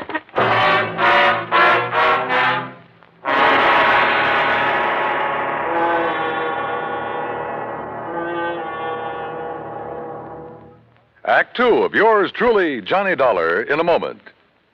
And now, Act Two of yours truly, Johnny Dollar, and the Wayward Moth Matter.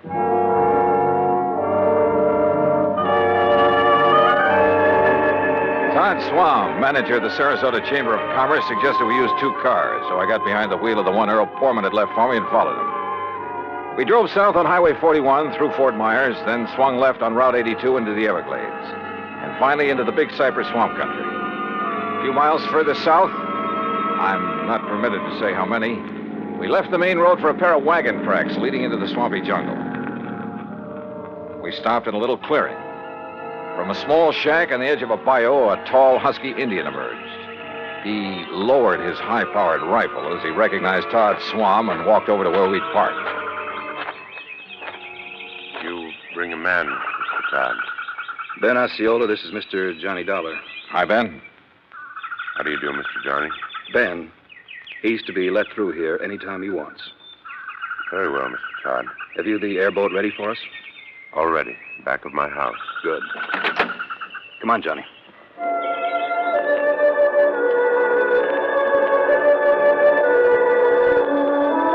The airboat, parked on the edge of a bayou back of Ben Osceola's shack, was an aluminum hull about 12 foot long, square across the bow instead of pointed. 2 high seats were built up on it.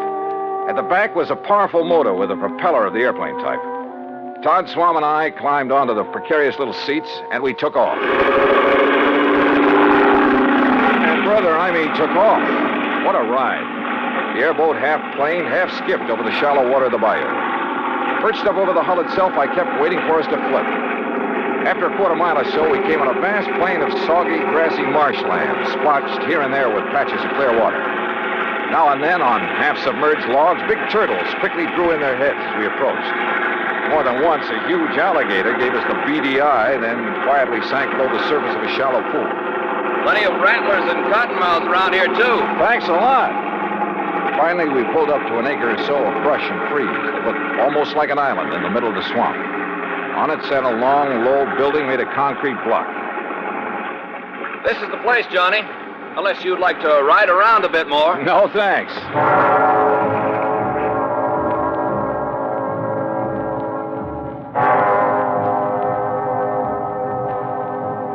Todd Swam got the introductions over in a hurry. Dr. Allworth, a short, wiry old man with sharp features and a shock of white hair, led us into the laboratory building.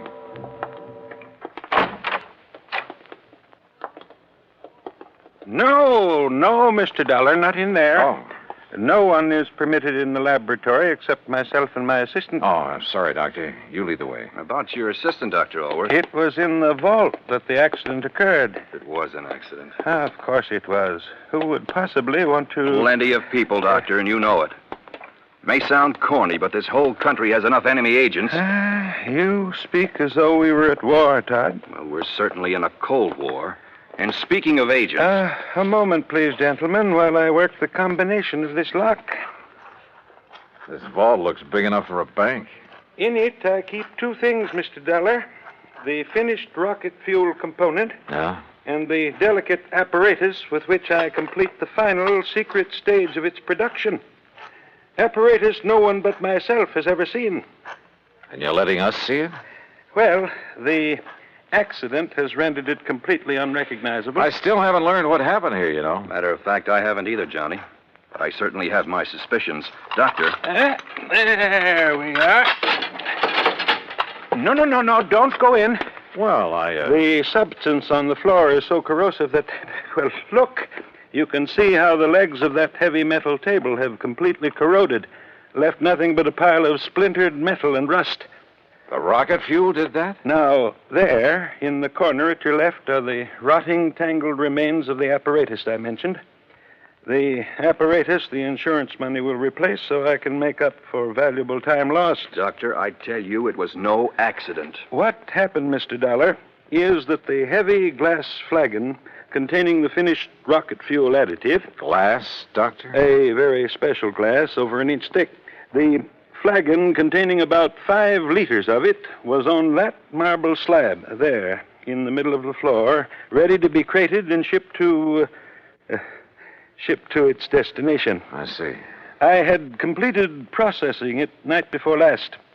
Early yesterday morning, for some reason I have not been able to determine, the flagon exploded. Well, I'll bet I can find a reason. Where's that assistant of yours? Leon? Yes, Leon Salkoff. Salkoff? Yes, Johnny. A man doing secret work for the rocket missile project hires an assistant with a name like that. No, Todd. Leon Salkoff. Doctor, there was a famous, well, I should say infamous character by the name of Salkoff during the last war, a young chemist. Yes, Mr. Dollar. Mixed up in a couple of industrial bomb plots. And if this is the same man... It is the same man. Well, then, good heavens. Exactly what I think. No. You're both wrong. This man was cleared in the war trials. Well, what difference does that make? I say a leopard can't change his spots. But don't you see that not even he knows the combination to this vault? Some other way to get in? Those little windows up there? 8 inches square and 2 inches thick. And you're sure there's nothing in your process that would cause the bottle to explode? Oh, I have checked and rechecked it. Where was Leon Salkoff when it happened, and where is he now? Well, he went to Fort Myers for supplies early this morning. He should be back. My guess is that he kept right on going. Yeah, Todd, I'm inclined to agree with you. Because, Doctor, if what you've told us is true, well, somehow, someone must have got to this stuff. How high are those little windows above the ground outside? Oh, about 5 feet. Then a gun, perhaps, aimed in through a window. But they are all in place and unbroken. Well, any reason why one of them couldn't be removed from the outside, then replaced? Well, I don't know. I'm going to see. I'll be right back.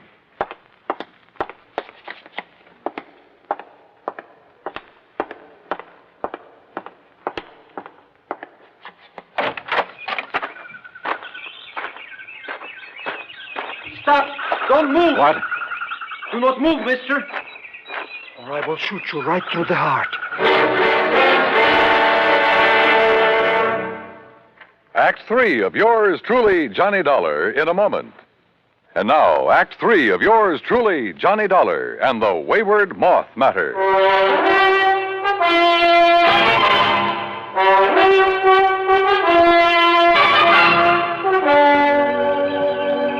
Put your hands above your head, mister. Now, wait.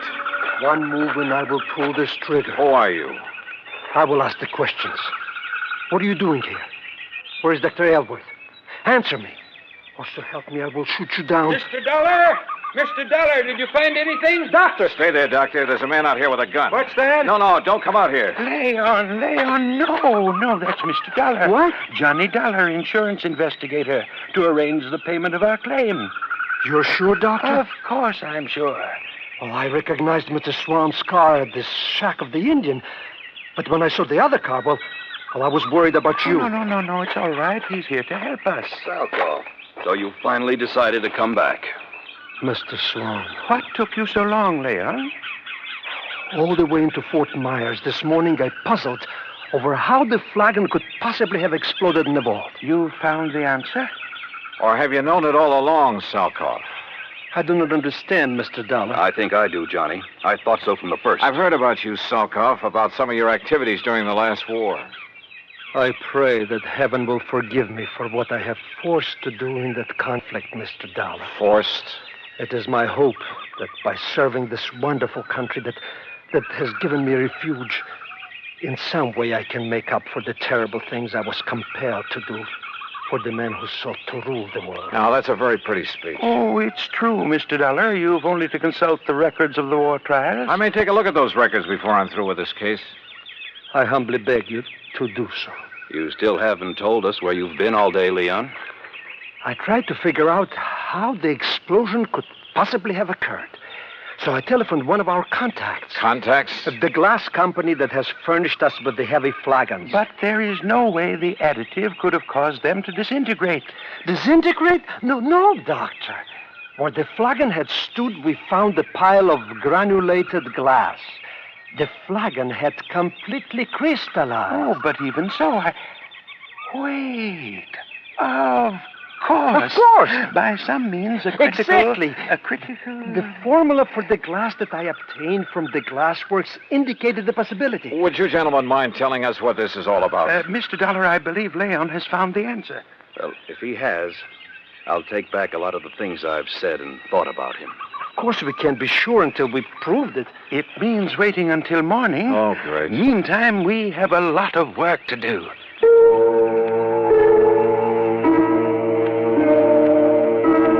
We spent most of the night working like dogs, swabbing out the vault with a powerful neutralizing solution. Then, early in the morning, the four of us gathered in the vault. A flagon like the first one was placed on the marble slab in the middle of the floor. We sat around and waited. A long time. Then I noticed something. The rays of the sun coming through one of the tiny, thick windows. The light was focused, as though through a magnifying glass. Slowly, the powerful searing pinpoint of light worked its way over to the flagon.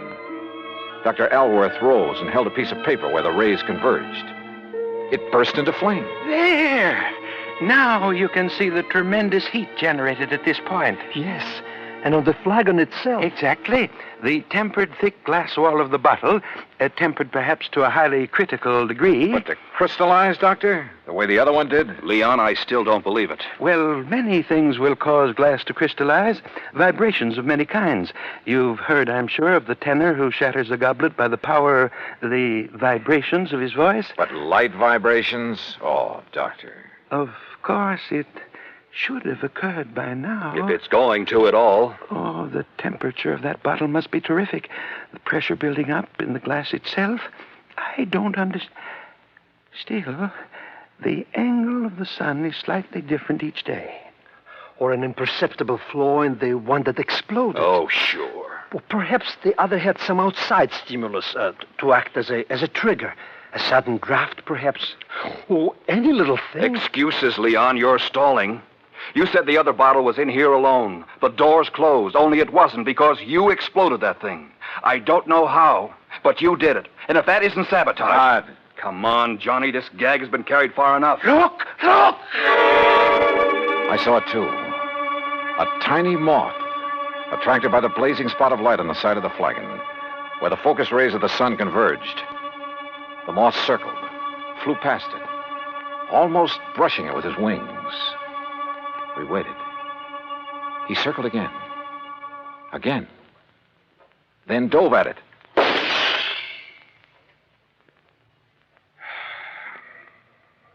Well, Todd.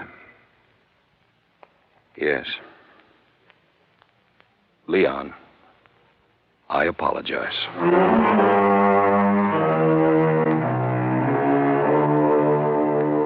Yeah. A tiny moth triggered the reaction that disintegrated, that crystallized that bottle into a million tiny grains like sand. And simply because of the difference in temperature of his little body. Seems impossible, but it happened. Expense account total, including the trip back to Hartford, $204 even. Remarks? Pay up this claim in a hurry, will you? The more help we can give to people like Dr. Alworth and Leon Salkoff, the better. Yours truly, Johnny Dollar.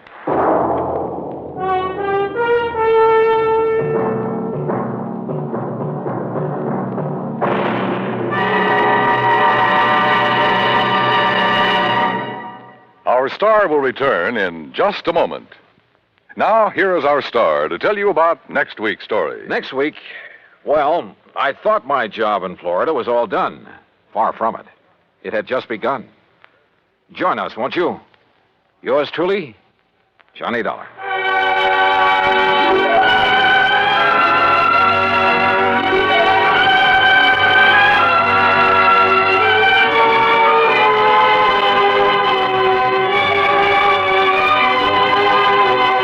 Yours truly, Johnny Johnny Dollar, starring Bob Bailey, originates in Hollywood and is produced and directed by Jack Johnstone, who also wrote today's story.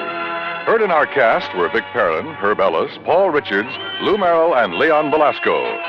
Be sure to join us next week, same time and station, for another exciting story of yours truly, Johnny Dollar.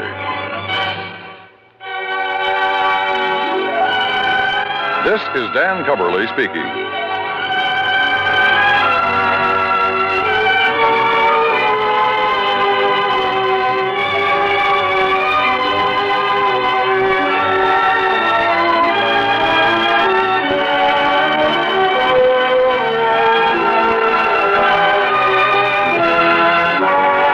This is the United States Armed Forces Radio and Television Service.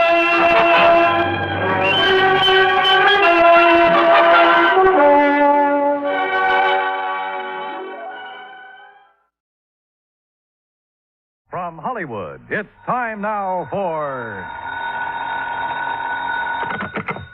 Johnny Dollar. George Reed speaking. Oh, good morning, George. Is it? Well, sure. The birds are singing, the bees are buzzing. And there are whales in the Gulf of Mexico. So there are. What? You know anything about whales, Johnny? Can't say that I do. Well, neither do I. Neither does our agent down in Gulfport, Mississippi. Can you go down there? Well, yeah, sure, but what's this all about? I told you. A whale. Oh, come on. You people didn't insure it. Now, George. Oh, Johnny, of course we didn't. But we did write a floater policy covering 80 pounds of ambergris. Amber who? Gris comes from a whale. Very valuable, used in the making of perfume. Oh, yeah. We issued the policy a week ago. Yesterday, the stuff disappeared. How much did you cover it for? $20,000. And our agent down there is W.C. Owen. Got it? Owen, huh? Yes. You really shouldn't have any trouble locating the stuff. No? Why not? Because, and I quote Mr. Owen, ambergris smells worse than a hound dog which has caught a skunk.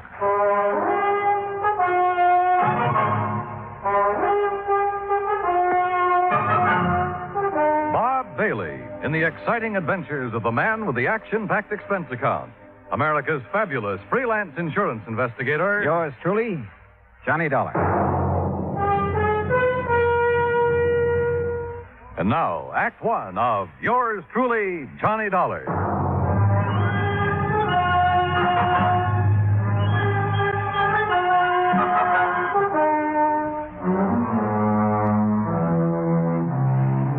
Expense account submitted by Special Investigator Johnny Dollar to Floyd's of England, American Branch Office, 443 North 15th Street, Hartford, Connecticut. The following is an account of expenses incurred during my investigation of the Michael Meany Mirage matter. Expense account item 1, $168. Transportation from Hartford to the Markham Hotel in Gulfport, Mississippi. I called W.C. Owen, the agent who had sold the policy covering the ambergris. Half an hour later, I opened the door of my room to a middle-aged man wearing a brown seersucker suit. Mr. Dollar, is that right? Sure is. Come on in, Mr. Owen. Come on. In. Thanks. Well, Dollar, I'm not going to fool around about this. I'm in a mess, and you're my only chance of getting out of it. Well, I'll do whatever I can, Mr. Owen. You just find that ambergris. And, man, please find it within the next 48 hours. Oh, why the rush? 2 reasons. When the ambergris was stolen off the freight platform at the train depot day before yesterday, it was packed for shipping. Had enough dry ice around it to last 72 hours, but no more. Uh-huh. Now, what's the second reason? That Mike Meany. Who's he? Owner of the ambergris and a real good client of mine. I promised him you'd locate the stuff for sure. Well, I appreciate your confidence, Mr. Owen. Name's W.C. Mr. around here sounds too highfalutin for an insurance salesman. Okay, W.C. But what's this fellow Meany so worried about? The ambergris is covered for $20,000. He told me he'd learned it was worth a lot more than that since the floater was issued. Something up near $60,000. Pretty rare stuff. Which is. Matter of fact, this is the first time I've ever heard of anybody finding ambergris in the Gulf. Who fished it out of the water? Meany? No, a young fellow worked for him named Billy Fisher. Did Meany buy it from Fisher? Didn't have to. Belonged to Mr. Meany right off. Oh, why's that? Well, because Fisher works for him. Mr. Meany lets out his fishing boats to fellas which ain't got no boat of their own, or even a chance of getting one. He rents them out, you mean? No, he don't rent them. He lets them out on share. Mr. Meany puts up the boat, gas, nets, everything. And whoever runs the boat, well, whatever he catches, he belongs to Mr. Meany. Oh, and because Fisher happened to be in Meany's boat when he found the ambergris, it automatically became Meany's property, huh? Now you got it, boy. Uh-huh. Did Fisher know what it was? Or the value of it when he turned it over to Meany? Well, you have to ask him about that. Yeah, I plan to. But first, I'd like to have a talk with this Mike Meany. I'm way ahead of you, Dollar. I called Meany right after you called me. He's waiting for us. How far does he live from here? Oh, about 3 or 4 miles down the beach road toward Biloxi. Place called Mississippi City. Mississippi City? Uh-huh. But don't let the name fool you. Ain't nothing there except a couple of stores, fishing boat landing, and the train depot. Sounds like a real quiet place. It is. It's also where this whole thing started and where I hope it finishes. And the sooner, the better. A few minutes later, we were driving east along the coast. Ahead of us, we could see Mississippi City's one and only landmark, a long wooden pier extending far out into the Gulf. Anchored near the end of it were several small fishing boats. We passed the Meany General Store and the Meany Fish Market, then turned into a narrow driveway. I'm not sure what kind of a house I'd expected Mike Meany to live in, but this certainly wasn't it. It was too small and it needed a coat of paint. We got out and Owen led the way to the side porch.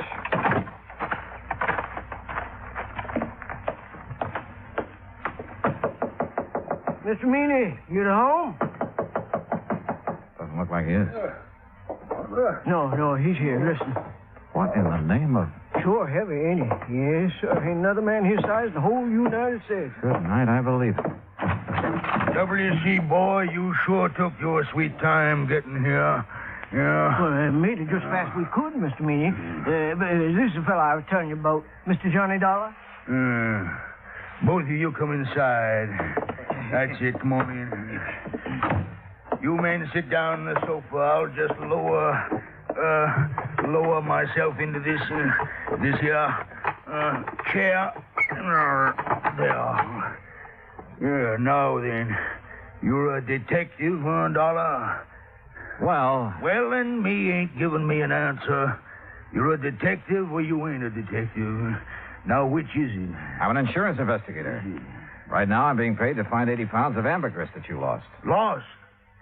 He didn't mean nothing by saying that. You hush up, you road agent. Mr. Meany. Dollar, that stuff was stolen, you hear?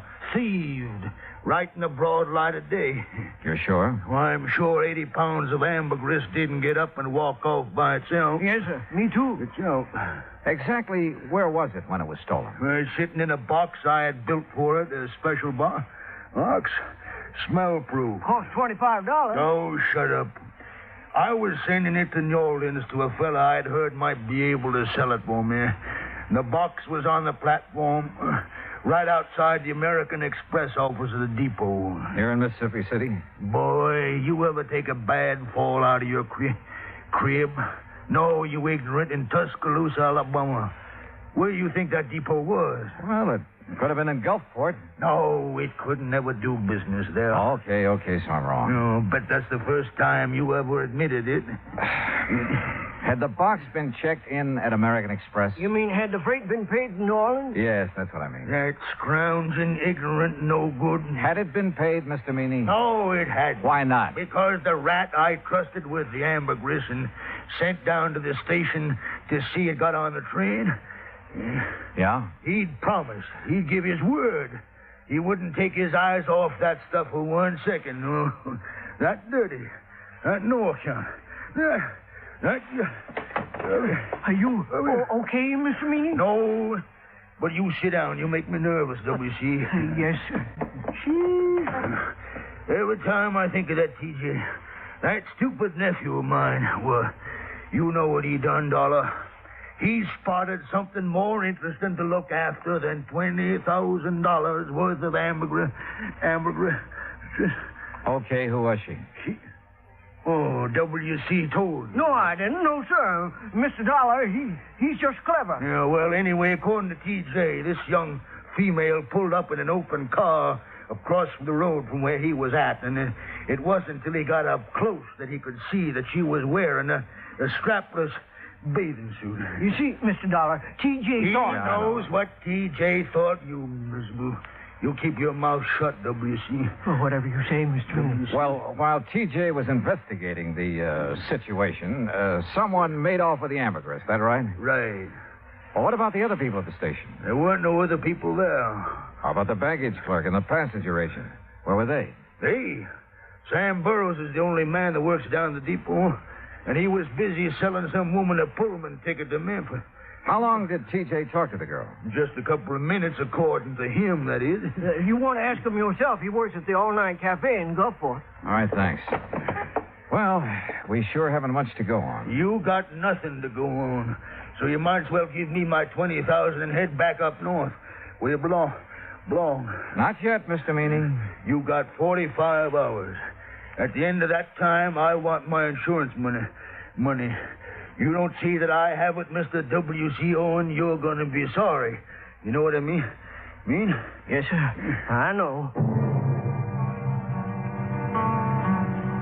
Owen didn't say another word until we'd pulled out of Fat Mike Meany's driveway and had turned left going on down the beach toward Biloxi. I suppose you think I should have stood up to him a little more, huh?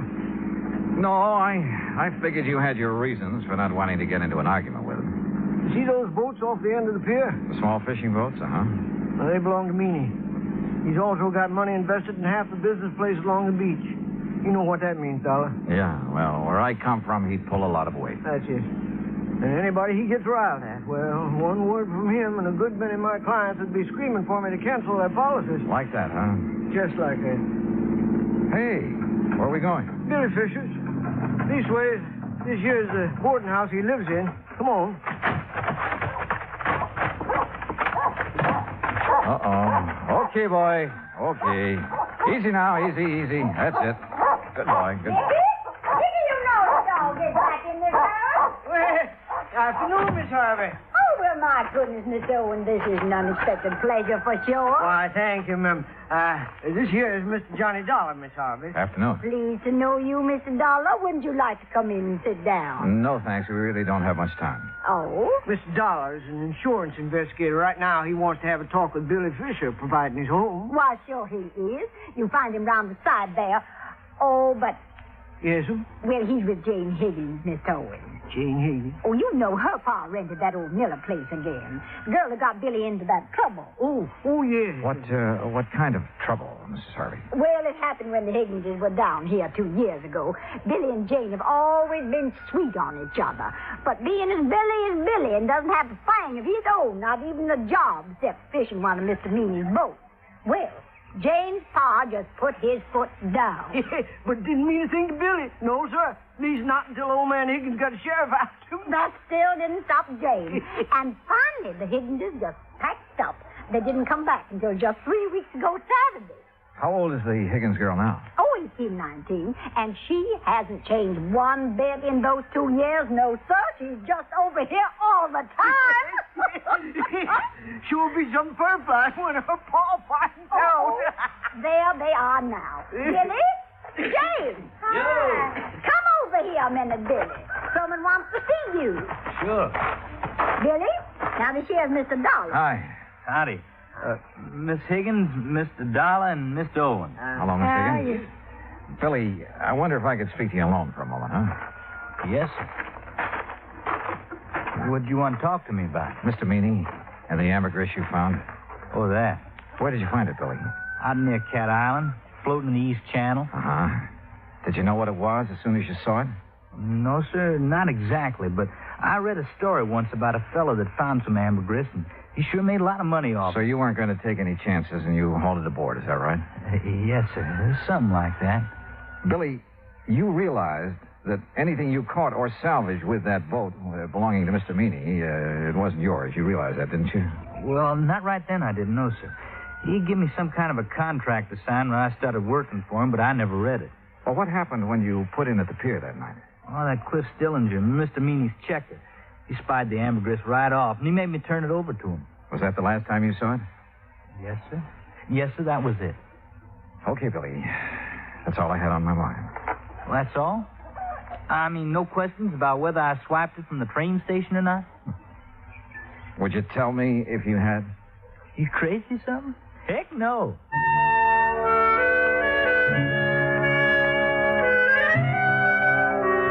After saying goodbye to Jane Higgins and taking a rain check on a dinner invitation for Mrs. Harvey, Owen and I drove back to town.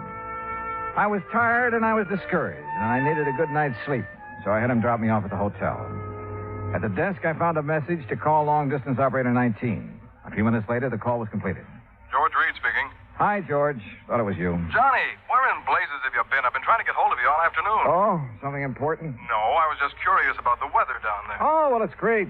Warm, but not too warm. Johnny.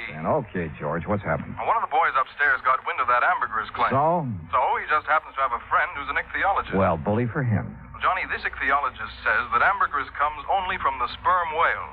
And there has never been a sperm whale alive that would be caught dead swimming in the Gulf of Mexico. What? You follow me, Johnny? I think so. If there's never been a sperm whale in the Gulf, then that stuff you people insured couldn't have been... But, George, if it wasn't ambergris, what was it? I don't know, but unless you find it, we're stuck for $20,000. Holy smokes.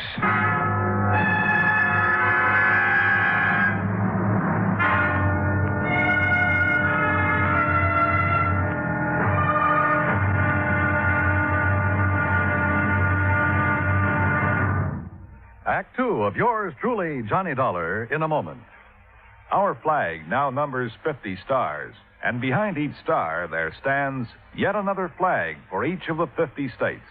New Mexico's flag is an ancient Zia sun symbol, a red circle on a field of yellow, radiating from 4 points, which we might indicate as north, east, south, and west, are 4 parallel lines. 4 was a sacred number of Zia, the number most often used by the giver of all good gifts. The earth had 4 main directions, each with its own gifts. The year had 4 seasons, each with a different offering for mankind. The day had 4 phases: sunrise, noontime, evening, and night. Life had its 4 divisions: childhood, youth, manhood, and old age. Everything in life and nature was bound together in a circle, the circle of life and love, without beginning and without end. And in this great brotherhood of all things, man had 4 obligations. He must develop a strong body, a clear mind, and a pure spirit. 4th, and most sacred, he must spirit to the welfare of his people. From this simple symbol, the Zia sun, we read the legend of a wonderful philosophy. The flag's colors of flaming red and golden orange represent the banners of Ferdinand and Isabella, which were carried by Columbus across the Atlantic. New Mexico's state flag, the flag of the 47th state to enter the Union, was adopted on March 19, 1925. Now, Act two of yours truly, Johnny Dollar, and the Michael Meany Mirage matter.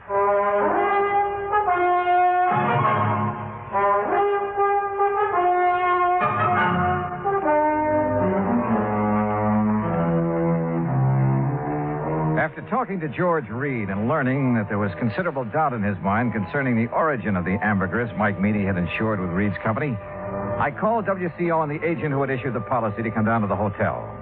He was as shocked and surprised as I'd been. Johnny, I just can't believe it. Yeah, well, it's true. At least according to a man who studied the habits of sperm whales for years. Oh, and those kind of whales never come into the Gulf? No, not according to him. What if ambergris isn't ambergris? What is it? WC, your guess is as good as mine. But whatever it isn't worth $20,000. No, guess not. Johnny? Yeah? You don't think Mr. Meany's trying to pull a fast one, do you? Trying to defraud the company? Yeah. Oh, no, I doubt it.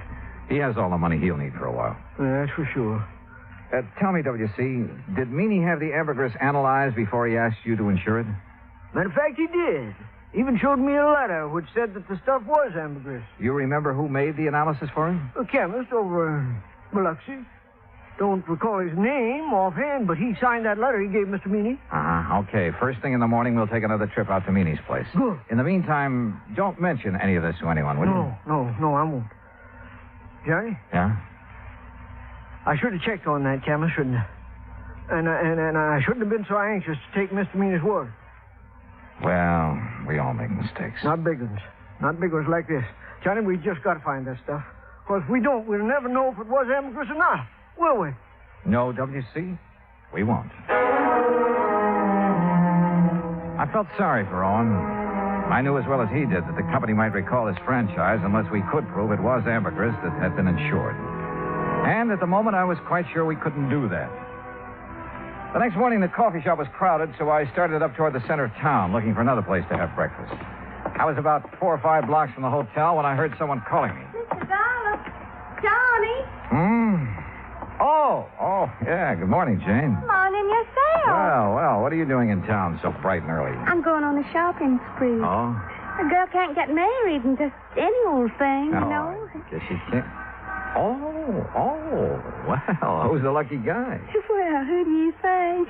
Billy Fisher? I certainly wouldn't marry anyone else. Well, Jane, it's none of my business, but I heard. You heard that my father's dead set against Billy, didn't you? Yeah, something like that. Well, he is. But there isn't much he can do about it. I'm over 18. Besides, he's going to change his mind about Billy. I hope so. He's going to be real sorry he ever treats Billy the way he has. Jane, look, I haven't had breakfast yet. How about joining me for a cup of coffee? Oh, I'd love to. Where'll we go? Oh, how about over there, the all-night cafe? All right. Oh, no, do you know what time it is, Mr. Dollar? Just 10 after 9. Why? Well, I just remembered something important. I'll see you later here. Funny. Or is it? I crossed the street and entered the all-night cafe. Behind the counter, wearing a white T-shirt, apron, and a Valentino-type hairdo, was a man about 23 years old. Morning. What'll it be? Ham and eggs and coffee. I want them eggs. Over easy, okay? It's okay with me. I ain't eating them. 2 half-mice with pig. You want your coffee now? Yeah, please. Do you happen to know a man named Mike Meany? I should. He's my uncle. Oh, well, then you must be TJ. That's right. How come you know me? I was talking to your uncle yesterday. My name's Dollar. Oh, yeah. Yeah, he told me if you come around, I should tell you anything you want to know.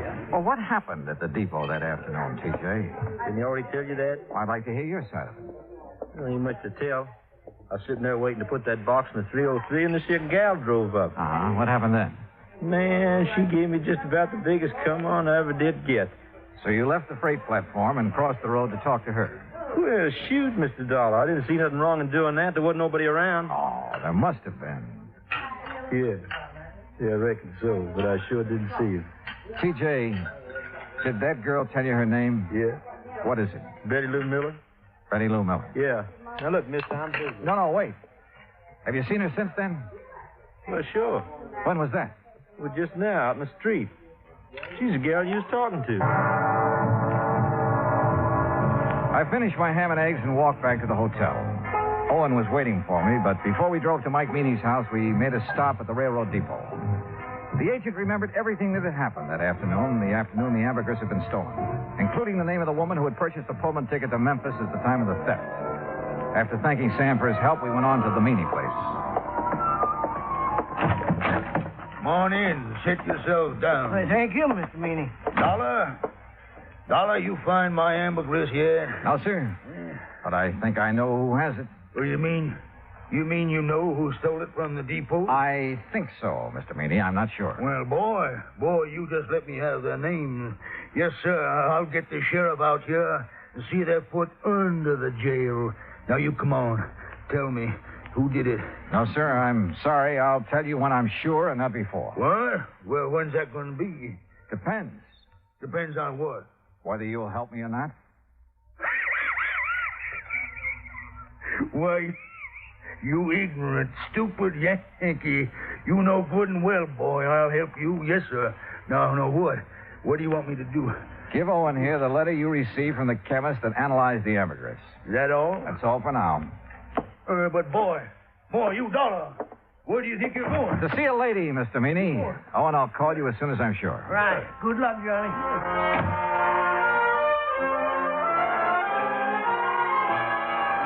In Owen's car, I drove down the beach to Mrs. Harvey's boarding house. Billy Fisher was out with the boat, so I had plenty of time to tell her what I knew. It's all my fault, Mr. Dollar. I planned the whole thing and put Billy up to it. And bought the Pullman ticket? Yes, I still have it. Been meaning to turn it in for the money, but just haven't had a chance to get down to the depot. Tell me, Mrs. Harvey, how did you know that T.J. would leave the ambergris when he did? Oh, everybody around here knows T.J.'s weakness for girls. Wonder to me he hasn't been locked up long ago. Well, it was a beautiful job. You timed it just like a professional. I thank you for the compliment. Where was Billy? In the woods on the other side of the railroad track. He waited till Jane got TJ all mixed up, then he scooted across, got the ambergris, and ran back into the tree. And Jane picked him up after leaving the depot? Yes, sir. You care for a cup of coffee, Mr. Dollar? No, thanks, Mrs. Harvey. You look so downhearted. Well, I guess that's part of my job, too. What did Billy do with the ambergris? I sent it on to Atlanta. A man there's going to sell it for him. Oh, I see. My, you sure look like you lost your best friend. Yeah, well, I ran into Jane this morning. She was going shopping for her trousseau. Yes, I know. Mrs. Harvey, if it turns out that isn't ambergris... Oh, they'll still get married no matter what, Mr. Dollar. If not now, then someday. Dollar! You Yankee schemer! What? Where you at? What on earth? Miss Harvey! Well, that sounds like Mr. Owen. And my friend, Mr. Meany. Dollar! Just what you trying to pull? I tried to keep him from coming over here, Mr. Dollar, but I just couldn't handle him at all. All right, Deputy. It's a long way from being all right. Just what do you want here, Mr. Fat Mike Meany? What do I want? Why, woman, I want to arrest you and that dirty, backbiting Billy Fisher and his girl was stealing my ambergris.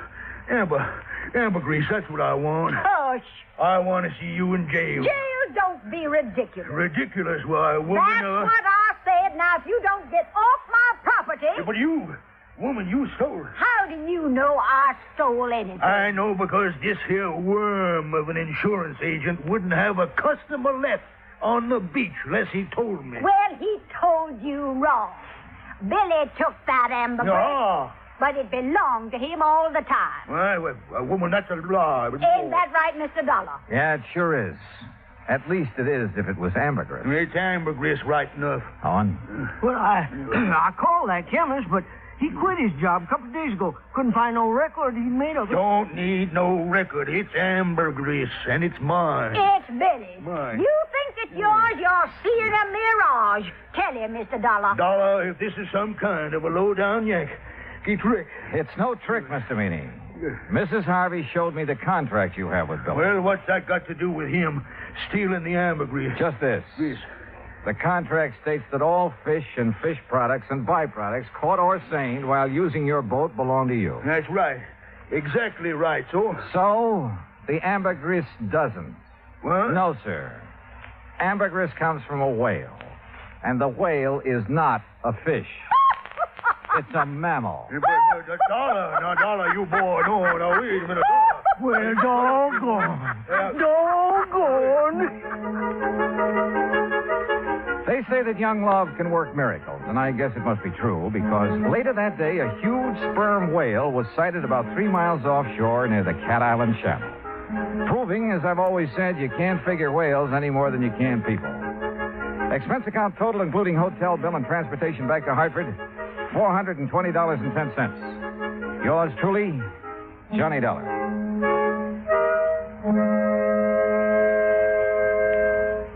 Now, here is our star to tell you about next week's story. Next week, the Wayward truck matter. And I'll leave you to figure that one out for yourself. But join us, won't you? Yours truly, Johnny Dollar.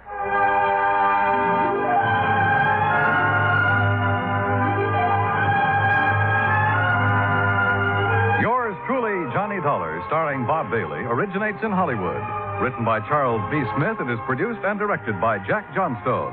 Heard in our cast were Virginia Gregg, Jeanette Nolan, G. Stanley Jones, Junius Matthews, Gil Stratton, Dick Crenna, and John Daner. Musical supervision is by Amerigo Marino. Be sure to join us next week, same time and station, for another exciting story of yours truly, Johnny Dollar. This is Dan Cumberly speaking.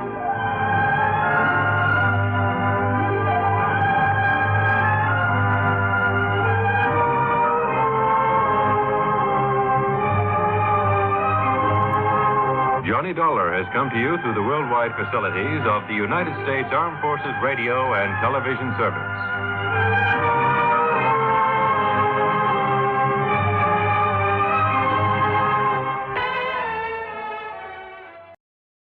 From Hollywood, it's time now for Johnny Dollar. This is Jim Paris at Worldwide Mutual. Don't tell me, Jim. Let me guess. Huh? What are you talking about? The reason you called me, I can smell the smoke all the way over here at my apartment. Oh, Also, I heard something about the fire on a news broadcast a few minutes ago. Yes. Somewhere out on Albany Avenue, he said. Yes, it's the cash and save market over the other side of town. And since your company insured it, you want me to go over and take a look? A good look, Johnny. You thinking of possible arson? I am. Okay, why? That store is just one of a chain.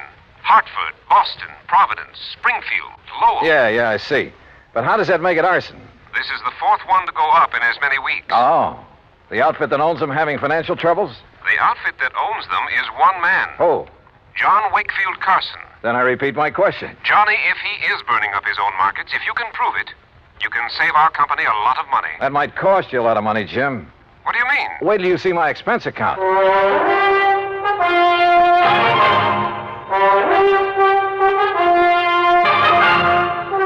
Bob Bailey in the exciting adventures of the man with the action-packed expense account. America's fabulous freelance insurance investigator. Yours truly, Johnny Dollar.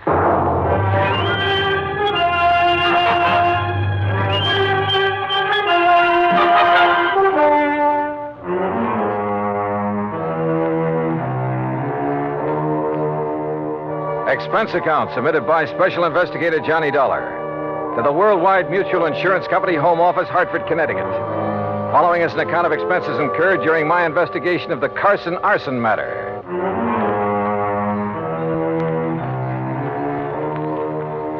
Expense account item 1, $1.25 for a taxi from my apartment to the offices of Worldwide, where I hoped Jim Paris could give me a little more to go on. He did. Very little. First loss 4.5 weeks ago was the market up in Thompsonville. How much? Loss in Thompsonville, $41,204. That was the smallest one in the chain. Uh-huh. The following week, the one over in Fall River burned to the ground. And the claim on that? Some $58,000 odd. Nothing odd about that much dough. And the loss in Lowell was a bit over $64,000.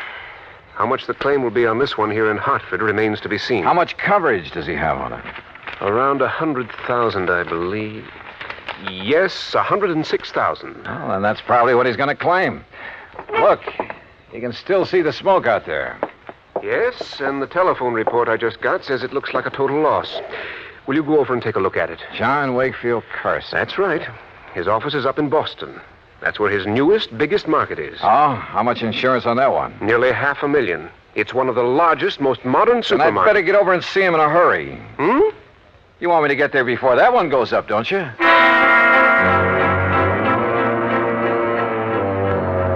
Expense account item 2, $450 for a cab to the scene of the fire way out on Albany Road.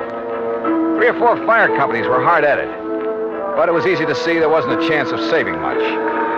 It struck me that this location, part of a brand new residential area, was about as far from an established fire company as it could be. I wondered for a moment if this was deliberate. I finally ran down Hal Gibbons, an old pal, and one of the best men an arson squad ever had.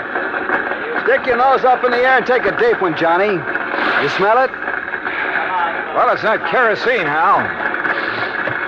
I don't think it's gasoline either. No, but it's something highly inflammable. The boys of that chemical truck could get it out. Might learn something. First, these stores always stock a lot of cleaning fluid, stuff like that. Most of them are not inflammable. Well, how about... Johnny, look out!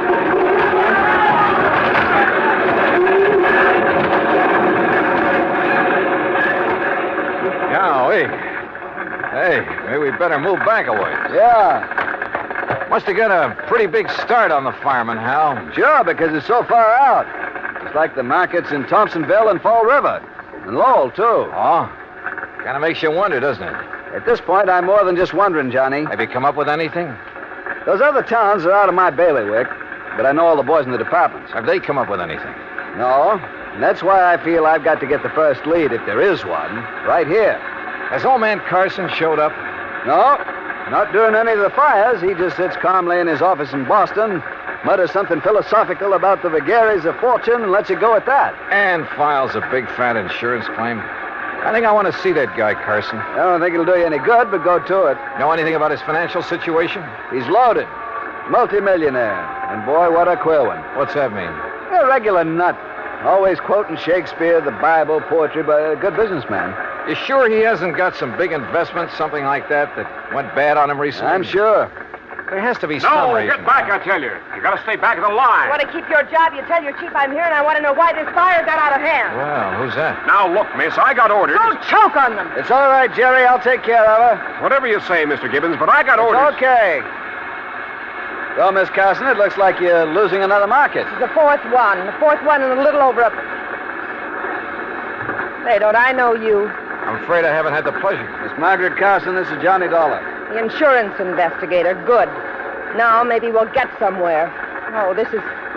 Walter. Walter! Yes, Margaret? My fiancé, Mr. Dollar. Walter Smitten. Smitten? Hello, Walter. Mr. Gibbon? Walter handles the legal end of things for Dad. Oh, I see. Next president of the company, Walter? I? In the grocery business? Oh, no, sir, thank you. The legal end is enough for me. Well, what do you think about these fires? 4 in a row. Well, if I were you, Mr. Dollar, I'd suspect arson. Oh, Walter, for heaven's sake. Why, Walter? Someone trying to put Mr. Carson out of business, something like that. Put Father out of business with a couple of fires? Miss Carson... Come on, Walter. We've seen all we need to make the final report to Dad. Goodbye, Mr. Dollar. Carol. Yeah. See ya. Like a motive, Johnny? That Walter character? If he marries Margaret Carson, and he doesn't seem to like the grocery business... Yeah, but if he could get the money from it. Yeah, I see what you mean.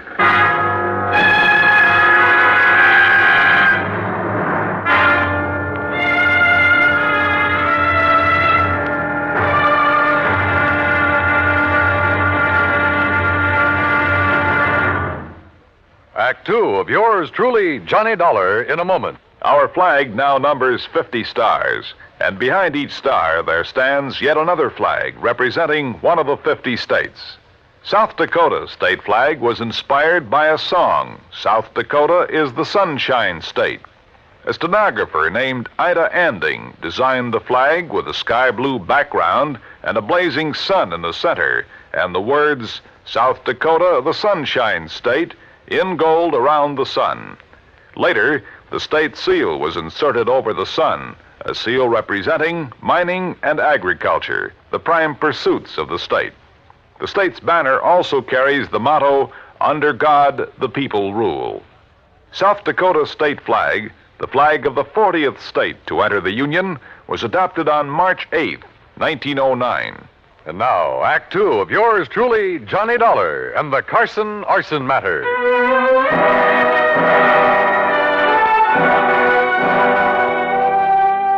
Expense account item 3, 20 cents phone call from a booth near the scene of the fire. I wanted more information from Jim Paris at Worldwide Mutual. Information about the policies covering the 13 cash and save markets, 4 of which had recently gone up in flames. I waited in the phone booth until Jim called me back. Johnny Dollar. Jim here. Oh, good. All right, here's the list of markets, Johnny, and the order of insurance coverage, starting with the smallest amount. Go ahead. Thompsonville, Fall River, Lowell, Hartford. That's the same order in which they burned. Exactly. Okay. Which remaining store has the next biggest coverage? Salem. Okay, I'll start with Salem. What are you thinking of, Johnny? It's just a hunch, Jim, but... Well, I'll call you later.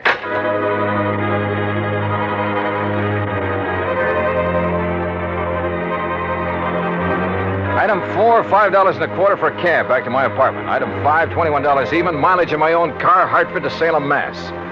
Despite burning up the highway, it was almost dark when I pulled into Salem. It was well after dark when I finally located the cash and save market. Again, the store was far outside of town, and it was a long way from the nearest firehouse. I don't know exactly why I went there instead of the main office in Boston. After all, it was the same day as the Hartford fire, and the others had all been about a week apart. As I said before, call it a hunch. But as I pulled up in front of the place, I saw the shadow of a man dart furtively around the back of the building. As I reached the far corner of the building, I stopped. But with only the sliver of a crescent moon, I could see no one.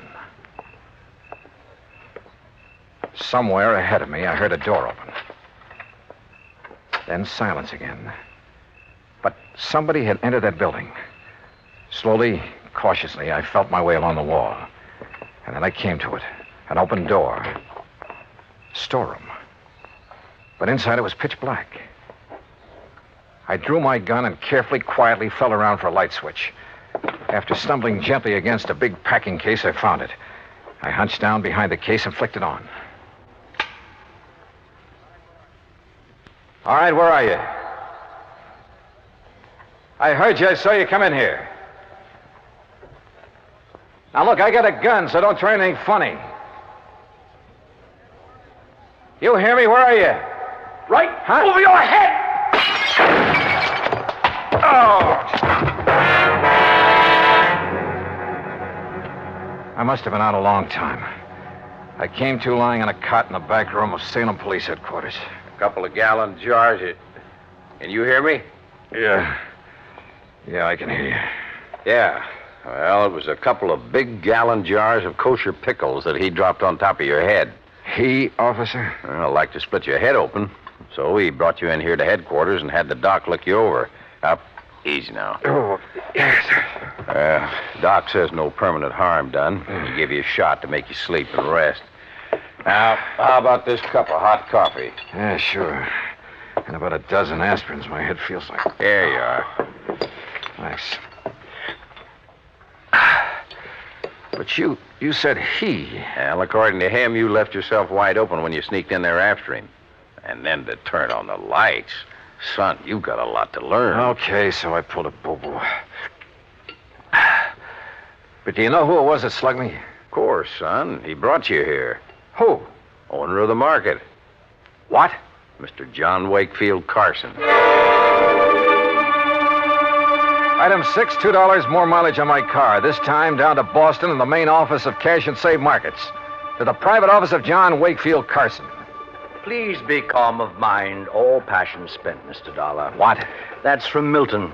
Please sit down. Now look, Mr. Carson, about last night. Baydock plays tricks upon us all. It did so in bringing us together last night. How did you know I was going to investigate that market of yours up in Salem? Well, I didn't know. But look, you young man. Yeah? The fires which destroyed those 4 markets did so in order their value to me. So I found out. And possibly then the next to go would be the store in Salem.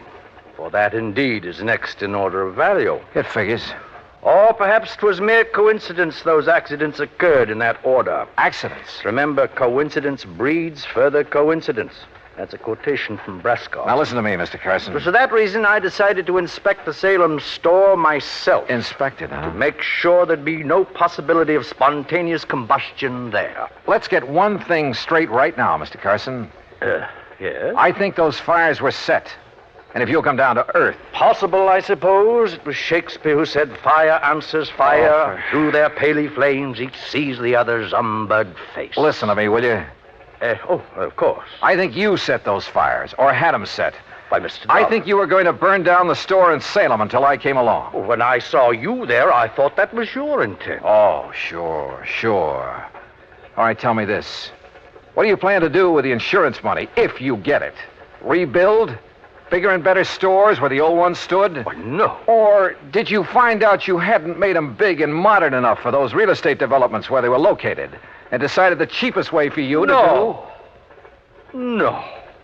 To build again where tragic dealt the fate. Forget the fancy quotes and answer my question. Shakespeare said, you tread upon my patience, sir. Look. It's most enough to make a deacon swear. That's by James Russell. Mr. Carson. What disposition of the funds I choose to make is mine alone to settle. And from my heart. Carson? Enough. I've had enough of this. Now be on your way. No, wait a minute. Be gone, Dollar.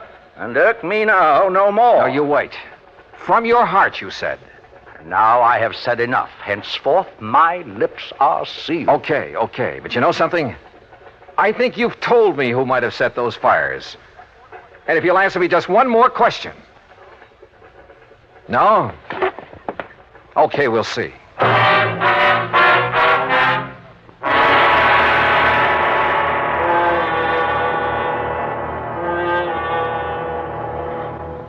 Act 3 of yours truly, Johnny Dollar, in a moment. Sometimes we may wonder why a football team doesn't quit playing and walk off the field when it finds itself 50 points behind with only a few minutes of play to go. What is that indomitable spirit that fills men with hope and keeps them going in spite of terrific odds? keeps them going just to play the game according to the rules, just to get the job done as well as they know how. This kind of spirit pervaded the feelings of heavy bomber crews of the 9th Air Force on that day of glory, August 1st, 1943, the day of one of the most secretly planned surprise bombing missions of World War II, the day of the low-level attack on the Romanian oil refineries at Ploiești. More than 170 B-24 heavily loaded bombers took off in a swirl of red dust from Benghazi, Libya, to bomb a highly defended priority target. The element of surprise in the low-level attack was to be one of their greatest weapons. But things went wrong from the start. 3 planes exploded during takeoff operations. 11 more aborted due to engine trouble. Of those that reached the target area, less than 1/3 returned to home base. The leaders of the mission encountered navigation difficulties and difficulty in identifying the specific targets.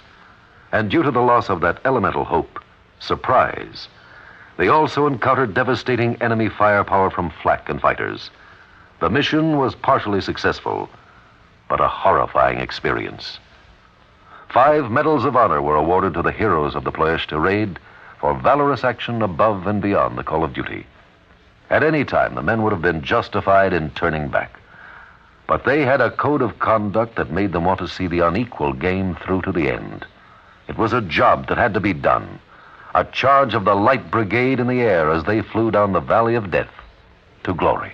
And now, Act 3 of yours truly, Johnny Dollar, and the Carson Arson Matter.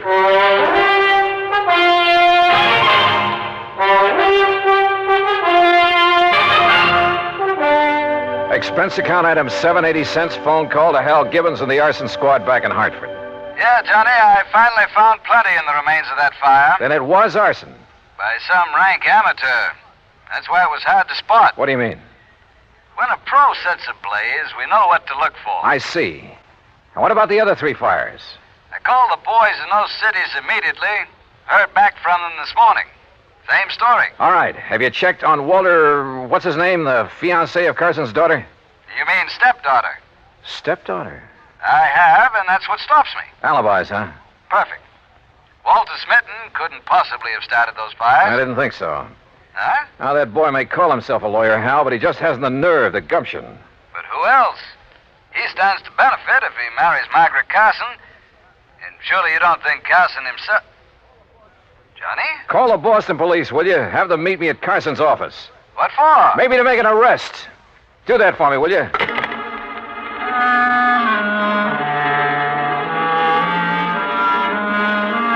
Hunch? Maybe it was more than a hunch now. Sure, I know there was no real clues in the case, but maybe for once I could get along without them. I went back to Carson's office and I must confess, tried a little bluff. Court? You'd hail me into court? That's right. Unless you open up and tell me what I want to know. Very well. Speak to me as to thy thinkings, as thou dost. And you can forget the quotations. Walter Smitten is your lawyer, isn't he? A timid but an eager lad who saved me many a fall. You like him? Like a son. I would he were my son. For as the Bible says, a wise son maketh a happy... All right. Oh, yes. You have a stepdaughter, Margaret. Alas, I have. Okay.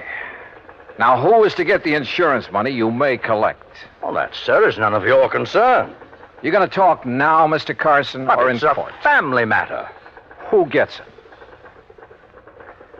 I pledged to my wife before she died that Margaret would have all monies from any profit, any monetary gain of any kind, of any of my ventures. That would include the insurance money. I see. That, Mr. Dollar, was my pledge, and oh, how I have rued it. Why do you say that? She's not of my blood, Mr. Dollar. She has no soul for art or poetry. And since she's come of age, she's made so many demands upon me. Money. That's all she thinks of. And unlike Walter, she's so bold, aggressive, headstrong. Were it not for Walter, I'd mistrust her every move. But if he's in love with her... Because she demands he be. And why? So she can use his legal guidance in her fight to take this business away from me. All right, Mr. Carson. I haven't notified the authorities yet, but I found proof that Margaret is the one who started those fires. You what? And you just told me why. Because the money would go to her. Oh, Mr. Dollar, I'm glad. I've suspected, yes. But because of family honor, No, I'm glad you have proof. At long last, it will take this millstone from about my neck. Proof, huh? Margaret. Well, Dollar, you'll never live to tell the authorities. Margaret, that gun. Unless you'd like to make a deal, Johnny. Could be worth a lot of money to you. I'd even promise not to set any more fires. Oh, you were right, Mr. Dollar. Unless I'm mistaken, Margaret, the man who just came in... What man? Who heard your little confession is from the police department. You trying to make me look around so you can grab for this gun? Oh, no. Fact remains, he's standing right in back of you. That's right, Margaret. What? No! Oh, my hand! My hand! Oh, my hand! How sharper than a serpent's tooth is an ungrateful child.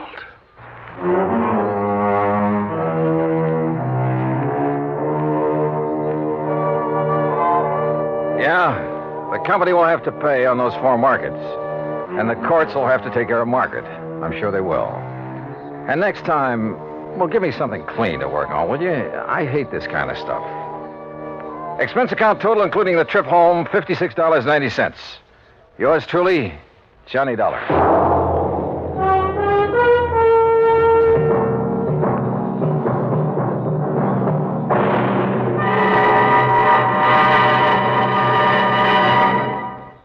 Our star will return in just a moment.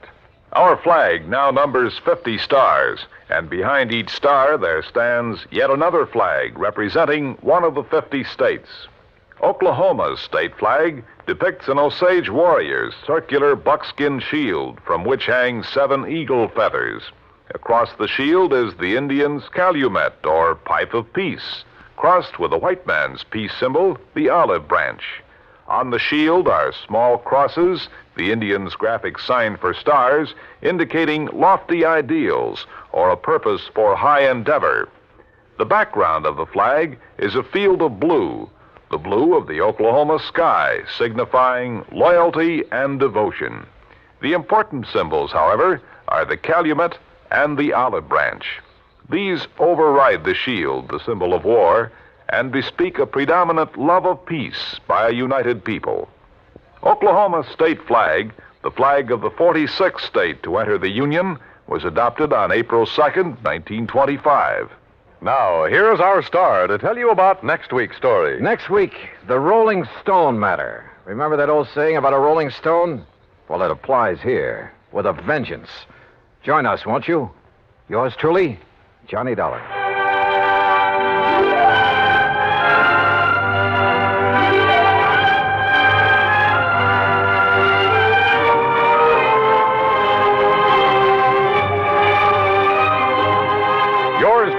Johnny Dollar, starring Bob Bailey, originates in Hollywood and is produced and directed by Jack Johnstone, who also wrote today's story.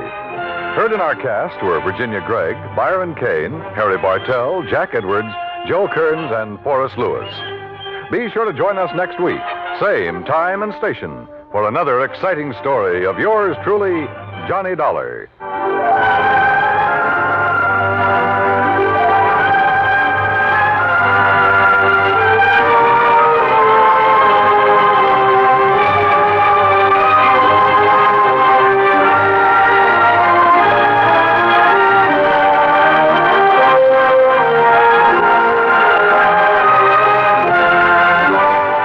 This is the United States Armed Forces Radio and Television Service.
San Francisco office of International Life and Casualty. Mr. Canary?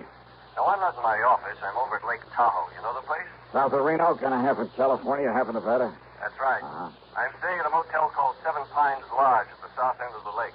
On the map, the town's called Al Tahoe. Seven Pines Lodge in Al Tahoe. Yeah, got it.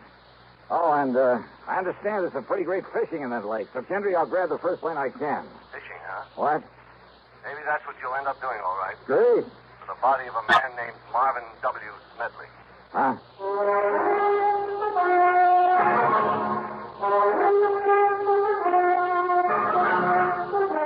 CBS Radio brings you Bob Bailey in the exciting adventures of the man with the action-packed expense account, America's fabulous freelance insurance investigator. Yours truly, Johnny Dollar.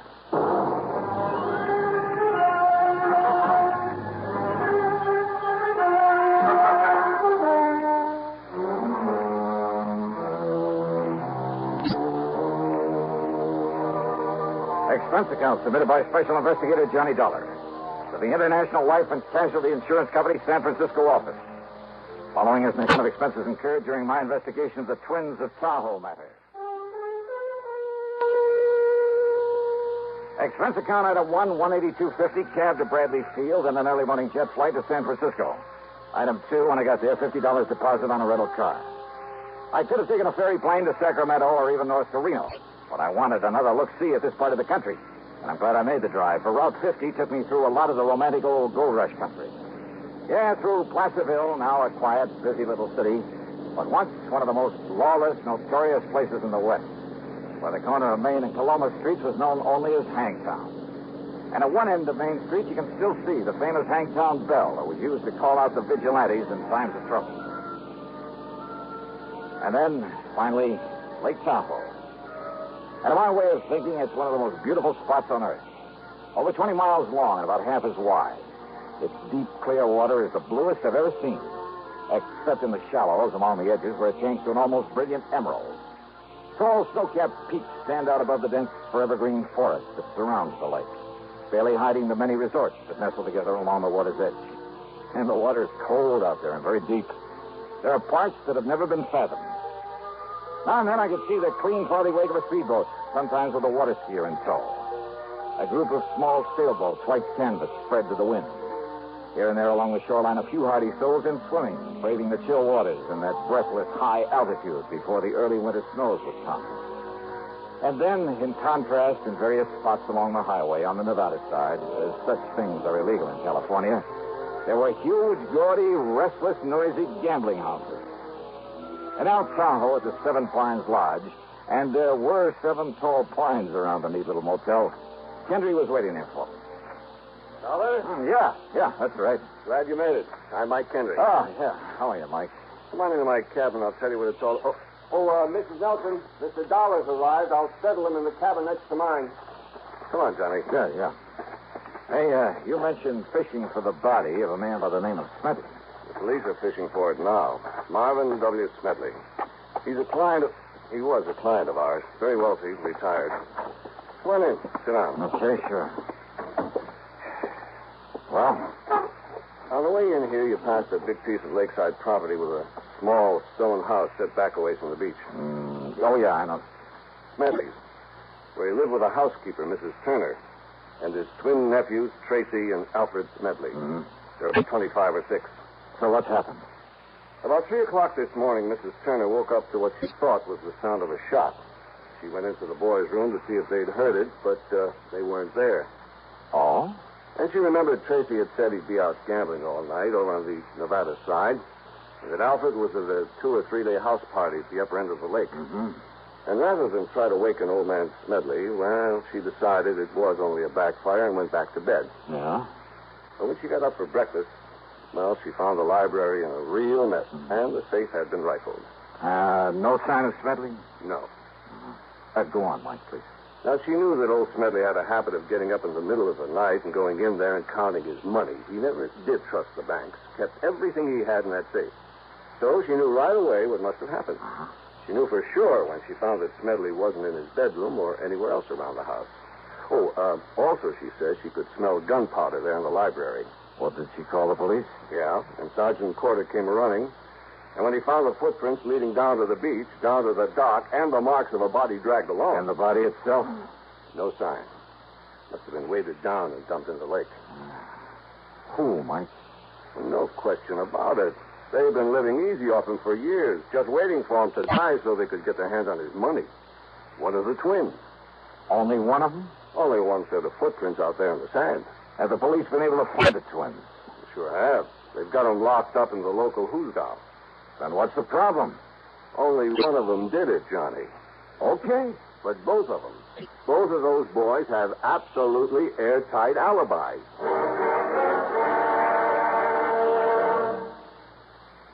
Crime, delinquency, threats of war.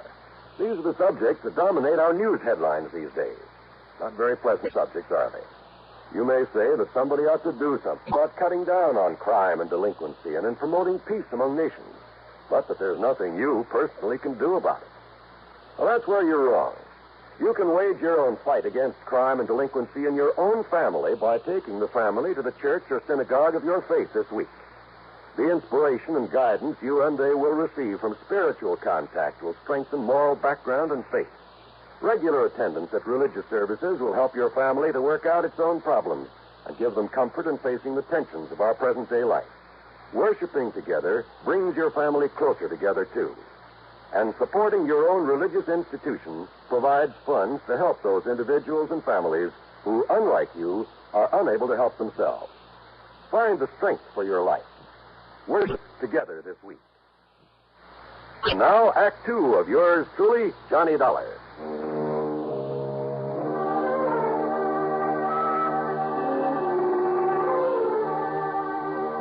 The police had roped off a lane from Smedley's house to the beach to the dock, where it was obvious from the tracks in the sand that somebody had dragged the old man out there, piled him into one of the rowboats, then dropped him into the lake. Sure, it was one of those twins, Mr. Dollar. It had to be. Well, now, why do you say that, Chief? Sergeant Bill Corder. Okay, Sergeant. Well, not only because of what Mr. Kendry told you about him, but because the footprints that hauled him out of here was made by the shoes of one of them. Which one? Either Tracy's or Alfred's. But you don't know which? Well, that's the trouble. Not only because it was a pair of brand new shoes that didn't have any what you might call identifying marks, even where they showed up clear in the damp sand, but because those two young punks always dressed exactly alike. You know, so as to cover up for each other. How do you mean? I mean, not only because they were always... Those boys were always mischief makers, Johnny. They sure were and still are. They just didn't have anything else to do. One of them would provoke a fight at one of the gaming casinos or borrow somebody's car without permission or such nonsense. And each of them would swear it was the other. Yeah. And because they look and talk and act exactly alike so that nobody can ever tell which is which, well, the police here, never knowing which one they could legally hold, and they were always threatening the super false arrest. And you'd be as mad as we are over how many times they've gotten away with that, Dollar. That's right. And not only because witnesses to whatever they did couldn't tell them apart, but that fool uncle of theirs would always come along and pay a fine or something before we could nail down the right one. That's it.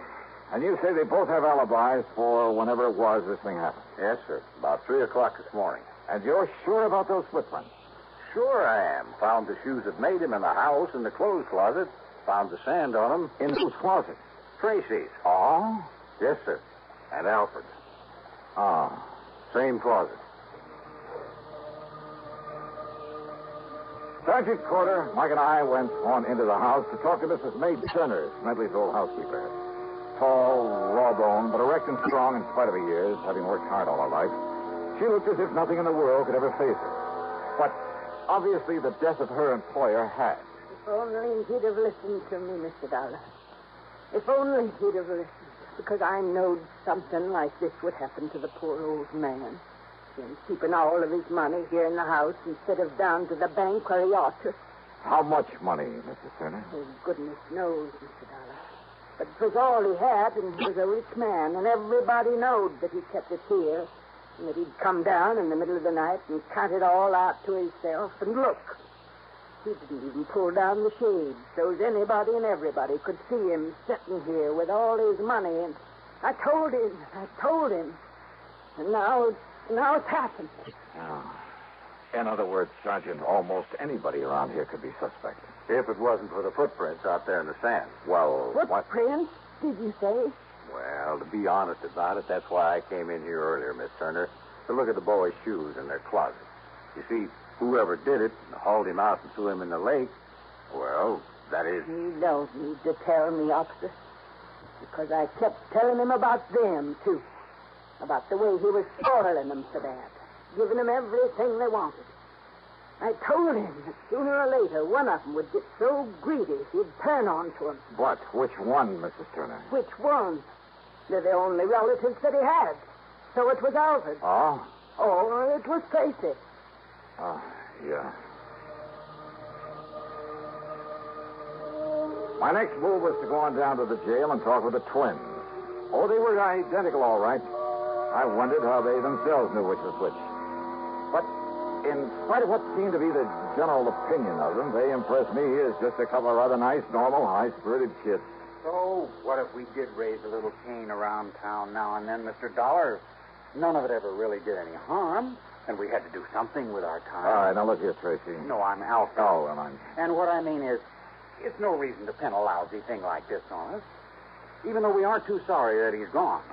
After all, what did he have to live for? Oh, I mean, just having to drag on maybe 10 or 15 years more with that lung trouble he had. Now, look, you boys never had to do a lick of work in your lives. Well, not since we got through school. But do you know why, Mr. Dollar? Why, Al? I mean, Tracy? Because Uncle Marv didn't want us to. He'd worked so hard as a prospector and a miner, accumulating his pile, and he wanted somebody to enjoy his money. And that old skinflint ever want somebody else to enjoy it? That's right, Trace and me. We're his only kin. Yeah, that's why he told us he was leaving us all his insurance. And what about the rest of the estate? We don't know and we don't care. After all, he did plenty for us. I mean, even before this insurance we'll get. Not if it's proved that you killed him, Tracy. Oh, now, wait, Mr. Dollar. Have you got any proof that Uncle Marv was killed? Proof that... Well... What? I mean, sir, that unless you find his body... Don't you worry about that, Tracy. Al. My boys will find his body if they have to drag that entire lake. But unless you do, you won't really have a case against us or anybody, will you? We'll find it, all right. And why don't you suspect somebody besides us? Yeah? Like who? I'll tell you who, Sergeant. What about all those old prospectors from the old days that he did out of mining claims that have kept coming back to him for handouts? Oh, you're a fine one to talk about handouts. Now, listen. Don't tell me you aren't glad that he's gone. Yes. Trace and me and that old witch Turner and all the other people. Now, you look. Wait a minute. If Miss Turner hadn't taken care of him all these years... Oh, sure. All right. I understand you boys have pretty good alibis for 3 o'clock this morning. Do we have to go over all that again? What, afraid you might slip up retelling them, Alf? I'm Tracy, Mr. Dollar. Okay. Now tell those alibis to me. Okay, Mr. Dollar. Whatever you say.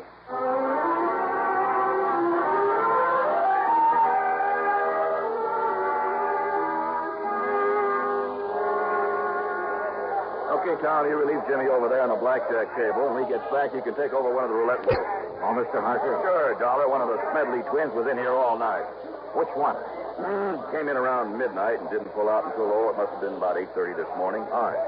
Now, you're sure that he was here at about 3 a.m., huh? Sure, I'm sure. Playing one of the crap tables. He didn't step out for a few minutes, perhaps? No, sir, and I know. Because I always keep an eye on those Smedley kids. You don't watch them, they're liable to pull tricks on our dealers. They think it's funny. All right. Which one was it? You know? I told you. It was Alfred Smedley, or his brother Tracy. Thanks.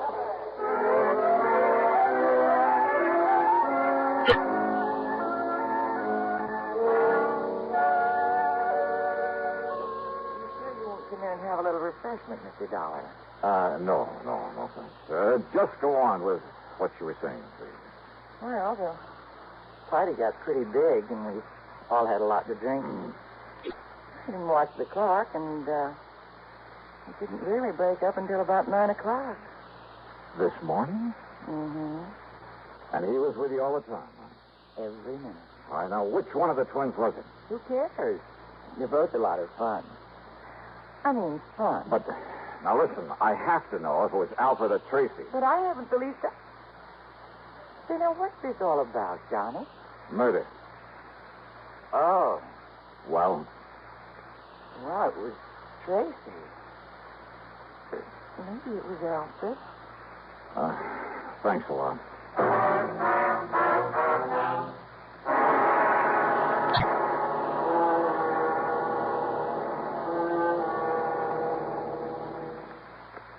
In a world of doubting Thomases decades ago, it never would have been possible for stars to shine in the daytime. But in this day and atomic age, anything's possible. Thus, it's not only possible, but a fact that only on stations of the CBS Radio Network, stars do indeed shine in the daytime. You'll find them illuminating an entire segment of your daytime listening every Monday through Friday. These stars have all been named by celestial authority vested in their forebears. Those names are Arthur Godfrey, Art Linkletter, Bing Crosby, Rosemary Clooney, Gary Moore, and Durward Kirby. You won't find them in your books of the planets and stars, but no compendium of show business luminaries would be complete without them. Monday through Friday, your radio set is your personal telescope on its star-studded display, on your CBS radio station. To list them once again, Arthur Godfrey, Art Linkletter, the House Party Man, Bing Crosby and Rosemary Clooney in tandem, and Gary Moore and Durward Kirby. Enjoy them often. Now, Act 3 of yours truly, Johnny Dollar, and the twins of Tahoe Matter. So both Tracy and Alfred Smedley had alibis, if for no other reason than that neither of them could have been in two places at once. And those alibis might be pretty hard to break. Yet, according to what little actual evidence there was, one of them must have killed their uncle, or the insurance... Oh, no, wait a minute. Yeah, there was something that Alfred, or Tracy... Anyhow, there was something that one of them had said that suddenly gave me a hunch. Expense account item 370 cents for phone calls to locate Smedley's lawyer on the Kennesaw Manage. Then I dropped into his office and asked him just exactly one question about the old man's will. And his answer gave me a new, fresh start on the case. Item 4, 10 cents, another call. This one to Sergeant Corder. Yes, Dollar. The boys found the body all right. Yeah? Now, you know how the water off that beach stays clear and shallow until it, gets to 150 yards or more straight out from the dock? Yeah? And it drops off over 300 feet straight down, just like that? And the body had been dumped over that ledge? Oh, but it's gone all the way down. We'd never have found it. But it was hung up on a rock, not more than 20 foot under. I see. And Dollar, there's a nice clean bullet hole in the back of his head. Did you find the gun? Same caliber as one that was issued to those twins a couple of years ago. Did you find it? No, sir. And if it was dropped overboard, too, and it must have been... Well, I hate to say it, but, Dollar, we'd never find a little gun in over 300 foot of water at the bottom of that lake. No, all right, then. We'd never find it in 1,000 years. Maybe we don't need to, if I can pull off a little bluff. In other words, we're never going to know whose prints are on Sergeant. it. But it was one of those twins did it, all right. Sergeant. No, there's just no question about it. Listen, Sergeant, listen to me, would you please? I want to go back to the house. Huh? You meet me there in the library, there at Smedley's house. Oh? Yeah. I'll be there in 5 minutes. In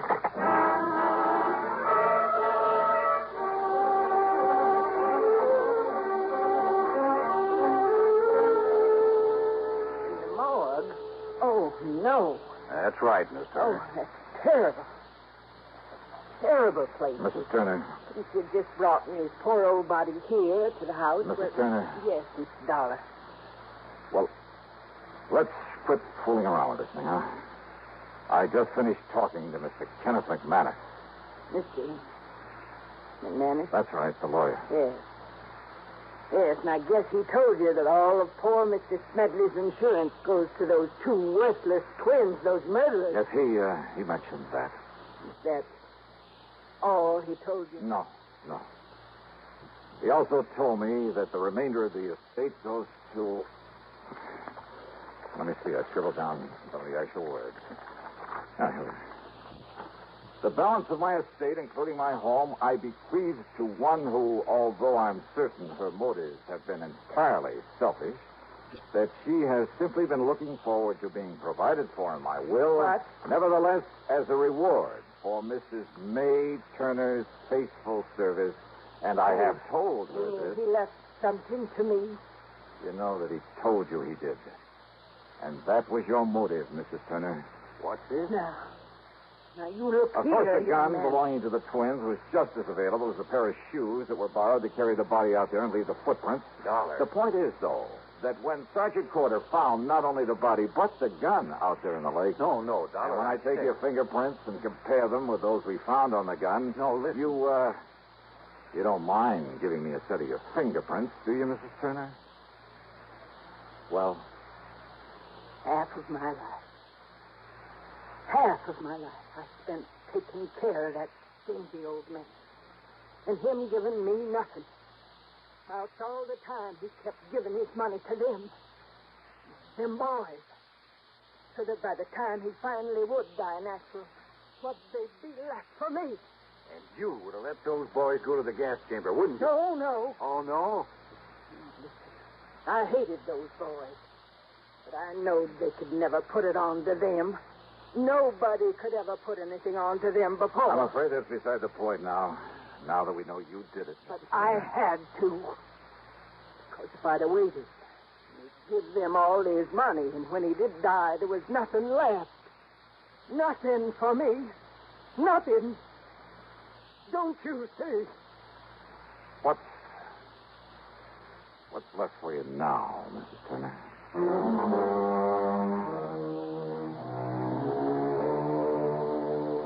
Oh, sure. From here on in, it's up to the courts. And no doubt the whole estate will go to the twins. You know something? I hate this kind of a case. It leaves a bad taste in my mouth.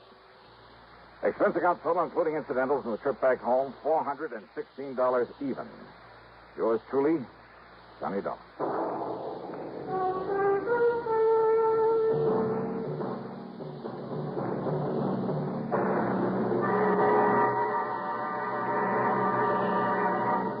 Constipation is something people don't talk much about, but it can be a problem for anyone, even doctors. And when constipation occurs, it's interesting to see just what doctors consider important about a laxative they might use or recommend. Now, a majority of the doctors we heard from had this to say. A laxative should be effective, gentle, close to natural acting.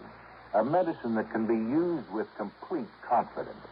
Well, pleasant-tasting chocolate X-Lax is effective. Overnight, it helps you toward your normal regularity. X-Lax is so gentle, so close to natural acting, there's no upset. That's why many doctors and millions of people use X-Lax with complete confidence. X-Lax, the laxative that helps you toward your normal regularity gently, overnight.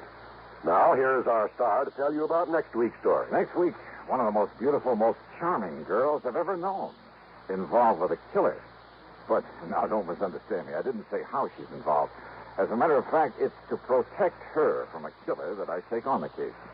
And it just so happens that among the people on this man's list of intended victims, that is, the people who had a hand in sending him off to prison, yeah, you guessed it, he's also after me. Join us, won't you? Yours truly, Johnny Dollar.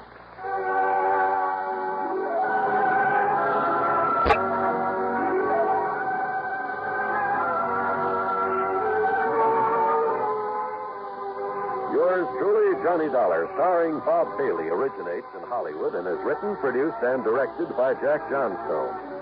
Heard in our cast were Virginia Gregg, Gene Tatum, Paul Dubois, Forrest Lewis, Sam Edwards, Herb Ellis, Tom Hanley, and Bill James.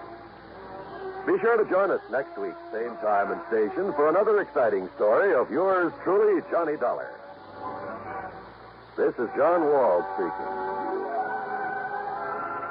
Menace looms over blistering desert wastes as suspense brings you Inferno, next on the CBS Radio Network. Johnny Dollar. This is Frederick Keeley at Masters Insurance and Trust Company. How are you, Mr. Keating? Why, fine, thank you, but that's rather beside the point. I have a bit of a problem, Mr. Dollar. Haven't we all? Huh? Beg your pardon? Nothing, sir. Just go on, please. But, Mr. Dollar, one of our claimants, that is to say the beneficiary of a small insurance policy, apparently never received the check for $3,000 we sent him. I'm afraid I don't get it, Mr. Keeley. Why call on me? What do you mean, sir? Well, all you have to do is call the bank, stop payment on that check, and issue another. I'm afraid not, sir. Why not? I said apparently never received it. I use that word advisedly. Well? Because it so happens the check we sent him has been cashed. Oh. Yes, properly endorsed and apparently cashed by the claimant, the beneficiary himself. Apparently. Yes, and again, I use the word advisedly. Well, then it kind of means one of two things. Either this beneficiary is trying to collect the money twice, yes, or somebody else got to that check first. In which case, we have a little matter of forgery on our hands. Which, of course, should exact the fullest possible penalty of the law. Will you look into it for us? Sure, Mr. Keeley, why not?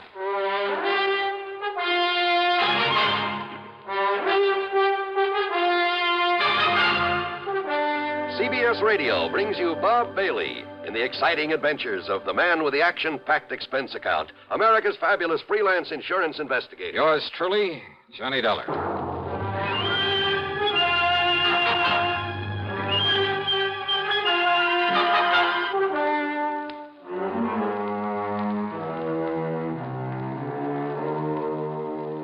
Expense account submitted by Special Investigator Johnny Dollar to the Masters Insurance and Trust Company, Home Office, Hartford, Connecticut. Following is an account of expenses incurred during my investigation of the double exposure matter.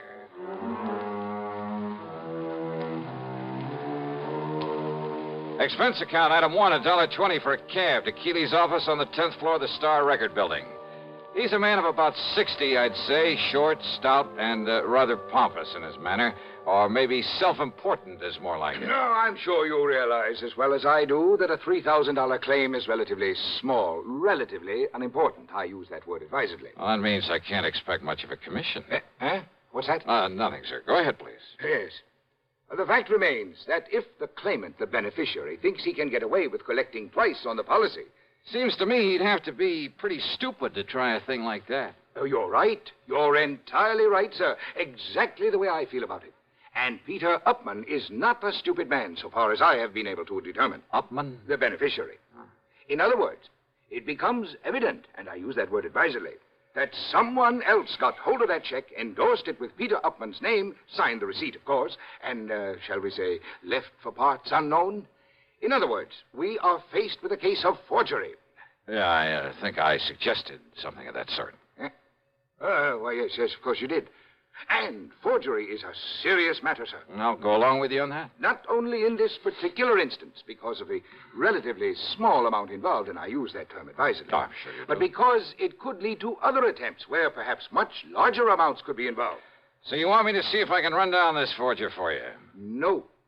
No? Why do you say that?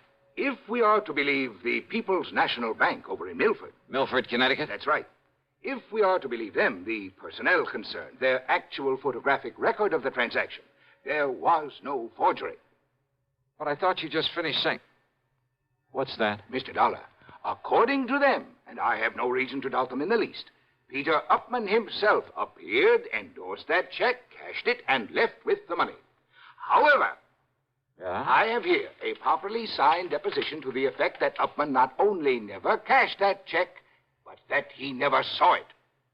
Oh, no, this doesn't make sense. We have no reason whatsoever to question the validity of this deposition. You're sure of that? I am certain of it. But you can't be. That is why I have called upon you. Somehow, Mr. Dollar, you must bring the criminal, whoever he is, to justice. Will you do it, sir? Well... Yeah, sure. Why not? And I use that term advisedly.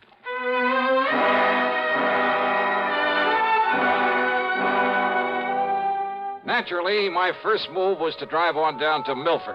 On the expense account, that rings up item 2, $5.25 for a tank full of gas for my own car. The People's National Bank was closed for the day, so I registered at the Milford Arms, ate some dinner. That's item 3, another $5.25. That is, including a couple of drinks beforehand. Then I drove over to the address of Mr. Peter Upman. Pete, living alone in a small apartment on East Willow Drive, turned out to be about 33. He was tall, husky, good-looking. The football type with a big shock of red hair. Very nervous, though. The kind who doesn't stay put anywhere for very long. Yeah, sure. Come in, darling. Sit down, sit down. Okay. How about if I pour us a drink or something? How about it? No thanks, Upman. Upman? Sure you don't mean Mr. Upman? Now, don't be so formal. Just call me Pete. Sure you couldn't do with a little drink just to sort of celebrate. How about it, huh? Celebrate what? Celebrate what? You said the insurance company, didn't you? That's right. Then produce, man, produce. Just don't keep me hanging here. Only I'll sit down, too. Come on, man. Come on, let's have it, huh? What are you talking about? The check. What else? Old Aunt Lizzie's insurance. Don't tell me you came all the way down here from Hartford without bringing me another check for all that lovely money, that $3,000. Now, don't tell me that. Oh, another check, huh? Why, sure. What else? Hey, now, look. What I mean is... Yeah, what do you mean, Pete? I mean another one to take the place of the one the company was supposed to send me, but I never got it. That's what I mean. They said they sent it to me, but, man, I never saw it. Oh, they sent it all right, and they got a receipt for it. That's what they say, man. That's what they've been saying to me ever since I put in that claim for it. Now, look. Maybe the Upmans are kind of funny about some things, but they aren't liars, see? And I'm telling you, I never got that check. Pete, that check... You don't believe me? You asked that lawyer, that Alfred R. Price. He took my statement and made me swear to it. And I don't swear to something unless it's true, see? That's all very well, Swear to something isn't true is a one-way trip to the jailhouse, and, man, that's not for me. I'm beginning to wonder... Sure, that's the fastest way to get yourself into trouble, but... Look, Dollar. You be careful what you say. Yeah? I'm a nervous man, darling. Sometimes I got a pretty quick temper, and if somebody's trying to pull a fast one on me, well, don't try it. I don't care who you are. Just don't try it, Dollar. Maybe it wouldn't be very healthy for you. See what I mean? Is that supposed to be a warning, Pete? Warning? No. No, man, I don't fool around. That's a threat. Pepsi-Cola refreshes without filling. Why? Because it's truly light. Charlie, you're forgetting something. Wait, Kay, there's more. Yes, ice-cold Pepsi is the delicious refreshment that goes great at a picnic or a party. But, Charlie... And Pepsi goes fast. People like it, so keep plenty handy. There. Oh, you did fine, except for one thing. Well, I mentioned lightness and how Pepsi refreshes and how fast it goes. You left out Pepsi sociability. You know the Be Sociable song. But, Kay, I can't sing. I can. Listen. Be sociable, look smart, keep up to date with Pepsi. Drink light, refreshing Pepsi. Stay young and fair and debonair. Be sociable, have a Pepsi. Well, at least I can say this. Pick up an extra carton of Pepsi today. Please do. And now, Act Two of yours truly, Johnny Dollar. Trying to reason with Peter Upman didn't work. He was much too anxious to use his fists. And from the looks of him, he might have done very well with them. He maintained he'd never received the insurance check, that he wanted the money, wanted it fast, and that's all there was to it. That I had my choice of getting it for him or else. He made it plain that if I didn't like his attitude, he'd be perfectly willing to pound some sense into my head. So why stick my neck out when I figured I could get all the information I needed from the lawyer, Mr. Alfred R. Price? And Price, living in a lonely home on the north side of town, was somewhat different from his hot-tempered young client. I'm afraid you'll just have to forgive Peter his somewhat belligerent attitude. He comes from a very wealthy family over in New Haven. I was their attorney for many years. They tried to spoil him, make him the same lazy, indolent sort that his sister and his two brothers are. One of those things, huh? But Peter would have none of it. He was determined to make something of himself entirely on his own. I see. As a result of his stubbornness, his defiance, and his father's unreasonable attitude, well, his father blandly told him he was cutting him off without a penny. Well, how do the other kids feel about him? Well, there's no love for him, believe me. But how's he made out? Very well, Mr. Dollar. He owns a little electronics shop. More important, he's the only member of the family who has any real knowledge of the value of money, simply because he's the only one who's gone to work for it. Which explains, I suppose, why he's so anxious to get his hands on the $3,000 insurance that his aunt left. Oh, he can use it, too. That is, if he hasn't already got it and is simply trying to bluff his way into another $3,000. No, don't you believe it, Mr. Dollar. Peter could no more think of such a thing. Well, you seem pretty sure of that. Well, I've known him since the day he was born, and have liked him in spite of his hot temper. And I'm absolutely certain he would never attempt anything out of line. Well, you're pretty convincing, Mr. Price.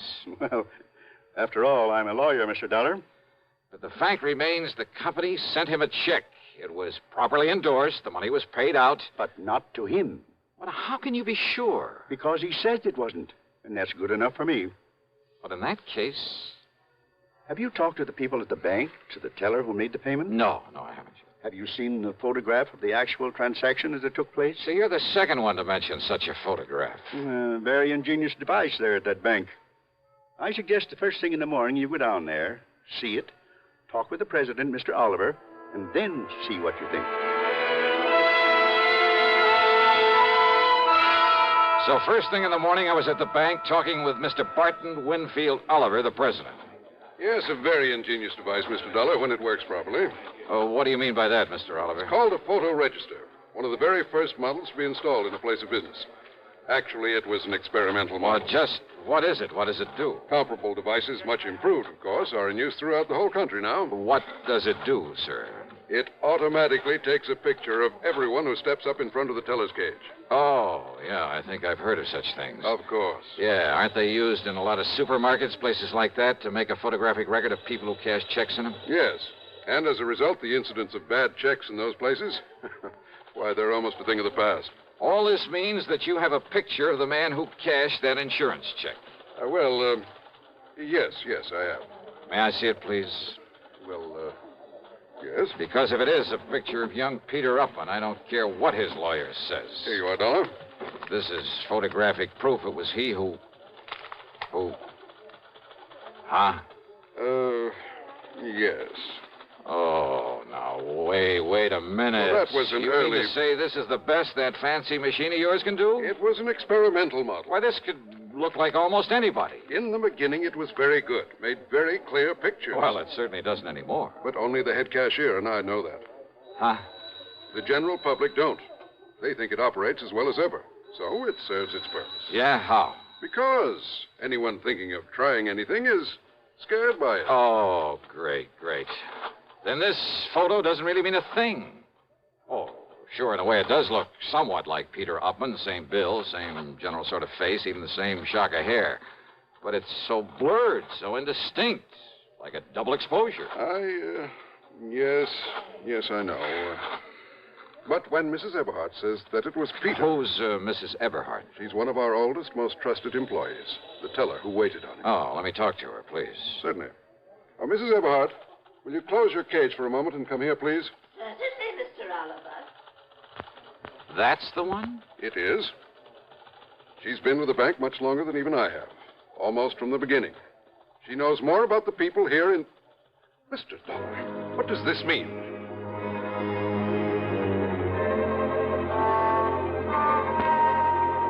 I casually pulled my gun out of its holster, and I held it casually in front of my chest, waiting for Mrs. Eberhardt to come over. Because I'd had a real good look at her when she turned to answer Mr. Oliver. And suddenly I began to see things a lot more clearly.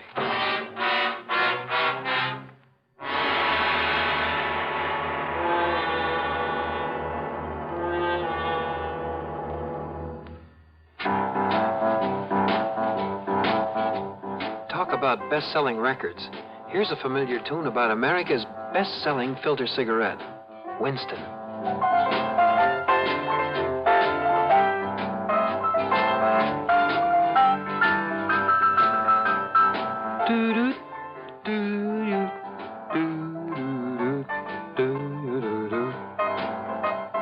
Winston gives you real flavor, full, rich tobacco flavor. And you know, that's because only Winston has filter blend up front. Choice, flavorful tobaccos, specially selected and specially processed for filter smoking. No wonder Winston tastes good, like a cigarette should. Smoke Winston. And now, Act 3 of yours truly, Johnny Dollar, and the double exposure matter.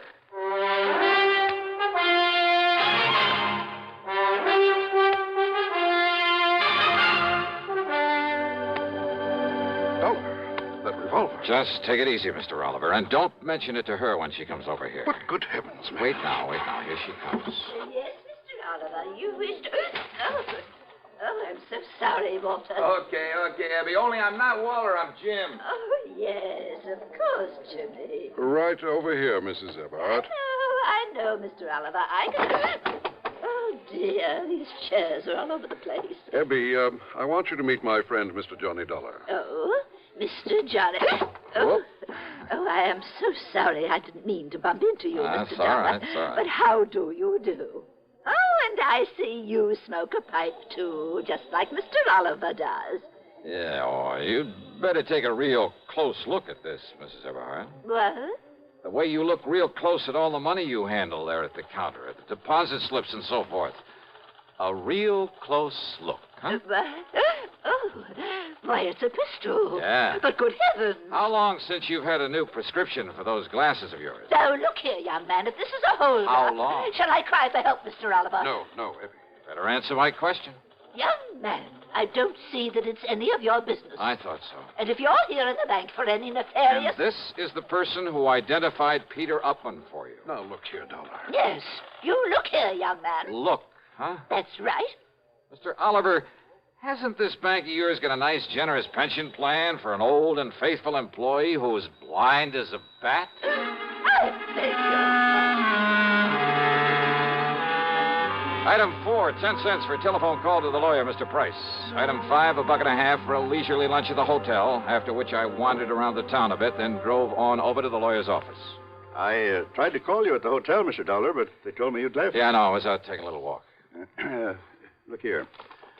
Do you think these will be of any help to you? Who knows, but I certainly hope so. Now, this is Janet Upman. I believe she's about 31 now. Oh, quite a dish. Yes, she's quite a dish. I bet that mink set her back a lot of money. Now, this is Edward, Peter's older brother. Not very bright. Kind of bald, isn't he? But there is a family resemblance. And this is Peter. No, that's Paul. A couple of years younger than Peter. They dislike Peter, didn't you? Yes, I did. Because he had the guts to go out on his own, huh? Partially, perhaps. Because he didn't take a hunk of the family fortune? Well, that wouldn't make sense. Now, wait. You mean didn't I tell you of the hidden bequest? The what? Peter never knew about it, but the others always have. Known about what? Well, because of the way Peter had renounced his family, his father wanted to punish him. By cutting him off without a cent. So he said. But in a late codicil to his will... Oh, Peter will get some money, huh? Over $1 million, Mr. Dollar, in a few months, when he's 35. I see. Provided he keeps out of any serious trouble. The money the others were left. Millions, Mr. Dollar. I'll bet they've been going through it like a tornado. Yes, I'm afraid so. All right, then, Mr. Price. If I can bluff my way with this picture from the bank, and if you're any kind of an actor, well, let's get busy.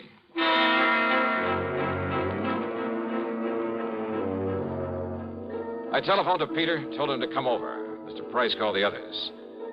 They didn't care particularly about seeing Pete again, but Price told them some of the as-yet undistributed money was at stake, and they quickly changed their minds. So, about an hour and a half later, there was a gathering of the Upman clan there at the office of the old attorney. Look, Dollar, Mr. Price says you're okay and all that, but I still don't like your company's stall on the insurance payment. Just keep your shirt on, huh, Pete? And another thing, I didn't like your attitude when you came to see me. Now, look, you may be a little bigger than I am, but I've decided you'd be very foolish if you tried to take me on. Oh, yeah? It might even cost you $1 million. Well, all I care about is Aunt Lizzie's $3,000. Okay, just take it easy, huh? Take it easy. You say that to a redhead? redhead? Then shut up. Okay, now, all of you, listen to me. Yes, Johnny? I'm sure you all know that Pete here inherited a few $1,000s from his Aunt Elizabeth, I guess it is. Yes, and we've heard about how he's tried to collect it twice over. Well, if you ask me, Johnny... Thank you, Janet, but I am not asking you. Well, if you ask me, Pete ought to be locked up for trying such a silly, childish thing. Yeah? Paul, with all the time in the world on your hands, it was real easy for you to pick up that insurance check over where Pete lives while he was at work, wasn't it? What's that? What? And forging a signature, well, after all, you're his own brother. Just a minute, please. And there at the bank, why, dear old half-blind Mrs. Everhart couldn't tell which was which. Now, look here, Dollar. But a little machine put the finger on you, Paul. Absurd. Yeah, a little device at the bank that photographs everybody who goes up to a teller's cage. Dollar, you mean that... Oh, now, Johnny, you've been taken in. Have I? That old thing is just a bluff. It hasn't worked right in years. Oh, what makes you think that? I know. Because the cashier is a boyfriend of mine. Oh, that bank had better check its books. What? He didn't tell you it's been fixed recently? Fixed? No, he didn't. I mean, Now, wait a minute. Like to see the picture it took of you, Paul, collecting that money? Here, Mr. Price. See what you think. Why, yes, Mr. Dollar. It's about as clear as it can possibly... Okay, Paul, you dirty... No, stop him. Somebody Stop me, and not you, Paul, or anybody else. Good heavens, Mr. Dollar. Peter will kill him. Oh, I doubt it, Mr. Price. Can you think of a better way for justice to be done?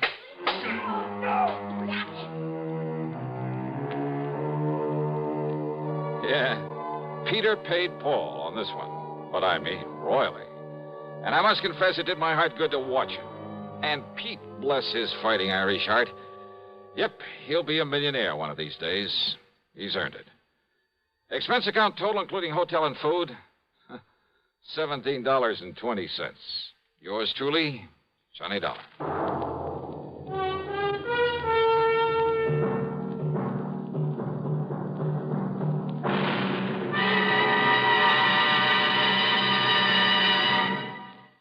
Our star will return in just a moment.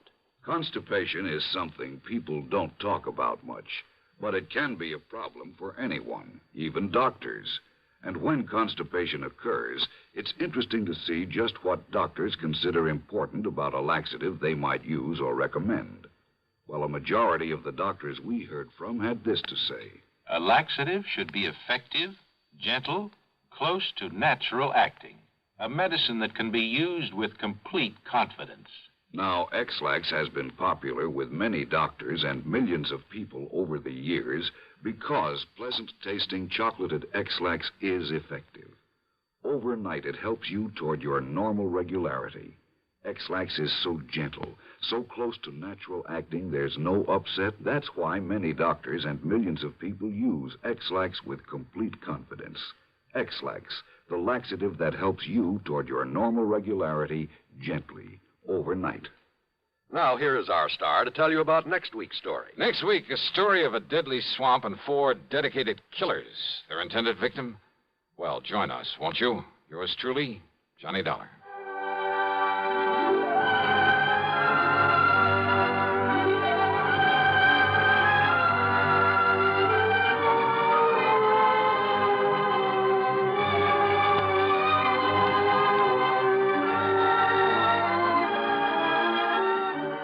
Yours truly, Johnny Dollar, starring Bob Bailey, originates in Hollywood and is written, produced, and directed by Jack Johnstone. Heard in our cast were Marvin Miller, Peter Leeds, Jack Moyles, Ralph Moody, Bartlett Robinson, Eleanor Audley, and Sandra Gould. Be sure to join us next week, same time and station, for another exciting story of yours truly, Johnny Dollar. This is John Wall speaking.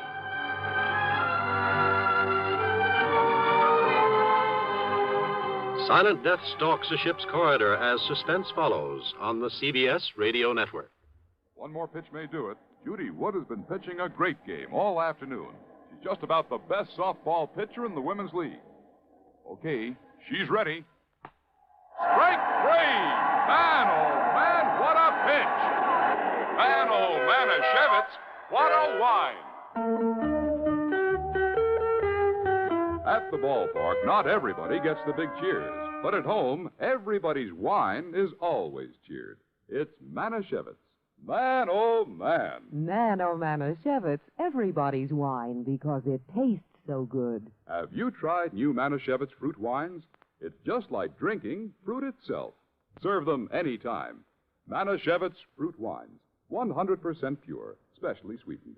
Blackberry wine, cherry wine, Loganberry wine. Man, oh, Manischewitz, everybody's wine because it tastes so good. Manischewitz Wine Company, New York. Radio 59, WROW, Albany, New York. From Hollywood, it's time now for... Johnny Dollar. Mr. Dollar, my name is Parley Barron. I'm calling from Hollywood. Hollywood? What insurance company, Mr. Barron? None. You handle all investigations for Eastern Liability and Trust. Yeah, I guess I do. Well, I am sure that they'll be calling you in shortly. What about, sir? A little matter of embezzlement. Oh? Nearly $10,000 that's been stolen from the Berkeley Furniture Manufacturing Company there in Hartford. You're connected with Berkeley Furniture? No, actually I am not. Then what's your connection with this embezzlement? I suggest you check with Berkeley and, of course, the insurance company. Of course. When you have learned the facts from them, I am sure you will find it of the utmost importance to contact me. You sent in Hollywood? Yes. Goodbye, Mr. Dollar. Yeah, but where in Holly... Hello? Hello? Oh, he's a lot of help.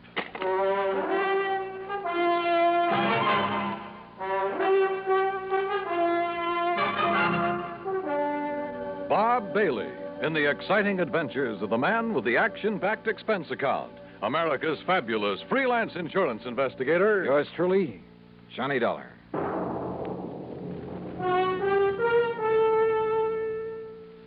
And now, Act One of yours truly, Johnny Dollar.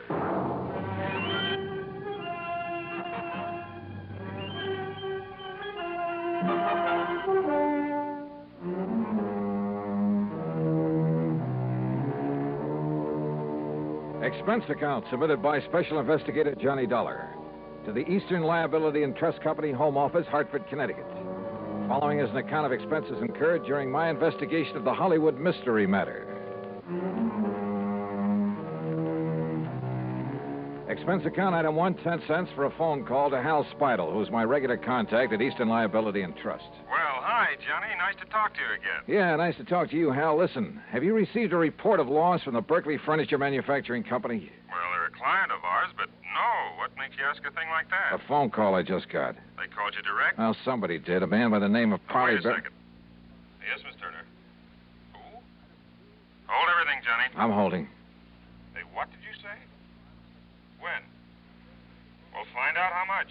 Johnny. Yeah? You've got an assignment, boy, and it's Berkeley Furniture Manufacturing Company. Embezzlement? Yes. 10,000? But how you found out about it? Listen, they just found out about it themselves, so get on over there and see what goes, will you? Hal, will do.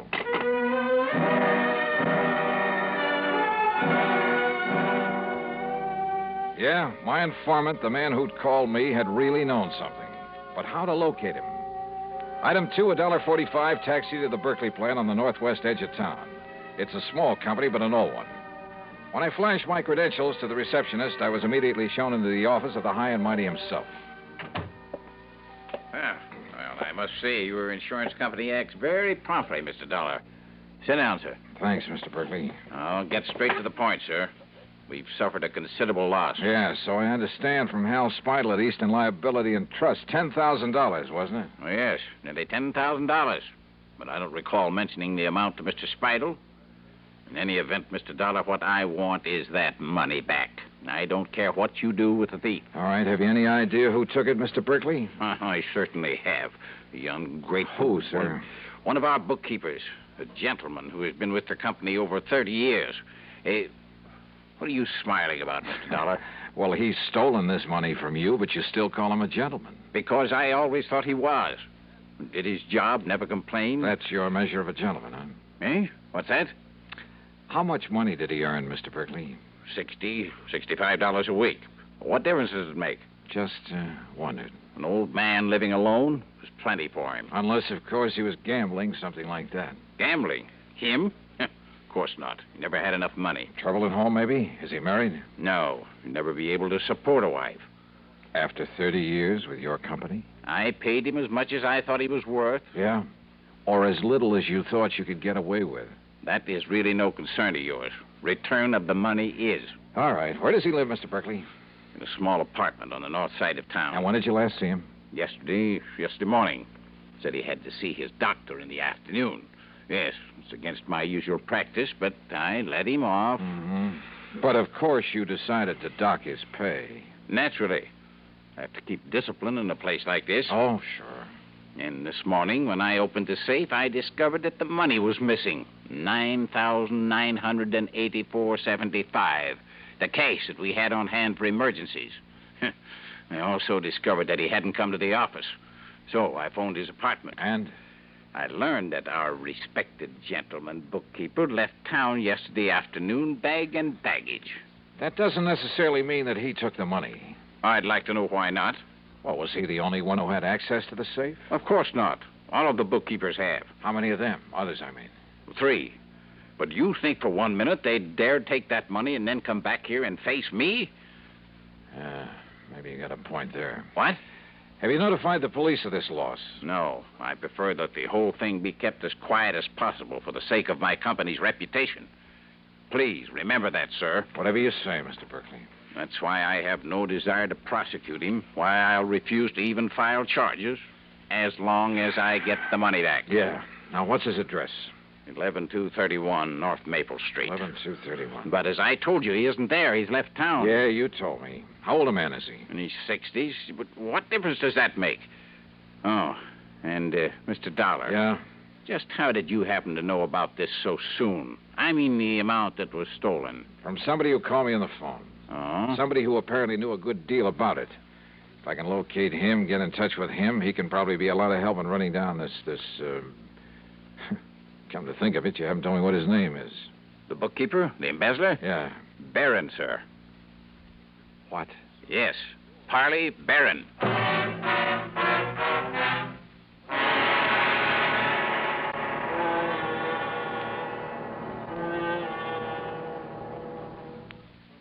Act 2 of yours truly, Johnny Dollar, in a moment. And now, Act 2 of yours truly, Johnny Dollar, and the Hollywood Mystery Matter.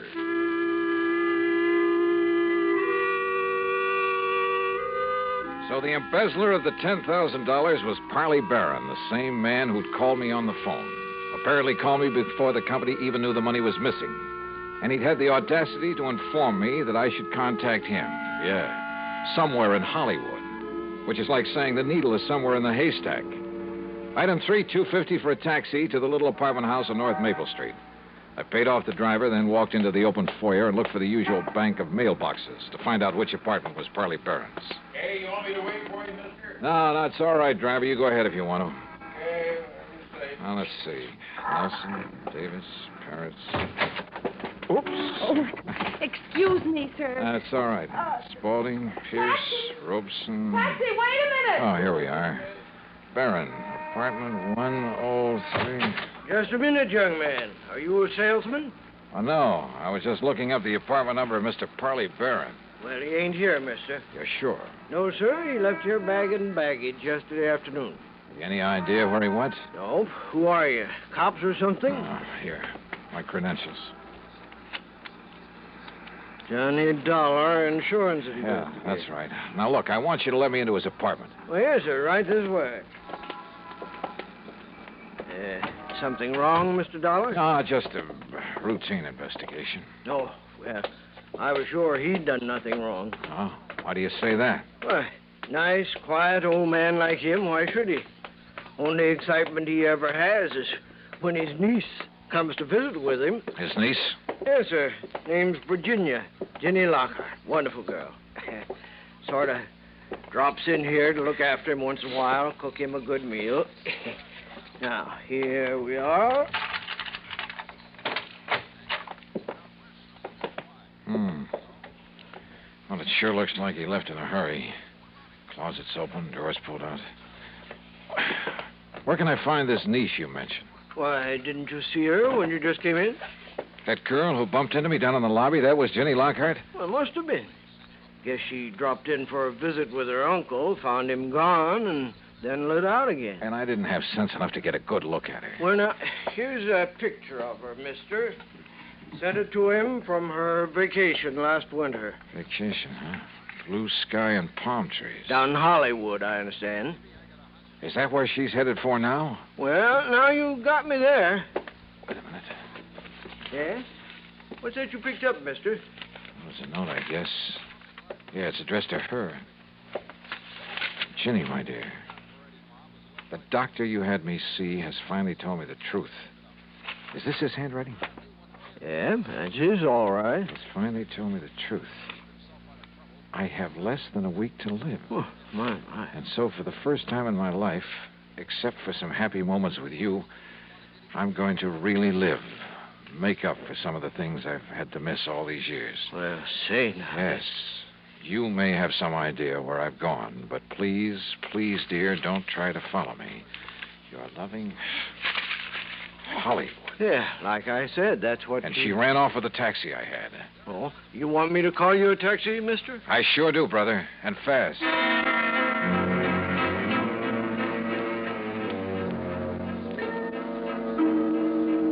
Item 4, $7.50 for a trip to the airport that should have got the cabbie locked up for life. We ran every stoplight along the way. So what happened? I got there just in time to see a plane taking off. And the man at the ticket counter politely informed me that Virginia Lockhart was among the passengers headed for New York. And where would she go from there? Hollywood. I'd bet my last nickel on it. Yeah, and she could lead me to the man I was after. I checked the schedules of all the airlines leaving New York. If I took the next plane out of Hartford, I could barely make a flight out of New York to the West Coast. In other words, Hollywood. Item 5, $162.80 for a through ticket. When we arrived in New York, where I had only seconds to change planes, I was the first one off. And then I saw her. She was boarding a plane from another ramp. By breaking a couple of records for the 100-yard dash and bulling my way through the gate, I managed to climb aboard just as the doors were being closed. A quick flash at my credentials kept the stewardess from throwing me off, and in a couple of minutes we were airborne. Now, I guess we'd better make some arrangement about your ticket, sir. Huh? Tickets? Yes, sir. Oh, no. Here, I already have it. Here you are. Oh, thank you. I'll just... Mr. Dollar? Yeah? I'm sorry, but this ticket is for Los Angeles. Well, sure. That's where I'm going. Well, not on this plane, I'm afraid. This is a non-stop flight to Miami. What? Yes, sir. Miami, Florida. Act 3 of yours truly, Johnny Dollar, in a moment. Now, Act 3 of yours truly, Johnny Dollar, and the Hollywood Mystery Matter. Wait a minute. This plane is headed for Florida? Yes, sir. Non-stop flight to Miami. But I thought this was... Look, I gotta get to Los Angeles, to Hollywood. I'm sorry, Mr. Dollar. Oh, not half as sorry as I am. So what do I do now? Well, I'm afraid there isn't much you can do. So why don't you go up in the cabin where there's one extra seat and, well, just relax and enjoy it. Okay, miss.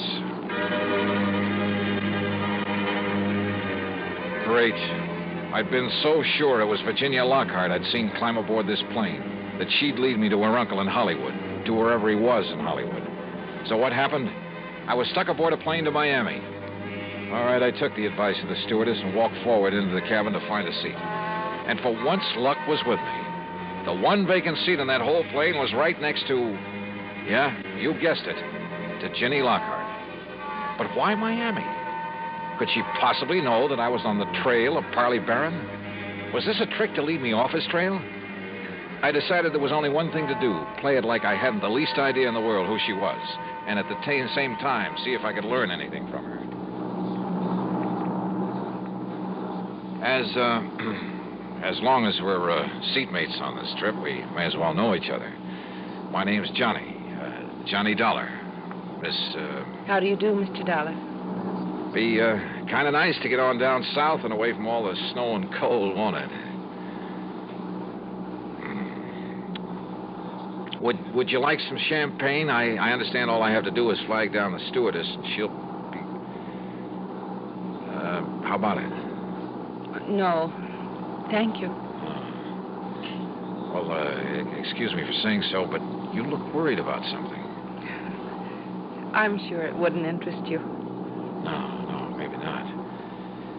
But, sometimes it does a lot of good to cry on somebody's shoulder, and since we'll probably never see each other again after this trip, and, well, I have a good broad shoulder. Thank you, but it's not necessary. Oh, sorry, I didn't mean to.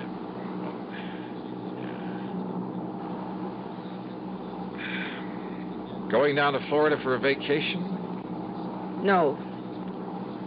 I'm going to Florida to try to save somebody's life. Oh? But I'd rather not talk about it.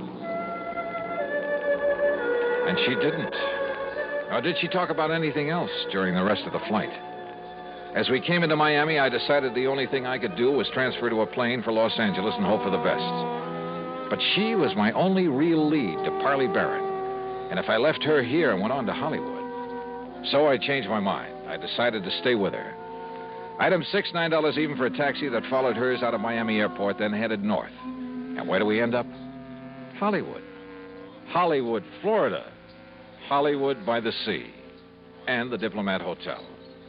I watched her make inquiries at the desk, heard the clerk tell her room 716. I managed to get an elevator before she did. By the time she reached the door of 716 and raised her hand to knock, I was standing right beside her. Mr. Johnny Dollar, what are you doing here? I've been following you, Ginny, Why? to find your uncle, Parley Barron, who stole $10,000 from the company he was working for. He what? Yeah. And unless I'm all wet, this is the door to his suite. You say he stole... I found the note stole... he'd written to you, Ginny, back at his apartment in Hartford. Mr. Dollar, Johnny... Yeah, and it all ties up, including his phone call to me. It was to make me think he was headed for Hollywood, California, to throw me off, give him time. Please listen to me. He said that for once in his life, for the few remaining days of it, he was really going to live it up. So he came here, to the Hollywood that you told him about. Came here for one last desperate, glorious fling. Listen, that's what he thought. But don't you see... And the more I've thought about that crummy, penny-pinching outfit that he worked for 30 miserable years, the more I hated this assignment. Hated the thought of having to deprive that poor old man of this one last chance to get some fun out of life. Because all I know about him is that he's a decent sort who's been taken advantage of. He's a wonderful man. And he's been a good man all his life. Jenny, don't you see? Unless I get him return the $10,000 to his firm... Johnny, listen. He can't have spent $10,000, and I'll make up the rest. Sorry, Jenny. You're not the police. You're not the law. But I have a job to do. Does that dirty old company want the money? Or does it want him? Johnny? For the sake of my company's reputation, that's why I have no desire to prosecute him. Why I'll refuse to even file charges as long as I get the money back. Johnny, if I give you enough to take the $10,000 back to them? Okay, Jenny, it's a deal. Oh, thank you. I'm awfully glad. And because of something else, Johnny. Oh? The reason why I was looking for him. What do you mean? The new doctor I'd had him go to a couple of weeks ago, my doctor. He gave him a lot of tests. Then Uncle went back to see him yesterday afternoon. Yes, I understand. It was to find out the result of the tests, and the doctor told him wrong. The lab reports had got mixed up. You mean that he isn't going to die? No. And the doctor tried to call him, but couldn't reach him, so he called me. That's why I went to his apartment. But he'd left, so I came down here to try to find him. I tried to tell you, Johnny, because... Well, don't you see he's going to be all right? Well, then, Jenny, I guess that leaves only one more thing to be done. What, Johnny? Tell him the good news.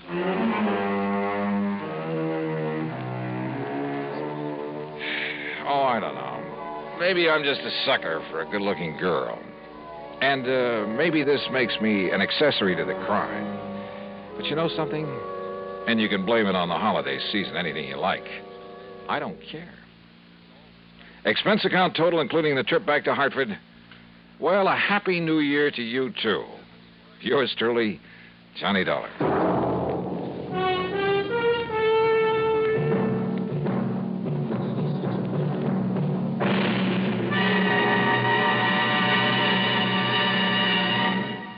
Our star will return in just a moment.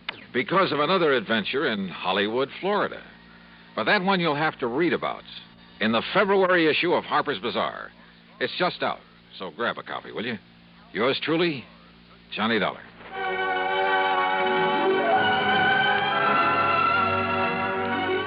Yours truly, Johnny Dollar, starring Bob Bailey, originates in Hollywood and is written, produced, and directed by Jack Johnstone. Heard in our cast were Virginia Gregg, Gene Tatum, Parley Bear, Forrest Lewis, Junius Matthews, and Frank Gerstle. Be sure to join us next week, same time and station, for another exciting story of yours truly, Johnny Dollar. This is Dan Cubberly speaking. Gunsmoke rises today on the CBS Radio Network. Hollywood. It's time now for... Johnny Dollar. Pat McCracken, Johnny, Universal Adjustment Bureau. Well, hi, Pat. What's new? I've got a problem. This is new? Pat, every time you call me up, you've got a problem. What is it this time? Johnny, did you ever have any trouble getting rid of money? Getting rid of... Look, Pat, this is the thing I do best. Well, not so here. What do you mean? I got $25,000. I've been trying to give it away for 2 weeks, but I can't. Just a minute. Let me take the phone. Huh? For a minute, I thought you said you were trying to give away $25,000 and couldn't. You heard me correctly. Boy, you have got a problem. I'll be right over.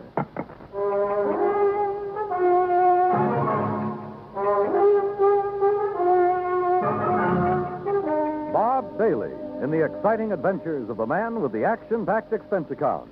America's fabulous freelance insurance investigator. Yours truly, Johnny Dollar.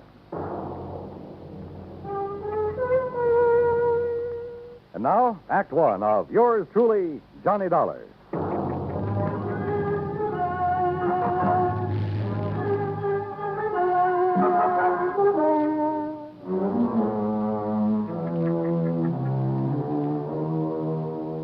Expense account submitted by Special Investigator Johnny Dollar to the Home Office, Universal Adjustment Bureau, Hartford, Connecticut. Following is an account of expenses incurred during my investigation of the shy beneficiary matter.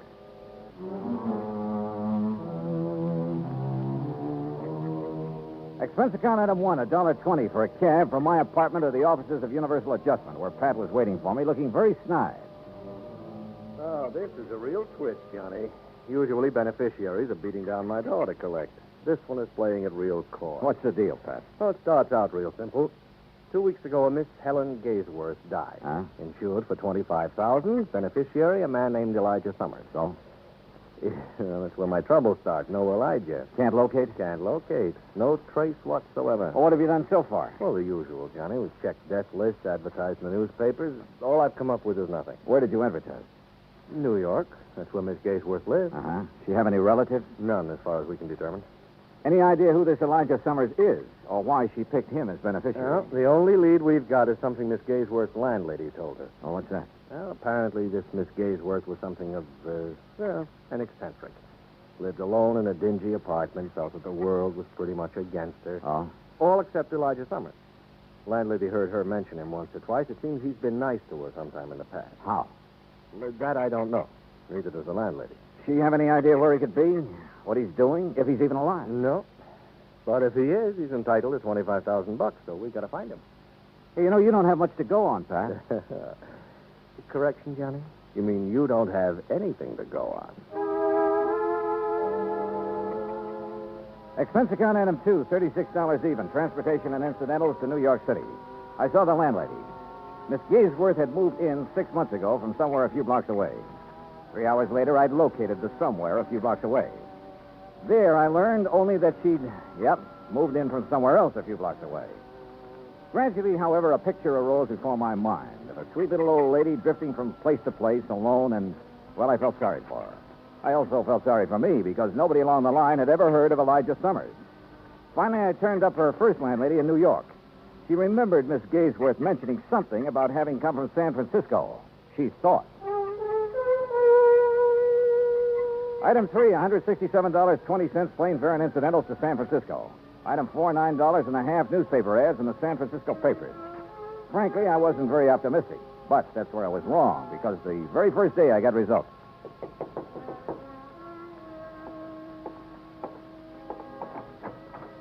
The results, incidentally, were blonde with brown eyes. Mr. Dollar? Yeah. I'm Janet Blake. May I come in? Oh, sure. Thank you. What can I do for you, Miss Blake? You're the one who ran the ad about Elijah Summers. Yeah, that's right. Has he answered it? Not yet. Do you have any idea where he is? No, none at all. That's why I advertised. Look, are you related to Mr. Summers? No. I'm a friend of his. Well, have you any idea where he might be, Miss Blake? Have you ever heard of a little town called South Fork, California? No.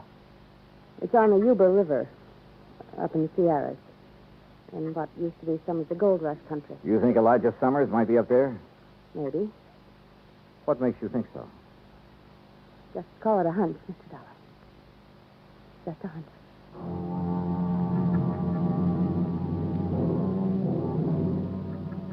Item 5, 2750, a rented car to take me to the town of South Fork. There was just enough inhabitants to keep it from being called a ghost town, a collection of ramshackle buildings at a fork in the river hemmed in all around by the mountain ranges. I looked up the local law, big, beefy, slow-talking deputy sheriff named Rollins. Elijah Summers? Yeah, that's right. I'm looking for him. Well, who's I? My name's Dollar, Johnny Dollar, insurance investigator. Looking for Elijah Summers, huh? That's the general idea, yeah. Well, good luck, Dollar. What do you mean? I'll tell you. You find Elijah, you let me know, huh? Okay. Why? He's wanted for murder. Act 2 of yours truly, Johnny Dollar, in a moment. Our flag now numbers 50 stars, and behind each star there stands yet another flag, representing one of the 50 states. Rhode Island's state flag is white with an anchor, first used as a colony symbol in 1647. The motto Hope was added in 1664, when the government was organized under a charter from King Charles II. A circle of 13 gold stars were added for the original 13 colonies. This is the flag of a unique colony and state, which carried out a most noble experiment in freedom. The Royal Charter of 1663 reads, "To hold forth a lively experiment, that a most flourishing state may stand and best be maintained with full liberty and religious concernment."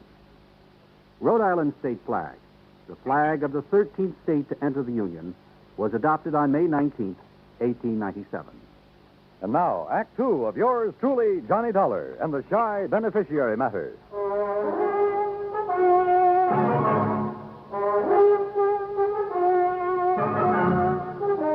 Now I knew why Elijah Summers was so hard to locate. After all, a man who's wanted for murder isn't exactly going to make himself conspicuous. How come you want to find Elijah, Dollar? He's a beneficiary of a life insurance policy, Sheriff, $25,000. I'm afraid the dough's not going to do him much good. Maybe not. Oh, sure, he's got to be brought in, tried, and convicted, but I figure that's largely a question of time. When did this killing take place, Sheriff? Last year. Here in South Fork? A ranch about 3-4 miles east of here. At Jess Tyler's place. Is Tyler the one who was killed? Yeah. Well, what happened? Well, Sir Elijah always was a funny old duck. Jess Tyler kept him around the place a couple years, sort of a hired hand. I see. Now, from what we could piece together, Elijah and Jess got in an argument about some work Elijah wasn't doing very good. Elijah went plumb crazy, shot Jess, and took off in the hills. I see. Jess's widow took it pretty hard for the better part of a year. I guess it was Ben Watts finally pulled her out of it. They was married just a month ago. Oh? She and Ben are living on the ranch. Straight out of town to the east, up on a rise. Okay. Can't miss it. Figure on going out there. Yeah, I thought I might. You any idea where Elijah might have gone? Matter of fact, I got a pretty good idea. Yeah? Over the next range of mountains is a place called Tough Luck Canyon. A couple of hermits in there panning gold. Gold? Well, they get maybe $3-4 worth a day. Enough to live on. Now, I got me a hunch Elijah's holed up somewhere in there. Have you been up there after him? 2-3 times. Well? Well, someone's got to be careful. That Elijah's a mean shot with a .30-30. Jess Tyler found that out. Besides, there's lots of places up in there for a man to hide. Uh-huh. So you've given up on him? Dollar, I don't give up on no man. Elijah stays up there long enough, he's going to get careless. One of these times I go up there, I'll get him. I got into my car and drove out to the Tyler Ranch where his widow Clara and her new husband Ben Watts were living. They were expecting me. Sheriff Rollins phoned us you were coming, Mr. Dollar. I doubt if there's much we can add to what he's already told you about Elijah and the killing. Well, I'm sure you don't enjoy talking about it, Mrs. Watts, but I don't mind anymore, Mr. Dollar. Time has a way of taking care of most things. Of course, I still can't help feeling sort of bitter about Elijah. But I also can't help feeling sorry for him. Yeah, sure, I understand. I gather that Mr. Tyler always treated Elijah pretty well. Yes, he did. It kept him around here when it really didn't pay to. Uh-huh. Then how could Elijah turn on him that way? Well, Elijah was always pretty unpredictable, I guess. No one really knows what the argument was about. Mr. Watts, how would I get to Tough Luck Canyon? You? You mean you're going after Eliza? I'd like to try. I don't think that's a very good idea, Mr. Dollar. Probably not. But why not? Could be dangerous for you. Maybe. And why do it? My job. I've been thinking about Elijah a lot lately. An old man like that somewhere up in that canyon out in the open, in the cold. It just isn't right. Yeah, well, anyway, how do I get there? As the road takes off a mile or so from here, you'll see it marked. Winds up through the mountains to about 3 hours hike from Tough Luck Canyon. Okay, thanks. Just one thing, Mr. Dollar. This Elijah, he's a good shot. I know. Yeah, so do I. Put a 30-30 slug in my shoulder once. When was that? Night of the killing. I was living on the next ranch over at the time. I was one of them that took off after him. He winged me from 200 yards. Oh? I tell you for a fact, Mr. Dollar, he can shoot fast, he can shoot straight. With those cheerful words from Ben Watts ringing in my ear, I drove back to town. Item 6, $35.40 for some camping equipment. I figured I'd be spending a couple of nights out in the open. I found the so-called road they told me about. Finally, it just sort of petered out among the trees and rocks up near the timberline. I started hoofing it. 3 hours later, I was over the ridge and working my way down the western slope of Tough Luck Canyon. Suddenly, I stopped. Yeah, somebody was trailing me. I crouched behind some brush and waited. Then I lunged. Hey, wait a minute. You're the girl who answered my ad about Elijah in San Francisco. Mr. Dollar. Janet Blake, isn't it? Oh, I'm afraid I lied to you about my name, Mr. Dollar. It's really Janet Tyler. Tyler? Just Tyler, the man Elijah killed. He was my father. Well, what are you doing here? Decide to take the law into your own hands, maybe? You don't understand. I don't want to harm Elijah, but he must be found and brought back. Well, I'm with you there. Then stay with me, because I think I can lead you to him.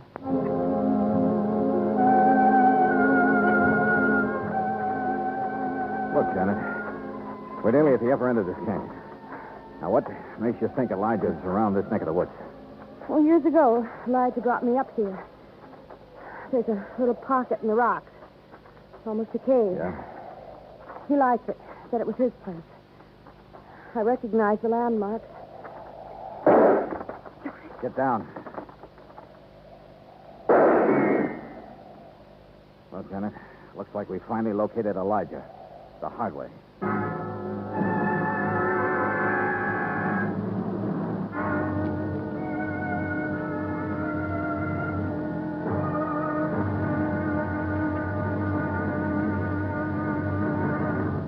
Act 3 of yours truly, Johnny Dollar, in a moment. It is a very well-known fact that symbols are important to men everywhere. Whether they be symbols of country, religion, or honor, they're a cherished part of the culture and tradition of all peoples. As in almost all countries of the world, the people of Spain are very religious. And in the Spanish town of Vendrell, the people were having difficulty with a symbol.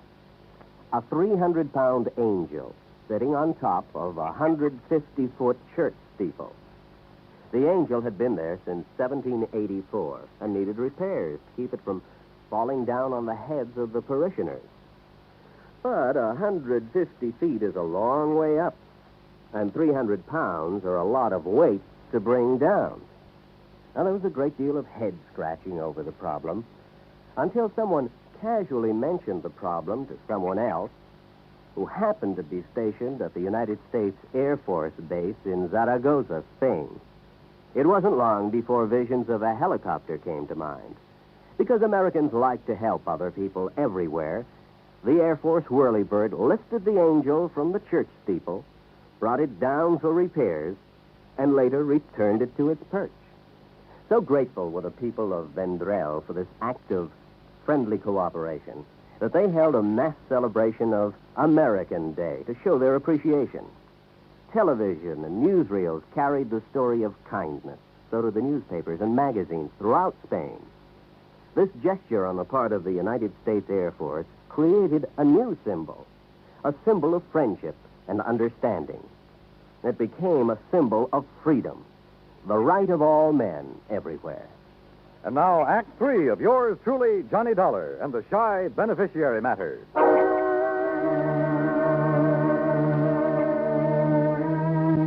Yeah, we'd found Elijah Summers, all right. He was somewhere in the rocks above us there in Tough Luck Canyon.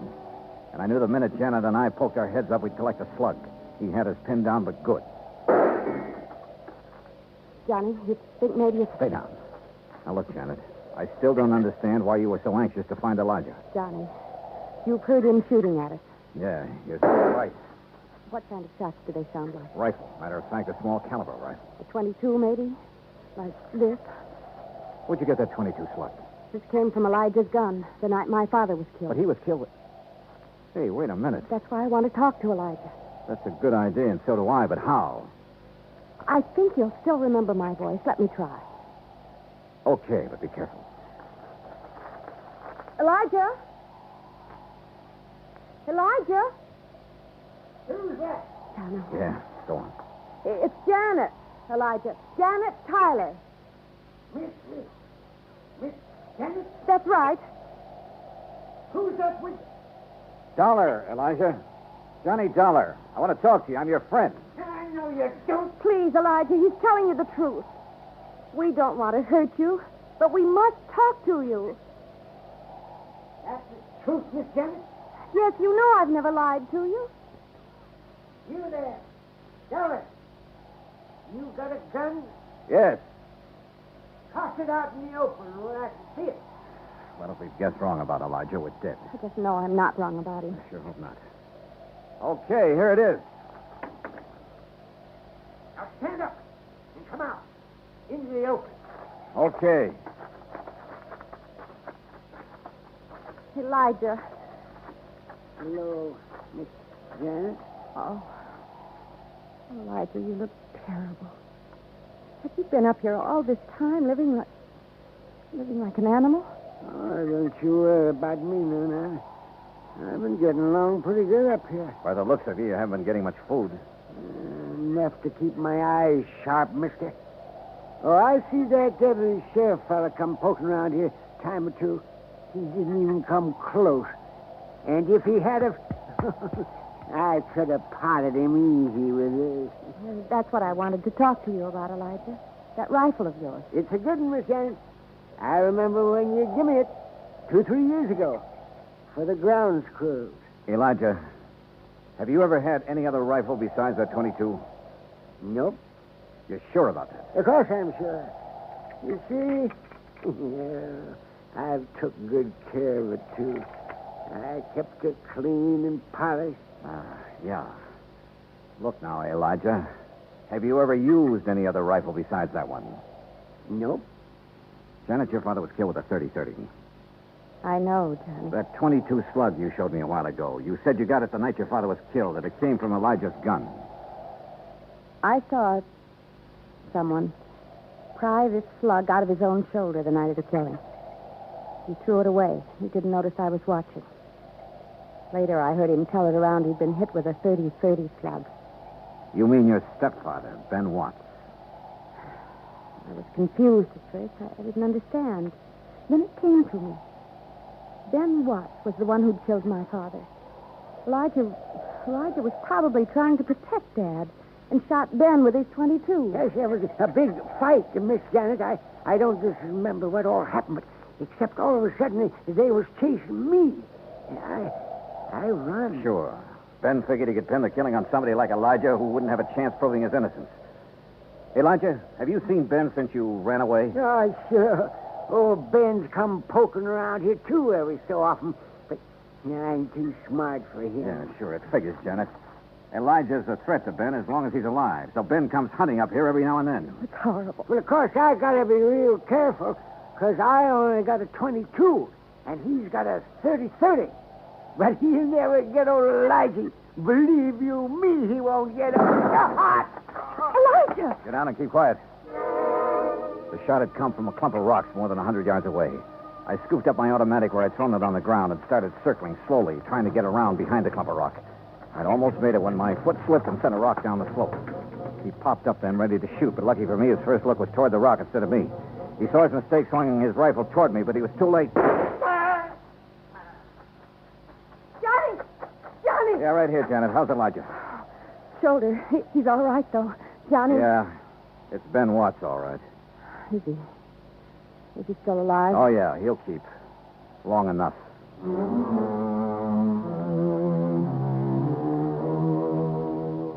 Expense account total, $410 even. Remarks? Well, I turned Ben Watts over to the local law. And I helped old Elijah fill out his claim for the $25,000 insurance money Miss Gaysworth had left him. It ought to keep him real comfortable for the rest of his life. You know, Pat, once in a while I get the feeling that this job of mine is worthwhile after all. Yours truly, Johnny Dollar.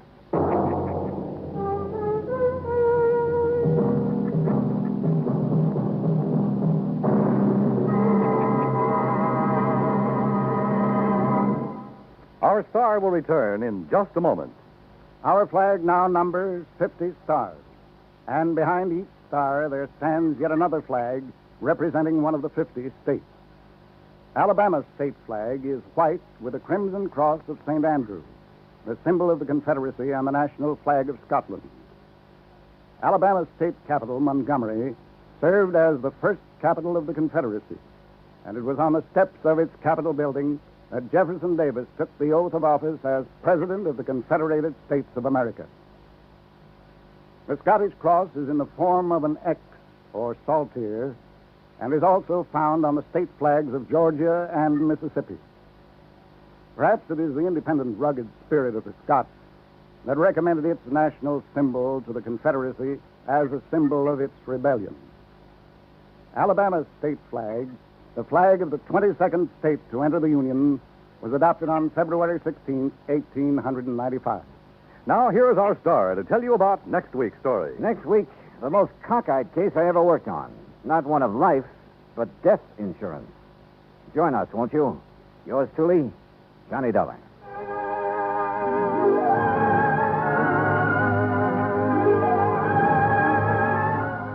Yours truly, Johnny Dollar, starring Bob Bailey, originates in Hollywood. Written by Robert Rife, it is produced and directed by Jack Johnstone. Heard in our cast were Virginia Gregg, Jeanette Nolan, Larry Dobkin, Jack Crucian, Russell Thorson, and Howard McNear. Be sure to join us next week, same time and station, for another exciting story of Yours truly, Johnny Dollar. This is Dan Cubberly speaking.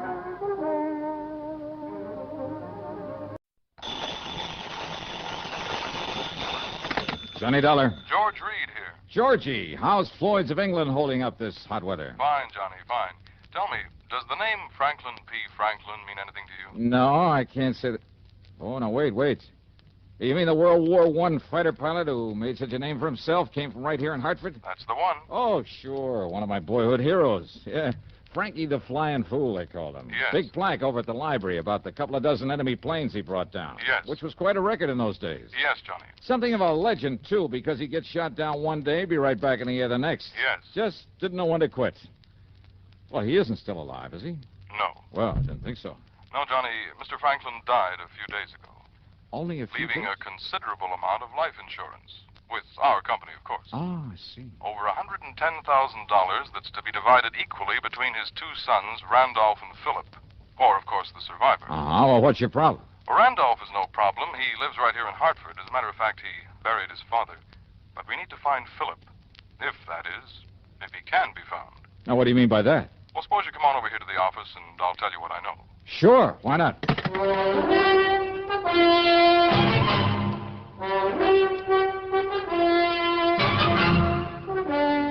CBS Radio brings you Bob Bailey in the exciting adventures of the man with the action-packed expense account, America's fabulous freelance insurance investigator. Yours truly, Johnny Dollar.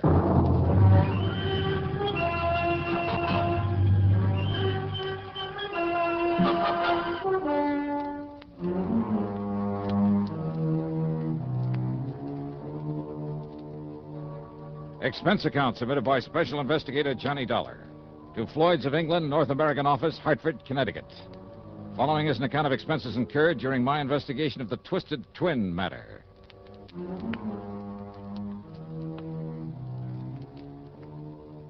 Floyd's of England hands me some pretty screwy cases, but I love them because they always put money in my pocket, sometimes plenty.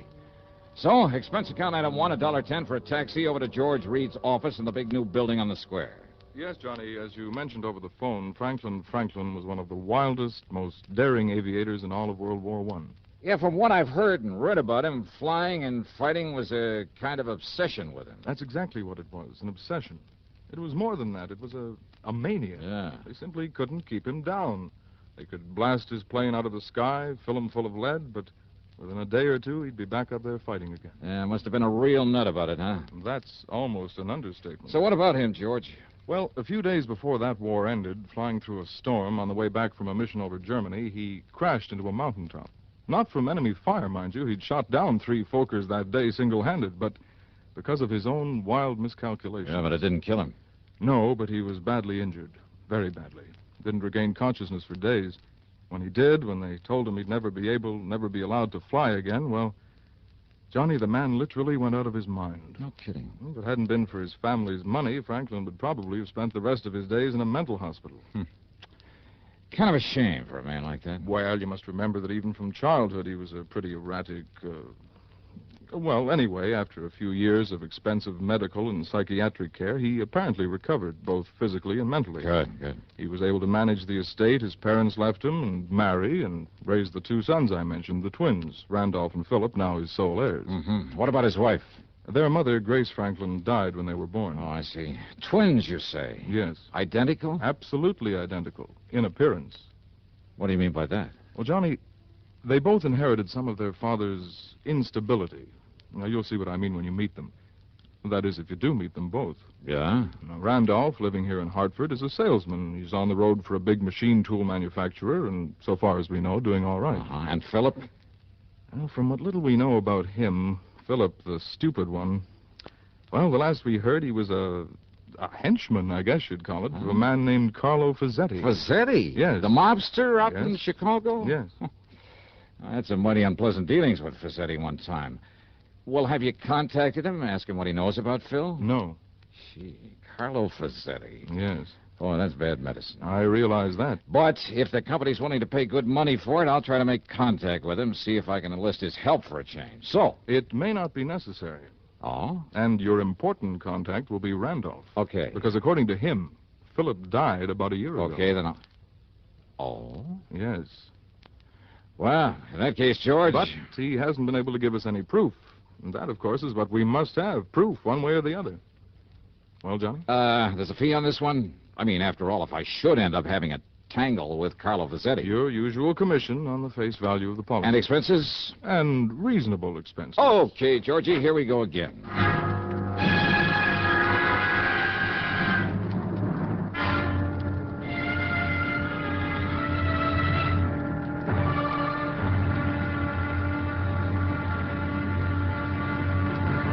Now, Act 2 of yours truly, Johnny Dollar.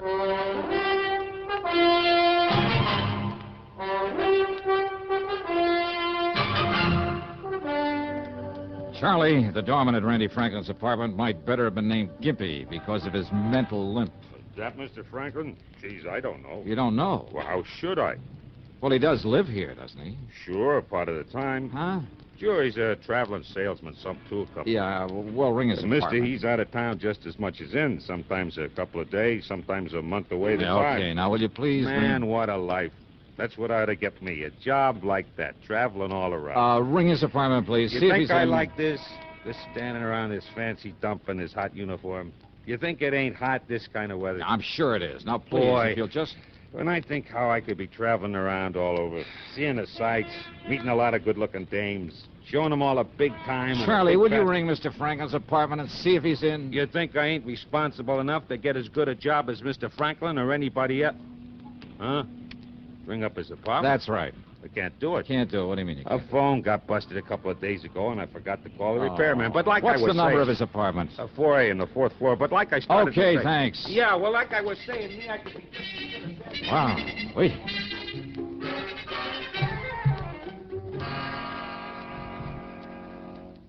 Randy Franklin was in. He was mid-30s, maybe, tall, rather good-looking, with black hair, gray eyes. But there was something about the way he used those eyes, a funny shiftiness about them. And he was nervous, terribly nervous, with a trick of twitching his head so quickly I almost expected his neck to snap. His handshake was warm and friendly enough, though, but his hands trembled. He drummed his fingers on the arm of his chair and kept adjusting his tie, touching his forehead, running his fingers down the edge of his jacket. Of course, I wish you could find Philip, Mr. Dollar, but you can't.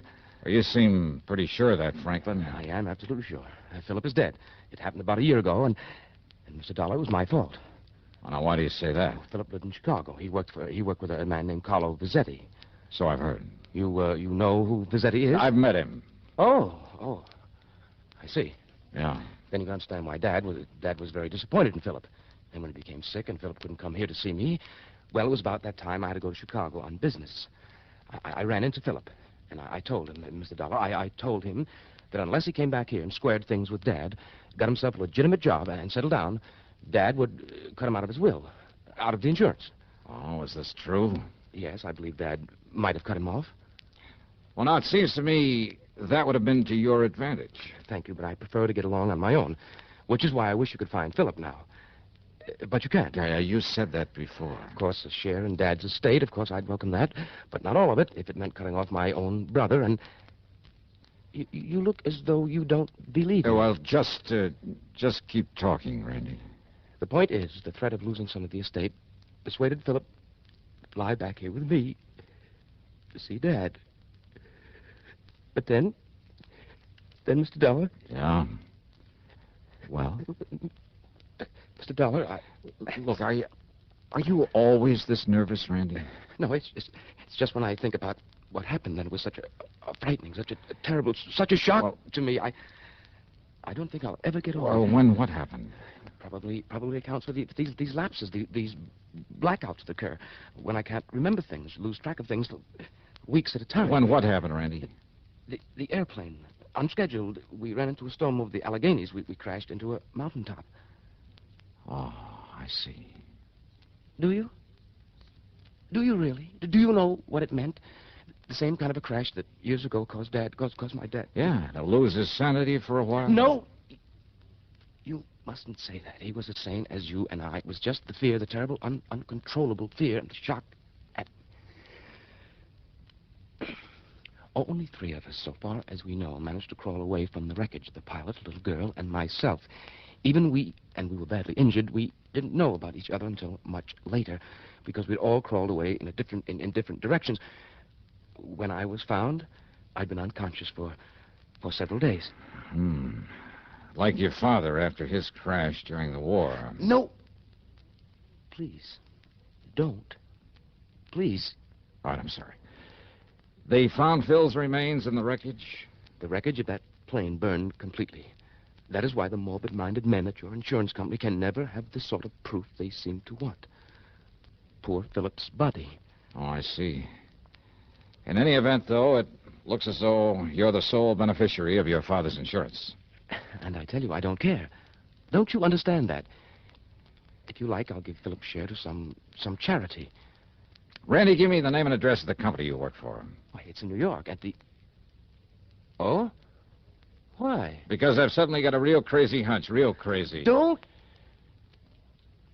use that word. Okay, then. I got myself a real wild hunch. How's that, huh? Yeah. Instead of going on back to the insurance company and telling them to pay off this policy to you, the sole survivor... Yes, Mr. Dollar. Well, Randy, I'm going to continue my search for your brother. Search? For Philip? After all I've just finished... Are you serious, Mr. Dollar? I sure am. But I told you... Yeah, you told me. Just stick around, Randy. And now, Act 3 of yours truly, Johnny Dollar and the Twisted Twin Matter. Expense account item 2, $38.20 for a day in New York, locating and checking with the machine tool company that Randy worked for. Well, by the time I got back to Hartford the next morning, I'd learned plenty about him. He'd been a good salesman for him for years, but not lately, not since the plane crash. And he never had a satisfactory explanation for long absences from his job. They were seriously considering dropping him from the sales force. Now, in other words, he had plenty of use, maybe need, for his father's insurance money. All of it, despite what he told me. So maybe if Phil was still alive. But when I went over to Randy's apartment again, he wasn't there. Okay, then. Item 3 on the expense account is $52.10, plane fare to Chicago. Items 4, 5, and 6 are 30 cents for telephone calls to my old underworld contact on, an ex-arsonist by the name of Smokey Sullivan. Item 7, $100 cash to Smokey when he dropped me off at Carlo Fazzetti's hangout, which, as might be expected, was an exclusive apartment out near the Ambassador East. What I didn't expect was the man who opened the door. Yeah? I want to see Carlo Fazzetti. My name is Randy. Huh? So this is the answer. What are you talking about, mister? Oh, now don't give me that, Randy. So you've been playing it both ways, huh? You ain't making no sense, Buster, so go on, get out of here, get lost. Now, just a minute there, Randy. What's this Randy stuff? My name's Phil. Phil Franklin? Oh, you know, no, get out. Just a minute, Phil. Who is he? Should I know, boss? This jerky comes in here and starts talking. Well, my dear old friend, Johnny Dollar. Huh? Old friend, huh? Why, of course, since you can't possibly be trying to tie me in with some of your insurance trouble. For once, Fazzetti. Come in, Dollar. Come in. Yeah, sure. Ah, Phil. Yeah, boss? Make an extra one of them drinks for Mr. Dollar here. My old friend, Johnny Dollar. Okay, boss. Whatever you say. Now, wait a minute. I want to talk. Phil. Yeah. Sit down here, Dollar. Right in here. That's Phil Franklin, huh? Yeah. Dopey Phil Franklin. You're sure of that? Of course I'm sure. He's been with me for years, off and on. Off and on, huh? One of my good boys once, but now, I don't know why I keep him around. See, listen, Did I Fazzetti. say keep him around? Half the time he's here doing odd jobs around the place, serving the booze, helping himself to it. Half the time I get the boys out looking for him. Sometimes he's gone 2 days, sometimes for weeks. Wait a minute. Yeah, Wait he a used to be minute. one of my good boys. But ever since somebody knocked him on the head about a year ago, say he cracked up in an airplane. Oh, he did, huh? And now, what would Dopey Phil be doing aboard an airplane, huh? Here's your drinks, boss. Here. Ah, that's the boy. Now, Dollar, why'd you come here to see me, huh, pal? Only, here, drink up first. Here, Carlo. Just add this drink of yours. Huh? But if you don't mind, I'll hang on to this glass. No, wait a minute. Sorry, I gotta get going. What? See you next time I'm here in Chicago. Wait a minute, Maybe. Dollar.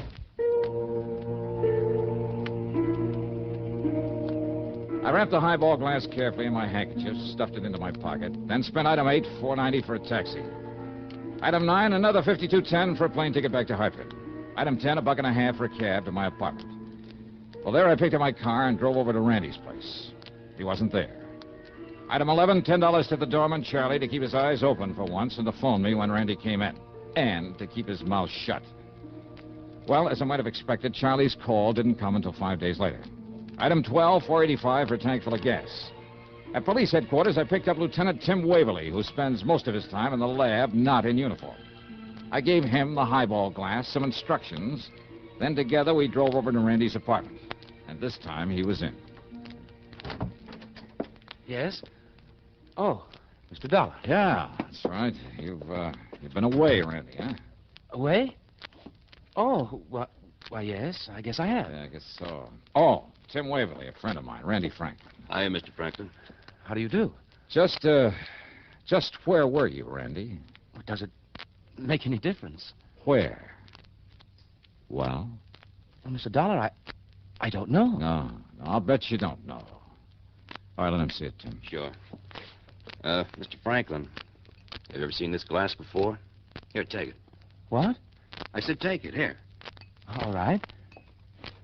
Well, have you? No, I can't say that I have. Okay, thanks. Let me have it back. Well, of course. Here. Want to take it back to the lab, Tim? The lab? No need to, Johnny. These prints are identical, all right. Mr. Dollar, what's this all about? Randy Franklin, huh? And Phil Franklin, too. What? Yeah, so ever since that plane crash, huh? Please, don't talk about that again. Oh, sorry. Afraid you'll get all nervous, all upset again? Yes, don't you see? This last blackout was right after you were here before. Blackout, huh? Yes.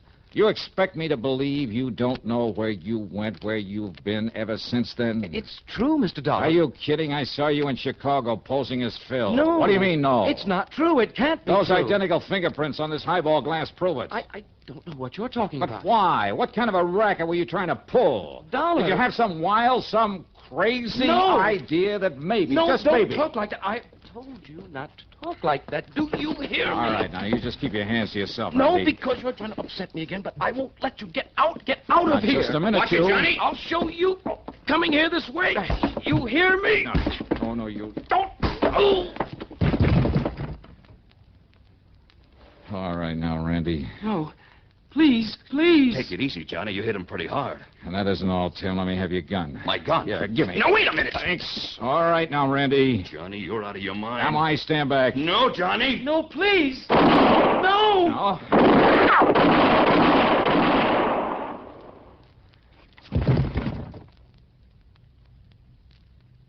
Johnny, if I didn't know you...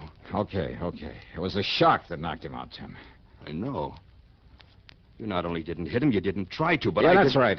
Now, let's get him over to old Doc Parsons. Dr. Parsons? Yeah. The psychiatrist? Yeah, come on. Give me a hand with him.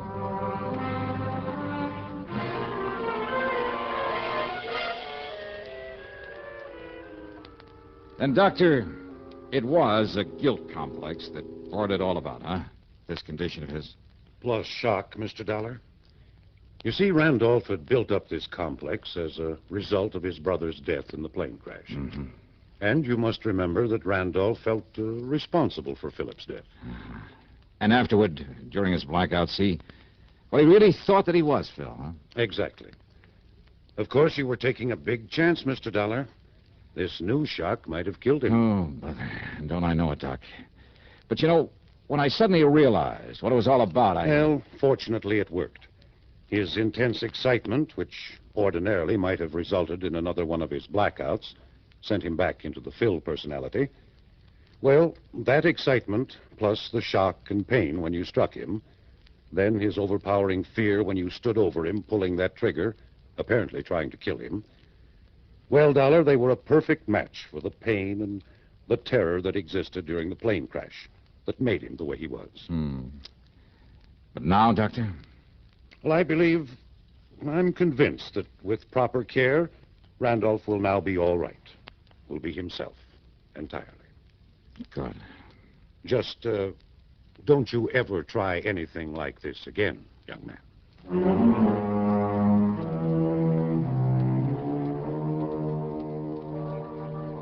Yeah, Dr. Parsons was right.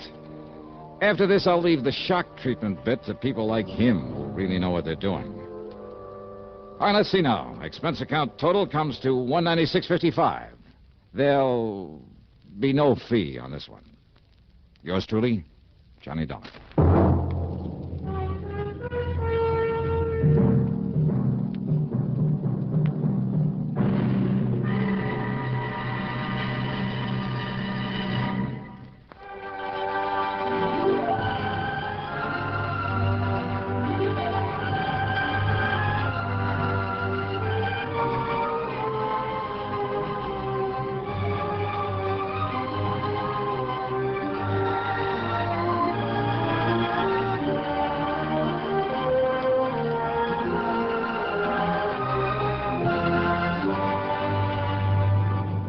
Yours truly, Johnny Dollar, starring Bob Bailey.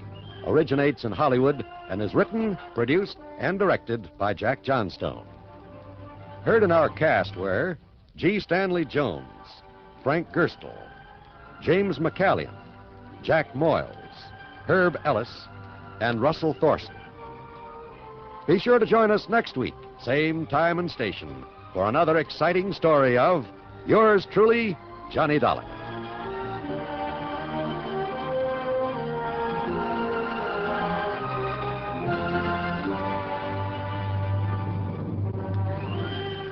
This is John Wald speaking. Johnny Dollar has come to you through the worldwide facilities of the United States Armed Forces Radio and Television Service.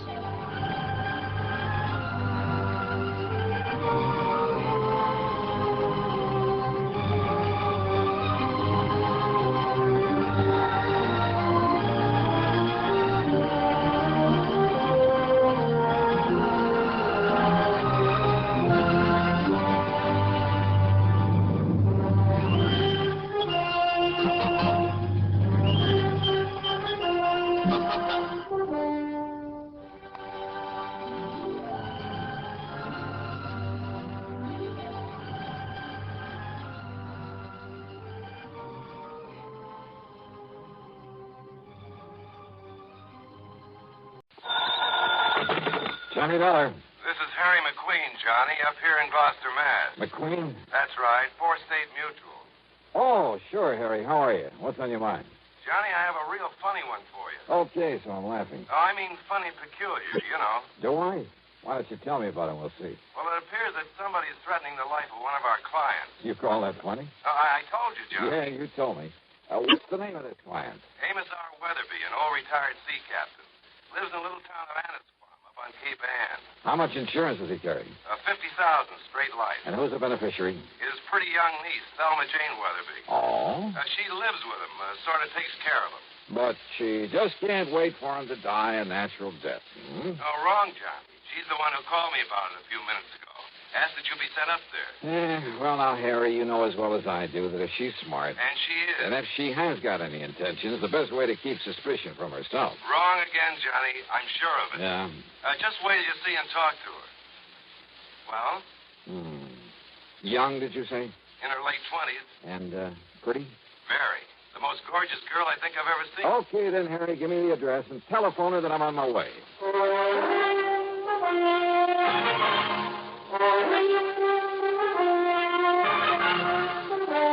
CBS Radio brings you Bob Bailey in the exciting adventures of the man with the action-packed expense account. America's fabulous freelance insurance investigator. Yours truly, Johnny Dollar.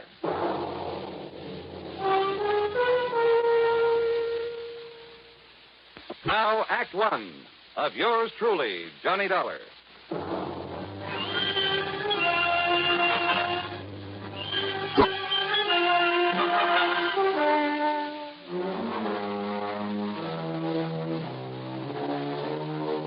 Expense account submitted by Special Investigator Johnny Dollar to the 4-State Mutual Insurance Company, Gloucester, Massachusetts office. Following is an account of expenses incurred during my investigation of the boat out of the blue matter.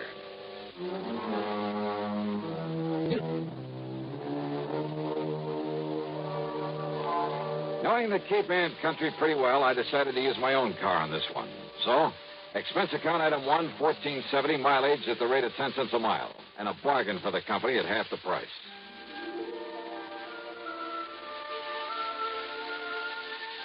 Annisquam, on the northwestern end of the Cape, is a pleasant little settlement, unspoiled by the vacation crowds. A kind of quiet summer haven for writers, poets, and painters, with a few large and very old homes. The address that Harry McQueen gave me turned out to be one of them. Set on a high, sandy knoll, it was a big frame house with hip roof, shingled turrets, and cupolas, half a dozen gables and dormer windows, all of it dripping with gingerbread and covered with Boston ivy. It looked out over the sparkling blue waters of Annisquam Bay. On one corner was a big tower with a platform on top surrounded by a heavy, well-polished brass railing.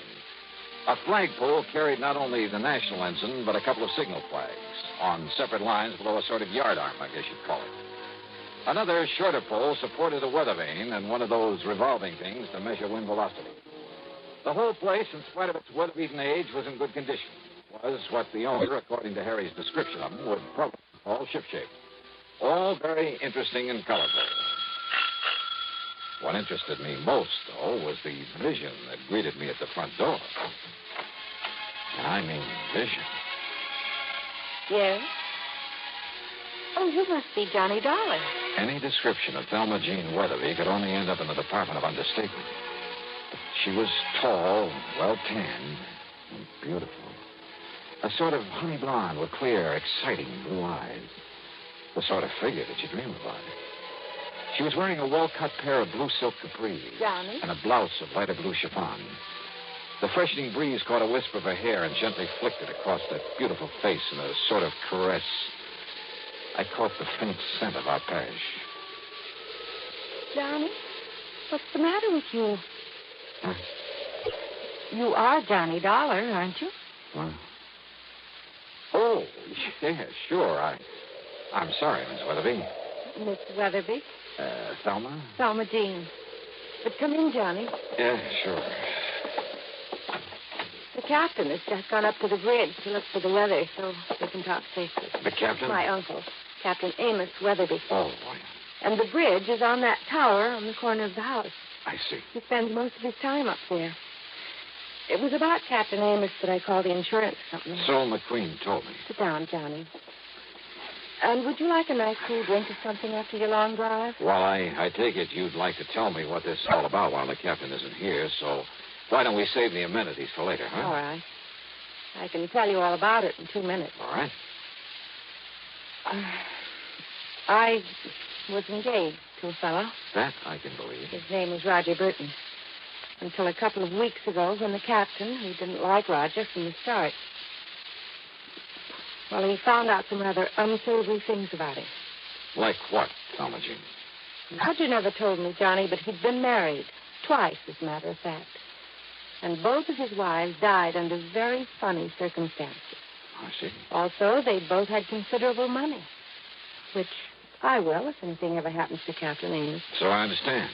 His insurance. So I not only broke off with him, but Captain Amos literally threw him out of the house. And believe me, in spite of his age, he could do it. And now? Well, before he left, Roger told Captain Amos he'd get even with him. He said that he'd kill him. You mean just like that? Yes. He even boasted that he could do it and get away with it.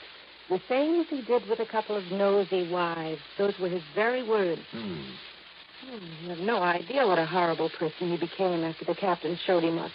It was like a maniac. Well, then you're lucky to be free of him. You bet I am. It'll be a long time before I fall for any sweet talk again. Oh, it'd be a terrible waste, Thelma Jean. What? Yeah, like you.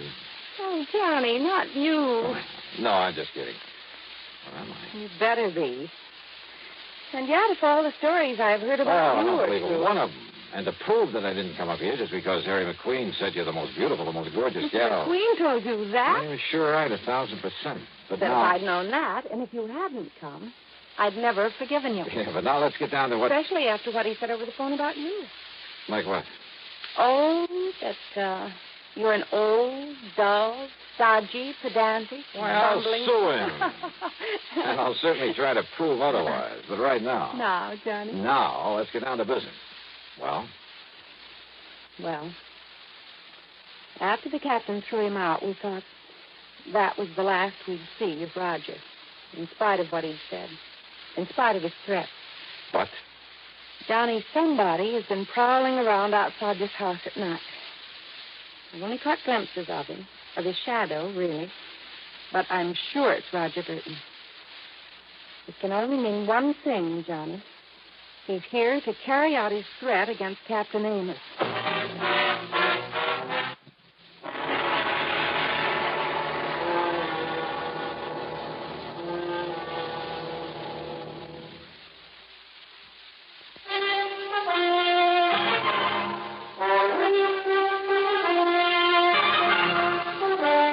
You're sure it's Roger Burton you've seen prowling around the place? Yes, Johnny, and only at night.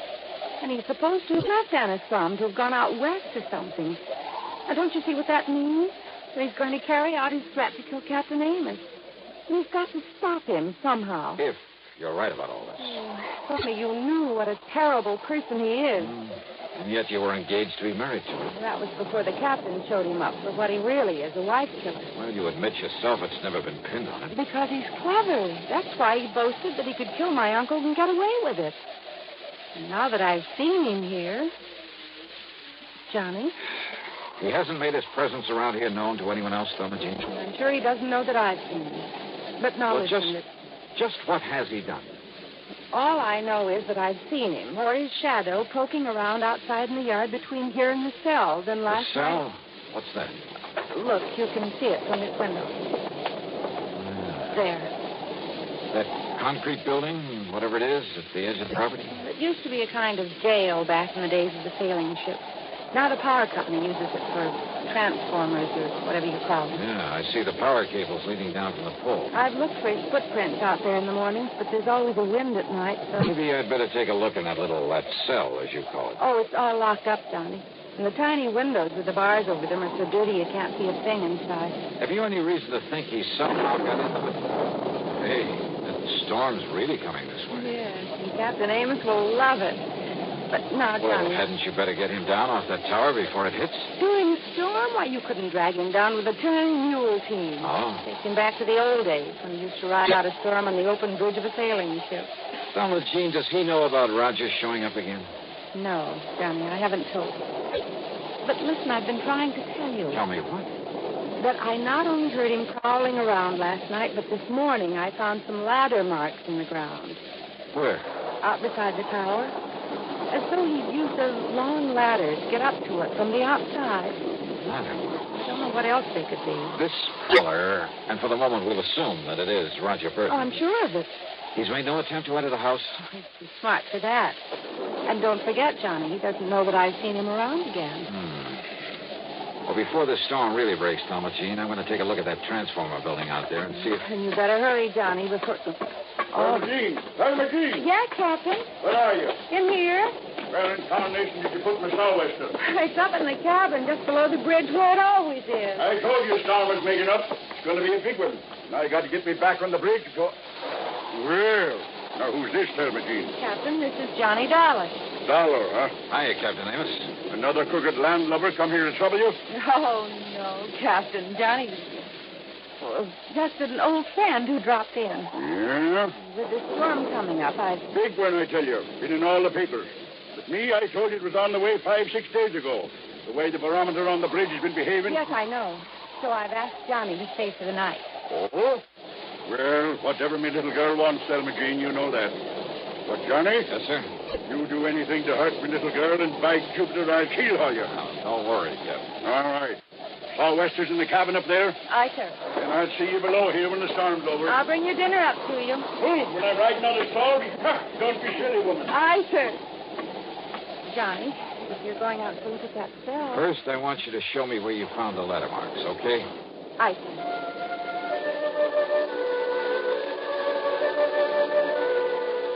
The marks in the ground were still quite plain at the base of the ivy-covered tower. The ladder must have been a tall one, high enough to reach the platform that the captain called the bridge. And I found, rather, a couple of things. A heavy lightning rod extended up the side of the tower, well hidden by the ivy. But the bottom of it had been sawed off, making it useless. Also hidden by the ivy was a wire, an insulated copper wire, too heavy to cut without tools, but certainly not big enough to take a lightning bolt. The wire was lashed to the upper section of the lightning rod. The other end disappeared in the ground at my feet, and it led away toward the cell, the little transformer station. It was dark now, and the storm was building up fast. I dashed back into the house, up to the second floor, and then up the winding stairway to the captain's bridge. You better lash yourself under the rail, Johnny. This wind will blow you clean off of the deck into the sea. Looks like you're right, sir. I told her this nor'easter is going to be a big one, and it is, Johnny. Reminds me of one night off the Azores. That was fast. What are you doing there, Johnny? This upper end of the lightning rod was 6 or 8 feet from the side of the tower, held there by big insulators. But again, the heavy copper wire, again hidden by the ivy. It connected the rod with the brass railing where the captain was holding on for dear life against the wind. And it meant that the railing was the cleverest, most diabolical instrument for murder that I had ever seen.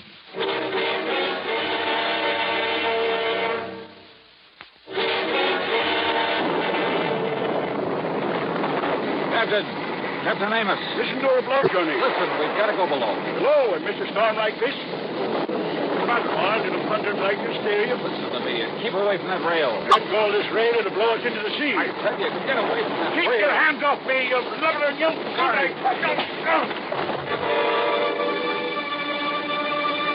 I dragged him off his so-called bridge and down into the little room below. Then hoisted him onto my shoulder and started down the circular stairway. What happened to him? I'm afraid I had to knock him out. What? To get him off that platform up there. No, Johnny, you shouldn't have. You'll never forgive you for... For what? For preventing him from getting electrocuted? Oh. Better give him some brandy or something. Oh, Johnny, don't you understand? Didn't you see the lightning rod up there? You bet I did. Right next to the platform. And while you're at it, you can bring a slug of that for me. Oh. Don't you understand? Lightning wouldn't hit a rod like that, not once in 100 years. In 100 years, Johnny, here. Thanks. What it does is clear the air of static electricity all around the place. so the lightning was strike nearby. Yeah, that's what you And don't you see what you've done to him? I'll never forgive you for this. Here, darling. Now listen, Thelma Jean. Oh, Johnny, you've hurt him. Well, I'm sorry, but now listen. You're going to be a lot more sorry. Thelma Jean. There's nothing you can say, Listen Johnny. to me. You keep him here. Keep him away from the bridge until I get back here. Come back here, Johnny. You... Just keep him there. Outside, with the aid of occasional flashes of lightning, I found my way to the concrete transformer house. There, I found out how Roger Burton, in spite of the heavy padlock on the door, had got into it. By the simple device of pulling the pins out of the hinges. And who was sitting there waiting for me with a .38 in his hand? Close the door, mister. And back up against it. Go ahead. You don't give me much choice, do you? I can only tell you that if you make one move towards me, I'll pull this trigger. Your body won't be found until the annual inspection of this little transformer station. That'll be 4 months from now, and I'll be a long way away from here. I see. I'll probably have to kill you anyway, mister. After I get rid of that meddling old man up in the tower the old fool calls the bridge. Up on the tower, Burton? Yeah, I saw you drag him away from there through this window. Just before a good flash of lightning that could have been my cover-up. But don't worry. He'll be back. Hanging on to that railing, riding out the rest of the storm, and when he is... The rest of this madman's murder weapon was all too obvious now. Up in the tower, the brass railing was wired to the disconnected lightning rod. On the lower end was the copper wire I discovered. And this end of the wire here in the blockhouse was connected to a 22,000-volt transformer. You see how it works, mister? He goes back up there and grabs hold of the rail. I throw the switch. And the power in this line will not only kill him, but melt away the copper wire. Destroy the evidence. Only nobody will look for evidence. Because they'll all think a bolt of lightning killed him. All right, Burton, listen to me. No. Look. I can see him. In the room where you carried him. Hey, look through the window beside you. You can see him, too. I can see him all right. Starting back up the circular stairway, back up to the bridge. You think that Thelma Jean can stop him? Never! If he ever got there, if he touched the railing, Burton would throw the switch, would electrocute him. But then a miracle. Once in 100 years, the bolt of lightning out of the heavens.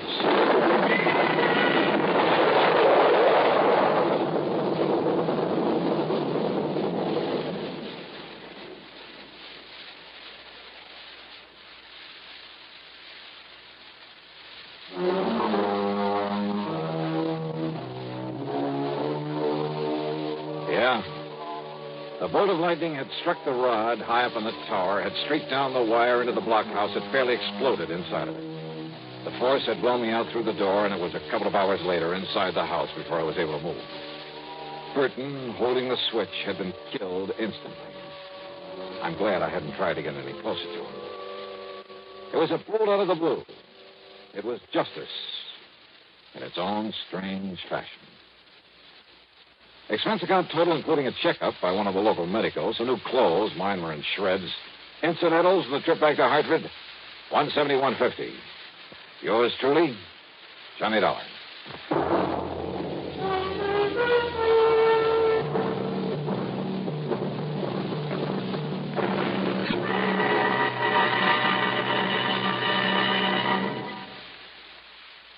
Star, to tell you about next week's story. Next week, a vicious racket that a lot of respectable people fall for, that you ought to know about.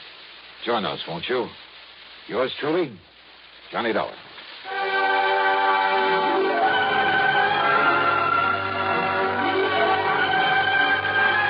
Yours truly, Johnny Dollar, starring Bob Bailey, originates in Hollywood and is written, produced, and directed by Jack Johnstone. Heard in our cast were Virginia Gregg, Carlton G. Young, Ralph Moody, and James McCallion. Be sure to join us next week, same time and station, for another exciting story of Yours truly, Johnny Dollar. This is Jim Matthews speaking.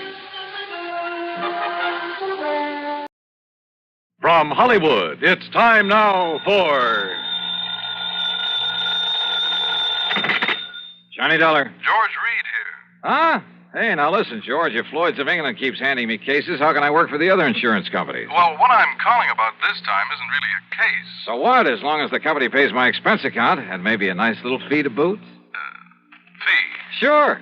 Well, I'm not even certain you'll need an expense account. Oh, then now, wait a minute. Johnny, I think you'd better come over here to my office so that we can talk about this. Well, I don't want to sound chintzy, George, but a cab to your place will cost me over $1. Oh, well, that can go on the expense account, of course. Good. Then as long as we've established the expense account for this thing, whatever it is, I'll see you in a few minutes. Well, now, there's no hurry, Johnny, so just take your time. Huh? I said take your time about getting here. Yeah? I'll be right over.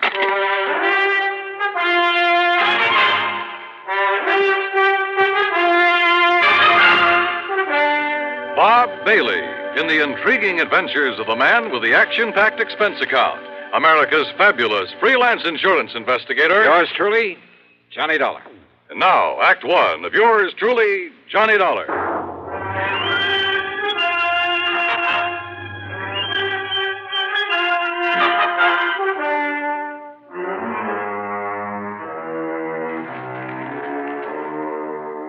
Expense account submitted by Special Investigator Johnny Dollar to Floyd's of England, North American Office, Hartford, Connecticut. Following is an account of expenses incurred during my investigation of the cautious celibate matter.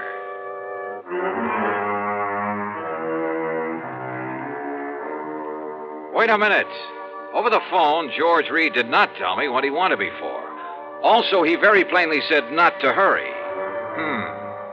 Item 1, $1.20. No, make it $1.50 for a taxi down to his office. Go right in, Mr. Dollar. Mr. Reed's expecting you. Okay, thanks. Oh, come in, John. Yeah. As I tried to tell you on the phone, there was no reason to rush over. Oh, yeah, I got the message, George. That's why I did rush. Oh, well, sit down. Sure. Well? Cigarette? No, thanks. I'll smoke one of my own. Oh, sure. But here, let me give you a light. Okay. Funny, I filled this thing just this morning. Here, give it to me. Oh, that's all right. I'm sure I can make it work. Well, what is this, George? Some kind of a stall? Oh, here, give me. Well...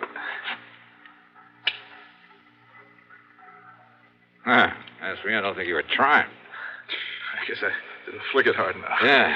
Now, what's on your mind? Well, you got back from that assignment out in Oklahoma sooner than I expected, from that town with the unlikely name of Bum Spung. Well, it's really the name of Durango Laramie Delhart's ranch. Crazy old character, but I like it. Bum Spung. Now, what can a name like that possibly mean? Are you kidding? You told me yourself the other day, just before I went out there. Oh? Did I? Well, of course you did. It's an old Indian name. Means bum, means bad spring, bad water. Oh, of course. You, cleaned up everything out there?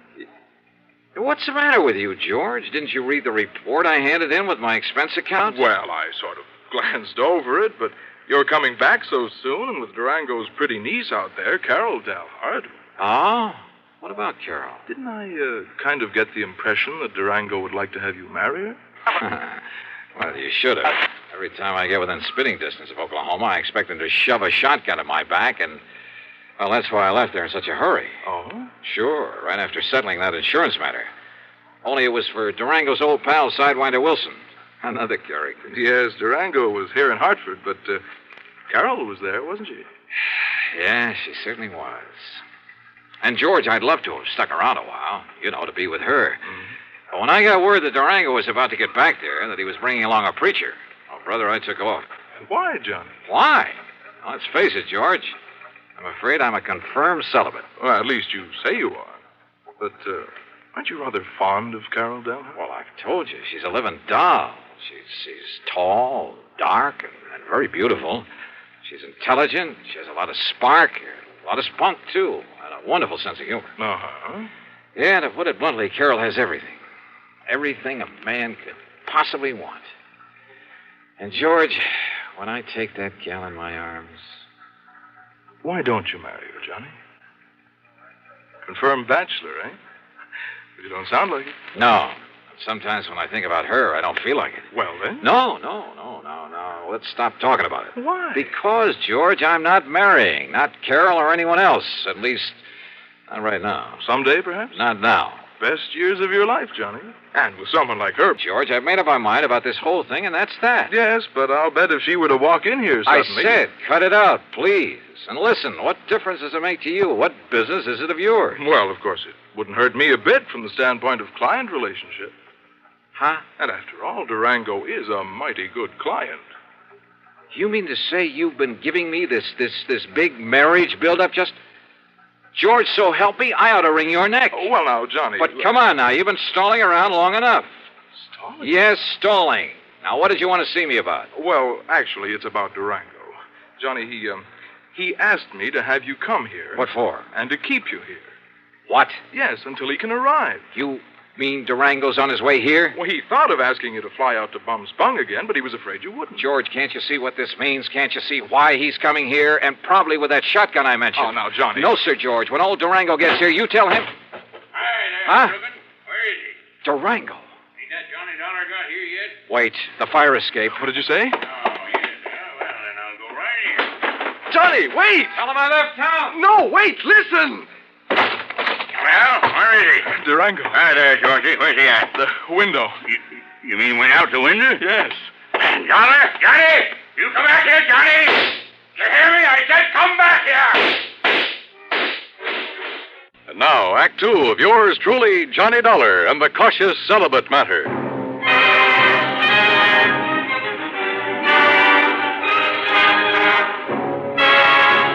Needless to say, when that wild old character, Durango Laramie Delhart, started shooting at me from the window of the office building, well, I really made time down that fire escape. And I didn't stick around to see how he was going to square himself with the police. Because before I could even reach the nearest corner, a couple of prowl cars pulled up in front of Floyd's of England and out piled half a dozen cops, all pulling their guns. No, sir. I grabbed a taxi. That's item 2, and it comes to $5 even for the fastest ride I could get to my apartment. Because Durango's presence in Hartford can mean only one thing. Yes, sir. He was still obsessed with the idea that I should marry his niece, Carol Delhart. Sure, I care a lot for Carol. Maybe even love her, I don't know. And I know that she likes me a lot. But I also know that neither of us is going to be railroaded into marriage by old Durango. Yet there couldn't be any other reason for his coming here. So I dragged out a couple of handbags and proceeded to pack them well. Then item 3, another dime for a phone call.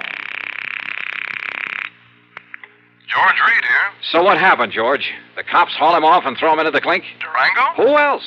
Johnny, this man is unbelievable. It's fantastic. Huh? I don't know how he worked it, how much it cost him. And, of course, as always, he came here loaded with money. Thousands, Johnny. Yeah? Well? But the police didn't even take those 6 guns away from him. Oh, brother, all the more reason why I'm getting out of here. Yes, Durango still thinks he's living in the old days of the wild and woolly West when the only... What? You're leaving? Oh, you bet your life I am, and I'm putting all the costs of transportation on expense account. Well, now listen. After all, it was you who got me into this whole thing. Listen to me. Where are you going? Why, do you think I tell you? You're in cahoots with this wild old man, this trying to get me to marry his niece. But, Johnny, if you and Carol love each other... So what? Do you think we want him to force us into it? Oh, well, now, look. Suppose we... Yeah? Oh, come on, George. I'm in a hurry. George! Are you in your apartment, Johnny? That's right, but not for any longer than... Why do you ask that? You stay right there, Johnny. Durango. You just stay right there. I'm coming right over. I gotta talk to you, young feller, and that ain't all. You hear me, Johnny?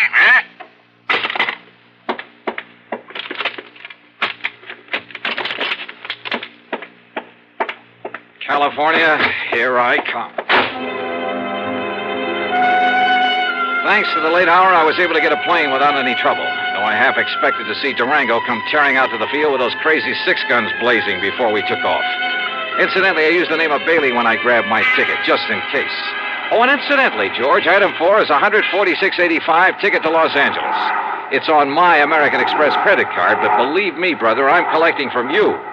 You may have to pay for a lot of travel before I'm through with this thing.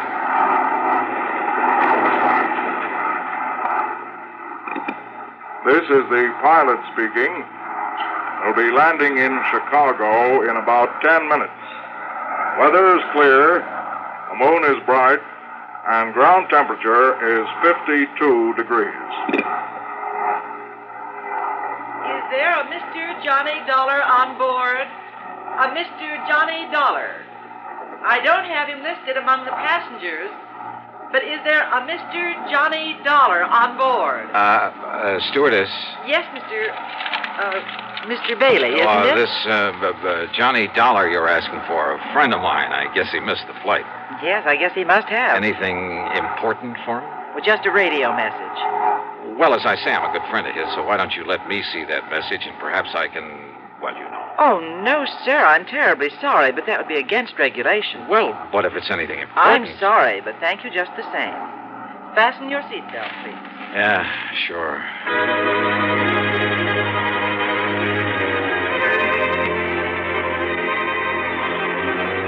When we landed in Chicago, I was tempted to grab a telephone, call George Reed, and ask him if Durango had given up the chase. For I knew that by now George must have realized he'd have to be on my side in this whole silly business. But during the stopover, I didn't even risk leaving the plane. Finally, we took off again, and I managed to sleep for a while. But all I could dream about was Durango chasing me. Through streets and alleys, across the plains, on foot, on horseback, in a car, a boat, a train, and all the time firing those handguns at me. Wild, fantastic dreams. By the time we got to Los Angeles, I was a physical, mental wreck. But I knew that for the time being, at least, I was clear of Durango. So, after picking up my bags, I elbowed my way through the crowd to the taxi stand. Excuse me, please. Pardon me, ma'am. Sorry. Thank you. Taxi! Taxi! Hey, taxi! Here you are, Johnny. I hired this here now fancy limousine for you and me. Huh? Say, you ought to took one of them new jet flights like I done. Durango. Would have got you here a lot quicker. Durango, listen. Well, Sir Johnny, I finally catched up with you, didn't I?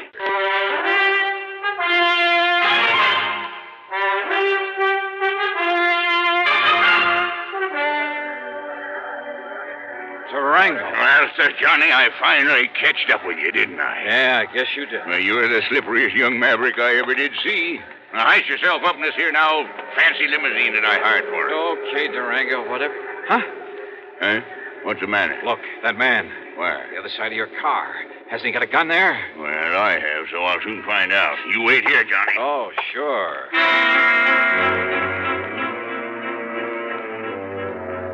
I dropped my bags and tore back onto the passenger ramp. By jumping over a fence, I was able to climb on board an airliner that was about to leave. By flashing my credentials at the stewardess, I kept her from throwing me off, and in a couple of minutes we were in the air. Yes, sir, and headed for Portland, Oregon. The plane fare is item 55620. And to prove I'm not kidding about the company paying my expenses on this wild trip, item 6 is $425 for my 2 leather handbags and all the clothes I'd packed in them. So what happened at Portland? You won't believe it. But Durango was there and waiting for me. Sure, he chartered a plane, and because of the stops that my flight made along the way, he got there first. But I saw him in time. Johnny, here I am! Over here, Johnny! By jumping another fence and doing 100 yards in something like 9 seconds flat, I managed to find a taxi stand. Item 7, $35 for a wild ride through the streets of Portland, because I knew that somewhere in back of us, Durango was in hot pursuit. We finally ended up at a private airstrip out north of town. Item 8, $200 for the plane I chartered. And I told the pilot just to go anywhere. But according to regulations, he had to report his course and destination. So I knew that sooner or later, Durango, who's nobody's fool, and more important with all his money, would be on my tail again. I racked my brain trying to figure out some way, trying to think of someone who could possibly... Yeah, someone. And then it occurred to me. There was someone. Sure, of course. The one person in the world who was in the same spot I was. Sure, it could be like walking into a lion's den. But item 9, a total of $114. Plane, bus, train, and rental car. First to Enid, Oklahoma, then north to the broken-down little ranch at Bum Spot. And yep, Carol was there. That lovely, loving Carol.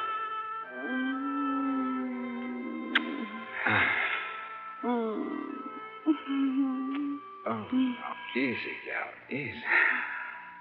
You don't like to be kissed? Oh, I do. Johnny.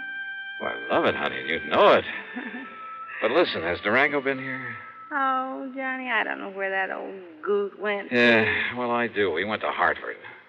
Hartford? Yeah, Hartford, gunning for me. That crazy old man is so set on having us get married, Carol. Well, that sure he is. But to go all the way to... Well, now, that's just carrying things too far. Yeah, I think so, too. I mean, if he thinks that by waving a 6-gun around... Listen, Johnny Dollar, I'm real gone on you. You know that. Well, yeah, and I think you know how I feel about But that doesn't mean that just because old Durango wants it that way, we've got to get hitched up together. No. At least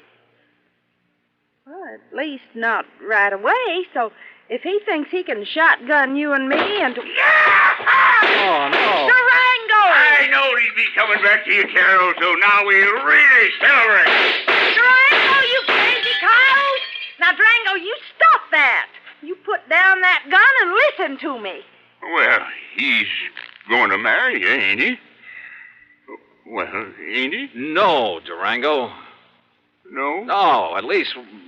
Well, not now. And in spite of the way you've chased me all the way across the country. Yes, Durango. Well, sure I chased you, but not on account of Carol, Johnny. Huh? Well, sure. I hope all the time that sometime you and her will get married up together. Well, then? But I give up trying to force you kids doing it. Huh? Well, I just figure when you're ready, well, then you will. But going to Hartford and chasing me that way. Huh? Oh, that. Yeah, that. Well, that wasn't nothing, Johnny. It's just that when you was out here last week and you kept my old pal Sidewinder Wilson from getting murdered, you know, Sidewinder's my oldest pal, Johnny, my best friend. Yeah, that's true, Johnny. And when you passed on the word that he was the one that found out about that killer, well, Johnny, what do you know now? He's the new chief of police down there at Fairweather. Yeah, well, bully for him, but I still don't see... So you being so good to him, I just wanted you to know I appreciate it. So, what I went to Hartford for was to give you this. Holy... Some of them's a bit dirty, crumpled up, and they got some... But when I counted right, there ought to be $10,000. There you are. Gee, Durango. Well, Durango, Well, I don't know what to say. Yeah, you don't have to say nothing, Johnny. Just enjoy it. But are you sure you wouldn't like me to have the preacher come up from Enid and no, I guess not. But God bless you anyhow, boy.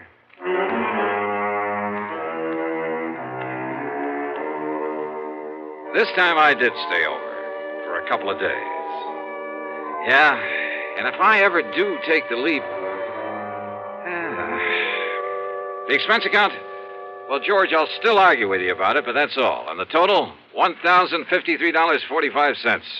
Yours truly, Johnny Dollar. Here's our star to tell you about next week's story. Next week, a string of holdups, and behind them all is... Well, why don't you listen, find out for yourself. Join us, won't you? Yours truly, Johnny Dollar.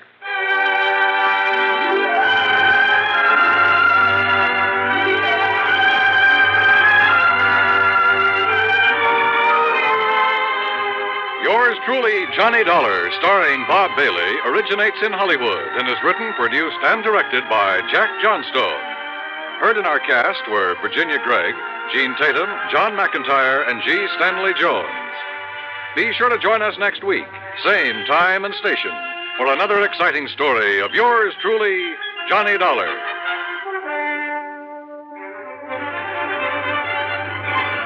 This is Dan Coverly speaking. See How He Runs on Suspense is next on the CBS Radio Network.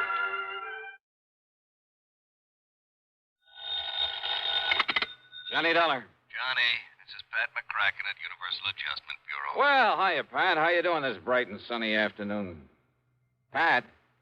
Alvin Peabody Cartwright. Oh, no. Oh, yes. He's called you. Yeah, he called He has a problem. Well, hasn't he always? Big emergency. That's right. Which means that you have a problem. Oh, no. We haven't, Johnny. You have. Oh, well, now, Pat, let's talk about this, huh? Why, oh, why does the company pass all his frantic, fantastic problems on to us? So that you can pass them on to me? Yeah? Sure, so that I can collect all those fancy fees and commissions. Have an excuse to pad out the little old expense account. Now, Johnny. After all, when you're serving a client as important as he is, why, hang the expense. Oh, then you finally admit it. Huh? It's only because of the dough you collect that you put up with that wild, wacky old coot. No, wait, that isn't true. Oh, it isn't, huh? Well, I freely admit I've made a lot of money handling his problems over the years, a real sackful. Yeah? But more important, I've grown to like Alvin P., and I feel kind of sorry for him and all the messes he gets himself into. Uh-huh. So, if he's having trouble again, if I can give him a hand... What the heck with the expense account? Right. Good. That'll save the company a lot of money. No, wait a minute. I didn't mean that. Oh, well, I wish you did. Cartwrights cost us plenty. More than any other client of any other company we act for. Would you rather he took his insurance somewhere else? Right. Maybe I can arrange it. No. Wait a minute. I didn't mean that. Now, listen, Johnny. Okay, I'm listening. Drive on up to Lakewood and see him, will you? Right away? He particularly asked for me? You know he did. He always does. So will you do it? Yeah, sure, Pat. Only what's his problem this time? Johnny, I don't know. Huh? But you said he called you. That's right.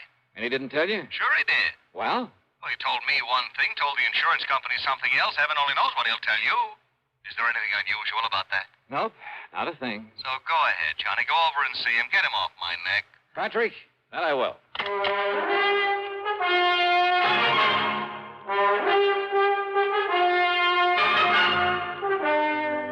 CBS Radio brings you Bob Bailey in the intriguing adventures of the man with the action-packed expense account, America's fabulous freelance insurance investigator. Yours truly, Johnny Dollar.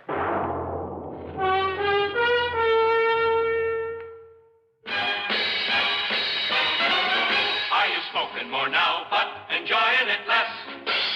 Have a real cigarette, have a Camel. The best tobacco makes the very best smoke. Have a real cigarette, have a Camel. Are you looking for flavor and mildness? Have a real cigarette, have a Camel. The best tobacco makes the very best smoke. Have a real cigarette, a real cigarette, a real cigarette, have a Camel. If you're smoking more today, but enjoying it less, try Camels. The Camel blend of costly Turkish and domestic tobaccos has never been equal for rich flavor, easygoing mildness, real smoking satisfaction every time you light up. The best tobacco makes the best smoke.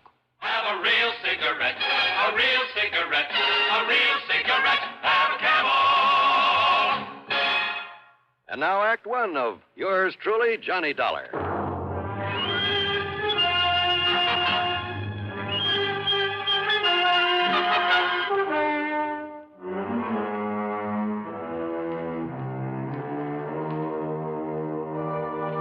Expense account submitted by Special Investigator Johnny Dollar to the Universal Adjustment Bureau, Home Office, Hartford, Connecticut. The following is an account of expenses incurred during my investigation of the merry-go-round matter. Doing a job for Alvin Peabody Cartwright was like riding a merry-go-round, a shoot-the-chutes, a roller coaster, and a razzle-dazzle all in one.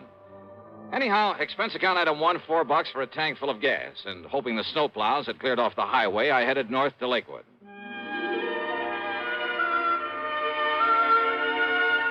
In my humble estimation, Lakewood is one of the prettiest little towns in all of New England, especially in the wintertime. The Cartwright place where the old man lives by himself is on top of a low hill beside the lake. 3 or 4 acres, I'd say, with plenty of elms and towering oak trees guarding the sprawling old mansion.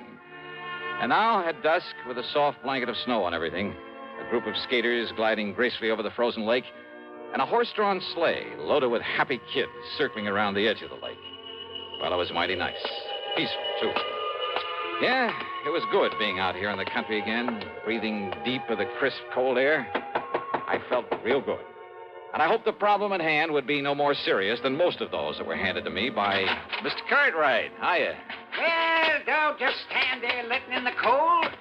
Don't you know it costs a lot of money to heat a place like this? Yeah, I'll bet it does. Well, how are you? And did you stop the snow off your feet? Yeah, I think I Don't did. want you tracking up the house. Now, what can I do for you, Mr. What? Huh? Why, it's Johnny Dollar. Oh, and I know it's a little late, but Merry Christmas, Johnny. Merry Christmas to you. Well, thanks, Mr. Cartwright. The same to you. I knew you wouldn't let me down, boy. Just throw your things here in the hall rack, will you? Yeah. Yes, thanks. sir, I knew you'd come. And so I saved it for you. Right in here, Johnny. Yeah, save what, sir? Saved what? Saved what? Why, your Christmas present, of course. You mean to say that's why you... Here you are, Johnny. Oh, well, now, listen. Go ahead. Open it up and see if you like it. Oh, okay, but now you shouldn't... Holy smoke. Well, do you? These aren't diamonds on this Of thing? course they are. What do you think it is? A piece of junk? Oh, hell no. This is too much, Mr. I Cartwright. don't see why, Johnny. Everybody should carry his money in a bill clip. Everybody. Just think how it will impress the folks. But a bill clip studded with genuine diamonds. Well, do you like it? Well, sure. Well, I don't know how to thank you, You don't need to, boy. You don't need to. If you like it, that's all that counts. So, Merry Christmas. Use it in good health. And before you go, yes, let me wish you a Happy New Year, too. Belatedly. Yeah, well, thanks. You mean this is the only reason you call me up here? Of course not, John. Can't you see I'm in trouble? Terrible problem. Terrible. Better tell me all about it, then. Come, Johnny, and I'll show you. And I hope to heaven you can help me with this.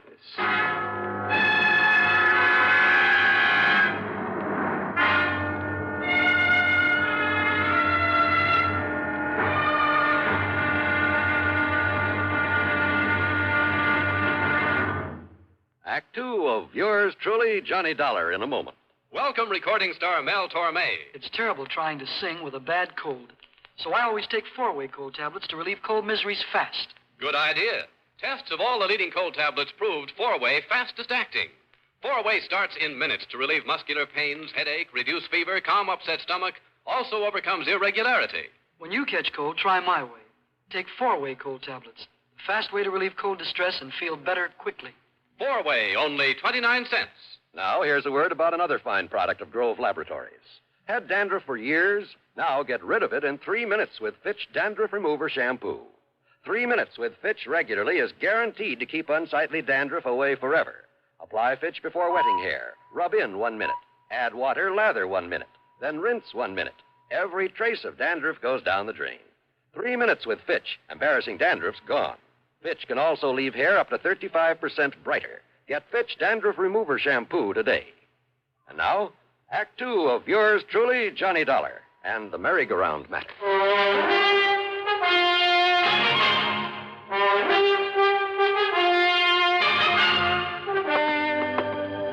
Better tell me what it's all about, Mr. Cartwright. What it's all about? My nice new art gallery. What else? Now, come along.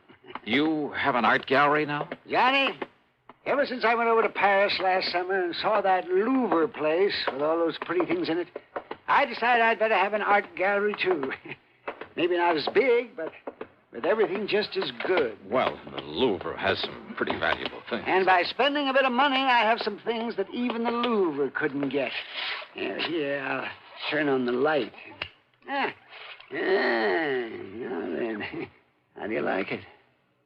Wow. The gallery was 50 or 60 feet long, maybe 30 feet wide, with a high vaulted ceiling. A floor of solid marble. The tall, narrow windows were all of beautiful stained glass. Around the walls were some of the finest paintings I've ever seen. That's a Romney, Johnny. A genuine Romney. And you see this Matisse over here? And how about this Van Gogh? There were statues and various other sculptures, beautiful tapestries, valuable urns and vases, rare pieces of jewelry, and, well, just about everything you could think of. Cartwright must have poured millions into this place, and all within the space of only a few months. Isn't it nice, Johnny? Unbelievable. And when I get tired of it, it's showing it off to people. Then I'll give all these pretty things to that big museum over in Hartford. I think they'll like them, too. Don't you? Oh, sure. But I can see your problem, all right. Problem? What problem? The reason you asked for me to come here. Well, of course I did. Because of the possibility of theft. Theft? It was robbery. And, Johnny, you've got to solve it for me. You mean it's already happened? Of course it has. Why do you think I sent for you? What's been taken? One of the most valuable things in my whole collection. A sacred painting, a holy picture. Only it was more than just a picture. It was an icon, Johnny. It was encrusted with emeralds and rubies. How big was it, Mr. Cartwright? It was 9 inches high and about 4 inches wide. Very heavy. It was hanging on the wall under that light, right there. Johnny, it was worth over $90,000. A thing as valuable as that hanging right out in the open? So that people could see it? Yeah, and small enough to be hidden away under an overcoat. Well, yes, that's why... So I hadn't thought of that. Oh, I'm afraid you had it coming, Mr. Cartwright. You're lucky that more isn't missing. Now, what do you mean by that? Well, I mean you alone in this place with all these valuable objects of art. Yeah, but and letting John, all sorts of people in to see them. Well, pretty things like these have to be seen to be appreciated. Well, did you ever screen any of the people you let in here?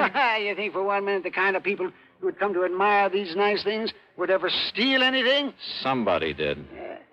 Oh, yes, it did. Yes, I guess you're right, but... You were wrong about my being in here alone when it happened. What do you mean? Every day, Johnny, during the hours people were allowed to come in and look at my things, I had a guard on duty all the time. Oh, a registered peace officer? Well, no, he just happened to be the first man who answered my ad. Oh, great. Where is he now? Well, after this happened yesterday, I suppose it was unkind of me, but I let him go. I telephoned him this morning, told him not to bother coming back, and I sent him a check for $200. Just severance pay. In other words, you paid him for robbing you. You know where he lives? Anything about him? Yes, you know, I have his address in town. Okay, then you better give it to me. And he wasn't the only precaution I took, you know, sir. You see, I never let more than one person come here into the gallery at a time. And I always stayed with him. Always. So? It was getting late. The guard was about to leave. But there was a knock on the door. And so I answered it. Uh-huh. And who do you think was there? I'll bite. Who? A sweet little old man. He was all dressed in rags. Oh. He said he'd heard about the icon and he'd like to see it. Yeah. So I showed him in here. And did you stay with him? Well, no, because just then there was another knock on the door. And who do you suppose it was? Okay, who this time? Johnny, it was Jonathan. Jonathan? Yes, Jonathan Peebles. Oh, yeah. My oldest and dearest friend. He lives down in New York. Oh, yes, I remember him now. Yes, he's the oldest, most loyal friend I have. Yeah, sure. He was the one who gave me a hand that time we all thought you were lost at sea. A bit of an eccentric, though. Aren't we all? Well... Yes, well, anyhow, it was Jonathan. And, of course... He gave me the usual lecture. Lecture? Oh, you know, the sort of thing that you would. I'm afraid I don't understand. You know, about it being wrong for me to have all these valuable things here in my home and being alone at night and maybe somebody might break in and try to kill me and get at them and that sort of nonsense. Nonsense, huh? Now, you listen to me, Mr. Cartwright. Anyhow, as we were about to come in here to the gallery, I saw that the old man was leaving. So naturally, I stayed out there at the front door to say goodbye to him. And to have the guard look him over, kind of, and pat his clothes and so forth. But then, Johnny, Johnny, that poor old man. What happened? He tripped over the door sill and had a terrible fall. Well, the guard helped him up and made sure he wasn't badly hurt. And, well, I just gave him a few dollars just in case. And I had the guard drive him back to town. Uh-huh. And then you found the icon was gone. It was Jonathan who came out and asked me what I'd done with it. And, Johnny, when I looked and it wasn't there, and I was so upset, well, the first thing this morning, I put in that call for you. Well, that's probably too late to do any good, but give me the address of that guard you had on here and tell me what he and the old man look like. Yeah, right. Well, the guard's name is Gummy. Is what? Well, that's right. It's Gummy O'Banion. Gummy?